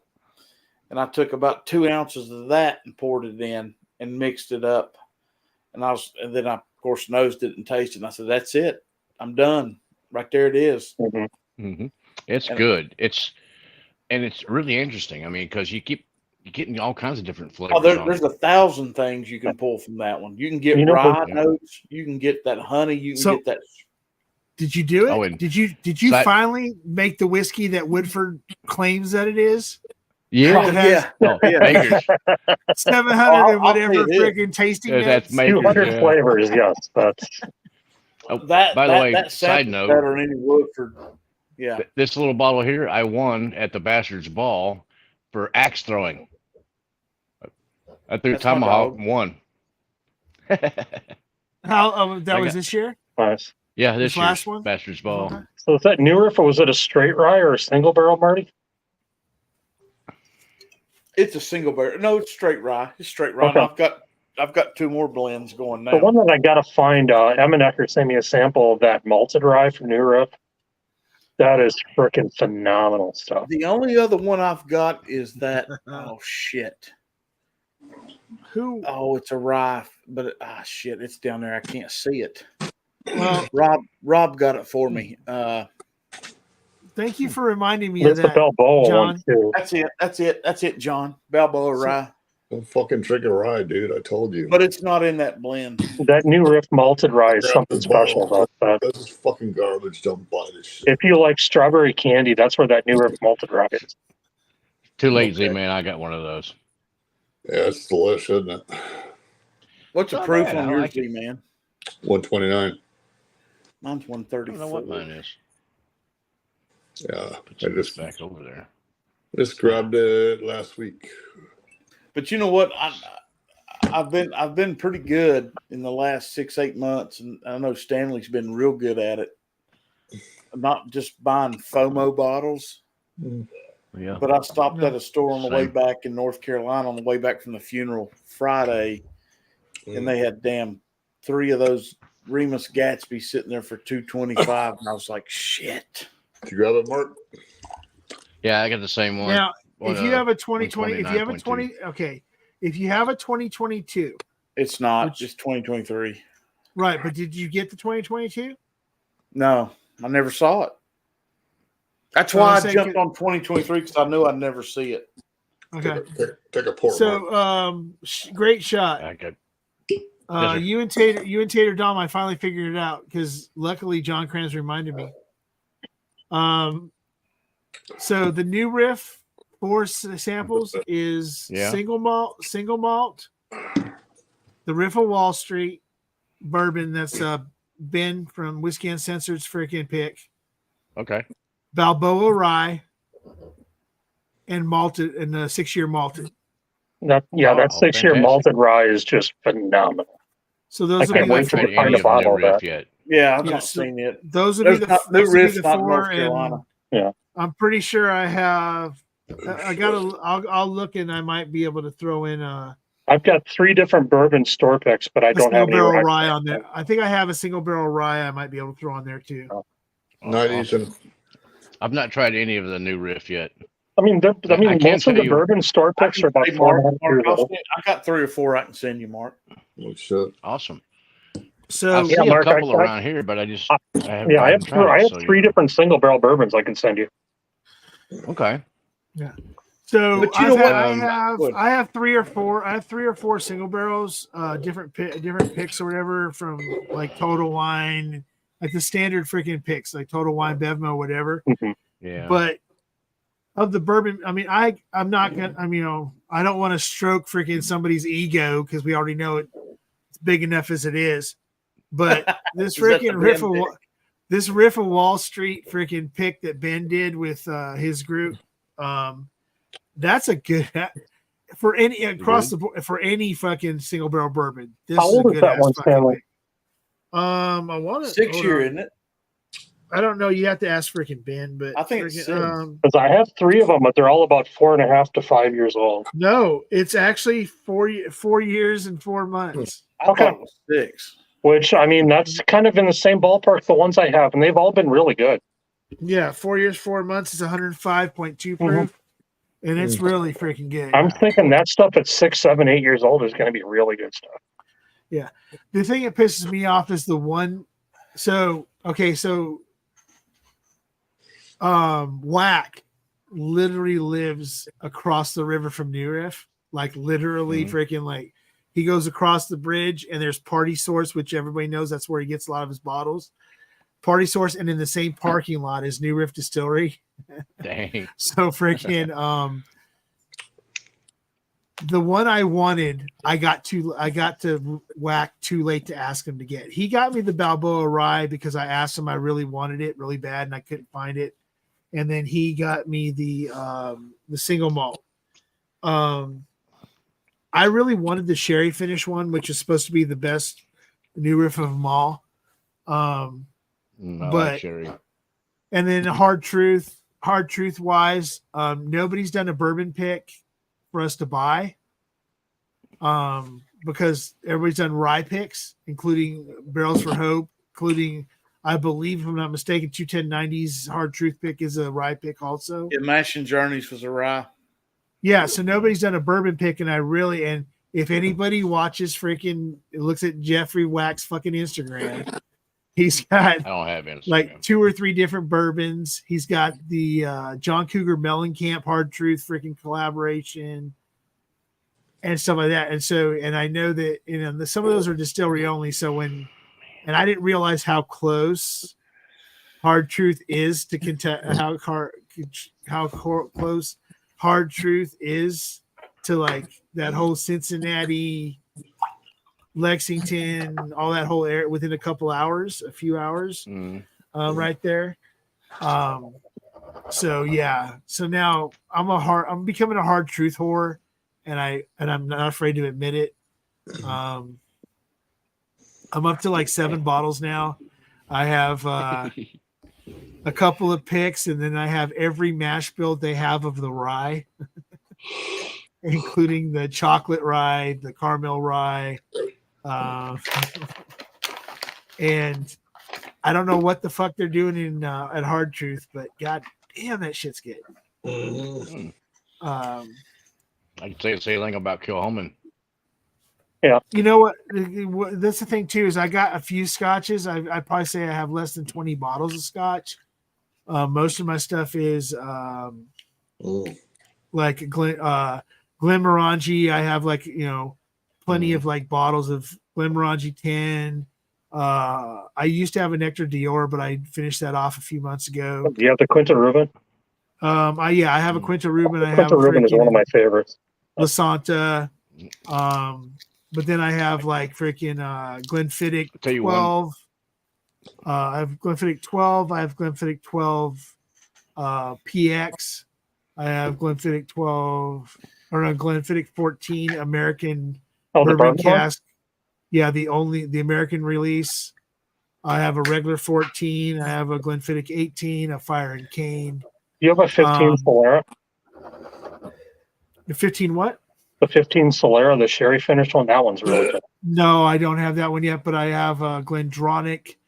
One of my favorite scotch, one of my easily 5 favorite scotches, Glendronach 15 Revival. Yes. I also have Glendronach Timmentool 16, 21, a couple other ones. So I have like lines. I have some lines of scotches, but I don't have a wide array of scotches and like I said, peated wise, I have fucking Lagavulin 16, That's a good one. Ugadal. Ugadal is yummy. Ugadal is like burnt ends brisket. Yeah, and then I have this. Then the only other ones I have is like the Singleton, which I do like. See what else do I have? I don't think off the top of my head. I think that's pretty much it. I haven't delved really far into any other crazy stuff. I've got like some. Actually, got my wife turned on to a scotch. My wife is a tequila drinker, but I said, try something nice, light, fruity, that I can let her try and she might like. That's not too proofy because she can't handle a whole lot of proof. And it was the Glenlivet, the Caribbean Reserve. Oh yeah, okay. I have a couple Glenlivet bottles. I have like the illicit bottle and stuff like that. But the Caribbean Reserve is really nice. It's light, real floral, real fruity. If you want one that's her friend actually liked it. Yeah. If you want one that's a really good mixer, the Dewar's, it's the 8-year-old. It's the Illegal Mezcal cask. Okay. That's like about $20 for an 8-year scotch and a mezcal cask. It's a great mixer. Okay. And I'd hate to tell anybody to buy this, but I drank through the 375 rather quickly, and I refuse to go back and buy it because if I buy a second bottle, then I'll buy a third and a fourth. Is the Dewar's 21 year? Okay. Oh, dang. It's like $100. It's like $100 at Total Wine, Mhm. but it's only a 375 Yeah. Really? For a for $100. But no, can't do that. Sheesh. but if you taste it, you're like, I wish it was a 750, but I'm not mad. I paid $100 for freaking a blended freaking Scotch whiskey. There's a sample that Pinch Hitter really sent me. He found a dusty old Dewar's 18. Oh yeah, I have Dewar's. I have a Man. Dewar's 8. I have a Really newer good. Dewar's 18 that, I mean, the Dewar's 18 is like freaking 35, 40 fucking dollars at like Total Wine. So I mean, if I want a blended Scotch, I either do that or I do Duncan Taylor. Yep. Because Duncan Taylor has some really hyper age stuff that's Dang. that's under like $80. That's not bad, blended wise. That's like that fucking Campbelltown lock I've got dust and shit on it. Yeah. But I mean, you're talking about Springbank blends. Have I sent you any of this yet? The Great King Street from Compass Box. That's a really good mixer too. I need to send you a sample of this, John. I think you'll like this one. Is that Striker? Andalusia. I've had that one before. No, this is the regular, the regular triple distilled. Oh, okay. Yeah, I haven't had that. I've had the Striker. I really like that one. But yeah, I need to get a bottle of Striker. I'm out of that right now. I got that one, and then I have the their straight single malt. The Yeah, bottle that's and the bond single one. malt one. Yeah, we there. just got to come up with a list for each other then, and Yeah, this one. I'll order this some more one was sample 6 bottles. years. Does anybody know if Anthony went live? Because He I didn't. forgot I that- texted him. Yeah, I He's haven't got any notifications from anybody that they were Okay. going. He's not. All right, fuck it then. Let's keep going then. All I- right. I'm good here. We don't have to go anywhere. Yep. I'm good for But, a few minutes. Shit, few minutes, Marty. You ain't going nowhere. You It's freaking. 11 o'clock. I don't have to be up till 7, so I'm good. Hey, where you work at there, Marty? Oh, your house? Is that where you work No, from? that's right. I wish. No, I work here. I work here in Raleigh. What are you doing? I'm still my title is construction inspection supervisor. So what we do is we look at everything from right of way up into the edge of right of way for any type of new builds or anything like that. And then we have another division that looks at all the electrical, that kind of inspection to get you your CO, certificate of occupancy. So Mhm. I'm telling you, we've got projects. You talking about an area that's growing. This area here, I've got like 5 projects right now that have over 900 units being built in them. I mean, isn't that whole triangle area kind of really blowing up? Oh, dude, John, it's ridiculous. It's ridiculous. Shoot. I mean, like So- it's gotten so bad that they've had to tell people their kids can't go to school here. Yeah. It's just, yeah, it's ridiculous. So Bring your ass you're, down here if so you you want work growth. you work for the city of Raleigh or the state I of work for the town of Garner, which is a suburb of Raleigh, but we also handle city of Raleigh projects, which makes absolutely no sense. So But do you work more with like property easements then? That's so Yeah. fucking good. yeah, they'll put in like, for instance, they'll put in like easement certifications. They'll put in right of way certifications. They'll put in driveway stuff, sidewalk stuff, anything like that. Like I said, we go about 6 or 8 feet into their property. We look at their ADA ramps. We look at their sidewalks. We look at their driveway approaches. We look at the asphalt, all the road stuff, up to a certain point into the property line. Mhm. So I've got inspectors that work for me that have certain projects that are theirs, and so each guy right now are averaging between 25 and 40 inspections a day. Dang. That's crazy. and you're the director though, right? You're the head honcho. Well, So- the big elf, the head chief, the big So kahuna, whatever you basically, wanna call it. Marty's that asshole that tells you, oh, by the way, you know that fence that you put up on your property, you're Take it 6 feet down. you're 6 feet onto this other guy's property. You got to move that shit. Yeah, move that. Sometimes, yeah. Driveway easements. You'd be surprised how many damn idiots want to damn put in a 50-foot wide driveway. I'm like, dude, you can't do that shit. Fucking John. That's an old joke Asphalt. too. That Asphalt equals rectal What the problem. fuck is wrong with it? that's a really old joke. I know. All All right. Let me go let the dog back. in Fresh real crack quick. of that Hold one. on. Okay, time to grab another bottle of scotch here. Mark, does that have an age statement? I don't think so. Let me look here. I believe they're 4 to 6 all the time, aren't they? I believe so. Mhm. This the newest one. This is the newest one now, and it's 128.7 proof. Yeah. Bad Axe, what's going on, brother? Love your shit, man. Oh, Love Bobby. what you're doing. Says 75% corn, 21% rye, and 4% malted barley. Cheers, What was the buddy. rye? 21. What? Okay. 21 rye, 4% malted barley, and the rest is corn. That's almost Here's high Bobby. rye. So we were Let's talking see. about the confusion about first fill bourbon earlier. So this is the Deanston Virgin Oak. What's the age statement on that one, John? Does it give? It's an NAS, but it's a brand new charred barrel. It's not a used bourbon barrel. So it's 2 to 6 minimum.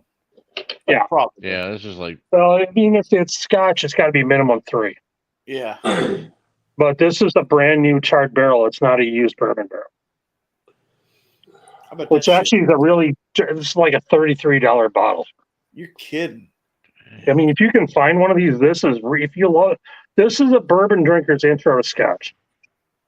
That's kind of like that Edredor I've got that's Yeah. finished. in the- So Z-Man, if you can find one of these, if you love bourbon, find this one, Right on. Virgin Oak. Right on. Appreciate it. Is it me or does that mash bill picture look like Stone Cold Steve Austin? Yep. I know I got T-Rob drinking scotch. He got the, I think he got the Deanston 12, and then I got him to find a 2008 Bordeaux, which is my favorite Deanston. wow. It does not drink at 128 proof. I need to send T Rob some of this shit. I'll send him a little bit of Port Charlotte. I'll send him a little Bunnahabhain.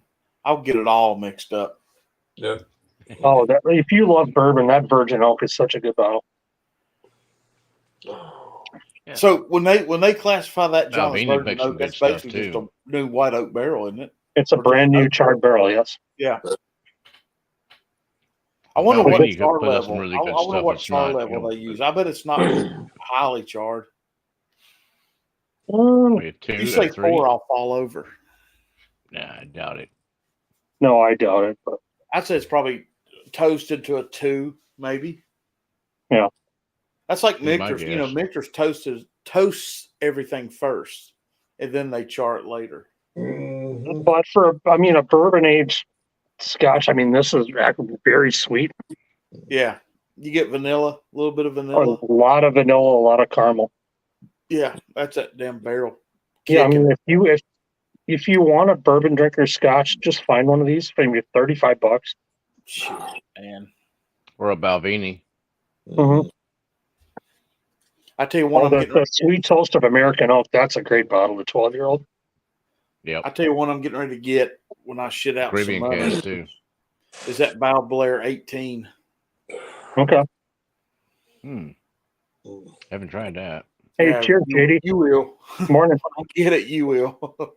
I'm telling you that shit. I've had 3 different Bow Blairs. I had the 1983. Holy shit. I had one. Marty, The have you tried first the year of Rebecca Creek yet? 2020 when Crusader did an advent calendar, and I got a Ball Blair that was ex-bourbon. Holy shit. Okay. Yeah, to make you tap your foot with your hands up in the That air. was really good. And I think the other really good one was it was a sherry finished Cavalon. Really? Oh my God, that'll blow your mind. For being such young whiskey, because it's such a climate in Taiwan that it's so good. Hey, Stanley, I know I've it's only just got nighttime one. behind you, but that's pretty badass background. I'm just saying. Mhm. Well, See I what got the daytime it looked like I Wrigley with the Ivy. I turned on a different light because the fucking dogs, and yeah, so now it blacked out the whole back of it, so it works. So, Stan, let me ask you something. I know you hinted on it a little while ago, but you did change jobs, or are you looking now? What did you? Oh no, so what I know you happened got was shit gig. yeah. So I was working for a contractor, and the company I was working for, the at the time for the contractor, randomly decided to shut down the plant, and said, "Oh, we're done with this. We're going to shut this place down. We moved to the plant they opened in Texas, was going to go full bore, and decided they're going to shut down here in LA." So I was like, okay. So they moved me around. I went to Minnesota for about a I month. remember that. Yeah. That didn't work out because for some reason the plant manager couldn't figure out what he wanted. They brought me back to California temporarily to see what was going to happen. They couldn't find me a permanent spot to do my finish to do a contract at, and they said, "Okay, well, we're going to carry you for 2 more weeks. Go find something." So I called. There's a guy that was the planner, the maintenance planner at this place I worked at, Cacique Foods, and he said, "Hey, I'm the maintenance manager at this dog food place. You want to come work for me?" All I did was I sent him a message saying, "Hey, you got a spot, or do you know anybody that has a spot?" He called me before I walked from where I'm at now, to my brother's room, which is about 35 feet. He already had called me and said, "Hey, send me your resume." The very next day, boom. He told me Nice. be here on Tuesday for the interview, and then basically I kind of doubled up because I went to work there a week before they stopped paying me for my last job, because the last job said That's the way to do it. they would carry me for 2 more weeks and try to find me another spot, but after the 2 weeks they couldn't carry me anymore. So I was like, okay, cool. So I got my last paycheck from them on last Wednesday. Get my first paycheck next Friday, so from the new job, so I didn't miss. So I ended up with an extra week per se or whatever, and I go from working weekly to working bi-weekly. So, but because you guys fuckers decided that Hell you yeah. wanted to do this whole Scotch thing, I went ahead and grabbed my Glengoyne 12. Nice. Any bottle from Glengoyne, yes. I have not tried Glengoyne yet. How is that like? Those are mostly sherry bombs. Yeah, they're sweet. Oh, They're, pretty they're, much. they're sherry forward. They have a great fruit note. Mm-hmm. I'm glad. I used to love the 15. What's up, They finally JD? brought that back. The 18, if you can find an old bottle of 18, you're damn putting in the rough. Yeah, the 18 was really good. One of my local friends gave me a pour of his bottle of 25, and it's one of the best things I've ever had. So what's funny about it is that when I was first doing this Scotch thing, getting back into it and into it for a little bit, I went and visited JD, spent some time with him in Palm Springs, and when he was out here, and he had just told me, "Hey, if you ever decide, I had tasted some scotches there, then some single malts, some Bimber single malts from and stuff like that." And he's like, well, he recommended that if I was going to get something, my next Scotch I should get would be a Glengoyne 12, which I went the first time I saw a bottle, I was like, okay, I'll go get it. It was $50 fucking dollars. So I'm like, hell yeah, I'm gonna grab that. It's so tasty too. Hell yeah, I'm gonna grab it. And still, the thing is, crazy about it is that the Glengoyne 12, like I'll go to Total Wine, it's $60, but I can go to the same store I bought this one at, and it's still $50. So yeah, I think the first time I bought Glengoyne 12, it was at a local store here. It was like a gift box, and it was $40, and there were 2 highball glasses in it too. And the thing is funny is that how old Z-Man up there freaking taking his nap. Freaking I know he's awake, but So this doesn't have this isn't Band-Aids and No, Misery. that's just But- Sherry Glory It's right not there. Lafroig. It's not. Yeah, Sherry Ford. It's not going I to be mean, Lafroig. It does have. I mean, it does have that Band-Aidish quality to the freaking tape. To the medicinal note. The nose. It has that, Yeah. that has that plastic plastic diaper. Yeah. Plastic diaper. Yeah, I mean, there's no peat in Lafroig that. 10. Glengoyne doesn't have any peat. Band-Aidy, iodine. Asphalt. nasty. Yeah, asphalt. the iodine thing to it. But you know what, though? Yeah. I can honestly say I haven't had this in a while, but I can tell you honestly, this is my second bottle of Glengoyne 12. It's going to taste really, really good. Yeah, just keep moving up the age scale with Glengoyne and you will absolutely love it. 15, y'all 18, tried- whatever. Have y'all tried Stranahan's, the sherry finished one? They're Stranahan single malt. Yeah, that but was. it's, I've had a sample. That was it's really good. sherry. It was So- straight up fucking stupid sherry bomb for me. It was just like sherry all up in the face. Like when they put their whiskey into the barrel of sherry, it still had sherry in it or something, because it was just like, oh my God. There's a limited one that Glengoyne puts out. It's called Teapot Dram. It used to be like an employees only. It's Ooh, okay. like a cast strength Glengoyne. That is a sherry bomb in the face. Yeah, that But it is Stranahan's was for awesome. me. I got one when I was out in Colorado, and I was like, I left it in Colorado. I didn't even bother to bring it home because it was just like way too much sherry for me. I love sherry and finished, stuff, but that was like I said, they they left sherry in the barrel or something before they added their whiskey like a to gallon of sherry in the bottle. Yeah, Yeah, that's kind of like Yeah, it Balmore was- for me. Balmore is just. I love Balmore. I've got a Balmore Well- 15 I love, but it's like you left sherry in the barrel. I mean, the problem is So that I had 10 is so finished off a mild. Balmore 10 tonight, and it wasn't that sherry forward. Balmore, Yeah, I mean, the 10 is really mild. yeah. 15 kicks it up a notch a little bit. Does it? Yeah. Okay. Is it It more does a sherry little forward bit. at 15? Yeah, it's dark as shit. I mean, The Stranahan's was too. I mean, it was like this, yeah. sherry colored. I was like, oh my God, this is the Rebecca Creek. That's why this is so freaking dark. Because San Antonio, baby. And you know what? I'm definitely looking forward to it at some point in time getting that one. Yeah, that's Oh, I where got you Sean one. sent me sending a sample of that to me. Did I send you one, John? No, not yet. I know Oh, Sean okay. sent me Oh, one. so the red corn was okay. So I gotta say this: the red corn was awesome. The blue corn to me was even better. The thing is that the reason I didn't bring the blue corn bottle out tonight is because it's already halfway gone. So I have to That's the pace problem with the myself blue last corn. half. Milk it. Yeah, shit. I have to pace myself for the back. That's the problem with the blue corn is, I've got a couple of bottles of that. One of them's gone already. So I have Yeah. a backup. So Mark got me the one bottle, and he sent me a sample of the red corn. Mm-hmm. Yep. Because I could sample not of find a bottle of the red corn anymore. It's Right. all gone So around here. I drank an ounce. I drank a half the sample. He sent me a 2-ounce sample. So I drank half the sample.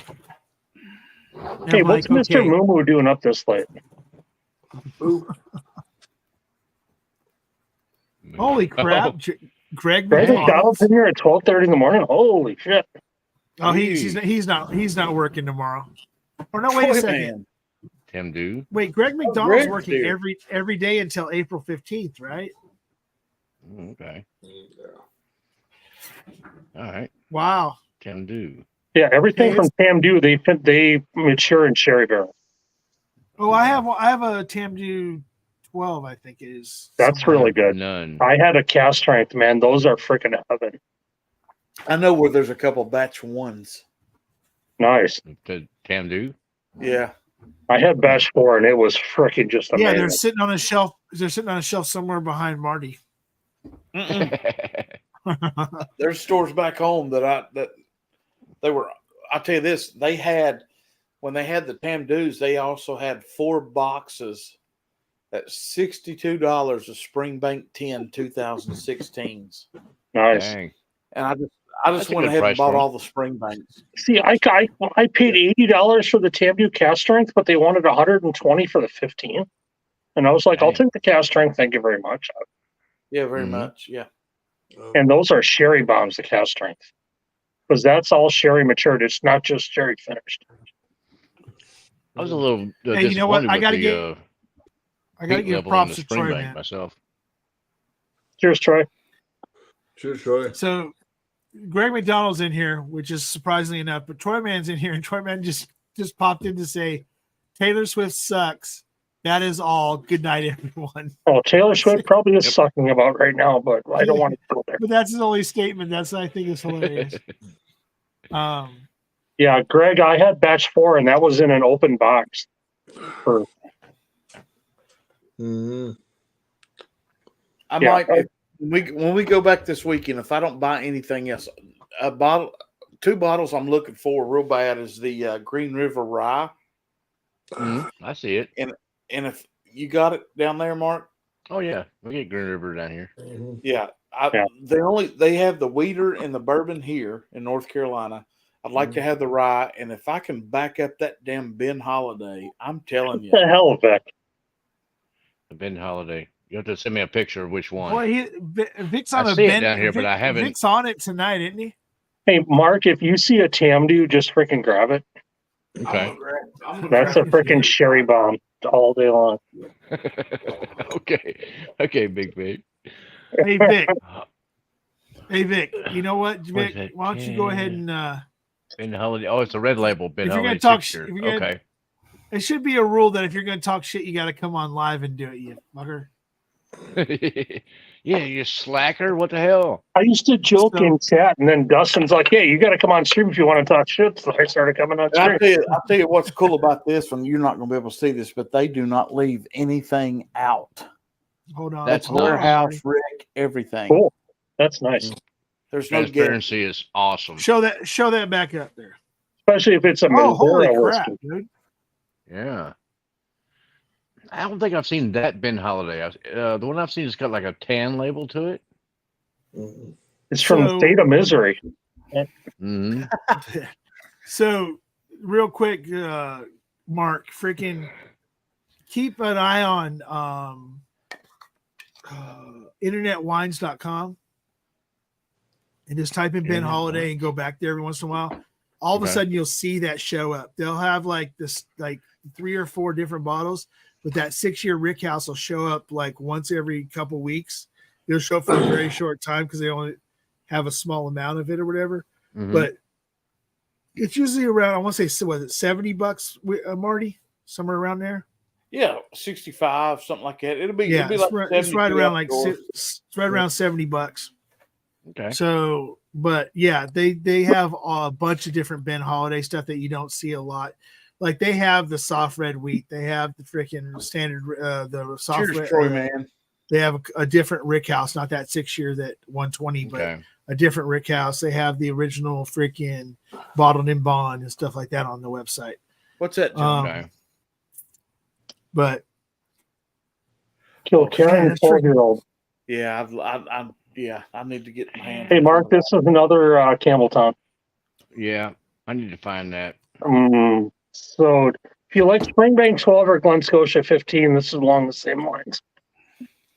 you know I what? like this. They usually come in a white tube like this. that. Yeah, Okay. but the thing with those, as soon as they hit a website, they're gone in 2 hours. Yeah, I think I paid like $60 for this one. Oh, nice. I've got one Yeah, I'm man. watching on the site that's a 15. Y'all are gonna love this year. damn Rebecca Creek. Mhm. So Yeah, I I can't took wait to try that stuff, Mark. so I took a little bit of a break. So I was drinking that 131. I mean, I drank that 123 from Fordford, drinking that 131 Old Forester rye, kind of like waited for about 15, 20 minutes before I drank anything else. And I drank this Glengoyne. And even though it's down at like 86 proof, I'm getting a lot more flavors out of it than I normally would if I was just starting out with it. Yep. Holy That's the great thing about Scotch. holy shit, dude. It's freaking I mean, lower This is proof better stuff.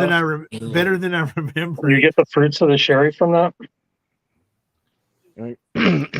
With this Rebecca Creek, the longer you keep it in the Glen, you It's keep just going so back freaking- to it, and it's just like something different. I'm getting There's just chocolate a now. freaking I'm getting it's just this, a weird I'm getting sweet. that. It's just a weird sweetness. It's a weird sweetness that wasn't. I mean, there was a sweetness there before, but this That's is got to a be lot. the sherry sweetness then. You know what? I've never had sherry by itself, Mhm. so But you're gonna I'm get those like red fruits and yeah, that's what I'm saying. It's more of a. It's not like it's not dark fruit. It's freaking just. there you go, No, JD. New discussion. Can you tell me more? Just go buy a damn Can you tell me? 10-year. Yeah, the one person that's on the chat that is nowhere near new to Scotch. That I was Those- on. I was on stream with Ken this morning. I think JD said he had like 44 bottles of floor whiskey in his hotel room. Yeah, that's what I'm saying.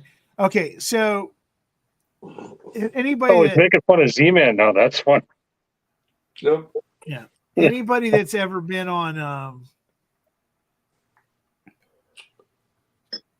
oh, okay, Vic, whatever. Keep talking your shit. Freaking so yeah, with JD not being freaking not telling anything anybody doesn't know that's ever freaking watched Ken stream. He's in Lithuania, so he's got these floral whiskeys that he keeps on buying Hey, and fellas, saying cheers. keeps on saying he's not buying anymore because he has to get it back to Poland or to the States. Freaking, but he keeps on getting more and more floral whiskey, buying collections of things you can't get a hold of anymore. He bought me a bottle of vodka. I can't wait to try it, actually. And then he's got he does have the house in Poland. Yeah, you got me some really, apparently it's a really premium, really cheap vodka from Poland. I wouldn't doubt it. I mean, believe me, some of the stuff that, like I said, when I went to his house, friggin', he loves Doc Swinson's, so he's got like a bunch of Doc Swinson's that I had Swinson's are good though. ever tried, right? But he also has things that I've never even heard of. Like I didn't hear Bimber until I went to JD's house. Yeah. Burgers, yeah. I've heard of Bimber, And- but I haven't seen it over here. So I drank I've a seen it little around bit me, there, but and I haven't really tried it yet. I drank it. Had a taste of it at his house, and it was really nice. It was really good, and I was like, okay, cool. And I took a sample back to the house, a couple ounces that he gave me, and some other samples. And the thing is that Wow. Yes. he has got. I mean, that's just the like stuff that he has at his house or whatever. Mhm. He has stuff that you can't like. His thing is like the Campbellton festivals. He likes to collect yeah. the festival bottles. I have one of the So- Glen Scotias. Man, it's so good. So he sent one at one point in time to Ken, engraved for Ken from a Campbellton Wow. from one of the festival bottles. And there's and like I said, he's like I say, not Jewish white. I'm not Jewish or anything, but he's a mensch when it comes to like Mm. I think Those this kind- is that kind of Ken's stuff. favorite bottle.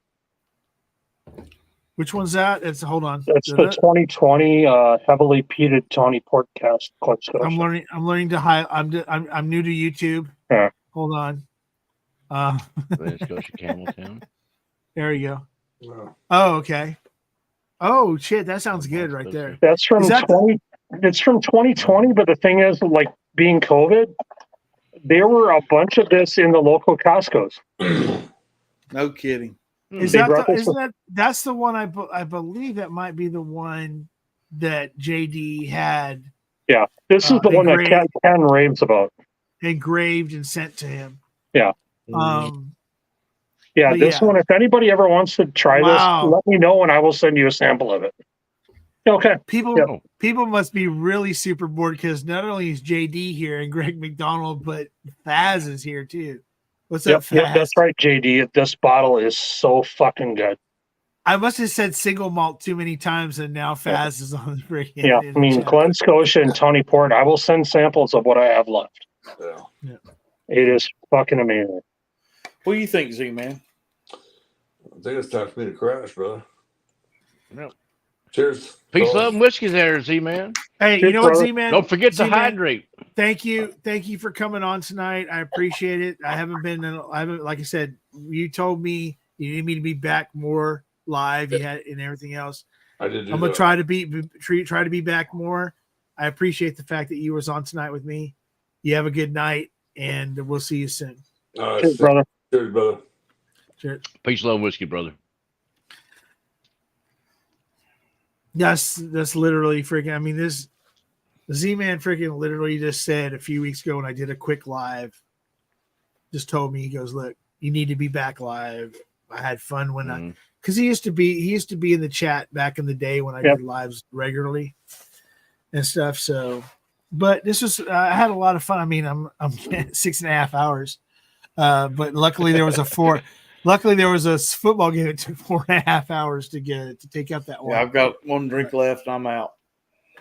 Well, I figure you got to go. You got to go look at easements tomorrow. So I mean, you guys. Well, what Mark and I are the same time zone, but Yeah.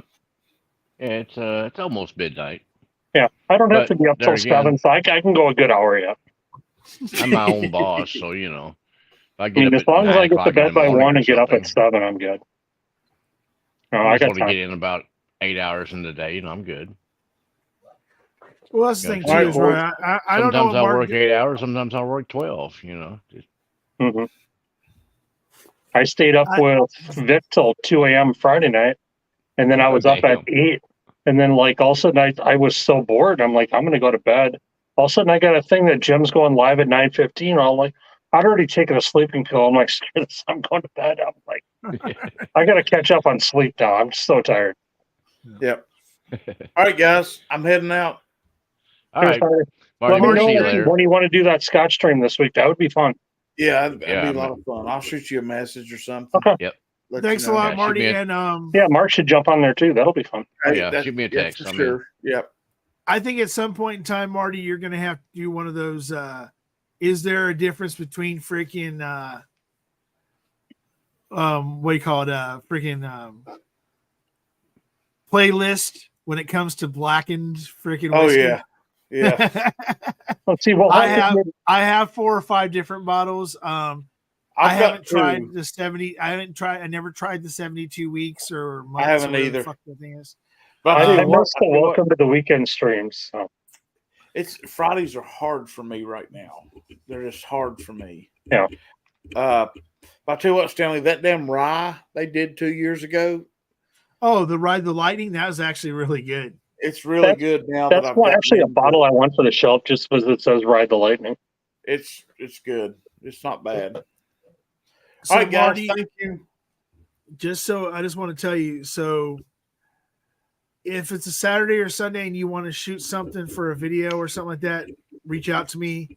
I'll Sure. freaking do a video with you, whatever you want to do. Sounds good, man. I owe you at least one video from like a while ago. Oh, shit, we dude, were supposed to collab like a long time ago, and I got out of the business buddy. for a while. We'll so. work it out. We'll work it out. Don't worry about it. All right, but thank you for coming on tonight, and thank you for your donations and stuff. Yeah, man. That was a lot of fun. Thanks for doing this. All right, guys. Cheers. Hey, there's room. Somebody else can jump on now. Well, there's more than enough room. There's 10 fucking spots. That's what I was going to say. Come on, Ben, jump on. Right. I knew this is going to happen, right? I knew this one would happen because it's JD. Hey, JD. Morning. Hey. What's up, guys? Morning over there. I just want to call. I just want to call out freaking Big Vic to he's always calling me out to freaking jump on his stream. Why the fuck doesn't he want to jump on mine? But whatever. Yeah. Sounds like he may have had a few too many pours during the Super Bowl game. So yeah. What purchase of somebody's freaking collection did you make this week, JD? Cool Runnings. Oh, nice. I got him the I don't know everything, but I think I got the 18-year-old Causeway that's exclusive to Poland, and the Polish limited edition 10-year-old Causeway Brandy Plum. plum Causeway, brandy. is that a Bushmills then? Yeah, Okay. Cool Running. I got two Causeway Bushmills. He's got the Nice. Polish Spanish brandy release cask that's 18 years old, and then he got the Poland one that's of course Polish brandy cask locally. Okay. And then I got the Causeway plum brandy myself too, 10-year-old at 59.6% ABV. Ooh, for Irish. Ooh, Nice. shit. Good proof point. Irish whiskey and plum brandy. That sounds good. And So it yeah, says so 2023 Poland edition on it, so on the bottle. And I'm a sucker for Polish shit, so yeah, all the causeways are Bushmills special release. But I mean, Irish whiskey is so light, so they can take different finishes too. So plum brandy sounds really good. Yeah. Well, let's put it this way: the tequila finish was done, and I drank that in about fucking 3 weeks by myself. I didn't even share it. That's how good it was. Oh wow! Okay. And what you didn't hear what JD said? He said 56 point whatever the hell percent. Yeah. That's 100. That's a cast strength freaking Irish. Almost 120. For Irish, that's really cask strength. Yeah. Yeah. I think the blue spot I had was 58 point something. I think there's only seen maybe one that's right at 60% Irish. I'll be right back. That was a sample I got. I can't remember the name of it. It was good. Isn't the only one that's really higher than that is that two stacks? That's around like 65%. Yeah, I got the two stacks. 127, 128, somewhere around there. Yeah, I got one of those, which that was really good. I had to get it back up though. Yeah. Yeah, unfortunately, there's a person in the community that gets these freaking two stacks that nobody in the world seems to be able to get. Somebody in Ohio, maybe. Yeah, someone in Ohio. Technically, I could get those. I just choose not to. Because they get, because what I know that we don't all have, we don't all live in Europe. Sorry. But freaking. You could live in Europe. You just have to find a way here. There are, do you remember the Teelings I showed you earlier, Stanley? Those all came from Europe. So your World of Whiskeys is, or Whiskey Exchange, or I use Wine Searcher Pro. Wine Searcher Pro? There's a different version of Wine Searcher. Yeah, you can spend like an extra $10 and it'll find stuff all over. So winesearcher.com is literally free. So that stout cast Teeling that I have, I got 2 bottles. They came from Slovenia, and I think I paid about $40 a piece for them. I can tell you right now what I have in stock, because the guy here is big into Teeling, and they're the distributor for Teeling. There's all these local breweries in Dublin they're finishing Teeling and beer casks. So I have 2 of the Imperial Stout casks, and I have an Amber Ale cask. And I wouldn't have found these except for Donald Rance was raving about them. So since Donald was raving about it, I had to go find them. Okay, let's put this but you're talking about a man who raves about freaking whiskeys that taste like freaking cow shit and hay. But the stuff, the beer finished Teelings are amazing. Yeah, I can get the one right here for the Duvel Teeling cask, the beer finish of that one. Yeah, I haven't seen yet. I'd love to try it. The IPA, I can get that. The Japanese edition, the Sauvignon Blanc. How much is the Duvel cask? $50. Really? That's it? Damn. Yeah, and then the 15-year-old Sauvignon Blanc, the IPA collaboration, the 15-year-old Japanese series. So I don't suppose you can bring a Duvel back with the vodka if you can. Oh, I can see if I can get that. Here they have the collaboration, which is Baltic. You'll never get this one because it's strictly for Lithuania. It is a Baltic Porter finished cask by Teeling. It's only the Baltic Port beer cask they finish in Lithuania. They ship the barrels over there.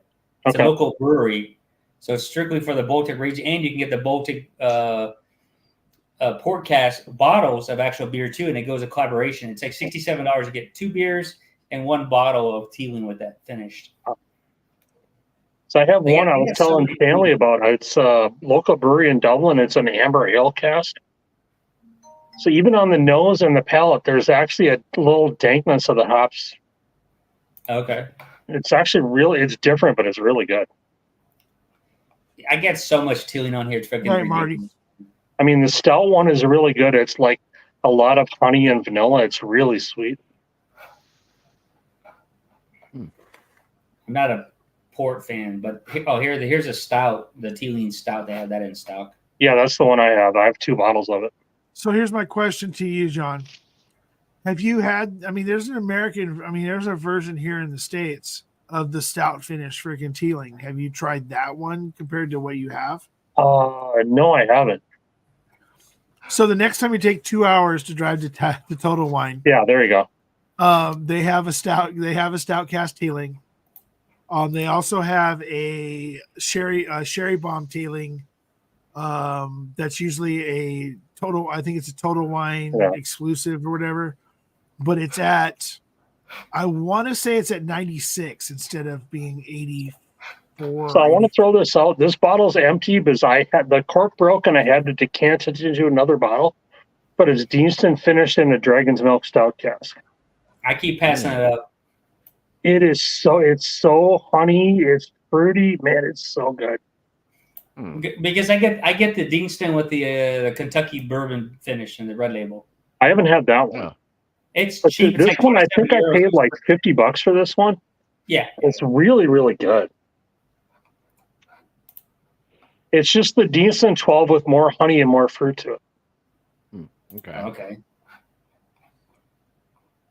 Let me see if I can get this on. I'll put this in private chat. The other one I have a little bit I was going to send a great shot is it's the 10-year PX finish Deanston. It's like 58%. That might be the best Deanston ever. Well, so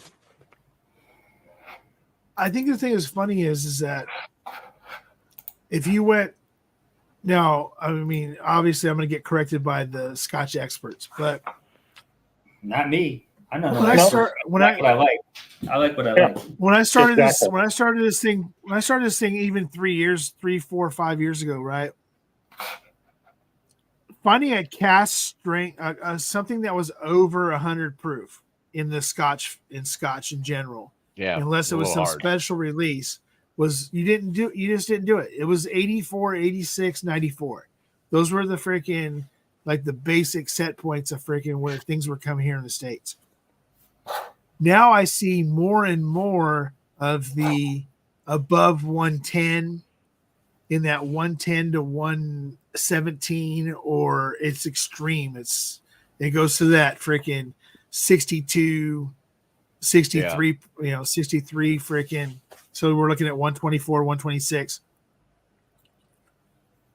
Is that something that you believe that maybe the high, because they know that people here in the States or whatever are really starting to go towards higher proof bourbons and rye and American single malts and stuff like that, that they've went ahead and said, okay, we're going to release these high ABV freaking scotches that we haven't had to release in the past?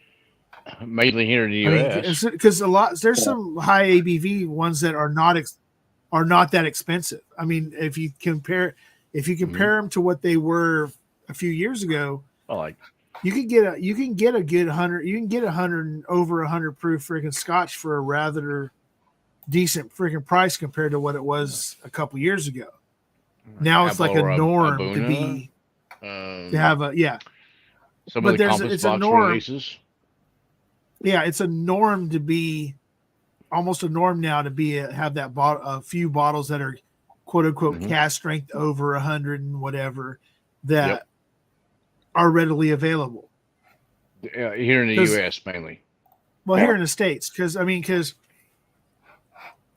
I still have friends that are in like England and I have an American friend in Lithuania. I won't say Lithuania, but I have friends that are in Greece and stuff. Who's that guy? I have no idea. They're still drinking freaking, 84, 86, 90 proof, and they're like, we're good. Yeah, Like a lot of that stuff up there is 80 proof. That's what they're used to. That's what they like. That's what they'll buy. Here in the U.S., 80 proof, we're like, pusha, come on, give me something at least 100 proof. That's what Jack Daniels or better. That's what Jim Beam White Label is. 80 fucking proof. What kind of shit's that? Thanks, Katie. Just get rid of my next paycheck. Thank you. I did pick up that new, or not new, but that old bottling of Jim Beam R1, the rye. Oh, the Okay. right one. Yeah, it's like a long tube. It almost looks like the same size as the Canadian whiskey bottle that's real elongated and tall. It says R1. I looked online, and it's made by Jim Beam. It's the Jim Beam rye. I think that it took the new one is the green label, the 6-year-old green label Jim Beam rye on it. I think that's the new bottle of it. So I'm bringing that back to the States. I have never had it, so I don't know. I'm not a Jim Beam. I've never seen a Jim Beam rye. Yeah, they have Jim Beam rye, normal one. It's just it's in a green label. It says rye on it. There's a green label and there's a yellow label too. That's normally in the rail in the bar, but Of a Jim Beam rye. Now there's a Jack Daniels rye that's in a green freaking label. yeah, there's a Jim Beam that's like a yellow label. I think is 80 proof. There's a Jim Beam that's a green label too of the rye. Okay. Maybe it isn't Jim Beam. I don't know because I just saw it. Just like it's called Jim Beam R1. Come on, open up, damn it. Because I mean, like Jim Beam distillery wise, when it comes to rye, I'm just trying to think of Jim Beam having a Jim Beam labeled rye.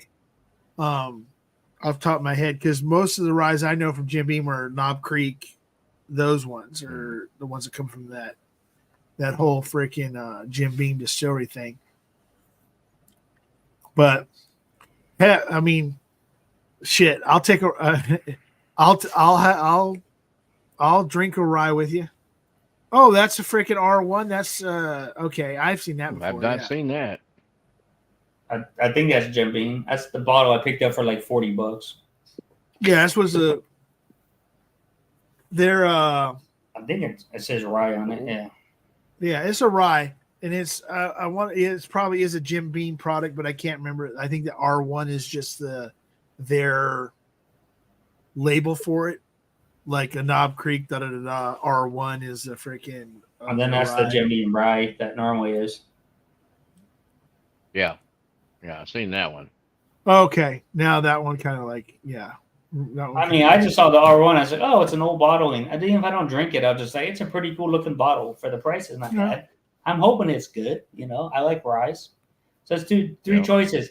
It's a pull out of the antique collection, basically open it up with the friends, and then say, hey, this is the old Jim Beam before this new shit happened. And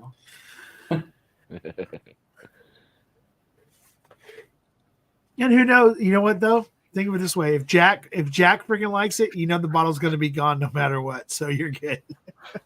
Yeah, I gave Jack 60% of my Jack Daniel's single Oloroso sherry finish, the duty free one, the 1 liter. I gave him that bottle. Oh god, yeah, that's one I want to try at some point. Oh, I'm bringing another one, so if you want samples, I can send too. Okay. I want to try the twice barreled at some point. I keep buying them because the price sucks on there. They're $100, but they're fucking good, man. Just like that Jack Daniel's 1 liter bottle in Bond tastes like bananas. That's so good. Yeah, freaking Tommy got me that at the base in Colorado. Holy crap, is that stuff good? Yeah, because when I opened up with the mash bill, and I gave him my open bottle. I gave him a mash bill. You can have and give to whoever you want. Yeah, I actually still have it because I can't find out what happened to Samurai, so I can. I don't know what happened to him either. Nobody. That bottle of Bond is really, really good. I mean, here's the thing, right? I have a bottle that I want to open so bad, but I promised it to Samurai.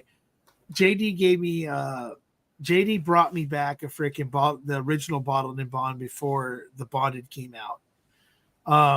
I took a sample for myself, and then I was sending the rest of the bottle to the bottle in Bond is so much better than the Bonded, though. Yeah, so it said all. If you look at the front of it, it says it's Jack Daniel's 100, and then it says bottle and bond underneath. But it was the what do you call it? The airline only, the international only freaking release. International, release only. So JD brought back a bottle for himself and gave it to me. Said he can just get another one when next time he goes through. And what's really crazy is if you go to the international terminal, they still sell those JD 100s. So, but he gave it to me, and I took a sample off top of it, and I was going to send it to Samurai. But then the whole thing happened with his house where he had to move. So it's like, okay, what's your new address? And at the time, I found a original JD single barrel, no other label, just a JD, and then the glass had the embossed single barrel on the side of it. So I found it on a shelf somewhere for like $35. So I freaking snagged it up. And then I told him I had it. I would send it to him because I know he was a JD collector because he had been collecting old bottles. And he's like, okay, cool. Send it to me. And I said, what's your address? He goes, well, I'm moving right now. And then after that, he kind of got lost in the shuffle. And nobody knows where he's at. Nobody knows where he's at.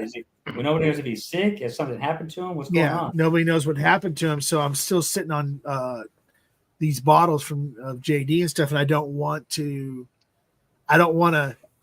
drink them, or I don't want to freaking sample them out. I don't want to do a giveaway or anything else. And then him come back in the community and be like, hey, I thought this was supposed to be, So I mean, I'm still holding on. It's not that big deal. It's not like I don't have a few other bottles I can partake in.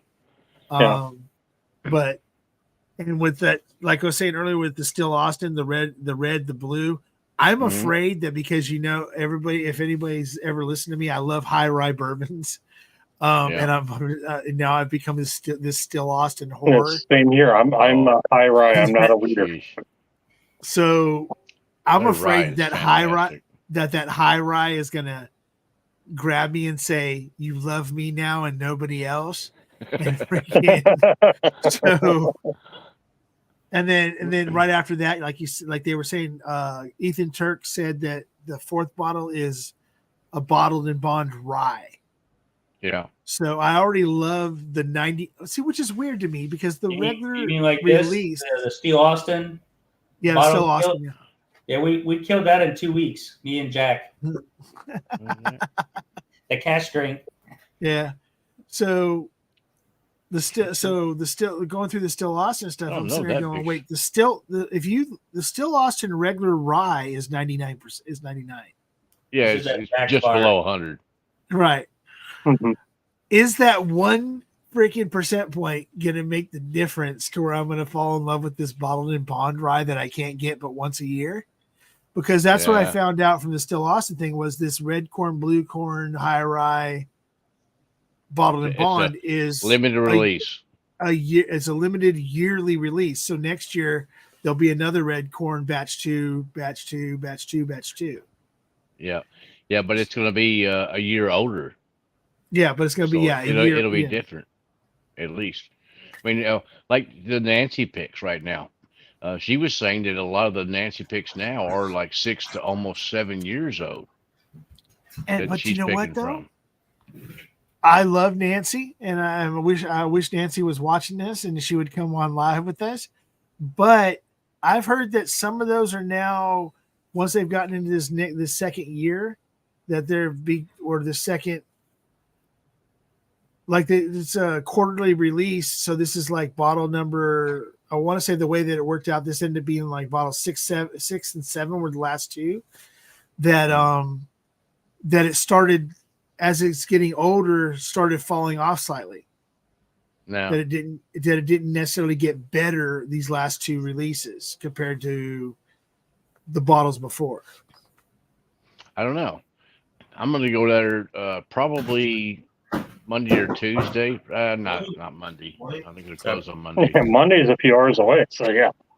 Oh wait, it already is Monday. Probably Tuesday or Wednesday. I'm gonna swing by there and I'm gonna pick up the 2 bottles of the latest Nancy pick, and of course I'm gonna pop on them when I get to the house and try it because of course I'm gonna pop one in the parking lot.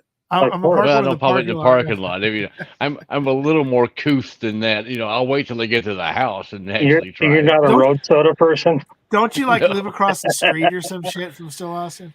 Well, I did. I mean, when at my old place, I was living.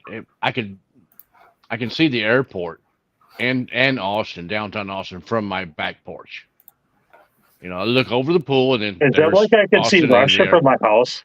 And then to the left was Tito's. You know, Tito's Nice. Distillery was right there. I could see it in my backyard. Now I'm 20 minutes east of there. So still Austin's, yeah, it's a little further away from me now than it used to be, but it's still fairly close.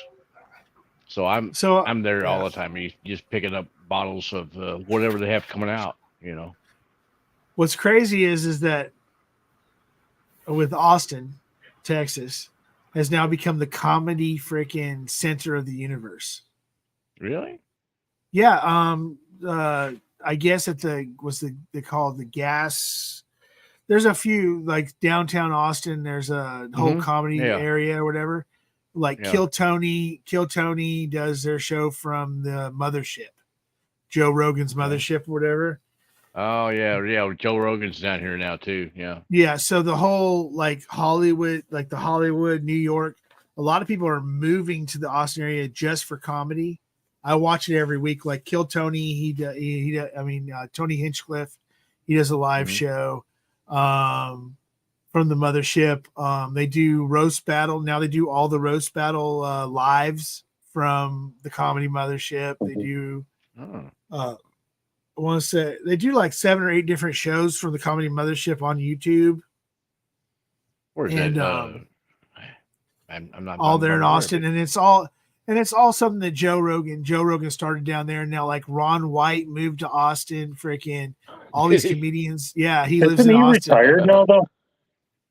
No, actually, well, he's semi-retired. What he did was he moved to Austin because Joe Rogan opened up the comedy mothership and decided to invest into other comedy clubs in that whole area so that everybody had a place to go. And the mothership was actually made for people like Ron White and Tony Hinchcliffe and some of these guys that were willing to move to Austin to have a place to always go and put on shows.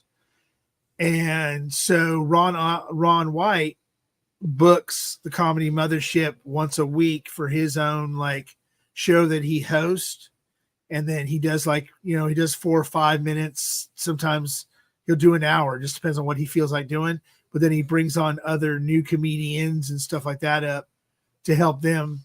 The whole idea was Joe Rogan and Ron White had this conversation. If you ever watched the Joe Rogan's podcast on YouTube, they had a conversation. He said, look, I want to bring you to Austin. I want you to help me and some of these other guys mentor the newest comics and stuff. So it took over the Ritz. So So Tom Segura moved to Austin. YMH Studios is now in Austin. Bert Kreischer flies in. So they're doing the 2 bears in 1 cave in Austin now? So they do 2 bears in 1 cave in 2 different. So YMH has a studio in Los Angeles still and in Austin. When Tom Segura and Bert Kreischer do the show together, Bert comes to Austin for a week and they shoot 5 or 6 episodes. And then he goes out and does his thing because Bert doesn't want to move. He loves LA. His kids are in high school and in college in LA. So Bert's been here in Wisconsin lately too. It's kind of funny. Comes to the bar, takes his shirt off, stands on the bar, and I just looked it up. I know where the comedy mothership is now. They took over the Ritz. Yeah. So Joe Rogan invested. He refuses to give the number, but the estimated number is in the tens, up to the tens of millions of dollars into downtown Austin to freaking improve. It's on 6th Street. Yeah, it's a big joke about it being on 6th Street. That on one side of 6th Street, it's a bunch of rich freaking man bun people, and on the other side of 6th Street is crack whores and freaking stabbings. It depends on how far you delve off of 6th Street. You know, you get over to like Red River area and some of that stuff like where stubs and other things are. Yeah, it can get a little sketchy. So yeah, so they're so he's done. So he's invested so much money into certain like buildings and stuff like that, but he's also working with the city and investing money to the city to clean up the area and to help. Yeah, So that's that a so definite he's improvement. he's doing a lot to start improving the area and bring in, like I said, Ron White and Tom Segura. They both already live there. Freaking. There's a whole That's bunch cool. of comedians that have already moved to the area, and they are also involved in a cheers, lot of Chris. shit out there. Heck yeah, Hey, Chris. that's cool. Good to know. Links at the top, buddy. If you want to, you decide you want to come hang out. Yeah, Mark. At some point, I got to go to the Texas Chili Parlor. That's Oh yeah, hey, that's That's down like a that neck of pilgrimage. the woods right there. I you know what? I have to at some point in time once they start, I get vacation back. I have to plan a trip to Austin, just for the fact that supposedly the best barbecue place in the entire world is in Austin. Still Austin's there. Yeah. And I'm probably gonna have to plan like a minimum of like 7 days because I want to, even if I have to drive 4 fucking hours. I want to go to Denison and I want to go to freaking what's the other? There's another distillery in Texas I want to go to. Really bad. Balcones. Fuck Balcones. Fuck Balcones. Andalusia. Andalusia. I wouldn't mind going to Andalusia, but I kind of Barrel. Well, see, I gotta visit the Crusaders. You know what? I've met Matt up here before. The only reason I would go to super nice Crowded guy. Barrel is to meet freaking Brianna. Oh yeah, Because she Yeah, seems she's like there she's all the the time. coolest. She's like a cool freaking person. Oh yeah, and no, Rex is cool what's- too. I mean, Rex and Yeah, Daniel. Daniel, Yeah. they're both really nice people. I've met and just sat on the back porch and bullshitted with those guys for a while. They're really good, really cool people. Yeah, they seem. But there's like some. I mean, But there's some. I'm When trying you to think, there's do, another Stanley, Texas- get a hold of my ass and then stay at my fucking house. Because I've got 3 extra rooms upstairs. Yeah, I think we in the need to house. do like a meetup at like Mark's bar or something. Yeah, exactly. Come here, hang out in the bar, stay at my house, and then because I'm pretty much everything in Austin is 30 minutes from my house. So we can sit at Mark's Yeah. house and drink whiskey and smoke cigars, which is not a bad thing. Yeah, exactly. I'm trying to think. What is that barbecue place? There's supposed to be like this barbecue. It's in Austin. It's supposed to be like freaking Franklin? lines out. Yeah, Flames out the Frank's. door. Yeah, Franklin. It's got that Yeah, kid. he supposedly has really good food and black. I call him the which kid. is, I call him the down the kid. road. I call him Yeah, the kid because he it's looks like a Franklin's younger barbecue. guy. Okay. Yeah, he's a young buck compared to Black's according barbecue. to- I mean, they've been around for God. Yeah, knows I how gotta many go out years. to Lockhart at some point. According to Yeah, Brian. According to My Brian, barbecue's better than theirs. So what's his name? Freaking whiskey. Brian. Freaking Kilco. According to Kilco, freaking the food is still Stubbs. the food is No, still sorry. Salt Lake. The food. Yeah, Brian's. I've met up with him a couple of times, and I'll took him to Salt Lake a couple of times. It's just down the road from Crowded Barrel, Whiskey Tribe. Okay. Yeah, he said there was a play when he went to the Still Austin freaking meetup. Was it not last year, but the year before? They went to a barbecue place that day too. That was supposed to be it was really really freaking good. But no. So I mean, so you have met Kilco then? Mm-hmm. He just seems like he's like one of the most coolest dudes in the world, but just really super sketchy. In like you can tell he doesn't like to be around people. Yeah, yeah. He's not a great big people person, but he's a super nice guy. I like him. Yeah, I've good connection with him, and he's a whiskey som. So if you go with him to Crowded Barrel, you can actually go into the whiskey vault with him, and have a sample of different things that they have on the wall. I was at his graduation for Whiskey Som number 2. Yes, David, we're all sketchy. And I got to go into the vault and have a few different samples and hang out with, that graduating class and bullshit with Daniel a little bit and stuff like that. It's great. It's a cool place. It really is. I mean, you got to think that like whiskey vault wise, just from what we see in the lens, Yeah. that and then you sit there and realize that they're kicking bottles that are on the floor because the vault's not big enough to hold what they own, what they have. Yeah, it's a smaller place than what shows on the vault, kind of, on the videos. Yeah. And that's when you and actually that's go into that place, it's like, wow, it's not that big. Granted, there's like walls of whiskey all around you, basically, but they have, I don't know, thousands of bottles. Yeah, when they expanded to that other area where they're sitting on the couch, where they have the couches and everything else, people don't realize that what you see is literally just a quarter of what they have. Yes, yeah. And I've been in both of them. I've been to the original one that was in the tower. I've been to that one, and then I've also been to the one where they filmed all the last stuff at. And the first one was a lot smaller than the second one was. Yeah. And you're looking, I mean, the one that's in the newest one, you're looking at 500-600, maybe even more bottles on the walls and everything else. Yeah. When they're but sitting that's not there, all of it. Yeah.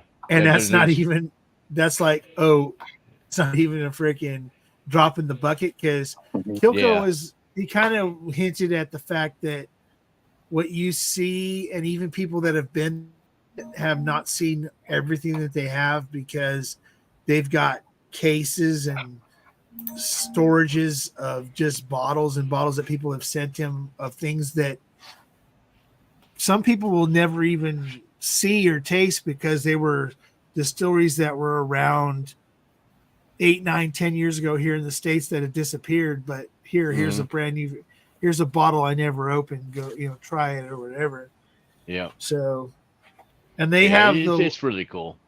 They have one of the largest, from what I understand, they have one of the largest and complete, like, Andalusia and like Texas, like they're really big on collecting every bottle of Texas whiskey, no matter how big or small the distillery is. Yep. Of getting a hold of those bottles and keeping sealed bottles, like they're keeping the history of Texas whiskey, and nobody sees it because they don't talk about it, but they're archiving as much Texas whiskey as they possibly can, whether it be sourced or non-sourced. So it's like, that's pretty cool. Oh yeah, it's a cool place, and I mean, just walking around the grounds on that place is really neat. Some nice views and stuff, and you can grab you a pour at the bar there at Fang and Feather, and then walk around the grounds and just enjoy floor yourself. whiskey. Yeah, Prescription Bourbon says resolution to get rid of floor whiskey. Yeah, I just move it from one spot to the next. It's still on the floor though. That's like there's probably about 20 some bottles sitting under my desk here. See, so DMC, David, freaking, just so you know, every year for the last 3 years, my resolution has been to get rid of the floor whiskey, and I do. I get rid of what's on the floor and replace it with something new. Right, JD? You get the ones on the floor off. I'm going to lose my phone, so just look underneath my desk here.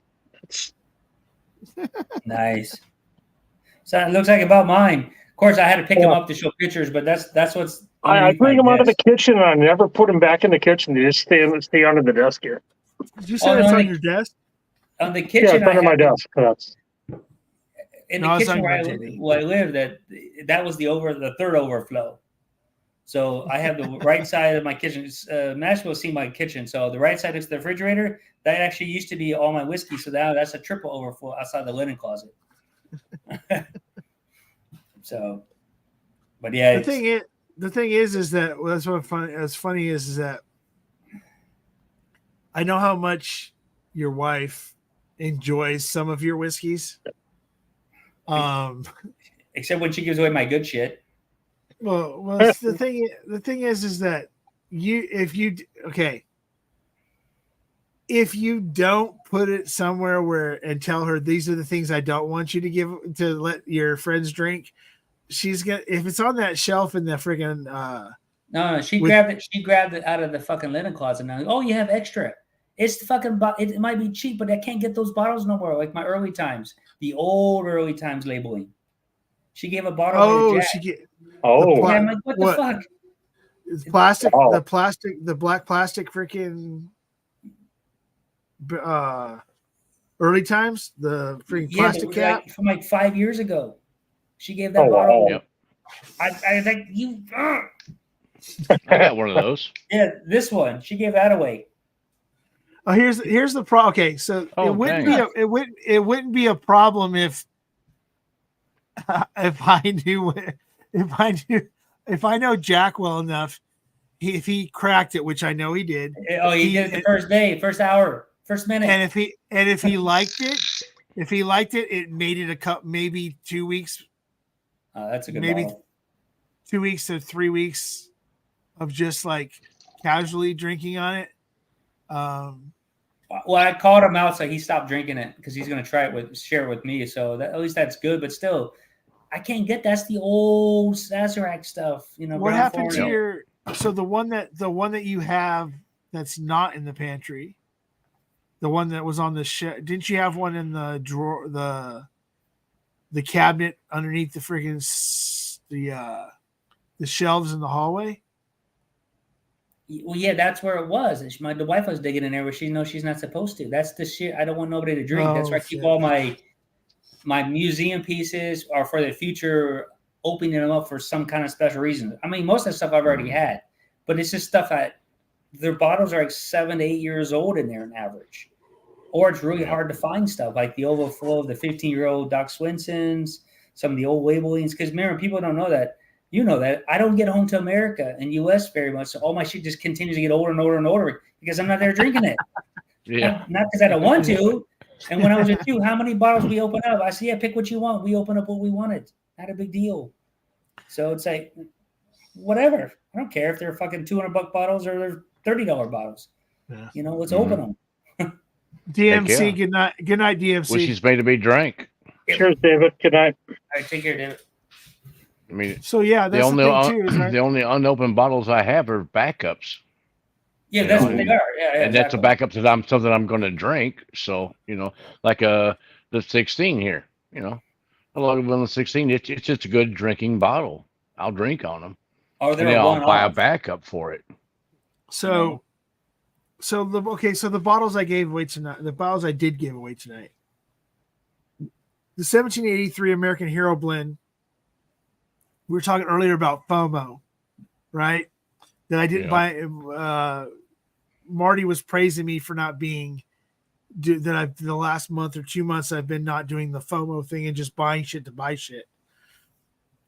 The 1783 American Hero, somebody said something about how good it was. Mm-hmm. If So you I like went a out and really bought- light bourbon, Yeah, so I went out and bought a bottle. Okay. So I went out and bought a bottle. And this is bottle number 2. Right. It's because it's that easy a drinking bottle too. Because it's that What is number it, one, 80, that easy 90 to drink proof? a bottle. 90 proof, I think. Yeah. The 1783 small batch is a good ass freaking 90 proof bourbon, right? Yeah. This freaking American Hero is even better at the same proof. So it's even easier to drink because it's so good. Yeah. So I bought 5 bottles. I gave away one. I gave away one tonight. I gave away one to a friend. So I have whatever's left in this bottle and 2 more. Yeah. And I'll tell you right now, I don't give a shit what anybody says. If I go to the store tomorrow and there's 2 more on the shelf, I'm going to buy them. Well, get one for me. I got the regular one. I would like to compare each one. I have the regular series, small batch, and that one. So if you pick one, I'll send you one. Yeah. No matter what, I'll just take one of the. I'll take one of the ones I got and just set. I just want to try them and see what the difference is because I like Evan Williams products. Yeah. So So the only other Evan Williams I've had that I liked better than this 1783 was that 12 year, but I can't get that 12-year bottle anymore without paying this crazy freaking out of my Yeah. ass. Oh, that 12-year amount. red label. Yeah. Yeah, I want to try that. Apparently, Jukes has got some of those. So here's the thing. Here's the thing about the Evan Williams. You have to like oak if you want to try the Evan Williams. So it's good. It's really, really good Evan Williams. Like it tastes like it's really good, but it does have that back end oak freaking smack to your, smack. But it's one of those ones that's like, you think Evan Williams, you're like always thinking just like the JD Black label. He's like, oh, this is shit. But then they have something like, or not that it's shit. That it's okay. It's okay for like a mixer or something like that. But then they come out with the 1783, which is really freaking good. Then they come out with this American Hero. It's really good. The 12-year is just something that's just special. It's something that's different, but it's that oaky. It's 12 years, so it's going to have that little bit of kind of what I thought about the Knob Creek. I mean, those wax like labels single barrels were really good too. Oh and yeah, those are Evan Williams Kentucky single, only Evan now. Williams single, and don't get me. I can neither confirm nor deny that I have a sealed wax freaking label for him. I don't know how many of those I went through, but that's a Kentucky only now. That's really good. Yeah. Well, I mean, I have. Okay, I can still at times find those Evan Williams single barrels. Time I do from now on, I'm going to start picking them up. Because when they first said, "Oh, they're getting rid of them,"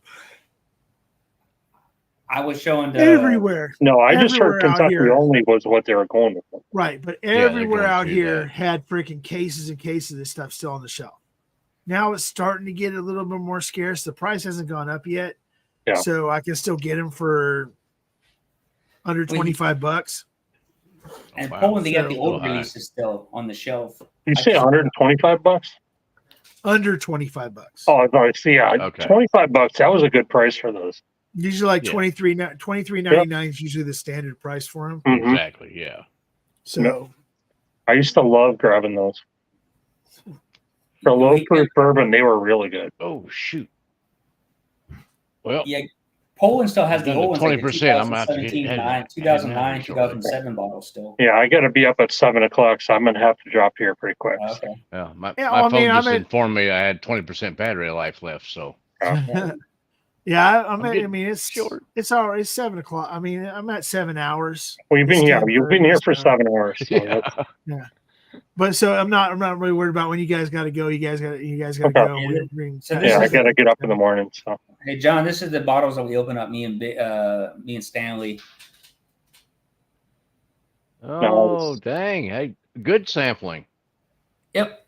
I guess we have to go to California at some time, Mark. That It was Yeah, there was a I've been there Woodville before, Pig. but It was a Bardstown, the Caress orange one, the Star Wars, which he brought, which was great. I had to go back. yeah, to but my if there's bottle. whiskey to drink, Mark, But the Yep. worst one is the Blue Run Rye sucked. Yeah, It was batch one of the Blue Run Rye, and out of all 10 of those, it was the worst one in the whole freaking. We had this and so a little something that nobody knows that somebody doesn't know about JD is that JD is very, very pro Californian distillery. Yep. He loves to freaking find little California distilleries and buy something from them. He's from Palm Springs. He's from California, just like myself. But I never really got into a whole lot of California distilleries until JD started saying, "Hey, try this woody, try this bottle, try this bottle." Steelworks, which is one of the bottles. I like the rye. Oh fuck, it's good. So I started trying little ones here and there. And now I'm freaking I'm in the group for freaking the Northern California freaking Bourbon Trail freaking group. Freaking Corbin Cash. Well, it's not just Corbin. See, that's the thing. Everybody thinks Corbin Cash is basically like Central California. Yeah. Mm-hmm. There's a lot of above that, like these small distilleries and stuff, which include Sonoma, Sonoma County distillery, includes freaking Redwood Empire, Wolves whiskey. Wolves whiskey, and a bunch of other stuff that's up way up north. It's up in Northern California. Then Southern California people don't realize that Broken Barrel is a Southern California distiller. They're Blinking Owl LA distillery. I can just Blinking Owl LA, Blinking Owl LA distillery. R6 CAL distillery, which makes a pretty good rye, and it's a cheap version. They make it, and I think that's actually near Monterey area. I mean, there's all different styles. Yeah, there's surf stuff, surf distillery, and so on. Yeah, Surfside down here in Huntington Beach. Freaking now some of the breweries like Stone. I got their whiskey from Stone Brewery because it's young. It's something super young. The but there's but the whiskey is let's put it that way. But then people don't realize that Rod and Hammer is from Northern California. San Luis Obispo. It's from San Luis Obispo. There's a lot of distilleries here in California that I didn't know about until JD started telling me, you got to look at the California distilleries. Pacific Coast is starting to become kind of big. Malahat is a Southern California distillery out of San Diego.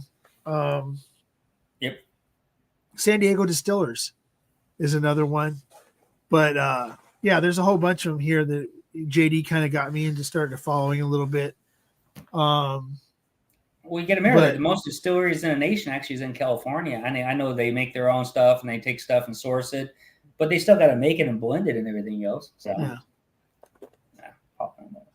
so kind of like Mark is my source for going for Texas whiskey, asking him questions.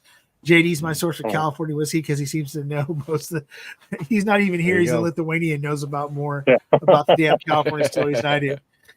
I've been buying it for years. I mean, when they first came out, like Bember. That's the only reason I know about Bember is because the guy's actually Polish, the owner, and I liked his vodka. And I'm like, where did the guy go from? Where's all the vodka he used to drink? And they go, oh, he moved to UK and he started his own distillery. And Bember, and it means moonshine in Polish. So I went on there, and then they had right now they just reopened up their club membership. So Martin, I sent the link right away. So he's a member now. They just opened it up, and I've been a member for 4 years now. I get all those special Bember releases. That's why the mash bill Bember. I've had 20 bottles of Bember, and I only have 3 bottles left, of course, because we drink it all. But this shit is good. Yeah. And it's expensive. And it's young and it's expensive, but it's done right. It's about 4 to 6 years.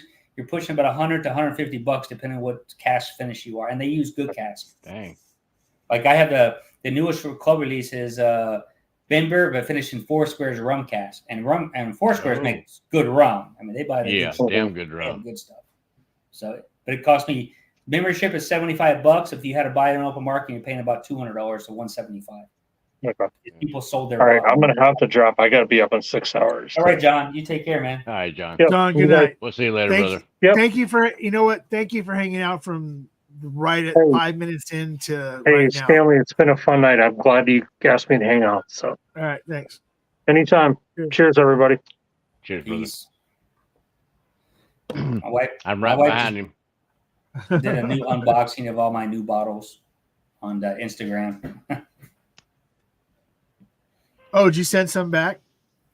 Well, no, I bought it from K&L, and then she opened up I bought 12 bottles. She opened up an unboxing, I don't know, 4 or 5 days ago, and then she's got the other ones. I told her the first one she opened up was the shittier bottles than the second box.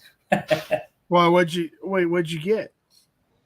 I got 3 bottles of the St. Cloud when they're in the discount, remember, at $50 each. Yeah, okay. I bought 3 of those. I bought 1783 Evan Williams regular, the Cooper's Craft, and the Proof and Wood Canadian 21-year blended, because it was basically on clearance for I think $20 or $30. I got a 20-year-old Canadian. Normally they're $100. I'm going to buy that and try it. And who was that? Yeah. K&L. They have it on clearance for $20 or $30 for a 21-year-old Canadian blend. Okay. I mean, so and I talked to Donald. He said that's good shit. So I was like, I might go back and buy some more for that price. And then you said you got the which I got Cooper's Craft did you get? Yeah, right. Okay, so yeah, Vic showed me those the other day. Okay, so the Proof and Wood Polish. Oh no, proof from wood is from Canadian. It's that 21-year blended. Oh, okay. But it's Well, like no, because they it was have not even like 30. It wasn't even $30. I don't think. I think it was like I think it was like $30 or less. that bottle's freaking 100 is like $110. Everywhere I looked, there's $100 something. I was like, and they have like 100 bottles there, and they have them on clearance right now. Like Because I So I'm have the Vertigo, the 2021 Vertigo, yeah. and that was luckily for me I won it from 21090 because I was going to buy it and it was a 139. Yeah. The Proof and Wood, those specialty bottles that they do. Okay, so Proof and Wood, if nobody knows who Proof and Wood is, they do the representative, the senator. They do freaking. There's so many freaking things that they do that nobody realizes. I'm trying to think what the other ones are that somebody would. They make a bunch of different stuff. I know that. But they do have a Polish rye that that Mission has. You'd have to look it up on the Mission website, but freaking they have a Polish. I want to say it's 8-year or I something would like doubt that. it. 6 to 8. Usually they're 6 to 8. Usually. Yeah, Polish rye from Proof and Wood they have there. But I mean that's cool. Freaking, I like that. You out? Yeah, I'm out. Good night, All y'all. right, Mark. Thanks, All right, Stanley. yeah, I'll be Great hanging with heading you. out here in a couple minutes too. So Yeah. all right, All thanks right, a lot. then. It's a great shot. Peace, love, and whiskey, y'all. Yeah. Just love whiskey. So my wife was watching the game today, and this is what she was drinking with chicken wings, watching the football game. There you go. At least she was I was drinking like- the cheap stuff. That I don't mind because I already got it for $14. I was like, all right, that's a good bottle to drink for $14. And she said it tastes good with the chicken wings. I was like, cool, perfect. I mean, cheap whiskey with buffalo wings, you can't get better than open up something that's fancy and get destroyed by the spicy chicken wings. You don't want to do that. I mean, thing is too is right is it's a low proof, so you're not. Yeah. burnt. She likes high proof only on certain things, but yeah, she stays to the low proof stuff, and that's what I give her, the low proof.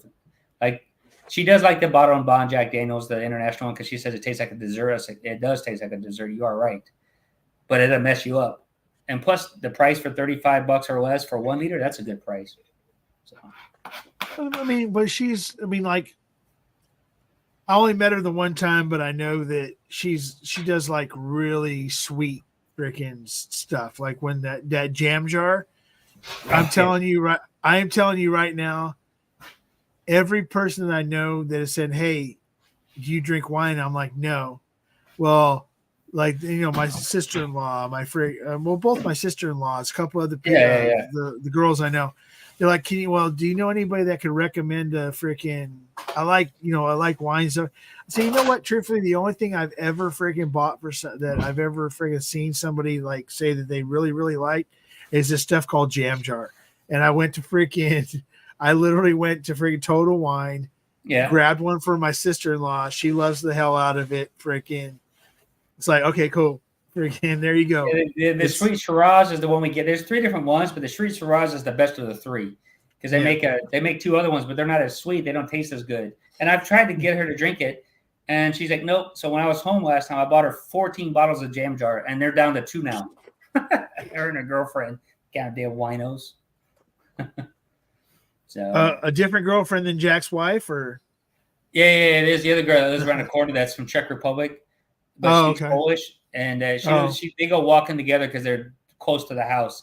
So we live in the same neighborhood. So by the time she gets from her house to our house, it's like quarter of a mile. She lives in the old community, not my new community, but they're close by. They help each other. She's actually the USPS lady in that region. So I know when my shit comes. So she keeps track of my stuff. I didn't know that. And then one day when I was home, she was walking to the house. I say, at first I didn't see who it was. I said, oh, I got a delivery? She's like, no. And I said, oh, my bad. Sorry. So you can go. Well, that's cool. You get some Z's. Well, no, I mean, it's just that, like I said, it's like one of those things where I'm pacing. I'm trying to pace myself with the drinks and stuff like that. Hit that 7.5 hours of this, and it's just kind of like Well, when you're sitting there for a long time drinking and not doing much, it catches up to you.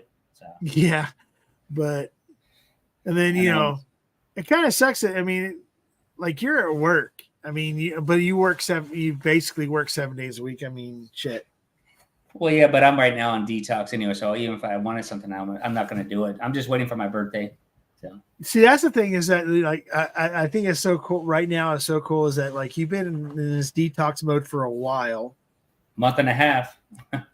and the whole idea behind the detox, besides, you know, what dry January to be to a normal person, you're I already was way going to do past that anyway because I drank too much while I was home. Forget January. That doesn't matter. I do it 3 times a year. Yeah. So you're taking your dry January to the and extreme. extending it. Yeah, I'm extending it. And the whole idea is that you're going to be, how you say, cleansed out for the debauchery that's going to be your 50th. Yep. And then go hard at it. I got 2 epic bottles I'm having is the Armagnac that's 49 years old from 1974. And then my 44-year-old 1974 distilled single grain scotch. So And that's from? It's the single grain from Invergardner Distillery. They make old grains, but they're really good. Oh, Invergardner? Yeah, Invergardner, whatever it's called, how you say it. I say the pronunciation wrong. But yeah, it's distilled in 1974. It says big 1974 on it. It's 50+% ABV, which is really good for 44-year-old. And it's from the, if I remember right, it's from the Whiskey World company, which is a good company. Oh, okay. Yeah, so. Right, they make those really bitchin' freaking bottles. Yeah, that's what it is. It's a cool looking bottle too. So I'm gonna open up that in Hawaii. Those 2 bottles are gonna be in Hawaii. I'm gonna package it really good and bring it back with me. I'm gonna put the 2 epic ones in my personal bag, and then everything else is gonna be in my black military tote box. So okay, so so that in Hawaii for your 50th birthday. Yep. And I'm flying on the day. I'm flying on the day of my birthday, so I'll be in Hawaii on March 27th. So. And that's the day of your birthday. You'll be. It's the day of my birthday. Yeah. I fly in 2 days before that from Lithuania, and then I get right on the plane. Literally, 48 hours later, I'm on an airplane heading to Hawaii. I'm going to Kauai. So. Okay, so you're going to go ahead and fly into California, and then fly to Hawaii from. I didn't know if you were meeting Beata and. No. Because if I have to go back to Lithuania, I'll have to go back to Hawaii to go back to Lithuania, and I don't want to do that. I'm flying into Palm Springs. So then my question would be, so you're going to Hawaii for your birthday. Yep. And then you're coming back, and then you're going to go to Lithuania, back to Lithuania? Well, from Palm Springs, yes, but not right away. No. I mean, I have like almost 2 weeks there in California, so after that. So I've invited in Big Vic to my house on if he wants, on April 6th. That's a Saturday. So Big Vic's supposed to be coming to my house on the 6th, because I'm hoping him get a hotel around the corner at the Hilton. Right. So it's close to my house. And I'm like, well, it's up to him. And of course he's like, what about my wife, my kids? I'm like, they have queen beds. There's this low sofa and 2 queen beds if you want. He goes, oh, hell no. I said, well, you said it. They have it. It's a studio, a kitchenette, but it's part of the golf course. So it's a brand new hotel too. Really, it's a brand new hotel. So. Okay. So he's not hitting that freaking he's not hitting that blow up mattress in the freaking. No.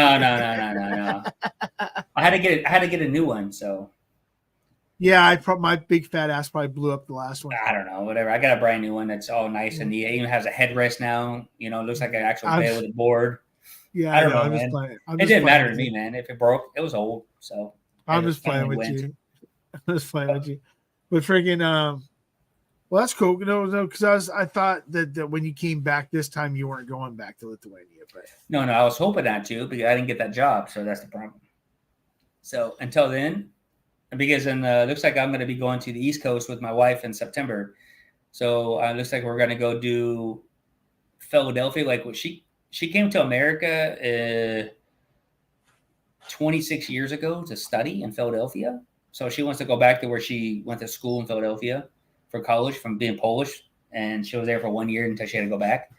And then we're also going to do the Northeast states. So we're going to go up to Connecticut, Rhode Island, Massachusetts, New Hampshire, Vermont, and Maine, and go do the trees. I'm going to get a car rental. So we're going to go back east. We're going to go back east in September to do everything I want. I was going to go to Hershey, Pennsylvania, but they're going to be closed at that time to go show my daughter the park there, and so on. And that's the problem. But we're gonna go through the New England states and see the fall time, the foliage. So, because I want to go to Maine because I only have 2 states left to see. Every state was Maine and Alaska, and then next year I'm going to Alaska. So, and I'm done with all the states. That'll put me at all 50 states, and that'll put me over 50 plus countries. I'll have like 56 countries now next year. So I did basically 50 at 50 or 50-51. The thing is, I sit here and think about it. Other than the fact that your daughter grew up here in California. Oh, she's California for hell, man. Jesus Christ. She's 14 years old, right? Yeah. She turns 15 in June this year. Right. But what I'm saying is that if you were to, for some unforeseen reason, stay in Lithuania or do your job that you're doing presently for the next 3 years and she turns 18, would it be that situation where you're like, you know what, I'm here, your mom is probably ready to go ahead and go back to Poland for an extended period of time? Well, no, she would stay there for my daughter. No, she would stay there for my daughter because my daughter wants to go to community college. So there's 2 years there, so you can extend it. Like College of the Desert or something? Yeah, College of the Desperate. Yeah, you're right. The Desperate. I went to college there, and it's a good. To be honest with you, Riverside County, that's one of the best colleges there is. That's really cheap, and you get credited. So if you do want to go to the big dog colleges, why not pay for 2 years? Pay for 2 years of community college that's close by. My daughter can go to school, live at my house, live a normal life, and then the next 2 years, then she can struggle in the last 2 years of college wherever she wants, like Stanford, Yale. But of course, she doesn't want to go to that. I'm just throwing those out there. Or Pepperdine or Cornell. All these big ass colleges out there are way overpriced to go in debt colleges. Yes. Or UCLA, USC, or Arizona State. I mean, of course, I wanted to stay in California. It's cheaper because living in California, you get the benefits of a citizen or a resident. So I think if she wants to do it, I want her to go to Lower Marymount. I think that's a very good college for her if she wants to go. Oh no, she's going to go to University of freaking Redlands just to piss you off. Well, if she goes to the University of Riverside, I'll be happier because that's actually a pretty good sized college. So yeah, UCR is pretty good. But knowing her, she'll probably want to go to fucking Irvine, UC Irvine, which is fucking expensive shit. Well, it also, I mean, it would truthfully, if you think about it, it would also depend on what she would want to do. I'm trying to push her in different areas. I told her, first of all, if she wants to be who she wants to be, she's gonna have to marry a pharmacist, because pharmacists are always home usually and they make really good money, or a dentist person. That's the 2 people I told her to marry. Stay away from the lawyers, stay away from all this shit. A dentist and a pharmacy, and they make good money. So but like on her part, you wouldn't know if maybe, if she went like music wise or she went like the performance side of things. Well, that's what she does already with her acting and her piano and singing and everything. She could be in arts, liberal arts and stuff like that. Yeah. So then like University of Redlands would actually make sense. Yeah. University of UCR Riverside, UCR would make sense also. But then, like you said, Loyola Marymount, but I mean, I'd hate to say USC being a Trojans fan, but freaking. Well, it's all right because her uncle Daniel graduated from there, and then he's a lawyer. He got a full ride there at USC, and then went over and graduated the last 4 years in Arizona State. So we have both colleges that he's alumni to. Oh, well, because I'm just saying, because like when it comes to performing arts, USC would be with the film school with all the stuff like that. Even UCLA, because the cinema's there. UCLA is that a lot of stuff too, and she can do all this stuff. And I have a lot of people and friends there. I could get her, well, not personally, I could help her get scholarships because she's a foreign girl. She was born in Germany. She's Polish. She has all these opportunities that she could get because who she is and where she's born and who she's from. So I can use the benefits of that. Because remember, she's foreign technically. She can't be the president because she was born outside the U.S. So she'll never be president, but she can be in politics. I'm just throwing it out there, but she can never be president because she was born in Germany. So even though she's Polish. But she was born in Germany on a United States military base. No, correct? she was born in the city of Germany. Oh, didn't get that loophole. Well, I know that. Well, John Kane did that, but no, we didn't get that loophole because where we're at, there's no military bases there. And then if my wife was getting pregnant, we had to drive all the way down to the Rimstein area, and the base is over there, and it's too far. It's like a 5-6 hour drive. My wife would give birth by then, and there's no bases that are in Poland that are U.S. controlled. So were you out of the military at that point in time when she was born in Germany? Yeah. Okay. Yeah. So, which is fine, not a big deal. No. She's not a politic girl anyway. She's not a politic girl. She has no clue about anything. I just try to protect her. My wife is a little bit, but my daughter, she doesn't care. I'm trying to teach her to stand up for her constitutional rights. Yeah. And she's learning slowly. Now, Santa Barbara that's a freaking party town, Santa Barbara. I was there. I had friends that went there. Those places, that's where I first went to Trader Joe's. They get beer, Sapporo beer, Japanese beer. Like, what is this shit? You rich fuckers, man. And that's where I had my first Habit, the Habit hamburger joint. That's where I had my first one. And that's where it's from. And I'm like, oh, okay, cool. And I enjoy their hamburgers, but still in and out for me. Yeah. Okay. So just a heads up. I mean, you were here not too long ago, so you probably know this, but yeah, stick to your local or stick to your favorite. Stay away from freaking going to too many outside in and outs. It'll disappoint you. We have it's the one we've been going to since I was in high school, which was a long. That's time. what I'm saying and I only go to that one. Those old school ones that have been around since the beginning, like the first 6 or 7, freaking Buena Park, Fontana, freaking the first one there in the Palm Desert, stuff like that. All those ones, those first 6 to 10, those are the ones you still go to. That's the ones I go to. So 1,000 They still got that. They still got that season. Yeah, they still got that seasoned freaking. Everything's freaking perfect. Some of these new ones, because they're opening. I mean, they're opening them up everywhere now. It seems like. Yeah. And now, and I don't want to just spoil it for you, but they just announced they're opening in New Mexico. So freaking in Albuquerque. So, and they're opening another decided that Vegas was another place they were gonna expand in. So yeah, the new new I know owner. I do know that because the Morongo Valley when we drive past it sometimes. That's not. It's not that good because it's new. It's on the Indian reservation, but it's convenient, but it's lacking something. And I'm like, it's convenient. My wife and daughter want it. And I'm like, okay. I rather go to the Riverside one I know off Interstate 10, off Tennessee area over there near Costco. That's the newer one, but it's still 30. It's almost 27 years ago. I think 27 years ago when they produced that one. Yeah. Off Interstate 10 and Tennessee area near that Costco over there. Before you go into San Bernardino and Highland, that exit right there, it goes to Big Bear, 291 or something, whatever that is. Oh, okay. Yeah. I know what you're talking about. Freaking, that's the thing, right? Is that I think it's over 3 years. Let's see. I grew up 32 years ago. I grew up in Fontana, and one of the first freaking In-N-Outs was on Sierra Avenue in Fontana. I know where that is. It was there. It was there from literally the 70s. I can remember when I was a kid that when they opened it up, it was early 70s, early to mid 70s, and I'll go back there to this day, and it still tastes the same as it did when I freaking was a kid. Oh yeah. I'll go to a brand new one that's I mean, it's not that it's bad. It's just that it's not the same.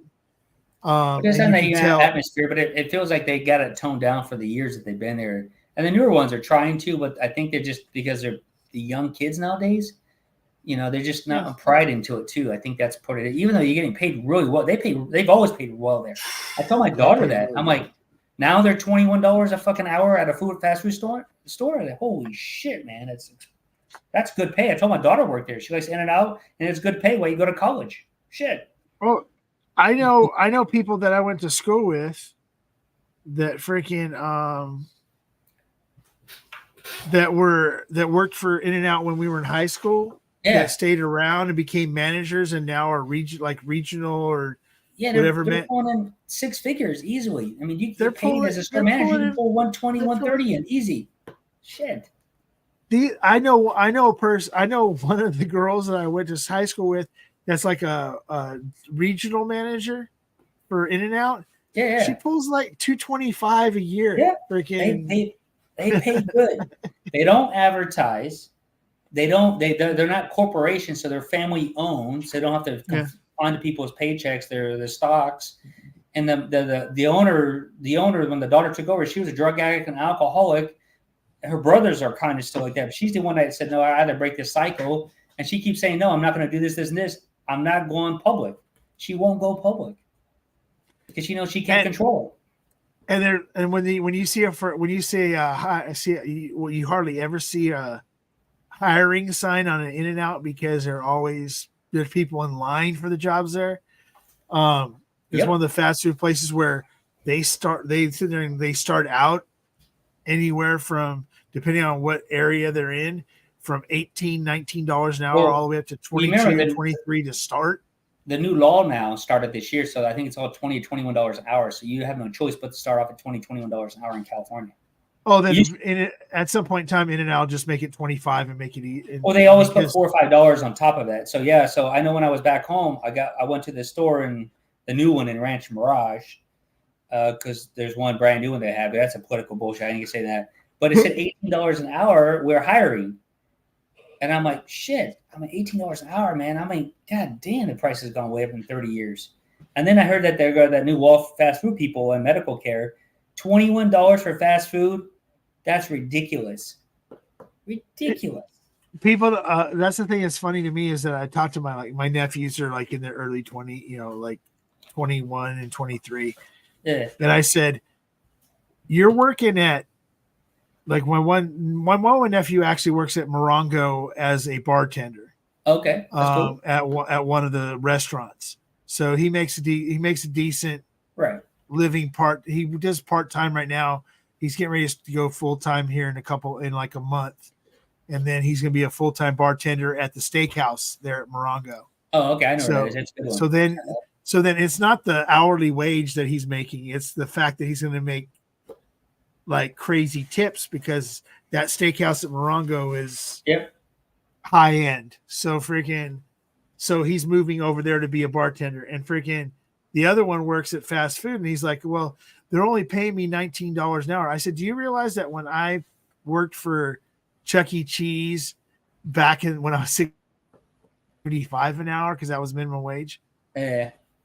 I think I want to say I started off when I first started working. I think it was like $3.25 an hour. Yeah, when I first started, my very first job was freaking like $3.25 an hour. When I got to my second or third job when I was like 17 or 18 years old, it was like, oh shit, I'm making $4.25 an hour. Yeah, I was happy. Like, yeah, woohoo. I'm working at Kmart in the garden shop for $4.25 an hour. I remember when I get my first time I was working. And I started making $8.75 an hour, which was double the salary almost at that time. Like, I was ecstatic because I'm getting double pay this, and of course, the more you make, the more they take.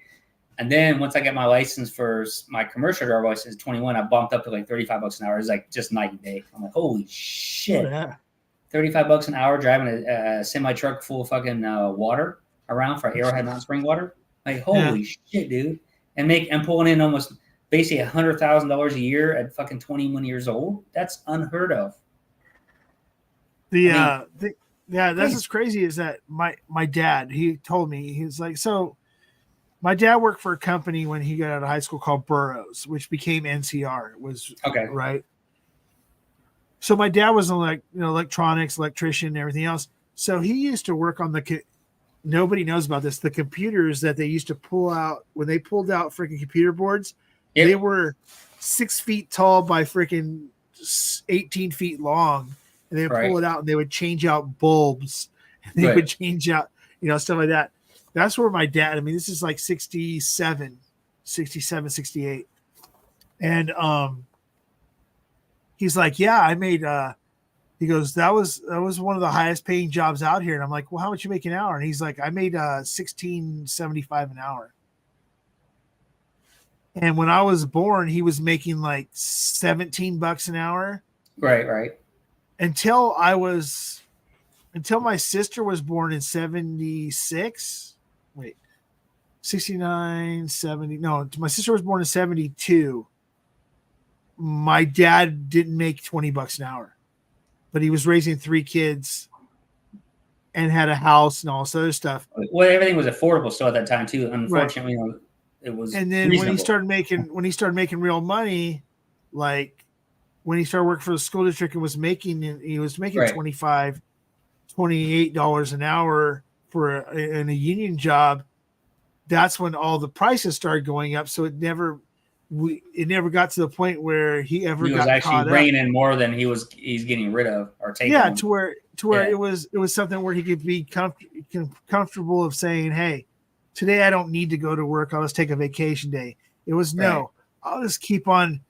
I mean, when he retired, okay, at 59 years old, my dad retired, and people don't back in the old days, as I just call them, in his union, you had comp time and you could accumulate vacation time and sick time. They paid all that for you at the end too, to give it all back to you. So you didn't get so you had a choice. You could take overtime pay or you could take comp time pay.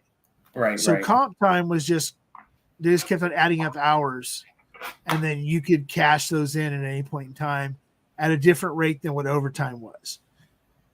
My dad, when he decided to retire with, this is no shit, he retired with 720 hours of comp time. Damn. Over 600 hours of freaking vacation and 250 hours of sick time. This is what he retired with.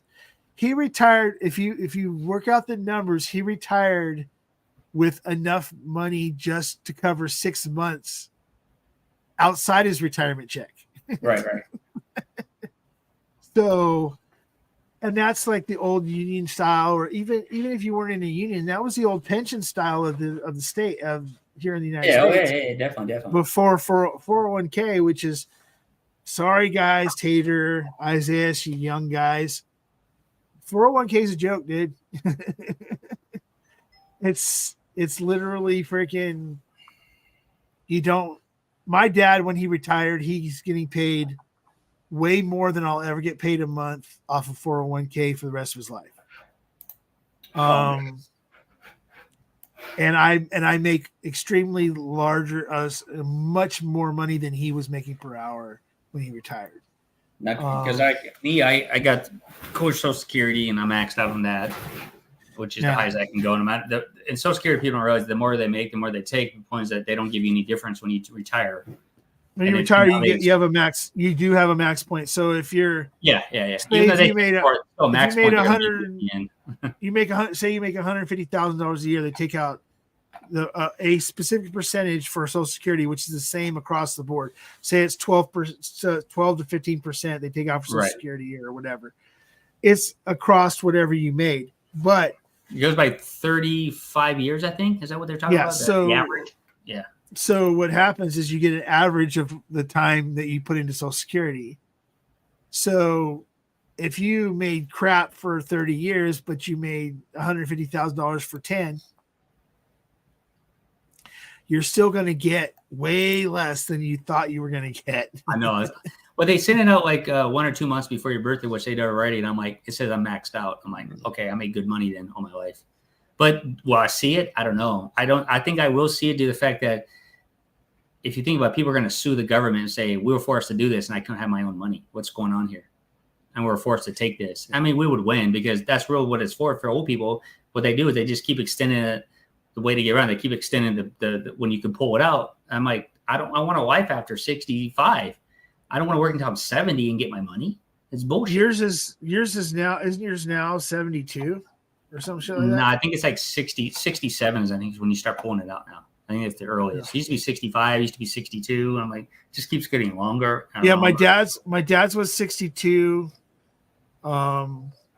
His friend, which was like 5 or 6 years younger than him, was 65, and I think now it's like 67 or 68 or something like that. But yeah, it's like so just this is something that luckily I was talking to some people at work about. If your job gives you the option of when you do your 401k of taking the money and putting it into a Roth I got all that. IRA, I got everything. Roth IRA, just do it and just say I'm never going to be able to take the money out till I retire. Because you can do 2 IRAs, or you can do more. They get 2 IRAs. It's tax and tax deferred. So technically, it's 2. So that's what I do. Plus, I have the 401k with the stocks. I got the Social Security, and then I have my own personal savings. I do on my own. So technically, I have like 4.5. I don't count myself because it's not a lot of money I play with because it's a game I play with at the stock market. I go for weird shit. So, but yeah, I mean, I don't trust the government and I don't trust everybody else. So, and really, I can't really trust that. But that's the only thing I can see that keeps making money for the last 100 years. So I was like, well, it's got a pretty good track record. I'm going to be ups and downs like a heartbeat, and hopefully I can make money when I retire. And if I do die, all that will go to my wife anyway, by default. And then also my Social Security will go to my wife if anything happens to me, just because it's how it is in the U.S. So the wife automatically gets your Social Security until she dies, and then that's it. So if my kids are under 18, it'll go to my daughter. That was what was crazy about my dad's freaking when he retired, was that because of the union, my dad got his retirement check, but my mom also got a retirement check. So say my dad's retirement check, I don't know how much it is. It's $3,500 a month or whatever. My mom would also receive a separate check directed to her because she was a stay-at-home mom, blah blah blah, whatever, for like $2,000 or like $1,800 per month. That would be just her sent to her for the rest of my dad's life. And then if my dad passes away, whatever is left in his account now from his retirement now moves to my mom along with his Social Security. Okay. It's like, so his retirement account, if he passed away before my mom, goes to my mom. So she'll still be receiving her checks. It'll be a slightly different amount. It'll be a little bit more. It won't be the whole thing that my dad gets, but it'll be a little bit more. But then her Social Security that she's going to be already getting at 62 or whatever, which is like almost nothing because she didn't work. I want to say my wife is in the same boat. I know. And then so she's going to get a little.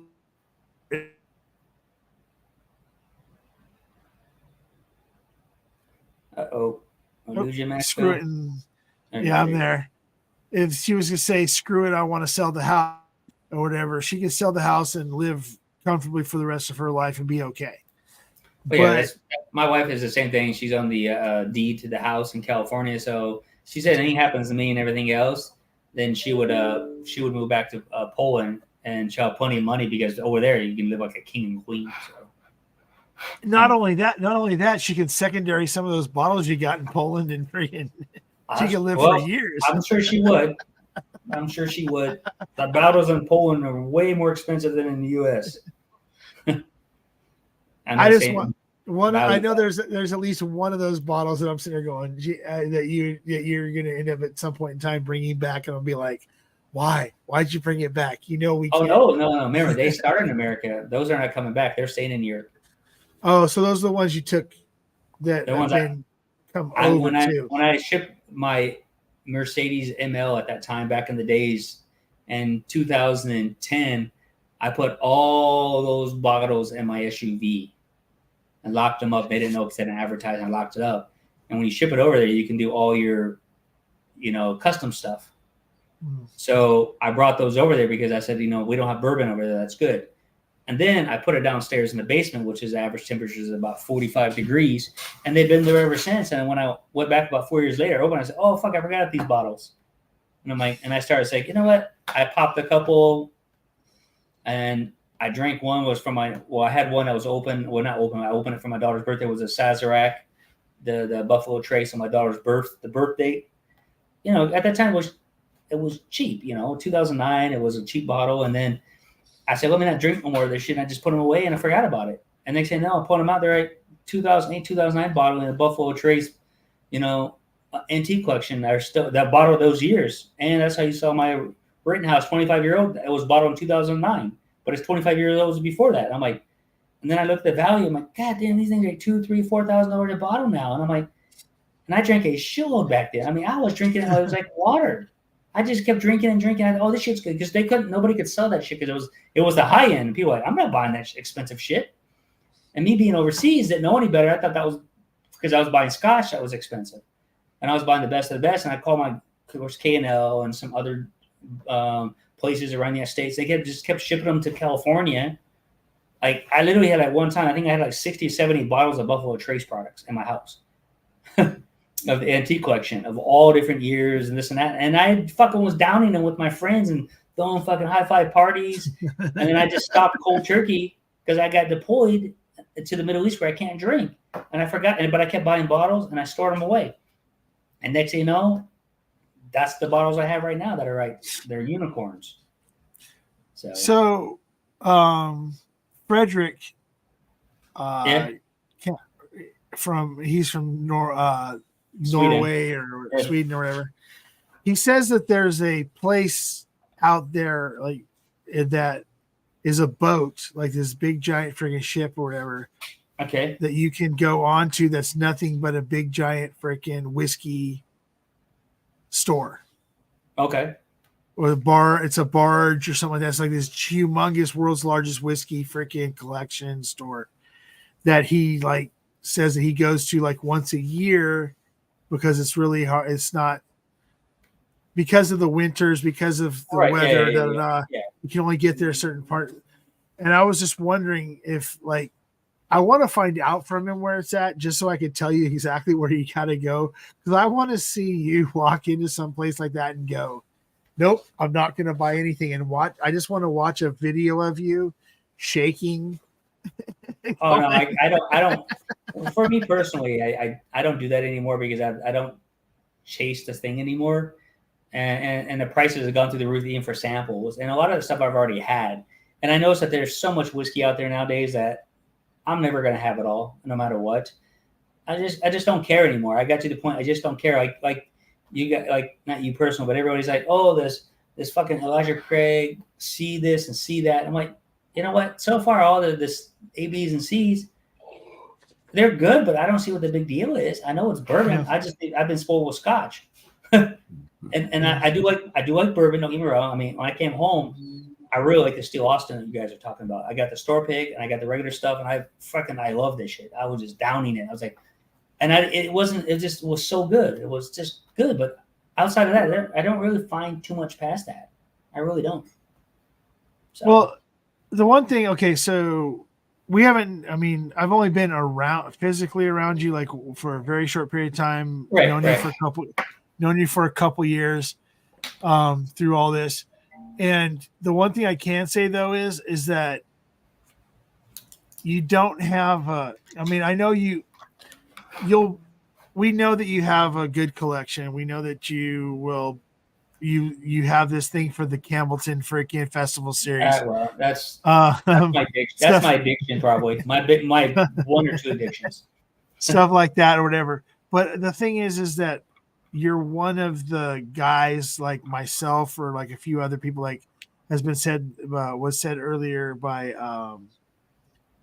Marty, which is you don't suffer from FOMO as much anymore as you used to, and you have no problem. You enjoy a $20 bottle of good whiskey as much as you enjoy an expensive bottle of whiskey. Oh yeah, which is one of my favorites is the Evan Williams Bottle and Bond. That's a barrel of $20.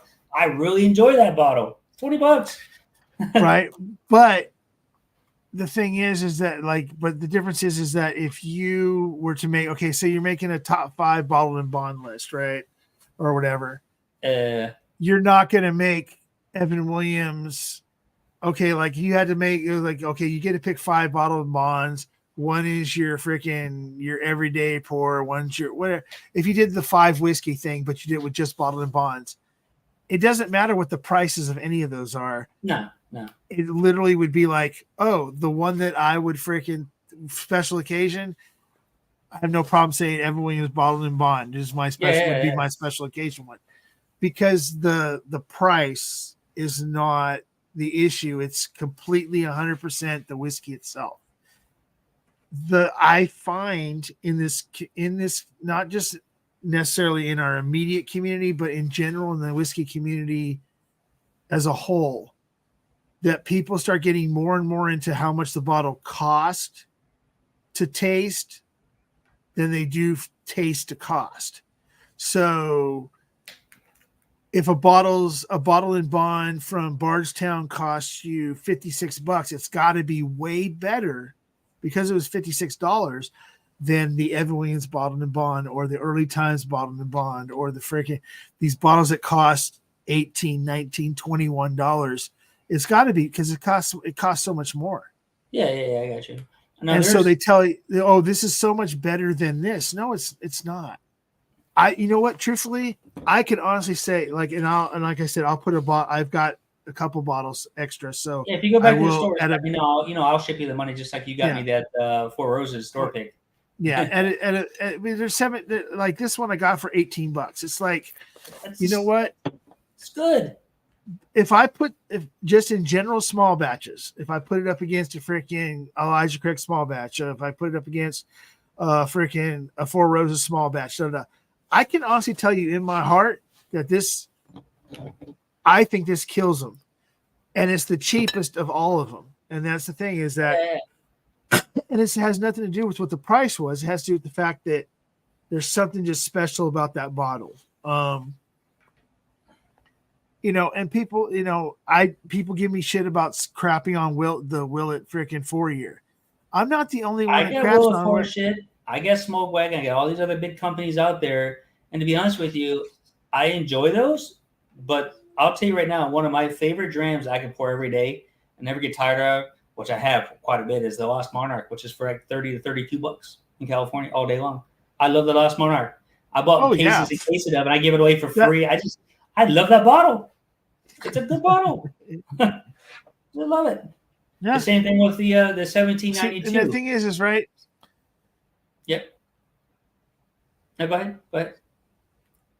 Yeah, 1792 is all good. I mean, there's not.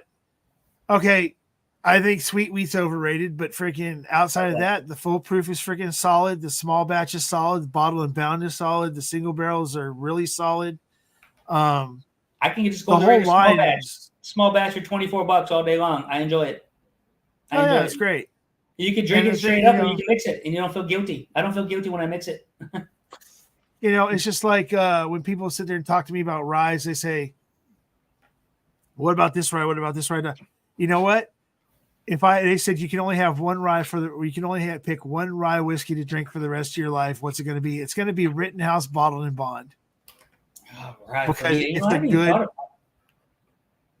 it's a good solid rye. Yes. Is it barely a rye? Yeah. Whatever. That's a good. But, I don't have a Rittenhouse Bottled and Bond is a Rittenhouse Bottled and Bond rye is, or an Old Forester rye is also a good solid freaking cheap rye. I love to death. You know what?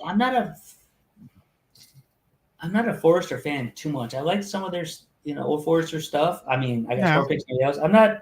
I don't go, ooh. I like it. I buy them all because they're good, but I just don't get that oohs and ahs like everybody else does. Well, it's just like me with I never understood when I first started this whole thing.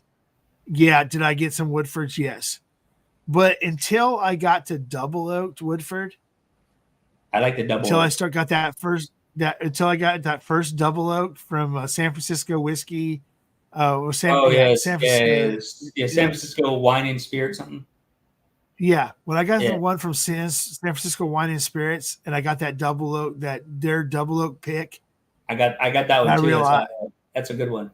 yeah, and I was like, okay, this is something. All the other Woodfords were good, and I will never say that I wouldn't drink them. I do like But the it double was oak. never. There's something about that sweet vanilla they have on the double oak. I like it. It's a good entry It's the level. It's the marshmallow. It's It's that good. freaking. Yeah, and the thing is that right. Nobody.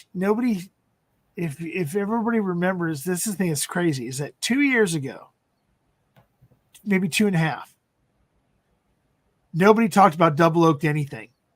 Yeah, of course not. Woodford double oaked came out and everything changed. Woodford double oak came out, and then all of a sudden, this next one's got double oak. This next one's got. It was a Everybody's game changer. got double Yeah, it oak. was a game changer. You're 100% It was right. a game changer. And then people to this day still, no matter what, can refer to double oak and say that's the only Woodford that you ever hear anybody talk about anymore. Is that the double oak? But And people now, but people shit on it all the time now. Like, oh, that's double oak. I'm like, no, you got spoiled by it. That's the problem. You've been spoiled by how good it was, and then you got these one-off companies that make a one-off great bottle, and then you get on the bandwagon.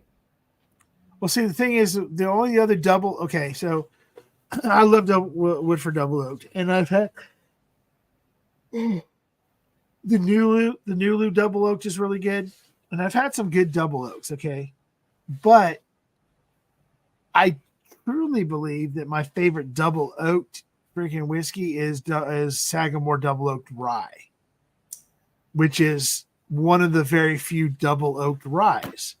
Most of the double oaks, if you really look at them, 95% of them are all bourbons. Right. There's very few double oaked ryes, and that's why I think that's why it kind of stands out. But I'm not afraid to say I will sit down with a bottle of Woodford double oak today and drink it because it's good. When we were in Poland, I said I had the double oak 1 liter. I got it from duty free, which was sitting there probably in my house for like 5 years. When I first came up, it was a 1 liter. And I get like $28, and I go, "Hey, you want some good bourbon?" Because everything I was scotch. I said, "Yeah, I got some cheap bottles." I opened it up and like I poured it for everybody else. They all fell in love with the double oak. They're like, "Oh my god, this shit is so good! It's so sweet." And then people who normally don't like bourbon really enjoy that bottle. And I'm like, "See, I told you I got good shit. It just let me pick out a bourbon that I like."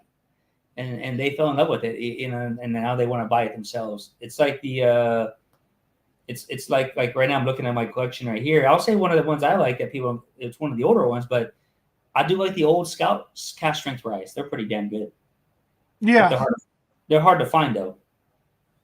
So, and then the Woody Creek Distillery, the rye that they produced, that was a store pick. Yeah, I have the cast strength version of that. Yeah. Yeah, I love that one. The Frey Ranch cast strength ryes are good. I mean, I don't know which ones. Yeah, it's hard for me to put on. I don't know what I could. Bourbon, I can kind of put on the cheap ones of what I could drink every day. As the ryes, it just depends on when I'm in the mood because like that Polish rye, I really like. But I know it's hard to find or there's just different ryes I like at that given time. Now it just depends on when I'm mood. I've had bourbon where I always drink and I really like it, and then I go back there. I said, I'm just wore out. I don't want it, and then I don't enjoy it that night for my bourbon, and I have to try something different. But the thing is too is that I think that more people stay away from ryes because ryes tend to be more expensive. It's true. Even if you look just on a regular, just standard freaking, like Woodford. Okay. So if you just got a Woodford bourbon, just standard bourbon, the rye's like $7 more. If you look at Ezra Brooks, if you look at the Ezra Sevens, the store picks, Starlight, the Ezra 7 bourbon. Starlight is good too. Double oak rye. Starlight. Yeah, they have a double oak rye that I actually they're pretty good. They're pretty good with their double oaks. Yeah, double oak rye. For a second there, yeah. For a second there, I thought you said Starward Double Oaked, and I was like, Oh what? no! There's a Starward not Double Oaked. not Star Wars. Star Wars. I would have bought a bunch of those. Then. Yeah, I mean, you got me turned on to that. I had the other one already, the store pick oak finish, but when you brought that wine finish, holy shit, man, that was night and day compared to what I had. The wine finish. The thing is so I was lucky. So was it about a year ago, I guess. Even though some people don't like them, and this will come back to. So Jack Begadou, whiskey sommelier, the sommelier. Yeah. He reached out to me and said, "Hey, I'm doing a tasting with Starward. Would you like to be involved?" Right. And I'm like, "Sure." So they sent me a little sample. Here we go, a little sample pack, and it had the Solera. It had a couple of their different offerings. Then it had this single barrel type situation, and it was really cool because freaking I did the tasting with them, and it was all really, really good. Got a little pin and all sort of bullshit, and solidified the fact that yeah.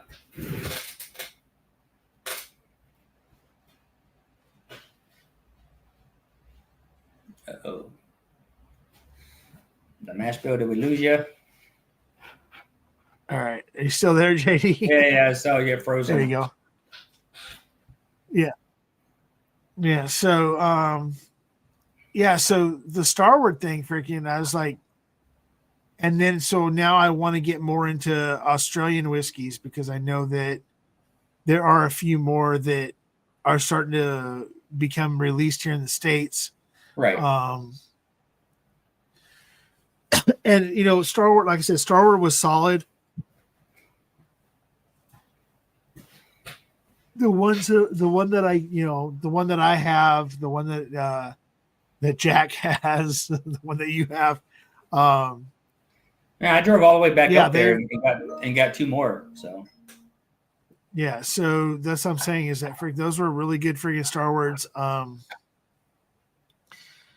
so so I kind of like the Australian, I want to get I would like to get a little bit more into Australian.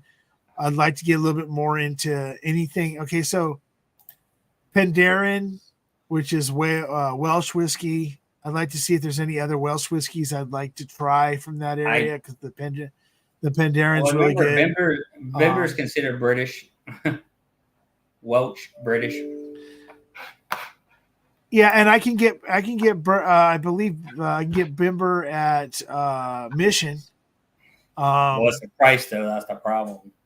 Yeah, let's say the price is where their issue is.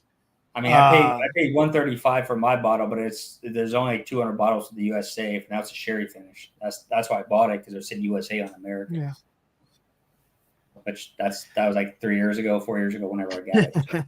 Yeah. So, but oh man, freaking didn't realize it's been over 8 hours. Wow. Well, you can go, man. I have to start my work anyway, so if you want to go get some Z's, man. So this is funny right here. It's funny right here. Tater Dom just said a little bit a few minutes ago. Yeah, I saw it. Was it? I probably have at least 20 empty bottles of Rittenhouse in the garage right now. Yeah, I mean that's like I said. That's when it comes down to it. If I have to make decisions on stuff that I can readily have available to me the rest of my life type situation. Well, Rittenhouse is going to be one. I got some bottles you can get samples out of. Like I open up the Heaven Hills 10-year-old, the exclusive, the whiskey-based one.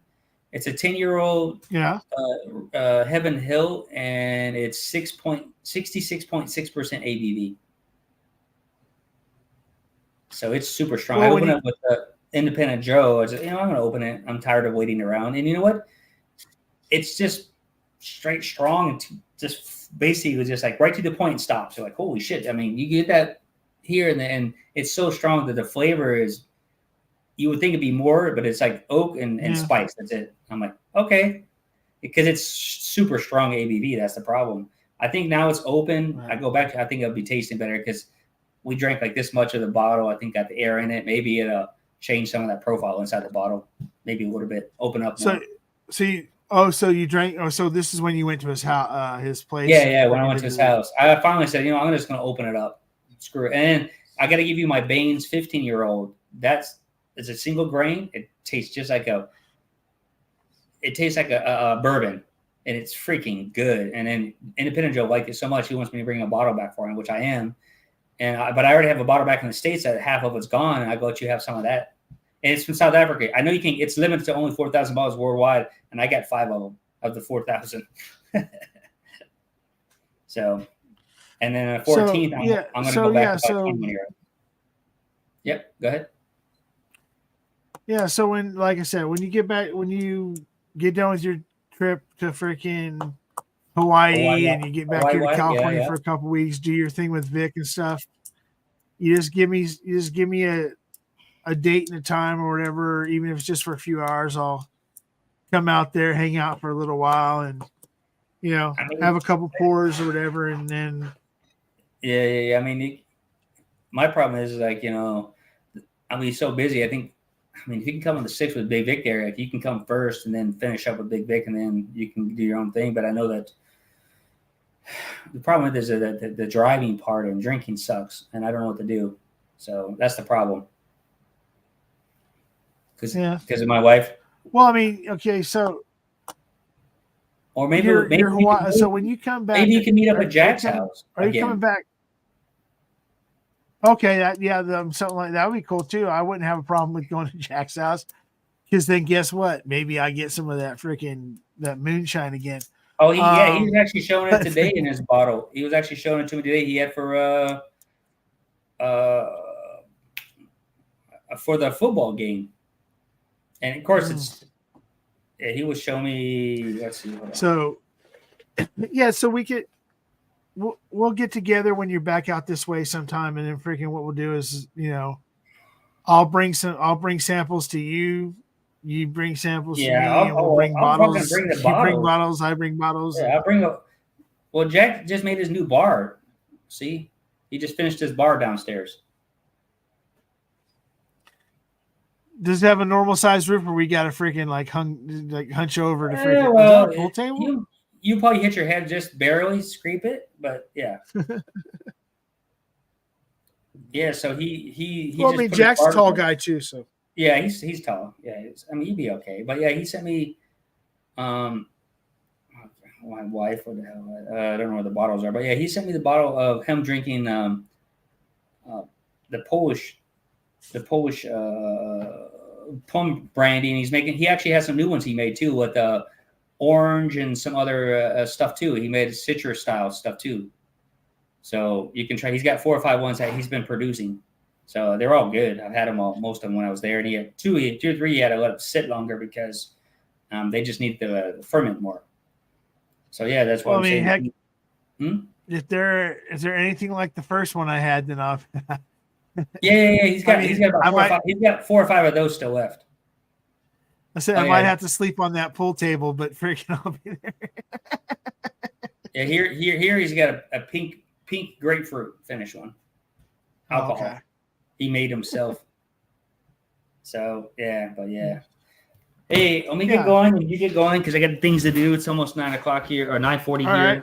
It's time to get going. I know it's late there, 9, 10, 11. It's midnight there almost. I got some audits coming up. Let me know, man. And like I said, maybe we can go to Jack's house maybe on the 7th or 8th of April. And it's closer to your house. I can bring probably 20 bottles and you can not drink them all, but you can pick and choose what you want to bring back, some samples and say, well, I tried these 6 or 7. I really like this, want to bring this back. And then can I have some other samples? Not a big deal. You know that. Because I got a lot of bottles that are going to be popping. So, well, alrighty then. I guess I twist my arm. Yeah. That's no problem. All right. Appreciate it. All right, man. You guys take care, community. Take care, man. See you again. Yep. All right. Talk to you later, JD. All right. Take care, man. See you later. Bye. Bye. All right, everybody. I'm going to call it a night. We're at 8 hours and 20 minutes. I didn't expect to be on this long.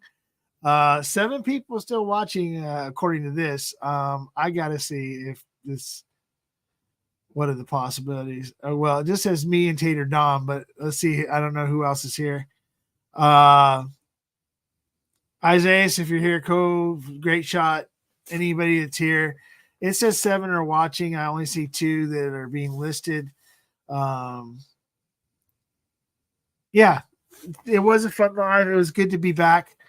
I had fun with the football game, the giveaways.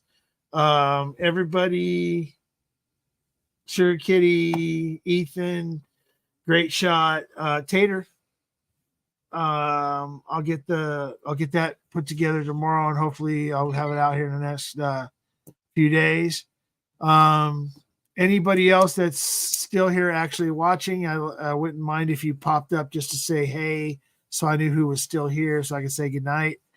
Yeah, I had a lot of fun. I'm not too hammered, which is a good thing. So I will sign off and tell everybody love you. Thank you a lot. It was great coming back. And as always, I'll see you on the other side. Good night.